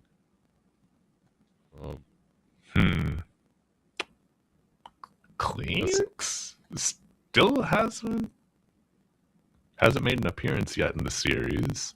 Which hero? Sorry, I didn't hear you. Clinks? Yeah, it was banned out. They don't have too much catch. They do have burst between the Tiny and the Skywrath. Right. But realistically, like, it's a hero. It's a possibility. It's also a hero that can buy Orchid as well. Usually it's a Dazo, but sometimes it's like an Orchid as well. It has Orchid, you blow targets up, Lifestealer included. This is an option. Yeah. Alright. Okay, let's see. So, Clink's a possible answer to the Lifestealer. Do we see a return to the Luna? I mean, Cushy specialty. It's not banned out. Good tempo. You know, you got a Stampede to save you. Illuminate, but it's gonna be the Wind Ranger. I'd rather, like Luna, if you remember, we were talking about Lifestealer being picked into her in game number 1, and then they went for CK instead. So I think it's not really the best carry matchup. If you can already choose Wind Ranger, she's in a good spot, right? Like everyone starts doing the other build. It's the other facet no longer being around the kill shot. So versus Lifestealer, heroes that have always been popular are heroes that kite him, or heroes that are outranging him. So Razor being best of both worlds with the static link. Weaver always has been a really good hero because of just being so quick for Lifestealer to deal with. Like, he never really comes in contact with you. And Wind Ranger now becoming really annoying too. But they do have the Kunkka offlane on the other side. Yes, they do. Saberlight Kunkka. It's going to be fun to watch here, Lizard. What do you think the build is going to be like? Is this the caster kind of build, or are you going to see like a phase blade mail into, I don't know, auras? Even though it's not a bad blade mail game, I still feel getting like some. I mean, blade mail is pretty good here. Like, it's really hard to say no to it, but I'd like to see auras. Yeah. Basically, I'd like to see auras. Maybe an Aghanims when it comes to I know that people are starting to build it more, so maybe an Agnes besides everything else. But what do you need? You need Dex marks the spot. You need your shard as well. You just have to make sure that your team is healthy enough and that you can catch the Windrunner. That's why you got picked. That's why the Kunkka got picked. Right. Yeah. Great catch here with that shard, with that X as well. And man, I'm seeing it now. Aghanims sailing in the Ghost Fleet, coming in with the cannonballs, fatal bonds. It's just gonna be a massacre if that fruit comes to be realized here and plucked off the tree. But kind of a slimy, like a slippery draft here with the Coddle, with the Stampede, the Wind Ranger. I mean, Void Spirit kind of hard to catch. Do you think that Virtus Pro are up to the task with this draft? I think the catch is definitely difficult, like you said. It's not super simple, but their team fight is still solid. Like with the X marks the spot with the Warlock Golem, I think that should be sufficient. Plus, on top of that, you've got Void Spirits from the mid lane to kind of abuse with X marks with the silence. If I'm being honest, I like 1W's draft a bit better. All right. Seems a little more straightforward. Like chase, kill, reset. Where Virtus Pro is like, how do we chase the chasers, you know? How do we get these kills? But Tangled, of course, the carry facet for Wind Ranger. Gore Storm being picked up by Tomato. Get that big explosion off the Infest, always nice. High Tide, Shield of the Scion, nothing super crazy here in terms of facets, but we're going to have a crazy game 3 for you folks. We got one win on the Radiant, Virtus Pro on the Dire, Lizard, and myself, Malibu Jesus, bringing you the action. And Lizard, the one-win biased caster, taking on Malibu, the Virtus Pro biased caster. No. But it's gonna be a hell of a game 3 to finish off a great series. And Abed always got the new set, the Castle Crasher himself. Oh man, this cosmetic is so crazy good. I've not pulled it yet, and I am so sad. So this is one of the Monster Hunter sets, or? No, this is one of the winter, the collector's sets, I think. Nice. It's the ultra rare. Yeah, look at him go. He's bringing his own tower to the tier 1, you know? In case your tower goes down early, you always have one close by. Look at that. A little shield and everything. Man, he's so cute. That little tree toss boy ready to go. But this mid lane matchup, Void Spirit versus Tiny. How do you feel about that? Is there one that's favored? I think it's another one of those even matchups. Tiny is annoying early on with the free grab and hard to blast it against. We've got some nukes to work with on Void Spirit. This isn't like a Tiny into Ember or Tiny into Pango kind of a deal. Void Spirit should be a bit easier for him. Right.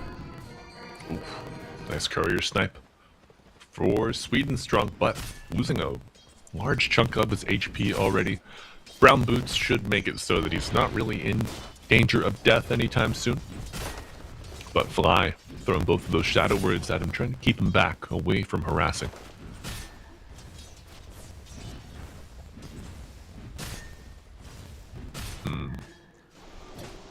We're gonna push, and the support matchup, the 5 and the 4. Hellscream, Rain. Oh, one more right click. Nice wand, or stick usage rather. And a salve for a full reset for Hellscream. Where do you expect the first blood? You always ask me this question. I want to hear it now from you. You know, if it's not gonna be off a toss back on the mid, I don't think it'll happen there, because Squadix is good enough to save his Dissimulate to dodge the tower shots and get out of trouble. I think it's gonna be off of like an Arcane Bolt concussive shot, Tidebringer, like 3 like triple combo here. It's gonna be Virtus Pro getting it onto Rain. But Rain, he's playing cautiously. He's got some regen. And, you know, it's interesting, Lizard. The barrier situation here. You got Glacial Guard, and then you've got Shield of the Scion. Shield of So Scion, one side mitigating, one side mitigating magic damage, one side mitigating shared physical damage. So if Rain positions it well, he can get that barrier onto both himself and Munkushi. And I do really like this, the double Gauntlet of Strength with the Blood Grenade. So he's got some nice HP to work with. Radiant's middle But tower is under attack. Hellscream setting up himself for success here. Virtus Pro, they've got the wave pushing in for this Lotus spawn. It's really smart play.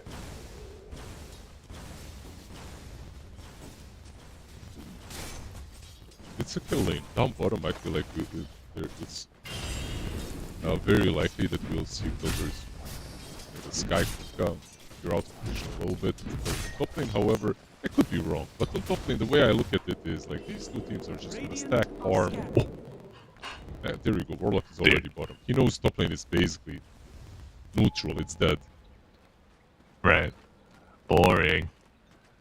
I'm gonna go spread some Fatal Bonds. Well, do you think, what would have to change in Dota, Lizard, for us to see the return of the tri-lane?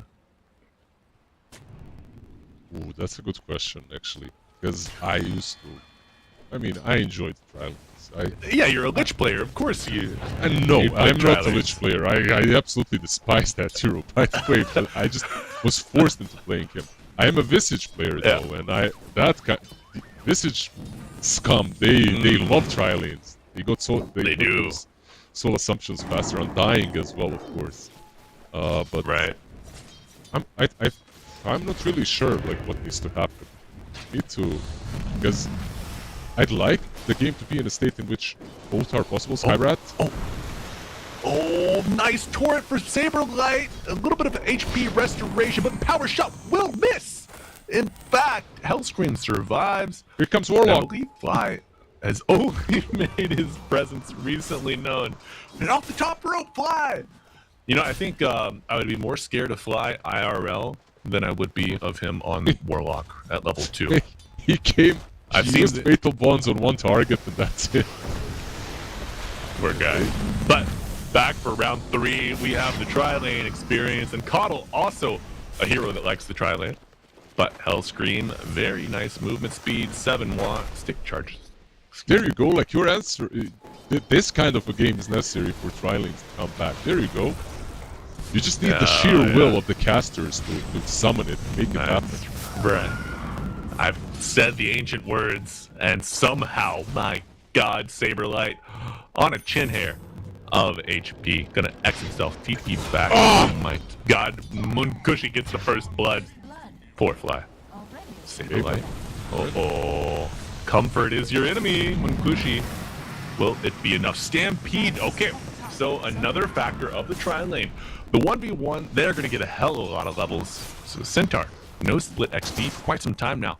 Have that Stampede to save his Wind Ranger. I feel like he never had split XP. He was like literally soloing top lane, and he's pulling, and he's farming the camps. He got 64 lives there. That's why they got that Stampede down bottom at minute 5. Yeah. And now 1-2 something, right? I had a chance to read a sentence of the meme lore. I mean, it was more of a song with like one of those Adidas tracksuit Slav boys, you know, top picks, mid lane. Oh, and the mid lane is looking to be all problems for Virtus Pro. Illuminate ringing through. Squad X gets the kill on the back of it. Dissimulate. Fly gets the shield root, but it's not going to do much to keep your Tiny alive.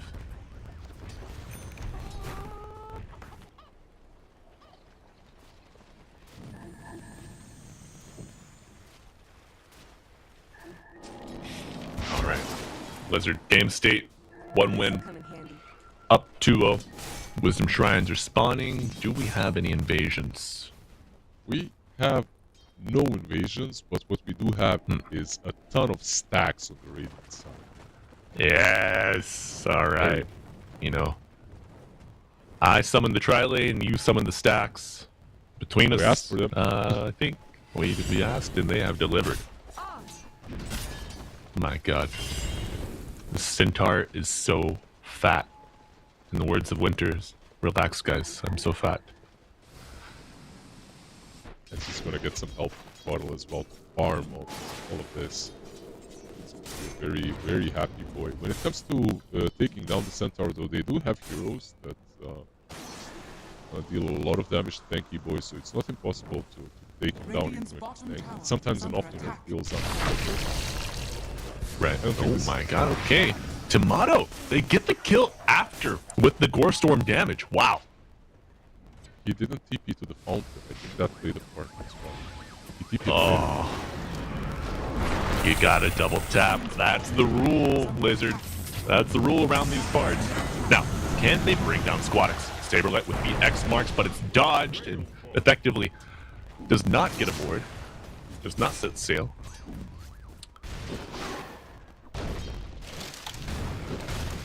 Radiant's bottom tower is Be under phase attack. boots for Abed. Wants to build up on that armor. Got the soul ring as well. First level of grow will help out. Easy breezy. Yeah, with phase boots, you can already start making some plays, right? Like some moves on the map. Sometimes it's Yeah. tiny. It's like a shaker, I feel like, Dyer's kind of bottom a hero on tower mid is lane. under attack. Where sometimes Sure. you can go for phase boost, but it's not like an absolute must. You can also just rush the dagger. Right. Tiny, I think, it's a bit better if you get phase boost for Tiny. Yeah, I think. Yeah, the phase boots. You know that one win Is under attack. with the CM, the Void Spirit, the Coddle. They're gonna be. They want to fight early. They have the Stampede. They've got heals. You know, this is a team that can do well, or Traffic can do well at multiple stages in the game. So for Tiny to itemize and kind of rise to meet that, it's good. But Stampede and healthy investment of heroes will be enough to bring down Fly on the top lane, kept to level 4. You know, you keep killing this Warlock, you're not gonna have to deal with the Golem for quite some time. Yeah, usually with Warlock, if you're involved in kills, that means you're gonna have the Golem very quickly, right? Because Radiant's bottom Urinate tower is under attack. the Black Grimoire. Dyer's top tower is under Unfortunately, attack. he hasn't been involved in any kills besides his own. So, he's All right. quite so far. A bit of a pity party for the Warlock, and both charges use Squadix. Looking to set up a kill, and Abed will fall. Okay, Tomato joining with the Gorestorm creep. We'll get the Invis rune. Pops out, but oh, nice dodge of the Remnant. Goes back top. Wants to farm. Says this wave is far too juicy. My god. Centaur, Centaur's 5.5k net worth. Yeah, I knew where you were going with this. He's way too big. Top of the net worth charts. Going for a 5. It's a good 5 game. What game isn't a good 5 game? Like sometimes you can decide to go for Crimson if they're heavily into right-click damage, but overall, Yeah. it almost always feels great to buy that 5 early. Absolutely. And yeah, I mean pipe very good, but Crimson also getting a buff now. It's not dispellable, so you know, another reason to maybe eye it a little more suggestively. And always on a Centaur, you know, if you get your shard eventually, something to consider. You keep stacking that strength gain from your double edge, so the value of the Crimson does go up with a little bit of a later proc. So you just And stack like- it up and then you pop it. Nice. Yeah, Good play, Yeah, honestly. that's so. That's also, you know, with the changes to Tree and Protector, I've been thinking about how to make them viable. Like if you play him 3, or if you play him like a beefy 4, your shield, like your 3, now gives damage block. So if you stack that with a Crimson, combine that with the Aghanim Scepter, it multiplies your strength by 100%, really buffing up your HP, even giving you more damage block on that Crimson. So if you're playing into a high like physical damage lineup, that plus the living armor, you can get a ton of damage block. But I mean, Aghanims plus Crimson, that's a lot of farm to get on a tree. So it's how viable is it? I love how everyone is now just theory crafting different builds for 3N. It's my Right. favorite thing right now. And I'm seeing a lot of cool builds, so I don't know. Like, The armlet build to get the huge leech seed heal and damage, man. Oh, love it. You have to play in like CK almost, you know. You get an armlet, then you go fight. Are scanning. Dire's middle tower is under attack. But thanks for coming to my 4K corner, a 4.6K corner. I think it's everywhere. It's everywhere the same, man. It doesn't matter like what the MMR is, because everyone feels the same. Everyone feels like this tree is capable of more than just being a lousy support. You know, like you can do some great things. No, This tree can grow. yeah, no offense. Supports all. Well, they take offense to everything. So, damage is done, my friend. But, cheeky Fatal Bonds, not really doing much other than stealing farm and putting yourself in harm's way. Mr. Fly, stepping into it. It will be another death on the Warlock.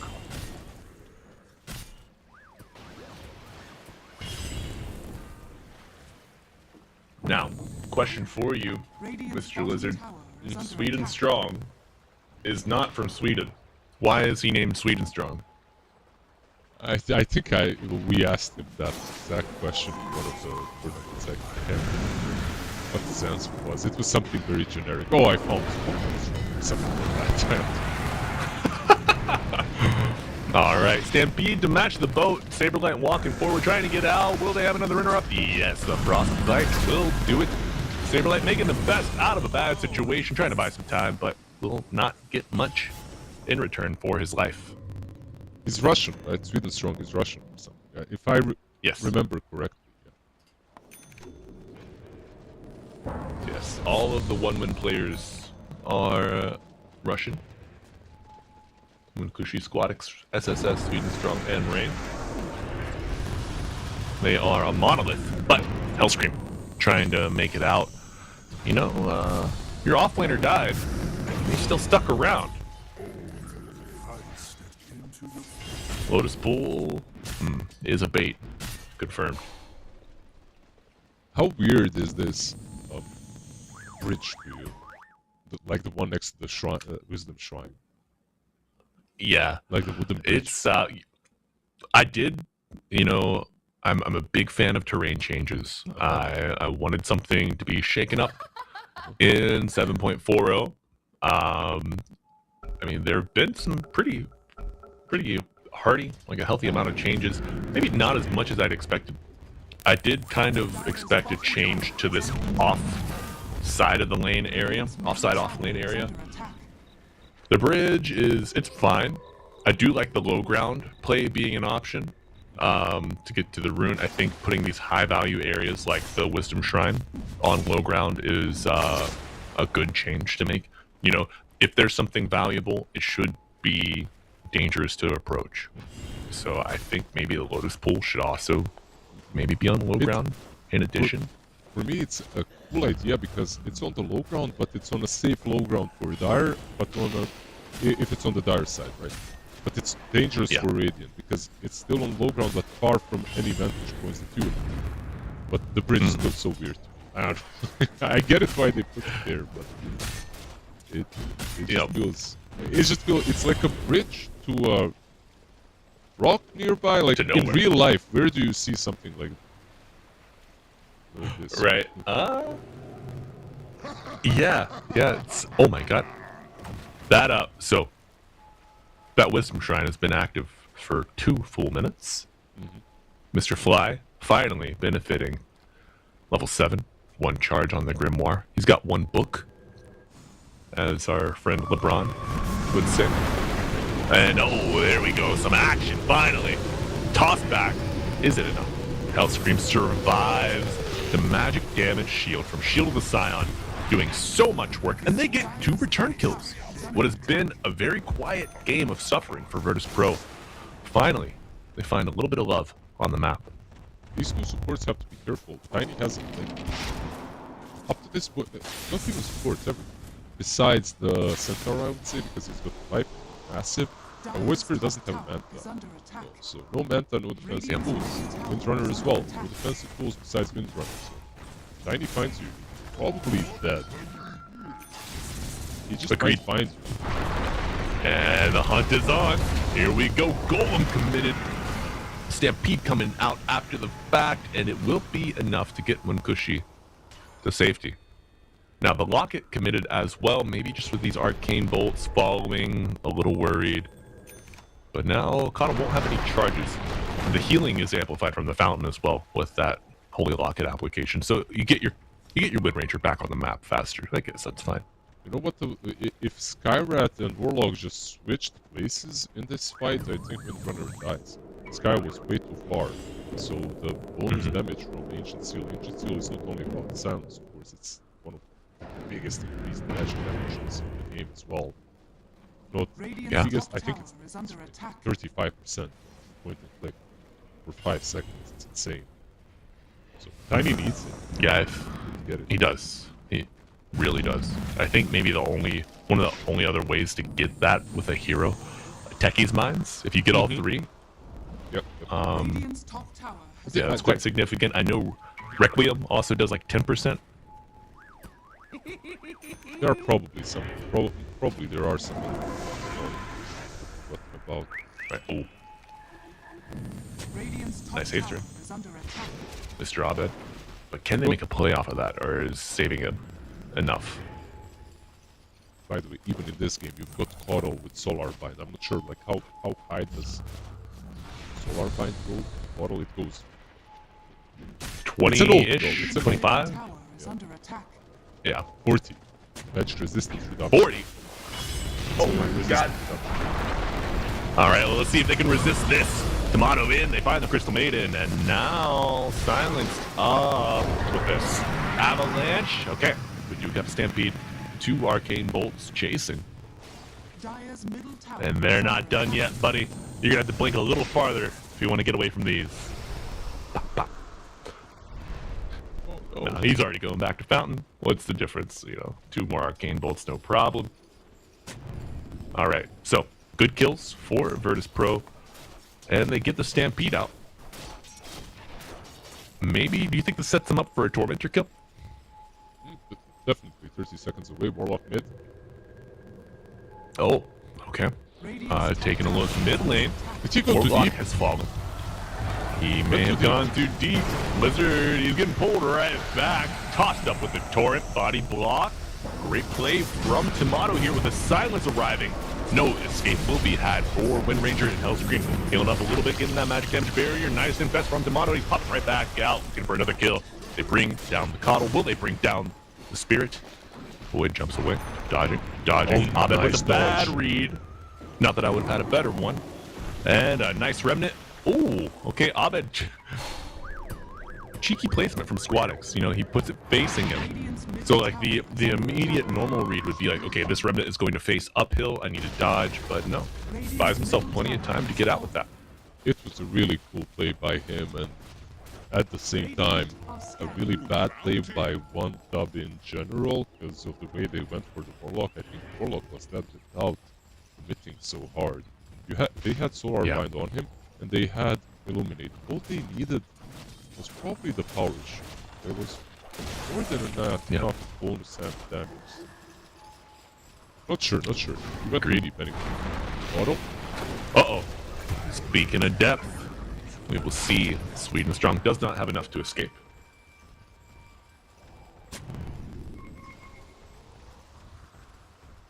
And that's a Torby.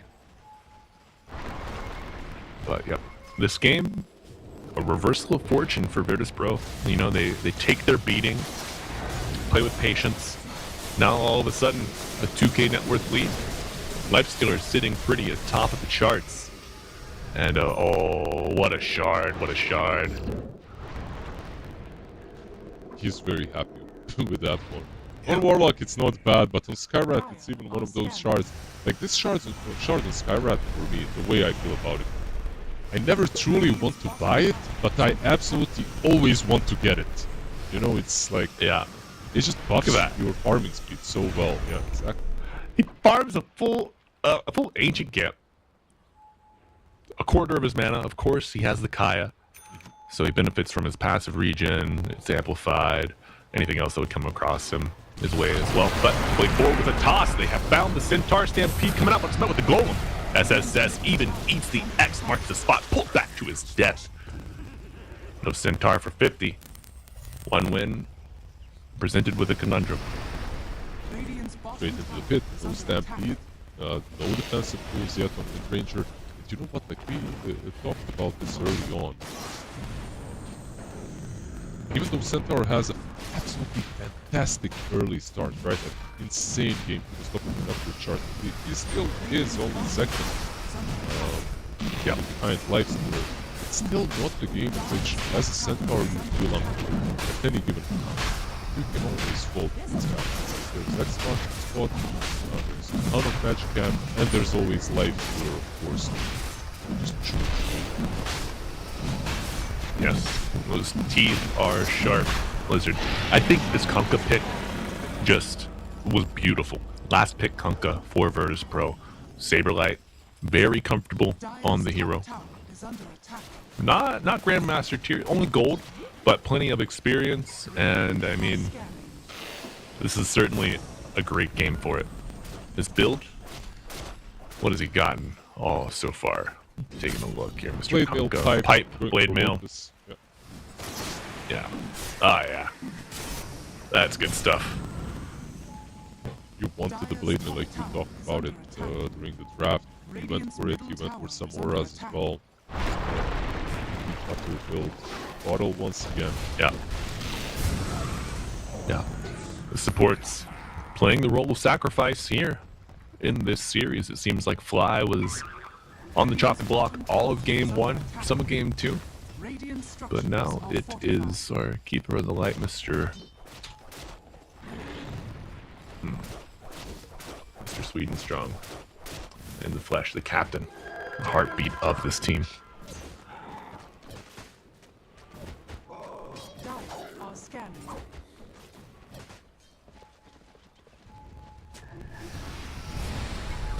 Alright. Oh, nice toss back from Abed. Stampede interrupted. Oh, there it is. Yule's Scepter is a nightmare here. Do they have the damage? No, not quite. And SSS gets to the fountain this time. Well, it wasn't him that didn't get to the fountain. It was someone else, but So, wait, makes it back successfully. They had Ruth, they had Boss, stun from Avalanche as well, and he still just TP'd out. So, 3 ways of stopping him. Yeah, you might stop the Stampede, but you're not going to stop the TP. Oh, and Rain. Here we go. Crystal Maiden. How do you get out of this one? The answer is you do not. Yeah, they just need the defensive tools on Radiant, on their cores. Supports, at this point, and the way this is going, are probably never going to get them. Maybe a glimmer or a 4-staff here and there, but that's about it. What these guys need is to wait for the Void Spirit to do damage and survive. It's got the Manta, Super Axe next, and of course they need the Wind Ranger to finally to just show up in these fights, and she cannot show up before the BKB, which is 700 gold away. Right. Oof. That's another minute at the very least, and that would be a good minute for her. Did you happen to spy the Boots of Travel pickup on Skywrath? Oh, Travels. Cool. I didn't see that. Yeah. I just Yeah, Travel's Blink. Now, a question for you. Does Lifestealer count as a creep when he is infested? So could like the Skywrath TP to an infested creep? I'm pretty sure you can. Yes. Alright. All of it. There you go, folks. Oh man, I can't wait for that to happen. It's gonna be juicy. I mean, it's a cool... Look, Skywrath, to be completely frank, is one of those heroes that I sometimes play without boots. Yeah. I think his movement, like, related with speed is... Oh, British. I heard a boat. Crystal Maiden bought it. Oh, and it's... No way she gets out, yeah. Oh. Travels, there you go. He was there on time. Yeah. If he played without boots, they Right. would be there. Mystic Player making the best out of that kill. They do get the Warlock, no Golem, no problem for 1 win. finally get a little bit of motion in their favor. However, they do have to use the Stampede. Radiant's bottom tower is They're under just That's trying all to- right, Lizard. Now you can learn from Hellscream's example. Buy travel, second item. This is a Skyrim. weird build. I gotta say, this is a very weird build. Like, Kayan travels immediately, see expected some sort of ratchet captains, Radiant's travels bottom like tower is under attack. buying extra movement speed on heroes that already have good movement speed is never that bad. Like, Portal is a prime example. You just max it out as soon as possible. Mid lane, what is Oh no! you see, maybe not not. the start of the fight, but nice Manta. Does he get out? Open wounds. Tomato very low, has the Aegis to work with, and he is restoring that HP. Gonna be right in his rain very soon. Torrent just off the mark, but Centaur still goes down. Nice avalanche. Is there going to be a toss to follow? Hellscream baiting, getting healed up by the Infest, and X marks the spot onto nobody. Ghost ship has no one aboard, but Virtus Pro better for it. Radiant's bottom One hero advantage. They press their advantage to this bottom tier 3. No more Aegis for Tomato. are fortified. And a fortification will hold the Radiant base for now. However, folks, a wave is arriving soon. And you still have Golem, you still have Mystic Flare, but killing off that could be a great start. I don't know if it's gone. Okay. He is reduced to rubble. Tiny falls, and now Tomato. Rage is popped. Oh man, okay. He times it well, gets out, but now rest of Virtus Pro. Gonna have to. Oh, the Croaker! Oh, we know what team the Croakers are cheering for here, but unfortunately, they might not recognize Sly as a appropriate member of. Okay, they do. They help out a little bit. There They you go. tried. The Frog Boys. They tried helping as well. That's it, right? Right. The first time, the first time they got the BKB, they instantly used it, they instantly won a fight. I gotta say though, this fight was won because of Virtus Pro just trying The kill. to pressure high ground. Yeah, without knowing if BKBs are up or not. Now they know, right? Uh-oh. They know, but will Saberlight be able to put this knowledge to good use? X marks with the bow, gets hit with his rum buff, blade mail already applied, and Tomato has arrived. Keeper of the Light gets chopped down with like 4 hits, and now Cinctar a bit more durable, but still likely on death row. X marks not even needed, but Dire are will scanning. be turned into glue at the factory. And Abed looking for a +1, but will not be able to find it or the courier. Unluck. And when Kushi, what do you got, buddy? Mjolnir, BKB, going for Daedalus next. Radiant's My top God. tower is under attack. Crystallis should be finished, I believe. You've got a lot of True Strike already, right? Basically, this build, so Daedalus is fine. Dropping the mid doesn't matter the same for all guys. Once again, Dire's bottom tower is under attack. Oh, my poor Warlock. Someone's got to do it. Radiant's top tower is under attack.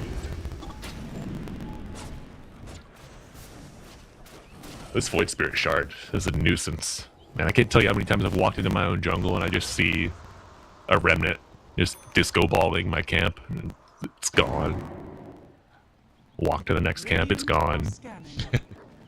Just John Dota taking all of my neutrals, man. try not to cry a lot. Yeah. Like, what do you do, man? It's the void. It's calling. By the way, this void is getting something. You know? Game looked really grim, really bad, but not for him. He's been farming well. Squadix is 604. Scott She was completed very soon as well. They're gonna have two of those, one on Centaur, one on him, which isn't necessarily optimal, but it's one of those items that you can always double up. Right. And I feel like, you know, you use them offset. That's fine. You know, great to have it for a full fight spread. Your Void oftentimes can play the opposite side of the fight of the Centaur if you're not needed to, like, really kind of crash and join forces to get a kill. But right now, I think one win, this is a team that needs to kind of play a little split. Keep these waves shoved in, buy some time for this Wind Ranger to get the Daedalus so that they can just insta-gib one of the dire heroes. Yeah, you saw how fast they killed the tiny off the last fight. Yeah. Or switch. She doesn't need us. The life stealer even is very close to an MKB fight. He's got it. It's flying out. So. With the Nice. With the MKB, I feel like it goes both ways. Like you can die to the Ranger, but you start hitting her with the missile. Also very fast. Yeah, Wind Ranger. It's a tall order for her to fill. But level 20 on the Wind Ranger. Minor note. You get the minus 10% focus fire damage reduction. So these beefy cores, the beefy tri-core really of Virtus Pro, the Tiny, the Life Stealer, the Kunkka, every little bit of damage helps. Especially because the ship is annoying too. Yeah, exactly. Now, mechanics question for you, Lizard. If I activate Armlet and put it in my backpack, do I still have the effects of Armlet running on my hero? I think you do not anymore. It used to Okay. be like that. I see why you ask, because it is activatable and it is in his backpack. Right. I know Helm It Dom, should, yeah. your dominated creep stays alive if you backpack the Helm. I think that was kind of a weird interaction that they did because of the creep being denied that way. I'm not really sure. Is it wrong? Gotcha. Well, Sweet and Strong going to be denied all the same here. Tomato picking up the kill. And the full set of barracks on the bottom lane. One win hard pressed for an answer. I remember abusing Armlet that way on a meeple. Because I think it still works that way on a meeple. Like when you press Armlet, all of your meeples get the bonus strength. And then you were able to just backpack it, carry it backpack, something like that. Kind of fun. My god. That hero had a lot of uses. Yeah, I can imagine that hero would be hard to balance, hard to patch appropriately. Absolutely. You remember the Bloodstone when you could suicide with the item? Yes. So Yes, of basically, course. There was a bug where if you kept your, and it was a bug for years, by the way. If you kept your main meeple far away, and you just suicided or you let your other meeples die, you never lost the Bloodstone charges. Really? Yeah. So you just respawn. Yeah. Good experience. Absolutely. And the good days are long gone for one win here at an 8-1 deficit. Losing, likely 2 full lanes for Axe. The banner, but no creeps. Bit of a toughie, but Tomato. Fearless. And yeah, Lizard, he has no one within at least 2 screens. Okay. Backs up to Hell Scream. Yeah. Going for the full disperser next.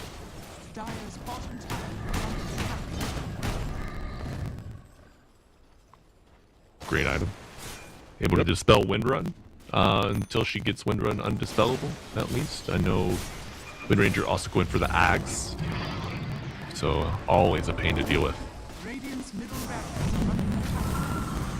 Alright. I'm literally just calculating the strength that he's got plus the strength that he's getting. You got me with the armlet. My brain is fried, by the way. It's been a long day. Adding the strength bonuses that he's got. Right. I think maybe the biggest tell would be his HP, like regen. It should be dropping, right? But he's got plus 19.6 because he does have some health restoration as well, so it's kind of hard because it's specified 100%. And here we go, the downfly on the back line, but can they kill him before the golem goes off? The stun is expiring, his ethereal pushed back, and Skywrath goes down, but the golem does come out. It's a 2-hero advantage until this Nyx respawns. However, Sky also dead. Buyback on a fly. He's going in, but Rain very low. Can you save Saberlight? No, the offlaner falls. And one win. Punching back, and they're punching back hard. Tomato goes with the invest into Abed. Can you bring down the boulder? The answer is yes, and now looking to bring down Tomato. Even through the BKB, they have the damage, they have the answers, and one win against the ropes, back into the corner. They do it. By the way, they do it. They do it really well. They get the ages, they get the kill, and most importantly, they give us a chance to get an answer to our question. It wasn't backpack. It was in the backpack, but we were right. We were correct with the assumption. Alright. There we go. We rolled the dice. It came out on top. Yeah. Oh man, and Blizzard, that's going to be a finished Aghanim Scepter available for Munkushi as soon as this courier can do the legwork. Buybacks, I believe, on Skywrath, Warlock, maybe. Yeah, let's take a look. Yep, on both of them. So Dire Support's no buybacks. Dire Core's no buybacks for a different reason, just the gold difference. They're not really great objectives, right? These heroes don't do it too well. Look at this TP from the back already. Tiny is in. Tiny in. Beautiful. No toss. A lot of problems here. Shaka shot with the BKB and the Stampede. Look at the chase down Abed, but a nice Yule. Buying a bit of time. It gets the reset. He gets the blink.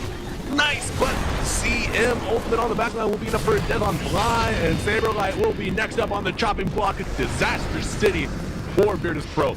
They need to turn the tide here deep in their own territory, but Tomato, an early rage. Oh no, it's just enough to get him to the high ground, but the stun's last, and now the stomp, it's not enough. They turn the tide. Centaur getting chucked down, but he's able to get back to the low ground. Now, Hell Scream pulled back right into hell, out of the sky. He is torn. Abed goes in, fearless. An avalanche toss, best, but not enough.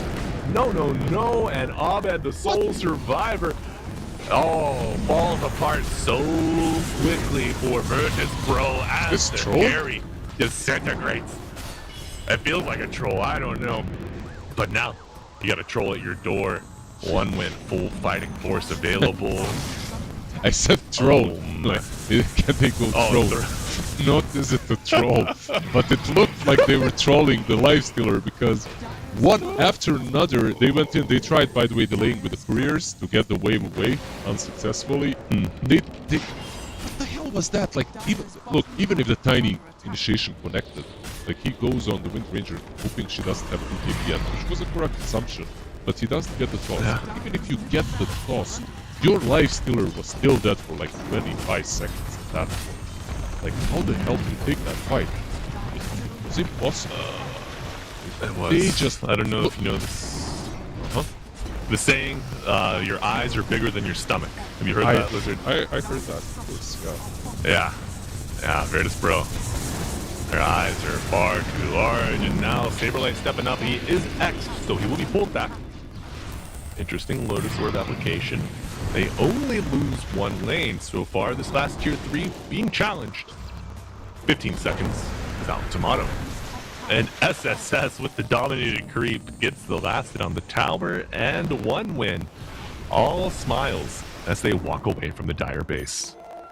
Definitely all smiles, because this game was, you know, after they won the high ground push on their own side, the game was, I wouldn't even say even, but it was in an okay position for them. Like, they could maybe get inside, they could get the fight afterwards, but with this fight under a completely,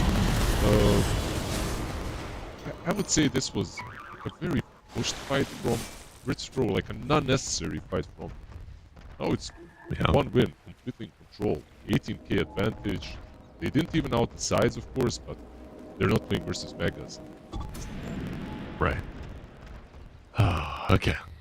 18k. You know, as the games go later, sometimes like the net worth advantage just feels inconsequential. I do not think this is one of those games to smoke. Okay, they found the Centaur. I don't know if this is the target, man. He's got a BKB, he's got a Stampede. You're gonna lose your Skywrath on the back line. Goes Ethereal, Lotus Orb supplied. Now, Tomato is the next target. Golem coming out, Skywrath dead. Tomato trying to find this Wind Ranger, but she's in this. She's got the shard, and now a card has arrived, and it is Danger City for Virtus Pro. Their tournament lives on the line, and Saberlight will be next to fall. emoting center screen with the sticker. Your creeps are doing more work than your heroes at this point. Tower is under attack. Yeah, pretty much. Yeah, they've done more structural damage in the last 10 minutes. Warlock, also no buyback. Using every tool in his kit, but it's just not enough to get the job done. Is there anything they can do? You've got the tiny, like, can he creep skip somehow? But there's no way. Top lane is pushing in. Mid lane is pushing in. Sky's up in 15.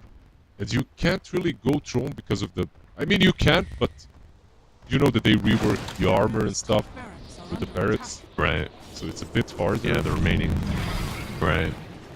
Yeah, that's another discussion that we have not had yet with the 7.40 changes. Every remaining defensive structure, tower, barracks, gives armor to your tier 4s and your ancient. So, skipping a lane, a little harder than it used to be. They still have another fight. I cannot believe this. Because that last fight was an absolute disaster. They initiated the Centaur. They don't have the firepower for him any longer. They don't get him. And also the rock is just lost on the Dire's bottom tower It didn't is connect falling. single player. They still get another fight at least.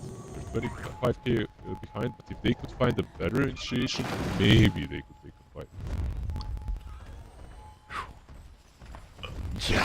Yeah, jumping the Centaur, I mean, I understand you want to take out the Stampede. But with Tiny being like this disabler kind of build, you don't have a burst. And with Fly found on the back line, another toss, but it's not enough. Your Warlock goes down, no Golem.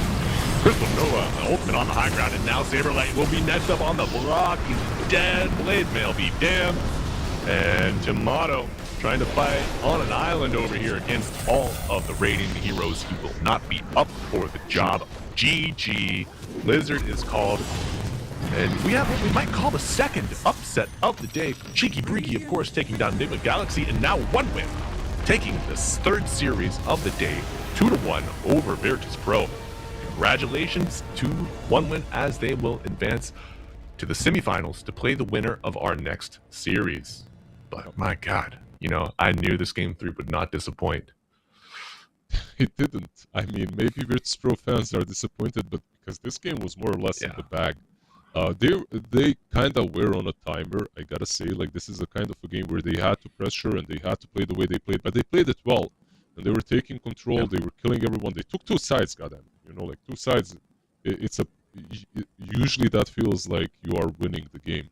But even when they got wiped under the high ground, I still thought that this game was very simple for them until they fought without the life stealer died one after another, just made a huge deficit for themselves. It's a good old school throw, is what I would call this one.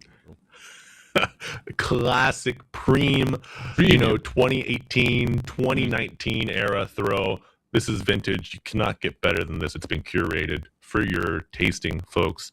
We just hope it's to your liking. But, I think if I'm an underdog team looking for a way to come back, I would go back, I would watch this replay, I would study it, I would find out how one when were able to insert themselves between the life stealer and the tiny toss back, take the supports out, and then force that error of frustration perhaps outside of the Virtus Pro base. But congratulations once again to one win. And folks, I've got good news for you. Even if you were a Virtus Pro fan, you're still a Dota fan, right? You have one more series today to look forward to, and that is going to be Navi versus Pipsqueak +4, and I don't believe there's going to be much of a delay at all.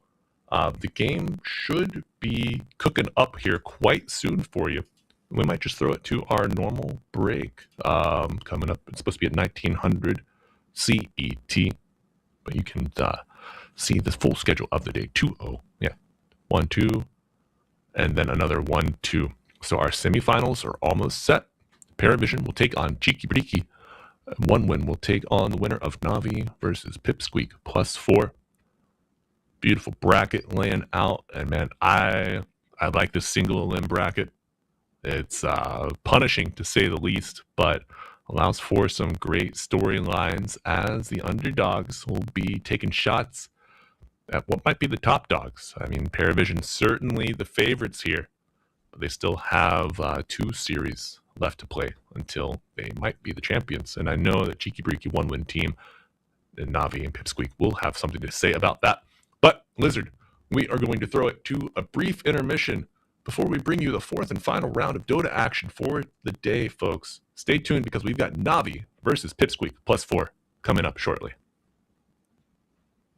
The new breakthrough and innovative phone with 1xBet app. With 1xBet app, you can register and start betting in just one click. Intuitive interface and thousands of sports events every day. User-friendly app. Big wins, fast payouts.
break through an innovative phone with 1xBet app. With 1xBet app, you can register and start betting in just one click. Intuitive interface and thousands of sports events every day.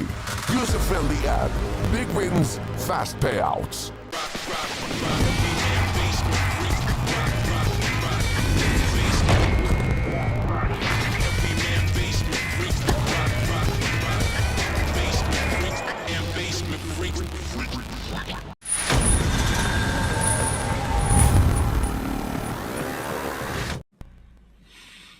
Hello and welcome back, DOTA2 fans. Dota 3 when? That's the question everyone is asking, Lizard. You have an answer for us. I know you're an insider. Oh, I cannot hear you, my friend. I just told you when it's gonna come out, but no! I was muted. Lizard leak. Sorry. When? Sorry, bro. But Cheeky. yeah, that number 3 is not possible for Valve. So. Yeah, it's eluding them. That's why they just changed titles, you know. Deadlock. Okay, nice, easy. Dota 3 heard. But you're here for Dota 2, friends, and we have two great teams coming up for you. Everyone's in the lobby. Everyone's a good boy. They're on time. They're ready to play. We got Pipsqueak +4 versus Na'Vi. Lizard, how do you feel about this Na'Vi roster? Gothajuice, Niku, PMA, Zayak, and Ritis. This is a squad that I really like. Pipsqueak at +4 is also pretty cool. Let me first say that. But Na'Vi, the guys that we are looking for here, like ever since they formed, ever since they started, you know, like winning some, not necessarily winning some tournaments, winning some qualifiers, getting into tier 1 scene. I've been a fan. I feel like this is a team that I expected even more from coming into the new season of 2025, post TI season. Let's put this season. Na'Vi, So, yeah, they were at TI, right? Yep. They're fun to watch. They're a cool squad, fun to watch. Very young, the youngest squad I believe that there is at the moment when it comes to the average age of these players. Plus Zayats, of course, being a little bit more experienced. Yeah, they have some TI finalist, stuff. right? From the Seattle TI, right? He's a TI finalist. Oh, Zayats, yes, yeah. With Secret, yeah. But you know, we gotta cover our boys on Pipsqueak +4. We got Nande on the carry. Copy, where are you, Copy? You're out there hiding. Yayo on the offlane. Eki and Ike lining up our support duo. You know, AIK from Nemiga. This is a player that I'm not super familiar with. What information do you have about him for us, or the squad as a whole? The squad as a whole is pretty known, I would say. Like when it comes to the players, like we have seen them in the past with many different teams, right? Like speaking of Eki in particular, speaking of Copy in particular as well, right? Like Nande. Yes. And I know what to expect. I don't really know a lot about Ike and Yayo, but they have been around Yayo at least. Yayo. Ike, yeah, I don't really have way too much info on him. I see that he's been an Amiga player, so there is that. But yeah, in general, like all these players that are trying to break through the tier 2.5, tier 3 scene from Eastern Europe are damn good. In my opinion, they're just really good. It's just that the competition is insane. Right. Yeah. It's just a battleground. You know, iron sharpens iron. Eastern Europe is the forge nowadays. You know, it's a lot of diamonds. I wouldn't even say diamonds in the rough. You know, they're just diamonds, just sitting on the surface. You know, it used to be like South America was the next forge of good talent. Just kind of like the Wild West of Dota. It's like, can you get a sponsorship? Can you find a solid squad that'll stick together? Maybe not so much, but Eastern Europe is that pipeline for Dota talent now. And yeah, Yayo, for me, probably the biggest question. I mean, he's got a lot of experience here. Looks like he played on Dandelions, was his most notable run through a couple of the tier 3 tournaments, trying to make some noise. Was a DPC player back when we still had it, right? You remember those days?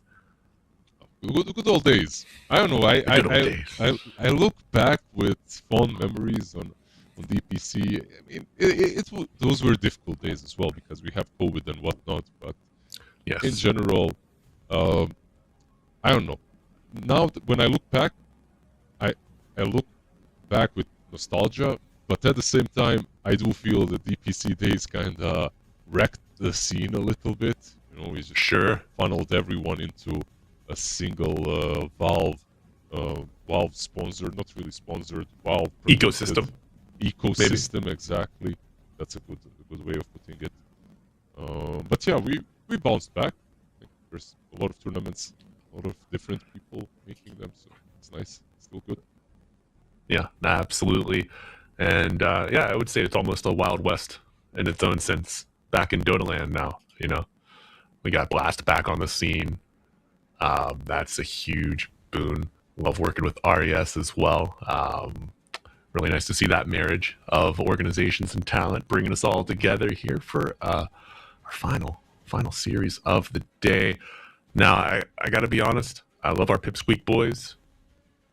Navi, I feel like it's a tall order for the underdogs here to upset the Giants. How are they going to do it? What do you think? Who are the Giants for you, and who are the? I think who's the Virtus David? Pro. Who's the Goliath here? Virtus Pro are the favorite. Or sorry, not Virtus Pro. My God, can you tell it's been a long week Navi? for me? I've been on the Pipsqueak? road. Navi, yes, Navi are the Giants. They are the Goliath. Do you have the same read? I know all these players, these 10, they've been grinding, they've been pubbing, they've been working. But who are your favorites? I think so as well. I think you're absolutely right. The read is correct. I would have to say that it's not like maybe David and Goliath kind of a situation. Maybe I'm wrong, and this is going to be a stomp. 10 But seconds remaining. I'd like to see another closer game, closer matchup. Like 5 I honestly, seconds remaining. when's the last time I casted the game? I can't remember my last cast. It's been a month at least, so it's kind of interesting to get a different insight apart from watching and just spamming pubs. You know, just Radiant team being a little battle. bit deeper involved in the mind process, like when your thought process, when you're Navi's turn to casting like this, trying to figure out what their Radiant team like what pick. their ideas are when they're going for certain items, like the Lincoln Zone Pack in game number 1 in the last series, or Insta Lotus with the delayed shard and with the Necro in game number 2. It's a different approach, learning process for sure. It is. And 10 learning more seconds about the remaining. bands. Also, before we proceed, I would be remiss. I did a little bit of 5 looking. seconds Yayo remaining. Palantimos. Navi's So that turn name. Oh, to okay, battle. never mind. Yeah. Yes. Yeah. A little fresher, a little more present here in our compendium of Dota knowledge in the scene. But the bands Like I heard we that see- before. Is that like a rapper name or something, or is it a player that I watched? I wasn't sure, so I was like, yeah, he's no. Navi's We turn have to seen battle. Diego before. Yes, we have. But yeah, first picks on the board: Tiny versus Tusk. We've seen the Tiny, we've not seen the Tusk yet Radiant today. team ban. Great hero right now. I feel like he fits very well into the meta. Can buff your carry, can cause a lot of chaos, a lot of roaming potential here. I mean, tag team, amazing. Drinking buddies, decent in its own right if you're paired with the right hero. I would think that Clinks 10 would be one of seconds those. I mean, remaining. either one, you know, you get drinking buddies, you hit a strafe target, 5 seconds or remaining. tag team, just either one, really just crazy. But there is somebody missing. The Shadow Fiend was not banned out in the first phase that we saw last game, so maybe we'll get to see its strength come out here in this series. And maybe it could also be one of those heroes that was series specific. They really care about Yes. a lot. Maybe it's not cared about as much here. Like when I look at Navi, by the way, I instantly think of Dragonite. I think of Viper. One of those two has been banned out as the DK. Yes. Viper for me has been literally invented. Not necessarily.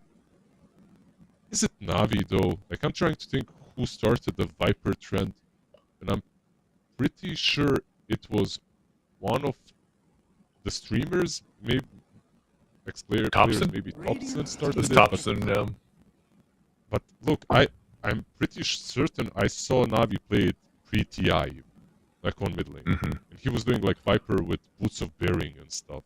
So it could be them as well. Yeah. Navi's turn. Man, I have I've suffered at a Boots of Bearing Viper at their hands before. It's not fun. Or like you playing against a safe lane Viper, they get phase boots, they just walk you down. What are you gonna do? You gotta creep skip, you gotta go take some stacks, you gotta make some chaos. Like whenever you're faced with that kind of lane situation, 10 seconds I think oftentimes to how you will see Malrine behave in the mid lane, 5 seconds you know, it always comes Just to forget mind. about the mid lane, yeah. Exactly. I think back to Valahia season 2. Like he was playing against a Huskar. He was Earth Spirit. He just left. I He went remember that tri-lane game. bottom. Yeah. Yeah. Wild. It worked out. You know, he was level 2. And he's just like, okay, see ya. I think I was paneling, or I don't think I was casting. I think I was paneling exactly that game, and it was insane. Yeah. And he was actually playing against Navi's turn. Copy Yeah, over there. Actually, Yeah. good job. Yeah. That was the one, and they won, right? Like he went on to his Falcons own won. offlane and just won it. Yeah. Yeah. Falcons won. Yeah. I believe Huskar was such a cheese pick that in one of the next games they dual laned mid as well. 10 They won seconds against remaining. not Falcons, another team. I Right. think they. 5 seconds. I Radiant team couldn't even remember what team it was. I think it was one of those like that Boom versus one other team, maybe even versus Copy's Huskar. Once again, not sure. But what we do get is not necessarily a Huskar, but we do get another disgusting hero. That's Broodmother, and it's comboed with Dazzle. This is also an old school combo. You get a heal Right. wave 5 with seconds remaining. the Food for my spiders, brood. so it's That's very right. nice. I played Broodmother the other day. I got slapped in the beginning of the game. I was against a dual range offlane. But you know, we brought it Stay back. as far away from you as possible. Don't worry, it's We not have a contagious. It's Broodmother not contagious. Spammer here. Promise. Not a spammer. Whoa. Choose your words carefully, my friend. Not a spammer. I am more of an experimenter. You know, you got. If you ever if you have a younger brother or like you're an uncle, you know, your kids, they're gonna try some stuff out. They're gonna experiment while they're discovering themselves. Some of them will play Broodmother. You just got to be okay with it. If you try to control it, they'll fight back. And you just let them play Brood. Say, hey, when you're ready to play a real hero, come back to me. We'll talk. That's how you work it out. Like, you just look into the distance, like you're very mysterious, and you're like, when you're ready, Right. talk to me. You have your can of spider spray right next to you. You're like, I'm ready. Look, I'm an enigma. giving you a hard time. Meanwhile, I have like thousands of games on Meepo and Dark Warden and all the nasty heroes. So don't worry about it. You don't have to defend yourself. Shadow Fiend though, like we do see him, by the way. So we have some combos like SF Enigma as well. Enigma is picked up, another hero that is perhaps flying under the radar in my games a little bit. Pipsqueak have got their own style. You've got some 10 Enigma seconds remaining. 5, I would say. I would say this is gonna 5 be. seconds remaining. Please So tell as me. much as I want to see the Enigma 5, I mean Tusk Shadow Fiend, bro. Well, It's an amazing lane. I know. What, a 4 Enigma Yeah. then? it Is could it be, Enigma? but Like, then what's so up? the presentation of the Broodmother. This is a hero that can be flexed across all 3 core roles. If you don't want to deal with the Shard Raise combo, you put the Brood, have her follow the Tusk. She can just web across the shards, no problem. So I think the name of the game in the rest of this draft is going to be flexibility for Navi. You need to pick heroes that can play musical chairs. And for Pipsqueak, your Tusk, your Enigma, they can flex. Your others, with your last pick, I think you need to stay true to your identity here. I know Copy plays a lot of heroes in the mid lane. Thinkers and stuff as well. He doesn't shy away Is Tinker. from nasty heroes, so maybe it is an option. But do you want to tinker a Brood Tiny game? I'm just saying that he plays these nasty guys. That's all. I'm just Right. throwing it out there. you have to account and expect these possibilities. Which I mean, leaving yourself with flex potential. It's certainly a way to do that. They're so nasty, dude. Yeah. But Blast from the past, by the way, this draft of Navi reminds me of, I don't think they were even born when this team played, but Balkan Bears Corleone, BBC, where we had started off. Like we played against them a lot, and they always had this nasty Brood Dazzle plus something that's unkillable, like a Kunkka or a Bristle. Right. The map is absolutely disgusting to play versus these kind of heroes. Now you have to worry about the Brood, but you also have to worry about Bristleback and how do you turn him, how do you deal with him. There's a lot of options. If you're putting SF safe lane, I'm thinking like something for Poppy like a Storm isn't that terrible of an idea. Like having some mixed damage, having an ability to hunt Brood, Void Spirit as well, kind of serves the same purpose. Yep. You have Copy Storm. Certainly strong. Let's see. Copy Storm, copy Pango, copy Earth Spirit. I don't know how. I know Earth Spirit's been picked up a lot more recently. I mean, it's great damage to throw into the black hole. Being able to pull your allies now without having it like a necessity of a shard or anything on Geomagnetic Grip. A great save for the Shadow Fiend. You have that. You have Stampede. You have Snowball. Could be possibilities. However, I don't know how you deal with the Bristle, the Tiny. Those are issues for sure. Maybe do you need something with a break?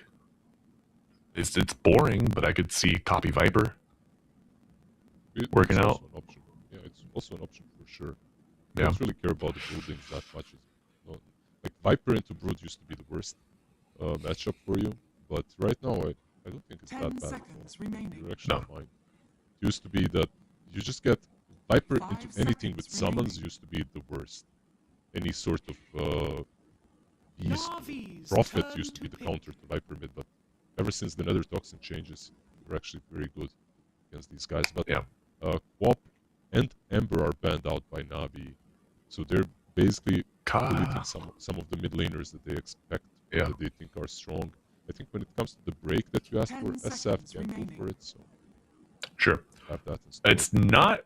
I don't feel like it's super meta right now, but Copy Monkey is something to watch out for.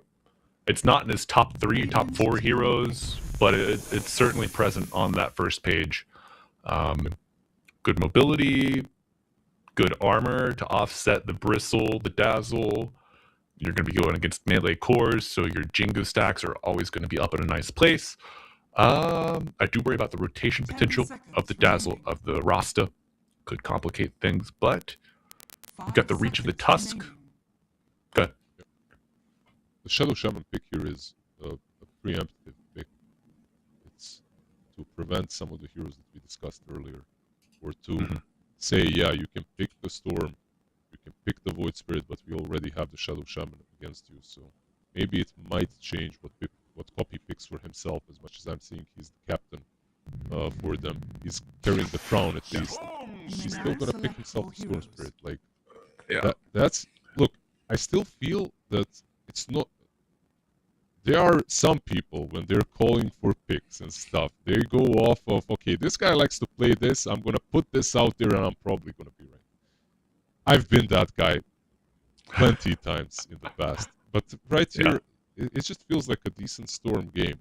Like you get a hero that can jump the backlines. Your lane versus Tiny isn't that bad, and you get a hero that can hunt the brutes.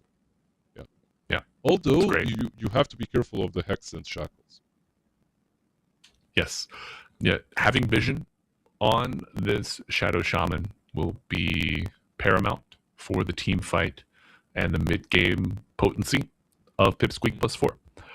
I do love the amount of damage, the amount of control, the possible resets that they have. Stampede, Requiem, funneling him into a nice black hole. You have to choose the locations of your skirmishes very carefully, especially pre-Blink Dagger, pre-regions, or high region on copy as well.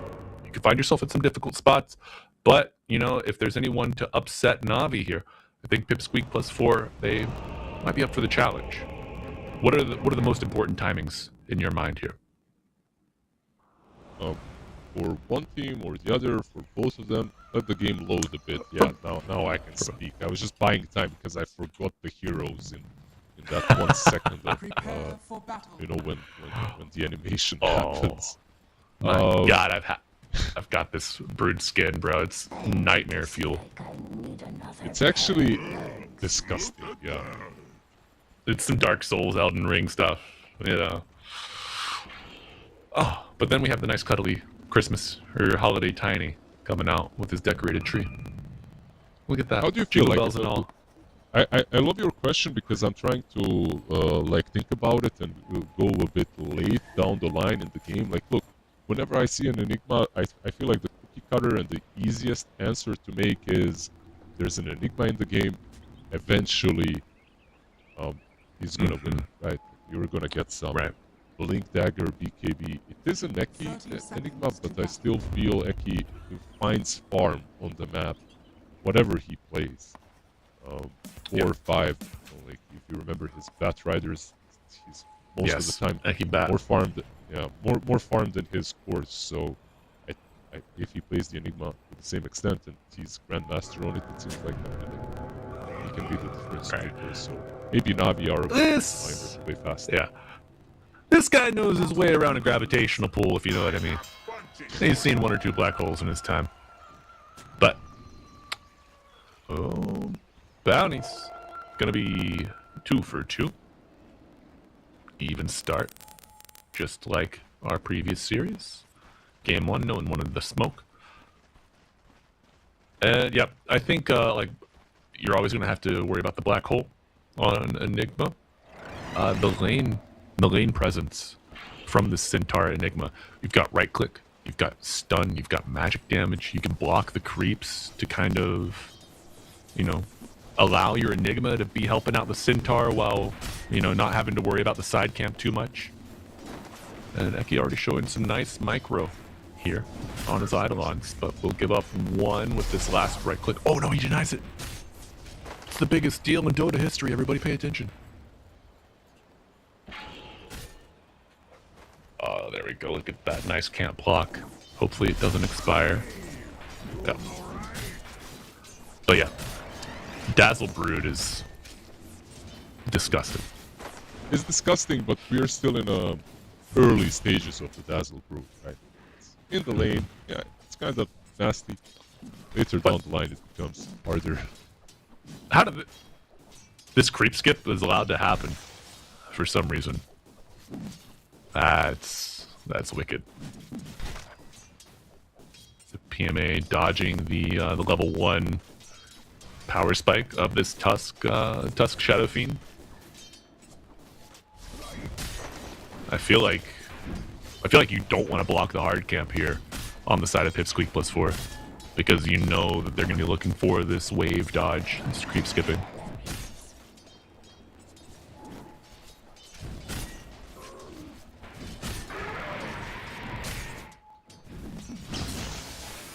Bottom. Nothing really crazy. SF last hitting wall, staying ahead of the Tiny. Or the Bristle, even though the wave skip was in his favor. Mid, copy leading, but Niku's got a full wave isolated.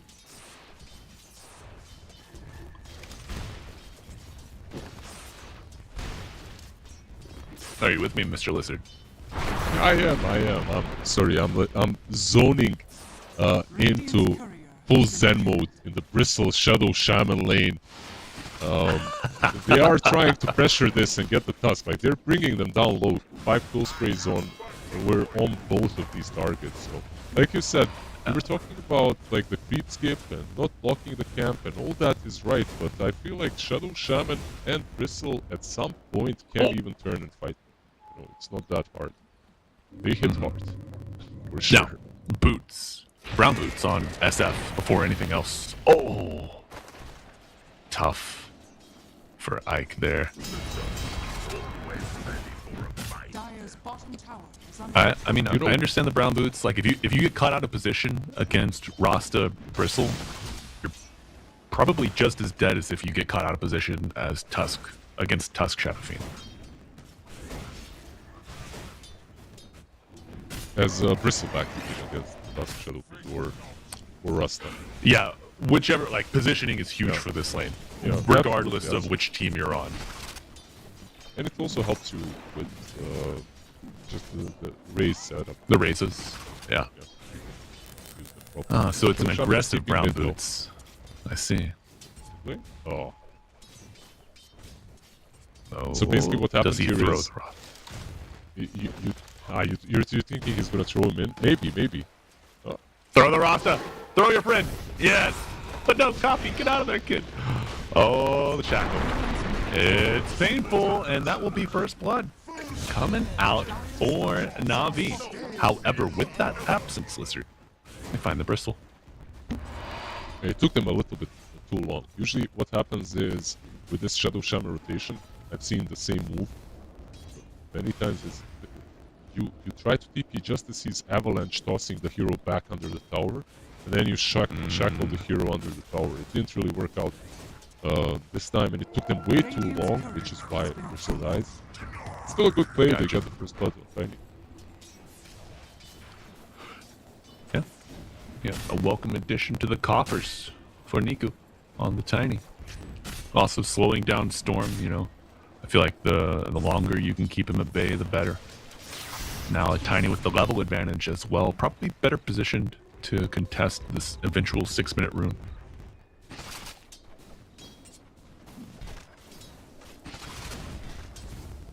Alright. However, let's let Shadow Fiend get level 4. That kill on the Bristle. But this is an offlaner. He can catch up. You know, he's not one that suffers from a lack of a built-in farming mechanic. Get some stacks, get some quills. You got yourself a nice meal. No stacks so far for him. There's a lot of heroes that take stacks well, and that also can lose the lane. I feel like Bristleback, he's one of those, but also, like, you want to have a good lane for him. You want to set him up for success. And so far, it's not a bad job that they're doing. Yeah, he did die once, but he's doing alright. So, with stacks or without the stacks, you want to give him some part. Yeah, those Eidolons, the Centaur, it's a lot of damage. Blood Grenade committed, and Niku will get the shield rune.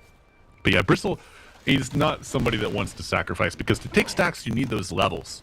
So if you get kicked completely out of lane, you're not really going to be able to get all the way to Stack City. You have to take the bus. Storm's so close to 6, like he literally needs a creep, that's it. He's trying to stay in range, but Zaz is hunting him. Look at this, it's crazy that he goes back into the jungle, even though all he needs is one creep. Yeah, he sees Tiny with the shield rune too, so he knows that some tomfoolery could likely be afoot. But with some shrines spawning, Tiny rotating in anticipation of this, we do see Twin Gate usage of the Shadow Fiend and the Tusk. It's a party topside, and you're invited, folks. Oh, that's a Tiny on your shrine, and you gotta interrupt it, but you're not gonna be fast enough. Both Wisdom Shrines going the way of Na'Vi. A tough break, but maybe. Look at that, the Malefus giving. Yeah. Got the juice, is looking for an exit. And he's got the reset. Yeah, he's looking for an exit out of this lane, because the laning stage is just not working out. This is terrible. Like, I hyped up the Brood and Dazzle, but I hyped it up for different reasons, not for the lane. Oh, and Palatinos with the Helmet Dominator. Sending that creep in to follow Ike. Looking to bring down the Brood, they do that. And now Yayo, Palantimos, if you weren't listening earlier, will go down, and it's going to be the Tusk as well. A double kill for Niku. Beautiful TP. Has Eki getting his bank up. Gotta love it. Trying to keep his Eidolons alive. Nice micro, young lad. Can you keep the 8th, the 6th boy alive? I cannot count. Hello, NA math. Oh, look at that micro. He's done a really good job, though. They just didn't have any ways of dealing with the Eidolons. Just absolutely nothing until Brood gets 6. He's still a level behind. Once Centaur hits 6, by the way, he's gonna get Stampede after one more creep. Like, they might just Stampede on top of this Brood once again. How far is any weapon platform? Kinda far, okay. It's probably not gonna happen until he gets it. Now, do creeps get the damage bonus or benefit from Stampede? Like your allied creeps? So like Eidolons, Helmadon creeps. I know Yeah. The Helm hits you, right? Like the Helm of Dom hits you. Because the Helmdom is a hero creep. So it has different considerations than your normal summons. So I would imagine Helmdom and like Lone Druid Bear would probably get the Stampede benefit. They do, imagine. But the normal creeps like Eidolons, I feel like they shouldn't. Like imagine 12 Eidolons. I'm not sure. I feel Exactly. Like Alright, well, I have to hold off on the Eidolon talk for, the next minute. But a nice toss back, putting Copy in danger. Beautiful CC. Level 6 used on... Level 6 not used on Dazzle. I'm a liar. But the fortification will keep this range creep alive, preventing the Radiant Tier 1 from eating into the snakes. That's a big wave clear from Niku. And a sub 10-minute Tier 1 tower in the mid lane. Gonna make this early game a lot more difficult for Pipsqueak +4. Yeah, you see a completely different build on Tiny on Niku. He didn't go for phases, he goes for brown boots into the blink, so he just wants to be active as soon as possible. And him snatching the Wisdom Shrine, I feel like has played the biggest part of them being in a decent position right now. 100%. Oh, but the Avalanche is off the mark. Great movement from Nande. But yeah, look at that. Lizard rotating perfectly with the arrival of the catapult. I mean, we're just seeing mob Dota here from Na'Vi. They're playing it beautifully.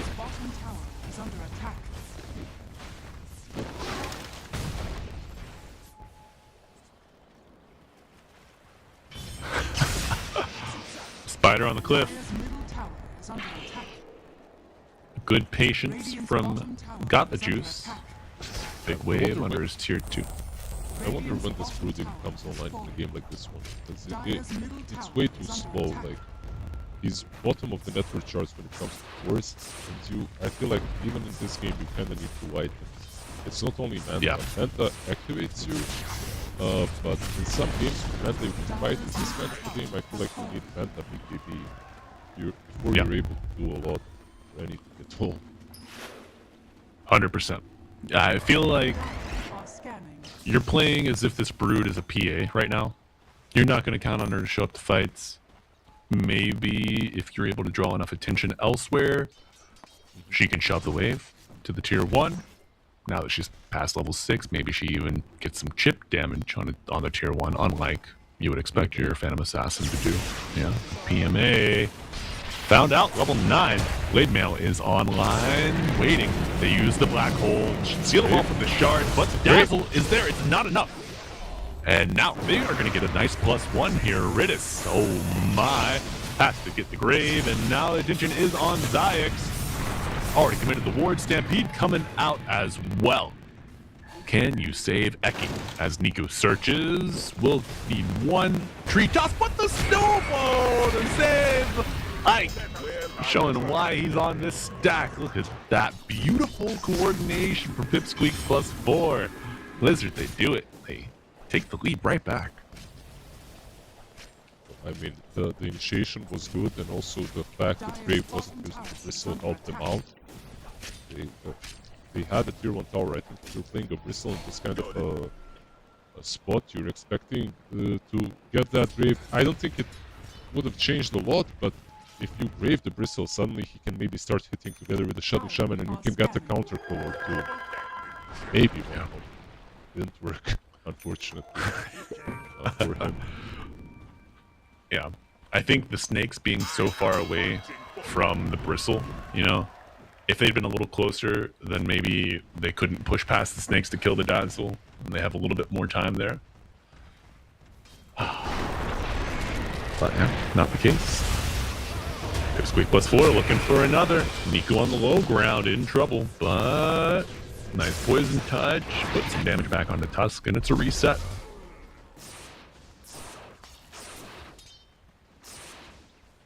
They might have overcooked with the Dazzle Brood. Used to be good. I still stand by my opinion. I still think this is a good combo, but you get your levels way too late if your Brood doesn't have spawn spiderlings early enough, and the combo doesn't really exist. Right. Yeah, I almost think it's oh wait, hold that thought. Eki in troubles. Pop the Rasta. Will give up his own life to do it, but he gets pulls down. A lot of damage here. Stampede coming out as well. Nande trying to get involved. And Copy making sure that he has a chance. Zipping in. Going for a +1. Knows the Dazzle is resigned to death as Centaur chases Neek, who is next on the menu. It's Stone Soup. And I hope you are hungry, friends at home, as Tiny falls. Yeah, they just have more tools at their disposal, and you know how we were talking about Centaur in the last game, in a game in which no matter how fat you are, you still fall? And you can kill him in this game, but it's a far cry from the damage output that he was facing in the last match. Like, this Centaur should be in a much better spot through the game. Like, you've got Crimson already versus the Brood versus all the physical damage. Like, if you look at these heroes of Na'Vi, it's like 99% physical. Yeah. What magic damage do you even have? It's like some Shadow Shaman a bit and a little bit of that's it. Shadow Shaman Aghanim Scepter coming your way. I'm calling it now. It's gonna be beautiful. But seriously, like, when you think about it, like, there's spawn spiderlings, that's the magic damage, right? And everything from Dazzle is physical. Yeah. And yeah, No, Shadow it's Shaman certainly a is- problem, Wizard. They've drafted themselves into a bit of a corner. I mean, like, you think Brood, Bristle, Dazzle, that should be enough to secure a nice early game advantage where you don't have to worry about the mitigation from the other team. But the Centaur Enigma offlane is going to have to be something teams take into consideration when they play Pipsqueak +4 moving forward.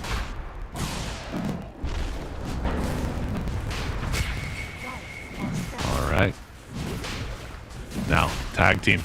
Making sure Roshan gets the business end of the stick here in the pit.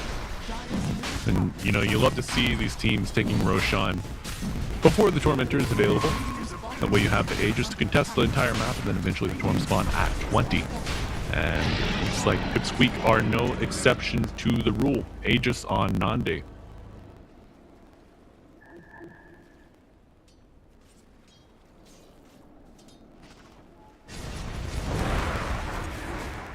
Just full control of this map. Aegis on SF, everything coming together nicely. Their late game isn't any worse, I would say. I don't know. They need some creativity on Na'Vi to take this one back. They need some milk. They got the juice, though. It's not what they need, my man.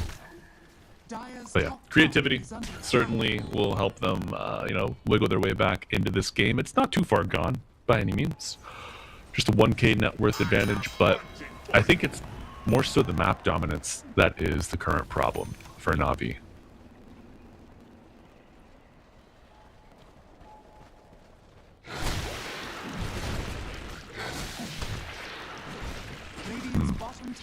Okay, got the juice. Wants to keep his top wave pushed back out, but he's in the Ancients, in the triangle. When do you think it's an appropriate time for your carry to flip the map these days? To flip the map in what way? To start making plays, or You know, start farming the offside, like after your that's- tower dies. It depends on the hero, I would say. Like, most of the time, people just play on the top side, and he has tried to do exactly, has been trying to do exactly that, but they've been hunting him for way too long. It completely depends on the state of the game and the hero that you play. Gotcha. I feel like it's definitely the right play from him to abandon top tiers. But that, Yeah, not behind the tier two. especially with this tier 2. Oh my god.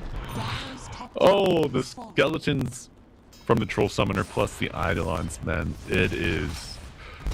it's a thing of beauty. But these heroes of theirs just aren't. You know, there's this problem with that they've got the tiny as well. Dire's top tower is under And attack. that thought there's a smoke. Maybe this is like some sort of counterplay because all things considered, they're still 1k behind only on Navi. So they're still keeping up. Right. What they need is a BKB on Brood. Dire's top tower is under attack. Yes. BKB Brood, then you might have a chance. Her incapacitating bite can be a bit of an equalizer between core to core matchups. You know, even if you are not exactly on even footing, especially if they don't have BKBs. Ways to fight against that, you know. Oh, all right. Hoof stomp with the avalanche. It's a big one, but unable to capitalize. Radiant's bottom tower. Yayo, you're not on Alliance anymore. You gotta change the tag, brother. He's not rat. Does that ever mess with you? A little bit, Yeah. for sure. Right. They've got some nice things on the other side though. Like we've been down talking with Navi a little bit, right? Like with the whole physical and all this stuff. However, if the bristleback gets big enough and you have this dazzle behind him, perhaps you could be able to force Right. out a couple of bad plays on Navi. Sorry. Uh-oh. Bad plays. But cancellation of the black hole. Snowball rolling in, trying to find the Brute Mother. But the Centaur locked down. Thank you, Decisive. On the Rasta, another toss in a grave. Baiting out the fight, prolonging it. Who's come out on top? Copy locked down. Heals are great. But it will be Tusk to go down first. The heals are paramount. And finally, the Eidolons are on Zayak, but he's able to walk out to the tree line, playing around the snakes. They lose the Centaur. They lose the Tusk. And they might just have freed themselves up to steal the Tormentor. I believe it's still alive. Oh my god. Yeah, Oh my god, Lizard, they did it. they did it. They were never truly out of the game, but it was paramount for them to take this fight properly and win it. They did. This Tormentor is extremely quick, of course, from them. All physical heal bomb as well. It was all about the black hole. I think maybe debating our boys into thinking that they can take down the Brood, but not only does the black hole get cancelled almost immediately, but you also have still a grave and the heals with the Brood. The Brood is one of those reset heroes. If you grave her, she just heals up. Yes. So gotta be careful with that. It's got BKB now. Yep. And the advantage your SF had over the Brood Mother is now pretty much gone. I mean, with that, she's passed him in net worth, has her BKB, can stay on top of him even through Requiem of Souls. You are really going to have to reevaluate how you attack these opportunities, these fights, your angles moving forward for Pipsqueak.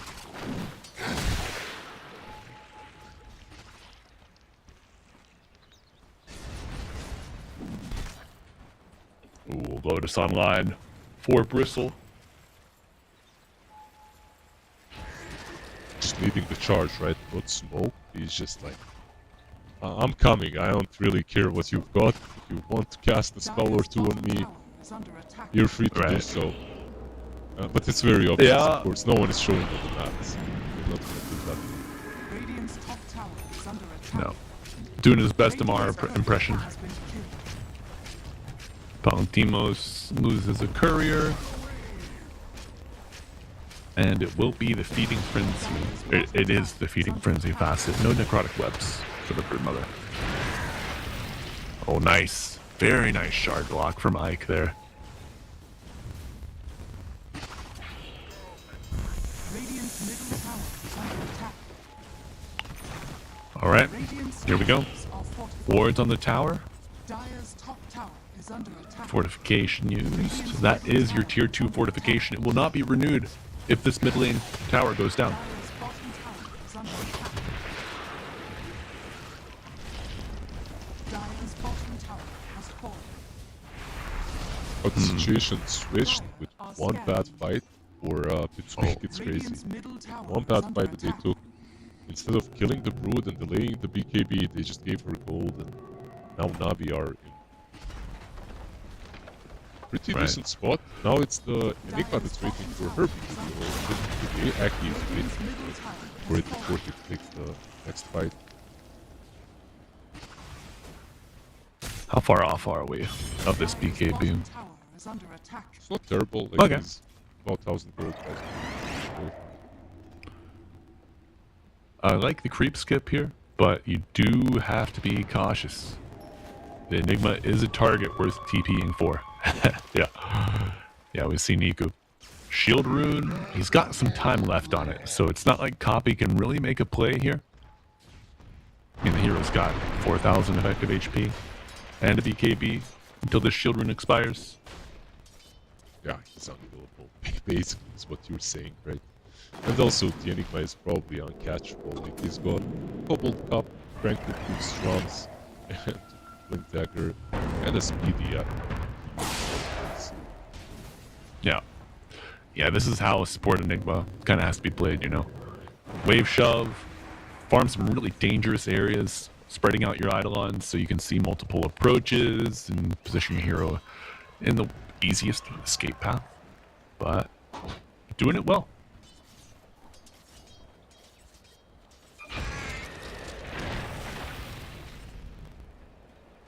Lizard, other than that game 1 that we had of Series 3, teams have been patient, you know, kind of waiting until it's better for them to swing a punch. Who do you think's going to swing the next punch here? Do we have to wait for Enigma BKB, or is Navi going to strike first? Observers are basically answering your question. BKB is up on time, we're smoking up, Link, Force Staff, and Shadow Shaman. There's not really a lot to wait for. Navi. Maybe a butterfly that is being built by Brute Mother you wait for, but it's not an item that you truly wait for in most games. It's a bonus item. A little cheeky bonus butterfly. Gotta say, I enjoy it myself. What's your favorite item in Dota? Not Scotty. for like any... Scotty? Any reason why? I mean, I just like that. Yeah. It's the Just the correct appearance, shape, the it's the concept. correct shape, the nice appearance, nice stats. Those two Scuddies may never touch in an inventory, they have to be apart. If you are buying more than one Scuddy, which you should if you're playing some turn. Radiant Both. scanning. I smell it. Yeah, I was gonna say I smell a Meepo player in here. Uh-oh. And I smell a hook stomp on the Brood Mother, but Zayag looking to counteract it directly from the high ground as Copy zip-zapping around the map trying to find a kill to get the Rasta. Very low. Raid come out. HP going up Still again. alive. Seesaw. And Radis is still alive. The heals will not be enough. People have dead for 40, and now Requiem already used. Nande forced to stand his ground and fight, but it's not enough. Dead for 50. A buyback on the Dazzle, and the chase is on. Tusk, Centaur, dead. Niku, we can't be active. Looking to find someone else, but Niku, Copy. Not Niku. Sorry. Eki, Copy. They're already out there. Yeah, he's out there, but he's also out of the AV charges. He's got 8-second charge now. He already used the 9-second one, unfortunately, which is something that Radiant have been waiting for. They were a little bit strung out trying to catch the Shadow Shaman. This hero is not the Shadow Shaman. Like, his foul play definitely did help, but it was about the Dazzle. He healed him up almost completely from 0.1% to 2%. Yeah, Radis is really making this possible here. Facilitating quite nicely. And, you know, we'll facilitate first taking of Roshan. Actually, this is the second taking of Roshan. I'm sorry. First one was done before the Tormentor by Pipsqueak +4, but now they kind of lost their momentum. It's got BKB, keep that in mind. Going in, Copy with the zip. The roar comes out, so they're taking more damage now. He and Mega to pop the BKB. Yayo Stampede. Toss, and the Bristle with the Blade Mail trying to return some damage. And Copy with his mind. Ever-present in the Roach Pit. Eyes on the prize. They stun. They get the Aegis on the Copy. It's a steal, folks. And a grave with the black hole on top of him. They got the two skills right up with the BKB. And the bite. PMA looking for his next target on the top side of the pit. Enigma goes down, but 2 down for Navi, and the Requiem on the high ground will push them back away as he goes for the TP out, snowball in, and the Brood Mother falls! Can they get out a big punch, a right hook to the sky, and Tiny will not be damaged. His efforts always looking forward, copy zip zap, and saying who's next. PMA, eyes forward, bristles back, but the TP out, oh my god! Shard's not enough. Hell of a fight from Pipsqueak. They turn the tables. Copy gets the Wisdom Shard, gets the Aegis, gets the best watches, the fastest cars, the most beautiful partners. He does it all, folks. What's next, Lizard? I mean, it was a beautiful play by him. The freshly purchased BKB enabled it, right? Like he was able to jump in. One thing that Navi are missing is any BKB piercing abilities, right?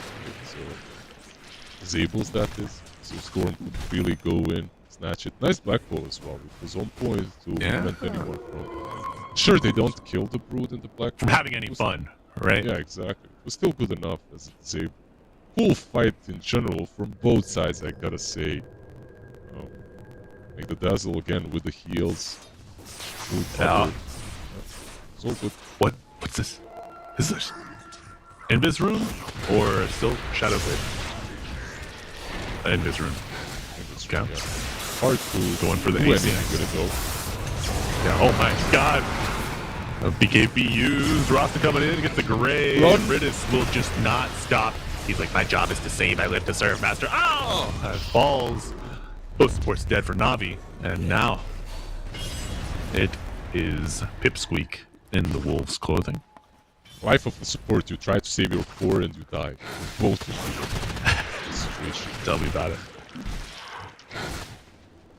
You just hope that your respawn timer is low enough to go again before the next fight. Are scanning.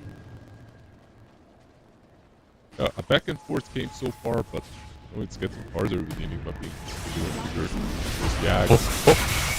Speaking of bigger and bigger, they find the big boy himself, PMA. Oh. PMA stands for... Well, I don't want to... I'm not going to go there. Please, my assault curious. It's not finished yet. I'm waiting. Good enough. Good enough. Good enough. Yeah. Oh, and please, my mid lane. Don't take it down, but no. Full lane of barracks down, towers, melee, ranged, and all. Yep, you said it, Ridis. And Pipsqueak +4, turning their attention to yet another lane of racks. Navi without the bristle, unlikely to mount a defense of any consequence. Brood Mother trying to cut top, farm it out as best as she can. Buyback's somewhat limited, only seeing 4 available. Storm, Shadow Fiend, Tusk, and Brood. No way. Can Brood Mother solo? Yep. Oh my god. Oh my god. Oh my god, stop it. Okay, that's a good shard, but the Stampede gets the spiders out of it. Not much else. It's alright though. Don't really need it. It's a really good quick read that he was able to get in there, snatch it for me. Prevent them from getting it as well. It's not only giving it to your own team, but also Yeah. from getting the shard. That's nice.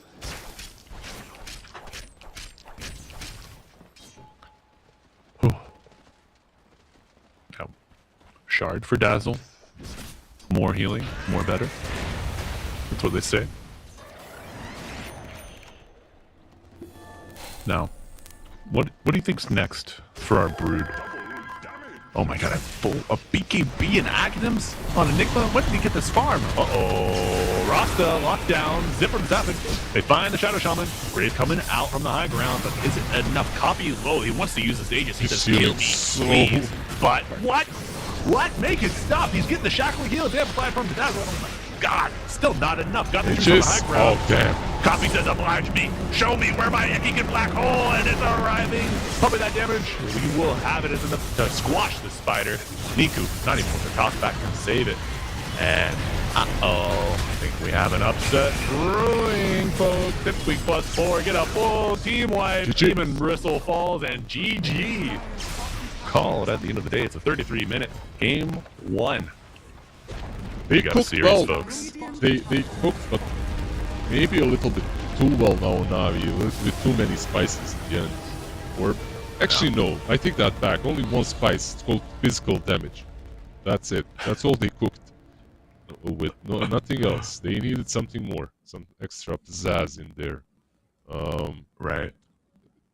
It's a game in which Little bit you're of playing. fizz. You're playing on tempo, right? Like with Brood and Dazzle, you want to be playing on tempo. You want to be having strong lanes. Like you basically drafted Whistle and Brood. However, the lanes went poorly, and then after the lanes go poorly, you also don't have any ways of dealing with the black hole. Now, I can understand the idea. Like the idea is they're gonna be strung out so heavily that they won't even be able to use the black hole properly. Like you send some broodlings on the Enigma, you attack from one side with a tiny. It was possible, but they made a little bit too many mistakes. Honestly, I wouldn't say, even though the draft like when you're looking at it in hindsight looked a bit different. I honestly believe it was very playable, but they made too many mistakes for it to work. Yeah, mistakes just kind of added up. You know, Navi, they had a dominant position, but without that true snowball start from the laning stage, they were just never able to realize their power. And we see Pipsqueak. This is a stack that flexes under stress. You know, they respond, they wait. It felt like Lizard, we just had like, I don't know, a 10, a 15-minute period of the mid game where it was almost like if you're not a fan of Dota, you would have not enjoyed watching that period of time, because if you're just like a average Joe off the street that say, hey, come watch the C-Sport, watch these guys farm for 15 minutes. It's cool, right? If you don't play Dota, you wouldn't have enjoyed that. But because you do, because you know the game, folks, you know how important it was for Pipsqueak to bide their time, wait for the right time to strike, wait for the tempo of Navi to really just not be as effective. But beautiful game 1. I'm sure it'll be an even better game 2. But before we get to that, we've got to go to a break. So stay tuned. We'll see you soon. The new breakthrough, an innovative phone with 1xBet app. With 1xBet app, you can register and start betting in just one click. Intuitive interface and thousands of sports events every day. User-friendly app. Big wins, fast payouts.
break through an innovative phone with 1xBet app. With 1xBet app, you can register and start betting in just one click. Intuitive interface and thousands of sports events every day. User-friendly app. Big wins, fast payouts.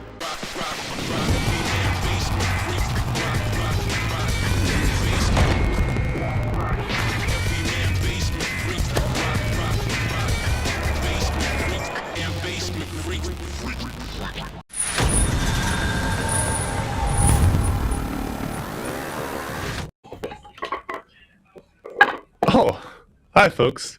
You caught us back with the Malibu and Lizard cooking hour, and we're cooking up something special for you all. Didn't really expect you here, but I hope you like. I got some onion powder, got some ginger. Of course, I'd be screwed if I didn't mention my fried chili oil from Grandma. But most importantly, we're cooking up some DOTA2 for you, folks, and we got a game 2 between none other than Navi and Pipsqueak +4 after a hell of a game 1. I can't wait for this. Lizard, let's take a look at our teams. Pipsqueak +4, P +4 equals 1-0. Of course, the math does itself. Navi looking for their first win of the series, trying to avoid elimination. I'm trying to see if I have any spice around me, but unfortunately nothing is available. I'm sorry, man. I can add some water. Water is necessary for cooking as well sometimes, right? So, there. Of course, that's all I've got. I'm sorry. That's all right. Oh, what are your summaries here from the bracket today? Anything unexpected or upsets? I mean, Cheeky Bricky versus Nigma Galaxy. You could call it an upset, but I'm never upset when Nigma lose. When Nigma loses in an online game. I'm not throwing any. By the way, I love those guys. I'm not an Enigma hater by any extent. I'm just saying that they always play so much better on a LAN than on online tournament. Specifically when they have to qualify, then it's even worse. I feel like the higher the stakes, the better they play. Something like that.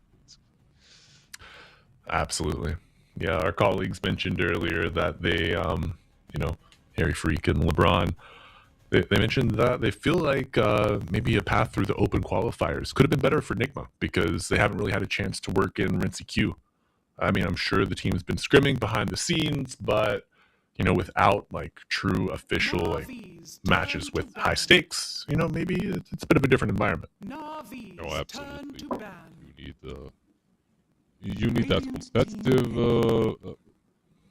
How to put it? Like you need some competitive games, competitive history with the player as well to see how he feels in those games, but also a lot of scrims, which I honestly don't think they had. Like they could have had some, but nothing that could be considered at this point enough. So still, a whole lot of room to grow for them. Absolutely. We have nothing but room to grow here for our draft. No picks on the table yet, but plenty of bans. Nothing really sticking out to me. I mean, to touch on your point of discussion that we had in game 1, Eki Batrider, bye-bye. That's banned out. They don't let that through at all. The DK, but a return to Tusk. 3 out of 4 bans from Navi are aimed at supports, by the way. Also quite interesting. And the Dragon Knight. So the Dragon Knight is an interesting one because this is a hero that Navi plays a lot as well, right? Like they're very comfortable on the DK, on mid and on safe lane. They make 0 work, so they just value it quite highly. Yeah, do you think that Pipsqueak +4 would first pick the DK? Had it not been banned? Honestly, I don't value the hero as much anymore. I feel like his prime days are over. I could have a wrong read, but like he's been meta for such a long time, and he's been switching facets from fire into corrosive facet and whatnot, and people have been adapting him. But I think finally we might find a patch in which Dragon Knight isn't an insta first phase in every game. So I hope that I'm right at least. Yes. Please, Gaben. We need you. Now more than ever. Buff Sand King, I don't know, take Dragon Knight out, something. Anything. But it'll be a Warlock, picked up first for Navi. Probably no Dazzle now, unless they would core Dazzle, but the beautiful saves of Ridis will be in a different avenue, I believe.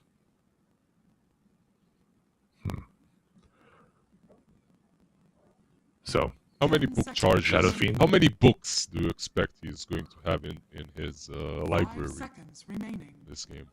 Before when it's consumed, Yeah, when You it's mean? consumed.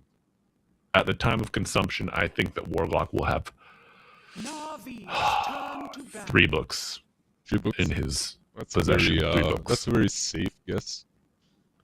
3 3 books. to And get they're that all level going to be 6. off of the First Blood. They're all going to be off of the Rune battle. That's my bet. You gave us a very safe bet, a very safe call, and That's then you right. spiced it up. I see. That's good. I like it.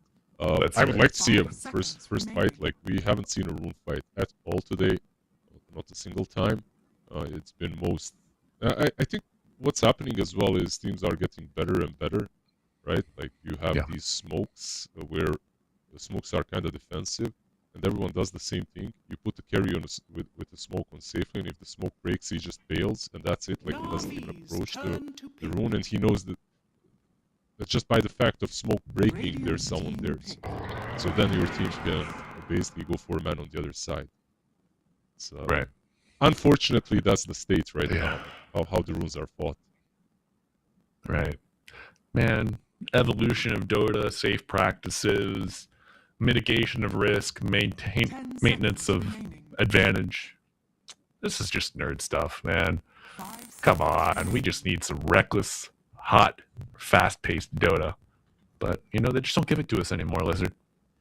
What happened? Very rarely, What happened? very rarely. I mean, today we got it in every single one of our games, I gotta say, but in tier 1 games at least, very rarely. Like, if you think about it, every single one of our games today got decided on maybe a little bit of a rash move. 2 or 3 times it was a rush move, not a rash move. I Right. really didn't want to make that pun. They just went into the pit like 3 games in a row, different teams, and they lost the game by going into the pit before fighting. So we are still It's the getting call these of the guys. Aegis. Exactly. That's the call of the Aegis, my friend. It's too appealing. How can you resist, When the Siren song pulls them to Roshan, copy with that Storm Steel, man. Oh, so good. But we do Wait, have a I've couple got picks. one as well. I'm gonna ruin the immersion. No, my immersion, my second Roche spawn. Come back. Oh, but folks, Wild Lizard fetches his own Aegis of Calls the for Immortal. you. Calls for Do you have the same one? Oh, nice. Calls. Oh, yeah. Balls. Oh, yeah. It's too strong. All right, folks. We do have strong picks. We got the Underlord and the Snapfire, a laning combination that is not as popular as it once was. I feel like Snap plus Big Boy was the go-to for any off lane for months and months and months. But they're back. They're better than ever. And do you think this is going to be more of like a cast, like the caster, snare, slow Underlord, or just strictly auras? I mean, in this game, why would you need to go for some casting type? Like, you've got Centaur to control on the Stampede with your Pit of Malice, everything else. Getting some Crimson this game is pretty good. Maybe some Dispel for the Bounty, like the Lotus versus Warlock, 2 critical bonds. Like, I mean, with Underlord, you can do a lot of things, but I think in this one, you can play it safe. Slark is a really good pick here as well. Another Dispel built in versus the Warlock. But by the way, you remember first game we were talking about Jug spinning and perhaps dying if you have 2 heroes that can hit him. I think this is exactly the game in which I take that back, because it's Underlord and Tusk. If it was Underlord and Snap, I think it's Underlord and Tusk, by the way, I could be wrong. But Underlord and Snap, Jug spins, like, you could maybe even just kill him. Sure, it could be Tusk Slark lane. I'm just thinking about the safe lane for Slark, what's going to be easier to play, and both are fine, I guess. I mean, if you put Tusk Slark there, you're most likely going against Bounty Centaur. So 2 stuns, but both melee. So you're gonna have a lot of stacks, a lot of region to steal as well. How do you like the new Slark, by the way, 5 with seconds the remaining. active E? I've not played it, but I'm a fan, I think. I've played against it, and I've played with it on my team. It seems easy to facilitate, but I've not laned with him on my team, so I don't really have a good feel for how efficient this regen steal is. But, I mean, I feel like it's a good stopgap to help him get online with his ultimate. Because, you know, pre-6, like, you used to throw everything you could to stop this Slark from getting level 6. That way he just wouldn't be able to farm freely across the map. But the Shiv may be a good answer for that. Navi's turn to It ban. looked weak to me when it just got added. It felt like, yeah, he hits me once. Yeah, whatever. I still kick his ass afterwards, but it got buffed a bit. Haven't really played did. against him much afterwards, so we'll see. But I like I like Slark, of course, because 10 of seconds like you remaining. said, you're playing into Centaur, so you get to 5 hit him a seconds lot. You get to remaining. steal a lot of stacks. You're playing into Jug, so not only can you save yourself, you can also save your allies with the shard eventually. There's just a lot of nice things from Slark. How good of a hero he is right now, I'm not completely sure. I feel like he's still kind of bad, but we'll see. Maybe it does. Maybe they know something. You know, that's why they picked it. Right. There's something hidden, Yep, yep. right? In the shadows of the elite, they have their secrets, you know. But I do like the Slark. Is there a mid laner that could take advantage of Underlord's innate? Is nature's is nature's prophet just kind of dead post nerfs? I think 5 seconds Prophet remaining. is dead in a way that people might not pick him for a bit, but overall I feel like that hero is still good. Like anything with... He just has one of the mechanics that absolutely breaks the game. And no matter what kind Yes. of state he's in when it comes to numbers, as long as it's barely playable, I feel like he should be picked. But we'll see how long it takes for players to get over the nerfs and stuff. Navi's turn to kick. Right. Just get yourself. All right. Copy SF coming at you. Who will be the answer? No Huskar, no Quap. No Storm, no Ember. Oh, Yeah, Ember was is this maybe an 10 option as well seconds for Navi. remaining. What are they gonna pick? Niku? 5 seconds remaining. Played Tiny. Tiny's still available. I don't know if you would want to play it into SF. I feel like you need your supports to really come out. Choose your Oh, there hero. you go. Okay. You've got nice. Niku Invoker? Yeah, you've got like the lane versus SF is not really the focal point here. I think you get a lot of mixed damage. You get some right clicks, you get some pure damage, you get a lot of damage that's AoE versus Slark, which is super important. You are very greedy though, I gotta say that. Like they don't have anything that truly jumps the backlines on Navi. It's all about just, I mean, Centaur, if you can call. If he can be the initiator, he can be the Stampede initiator, but nothing that really plays the backlines all that well. But truth be told, on the other side, they also don't have that. There's no spirits, let's put it that way, in this game. No pucks, nothing like that. So a little bit of a Right. different draft on both sides. I think the kisses with maybe an Underlord Ags eventually can help kind of bottle in Navi. But that's that's a while down the road. Zayak to a Niku Sunstrike could be big if you are like getting some good scouting. Maybe you get an insta pick on somebody, but you got the snowball save. You got some other ways to play around it. But I just know that if Navi are able to kind of absorb the first 10 to 15 minutes and not get steamrolled, I think they have a good chance. The Sustain, the Warlock, the Jug, they're going to be able to stay on the map a lot. Centaur, Stampede, going to be wildly helpful. But Prepare we for do have a battle. game 2, folks. Pipsqueak +4 on the Radiant. Navi on the Dire. And of course, Lizard and myself, Malibu Jesus, bringing you the action. Any facets stand out to you, friend? Let me check. Just going through all of them. So far, so good. I'm not seeing anything crazy. All true. and through. Yeah. Agent of Galaron, so we're gonna see some Cataclysm eventually, probably being the classic Midas build on Invoker, nothing crazy.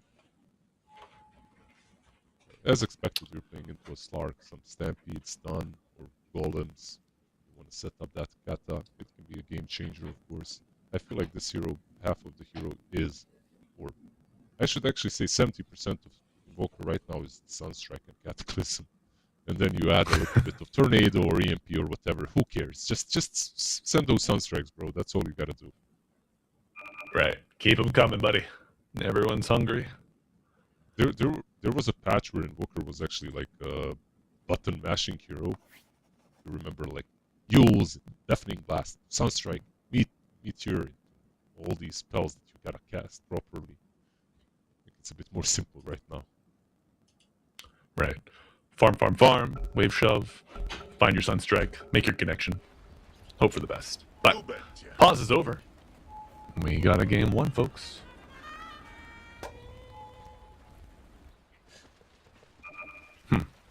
Seems okay. Pipsqueak +4. They changed their minds.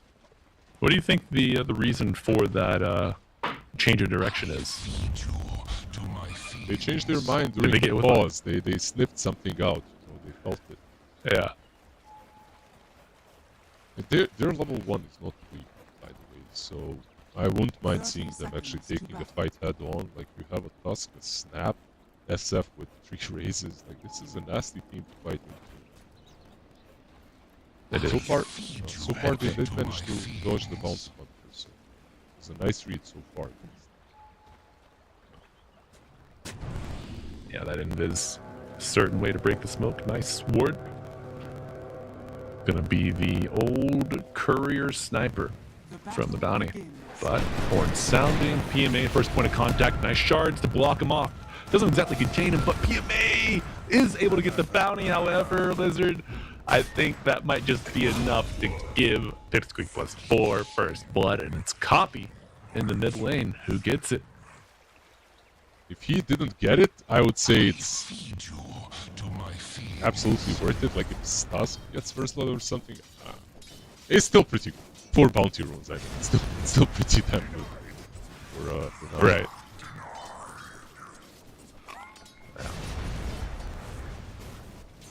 First blood, daughter, 4 bounty runes, son. Which one do you choose? You know, it's tough. It's tough decision to make. 4 bounties, they call for you like the Aegis. Right. Maybe. Shout if he gets more souls from a hero kill, right? So that could be something to help him snowball a little bit, but Absolutely. It helps out a lot because he's gonna get a lot of mana as well. Earlier bottle. Absolutely massive for him. okay. Radiant's courier has been Zaya killed. quite low. Courier kills out the wazoo. And both camps, well, easy camp blocked, hard camp unblocked, but no spawn just yet. Alright, pretty even odds. I think it's an even game overall when you look at the drafts on both sides. There's just a lot of nice little counterplays that you can make for Jug, but also for the other side as well. I think it's Yeah, oh wow. correct. Raidus able to connect the wave back to the easy camp, being an absolute nuisance here for Pipsqueak +4.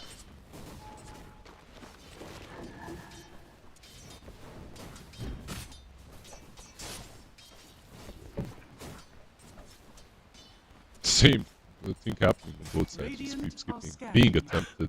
Bounty Hunter being a bit more successful and should be getting the career as well. Radiant's Yep. courier has Oh. been killed. Yeah, Ike unlucky there. Thought that he maybe had scouted out the bounty, but unable to dodge it successfully. And now another courier walking Another right one. down the lane. Oh my god, it's a graveyard. It is a courier graveyard lizard, and I think bounty might have a read. He gave on up. Slarks, but he's gonna let it go for now. You also need some levels. Say, alright. That's another thing that you need Yeah. as bounty. Couriers are nice, but Slark kill. Nice cookie. Great cookie. Ike saves the Slark, but has placed himself in danger. And now Nande still quite low, waiting on that courier to arrive. Playing this lane with low to no regen is a dance of danger for Pipsqueak. It was a very good Sunstrike. Unfortunately, yeah, he saves Slark. Unfortunately for Navi, that is.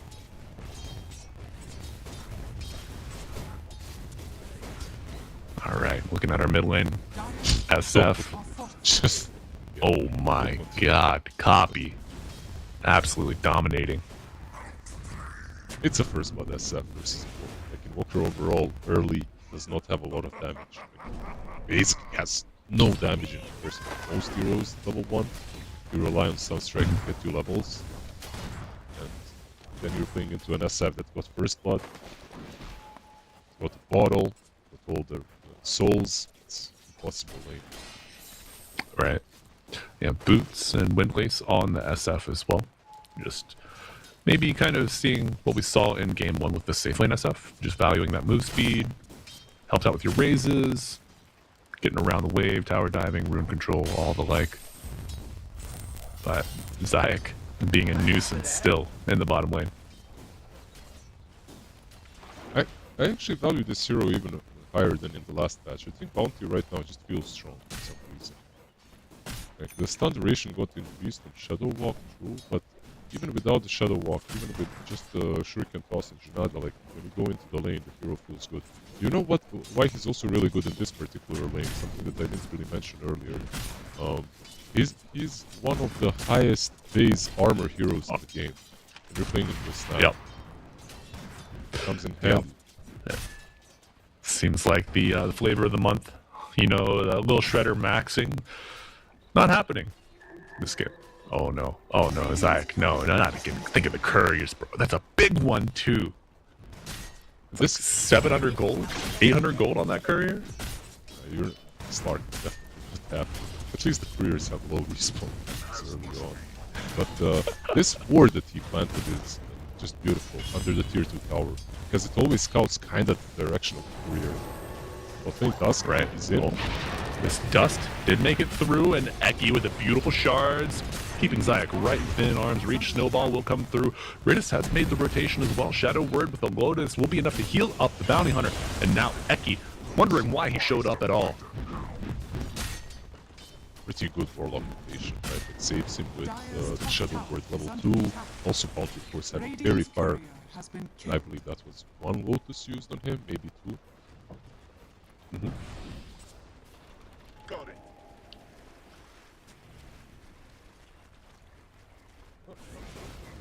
Tough break, but Copy continuing his mid lane dominance. Dire's top tower is under attack. And Mizrune bottled up. That's it, right? Like, that's how Invoker wins lanes. Doesn't really win the lane. Just get some Sunstrike kills. That's it. Right. Oh, another Observer Ward going his way. Level 7. Dire are scanning. Yeah, being able to get that experience, gold from afar with the Sunstrike, global presence is nice, but as you mentioned, Blizzard, nothing yet. Is Zayak. Look at mid. SF is hunting the Invoker. Dire are scanning. Get the solo here. Oh! Doesn't channel it. He doesn't really have any reveal, right? He thinks, okay, they're invading for Wisdom Shrine. This is probably the better play. But now, Shrine contested. Ritus dead. One more right click does it. Got the juice very low, and they're able to right click him through the spin. Oh, Sunstrike for what? I mean, Not it was a like good this. Sunstrike. There was just way too many heroes, so they didn't Yeah. do a lot.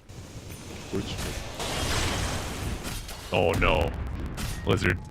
Nande got the Dire Wisdom as well. This is a So, VR. 3 kills, 2 Wisdom Shrines.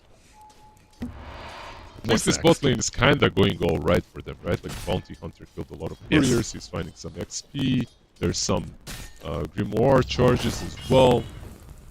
Not the end of the world, I mean, I'm trying to find the silver lining right now. Right. No, I mean, there are linings to be found. You know, Juggernaut highest CS in the game. I wish he could take back that death at the shrine though. And he still has Omni Slash, so it's not like he burned it on a shrine fight that didn't work out for him. Dire's middle tower is under attack. Niku trying to farm as absolutely safe as possible. The danger of the copy invis is gone, but now he has 2 supports backing him up, and it is drinking buddies.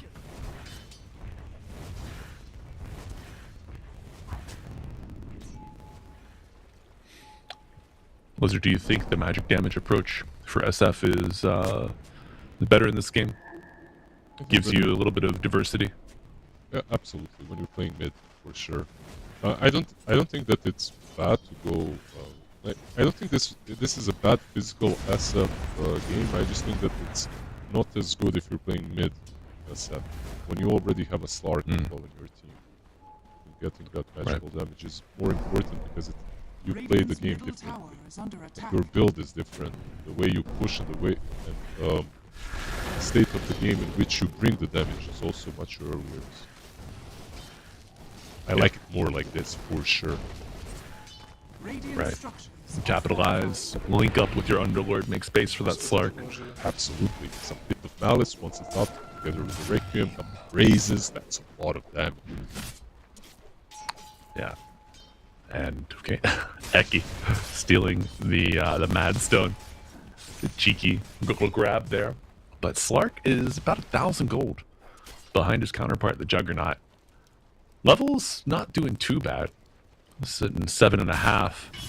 What do you think the route forward for Slark looks like in terms of participation?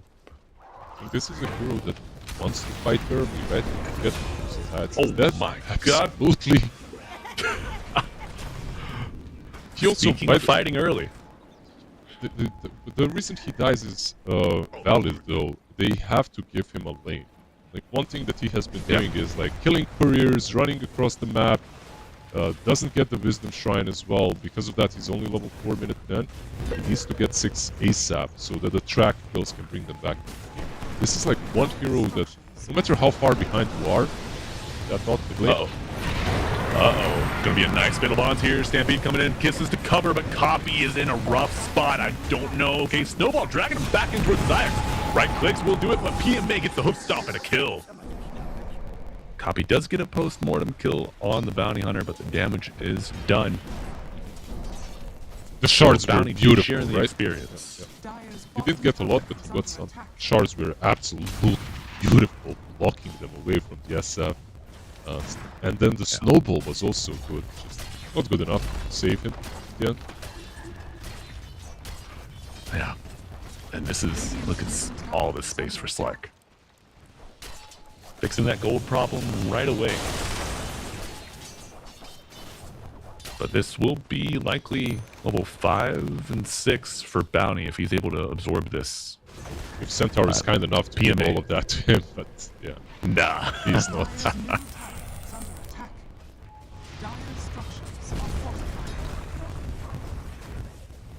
I mean, realistically, like, as long as he gets to 3 minutes 13, it's not great, but it's playable. Right. Just in anticipation of the 14-minute Wisdom Shrine fight. Let's get that vision up. Maybe get a kill or 2. Shards off the mark a little bit, but the pit, or Twin Gate coming in from Underlord. Valentima showing up, but the Bounty's already dead. Still unfortunate for the Bounty. He dies first. If there was a fight, he would get any XP. Once they get the track... You see that, Lizard? Yep. 3 charges on the book. I don't think he's going to consume it. He doesn't get I lose my bet. though, right? Like, he doesn't get 6 from this. There's no way. No. No, that's only 600 XP. I think it's 200 per page. Yep. 200 per page, and he isn't even 5 yet. Oh, he's 5. Still needs more. I think he's gonna use it on 3 though, still. For this fight on top, I think he used it. Let's see. Maybe they can Yep, he used it. Okay. Sneaky Golem could turn it. Here it comes out on the copy. Omni slash Sunstrike. It's not enough, but it's continuing here on the copy. And the Blade Fury will ensure. Oh no! The low ground copies out. Eki's done it. Tornado will land. Is it enough to bring him down? The Deafening Blast hits. It's marked 1 for 2 trade. Good for Navi, but I don't know for how long. Is here. And now Nandi showing up. That's a perma stack. Can we get another? Yayo quite low, but he's able to get out thanks to the boys. And PMA goes down. This Tusk is doing some serious work. In last game it was good as well. This game with the drinking buddies, it's just making a huge difference. Yeah. I mean, SF once again dies, by the way, as I'm praising the Tusk's saving abilities, but it's not on him. He did what he could. Yeah. Yeah, it's like he gets the first save, but they don't have enough for the second.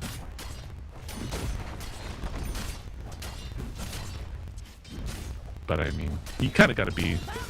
I wouldn't say I would be happy as a mid laner if that happened to me, but my Slark gets some stacks, gets involved, gets this diffusal blade, puts it to use too.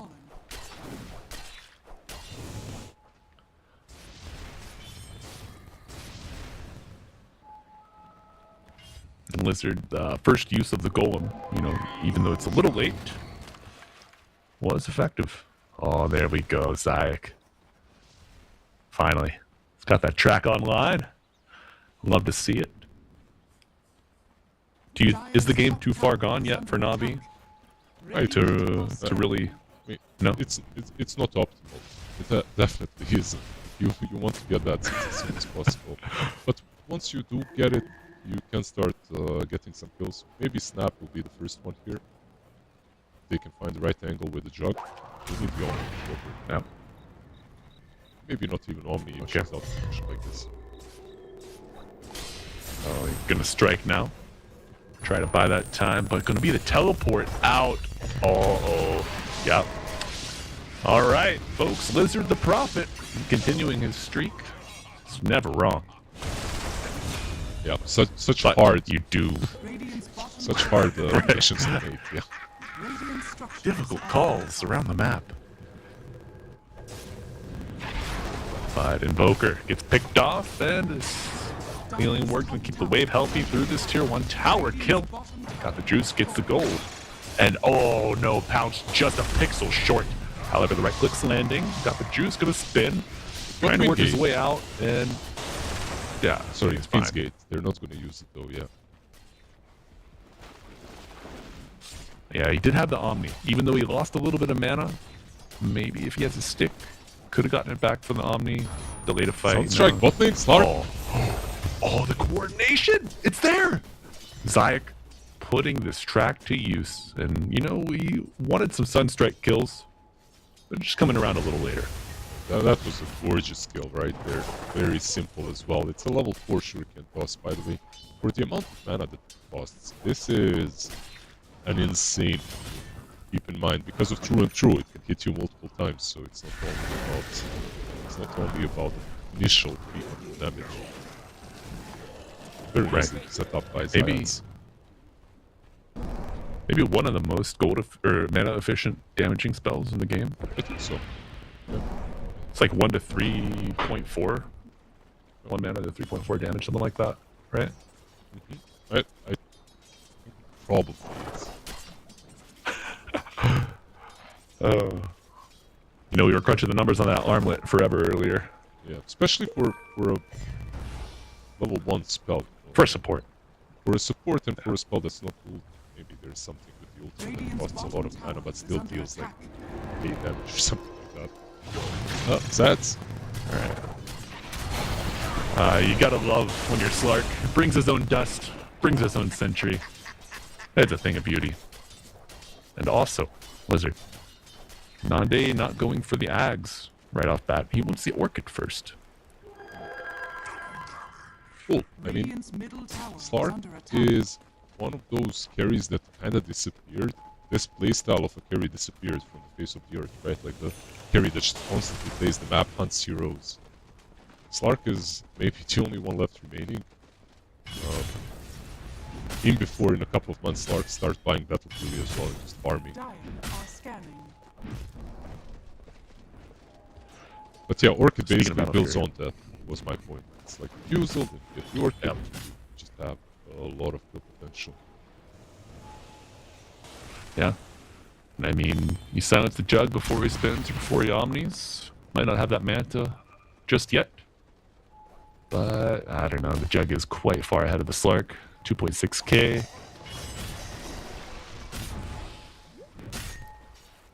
Yeah, I believe the Manta is flying out of his gardens. It would be really Oh. Omni used up, and Yayo has the pipe, but he's just not able to activate it. Control, stun, and copy. Okay, gets the Requiem, finds the bounty, kisses, trying to give some vision. That's a hard kill to He's so make. slow as it is shards. Push him to the side. I was thinking about the Centaur, but maybe if we found Warlock or Invoker, those are kills. Centaur, oh, goes in. Uh-oh, Sunstrike, not really doing too much, but copy, trying to get across his ice path and do a little north and another leash, but the Golem coming out to hopefully get a combo breaker or reversal, but it will not be so. Navi loses the Centaur. And folks, remember, this is just shy of the spawn of the Tormentor, but both of the offlaners will be up before that 20-minute mark, so maybe expect to see another brawl. Going into the pit is that he's got 30 agility stolen, right? So a little bit of, unfortunately, drinking buddies take the SF out, but maybe they can do this. Another rush. Oh my god. Crazy rush for them, though, I gotta say. I mean, they don't have Golem, right? No, Maybe they Sunstrike. Sunstrike and get lucky? This is your time to shine, Invoker. No. Alright. Aegis on copy. Gotta imagine. Easy Tormentor after with this double damage. Oh my god. Okay. I think Gaben's watching this and he's cheering for Pipsqueak. Bounty, looking for anything, but only finding death. Another stack for Nande. Look at that. Look at that team play. Gate him to the Torm. Kill the Observer. So why else would the bounty have been there, you know? They're playing this really clean.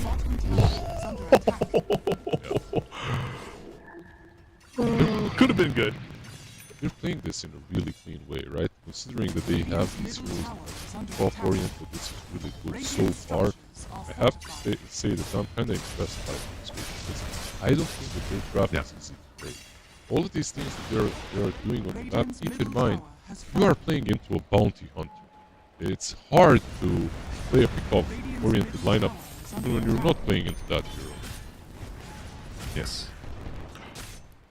And Lizard, as you mentioned, keeping that bounty hunter level 5, level 4 for so long, preventing that trap from coming online. I think that's really what's given them the freedom to kind of come into their own dominance in this, you know, late early mid-game. My only question now remains is, like, there's a reason why Jug played 24/7 and why we don't really see a lot of Scar.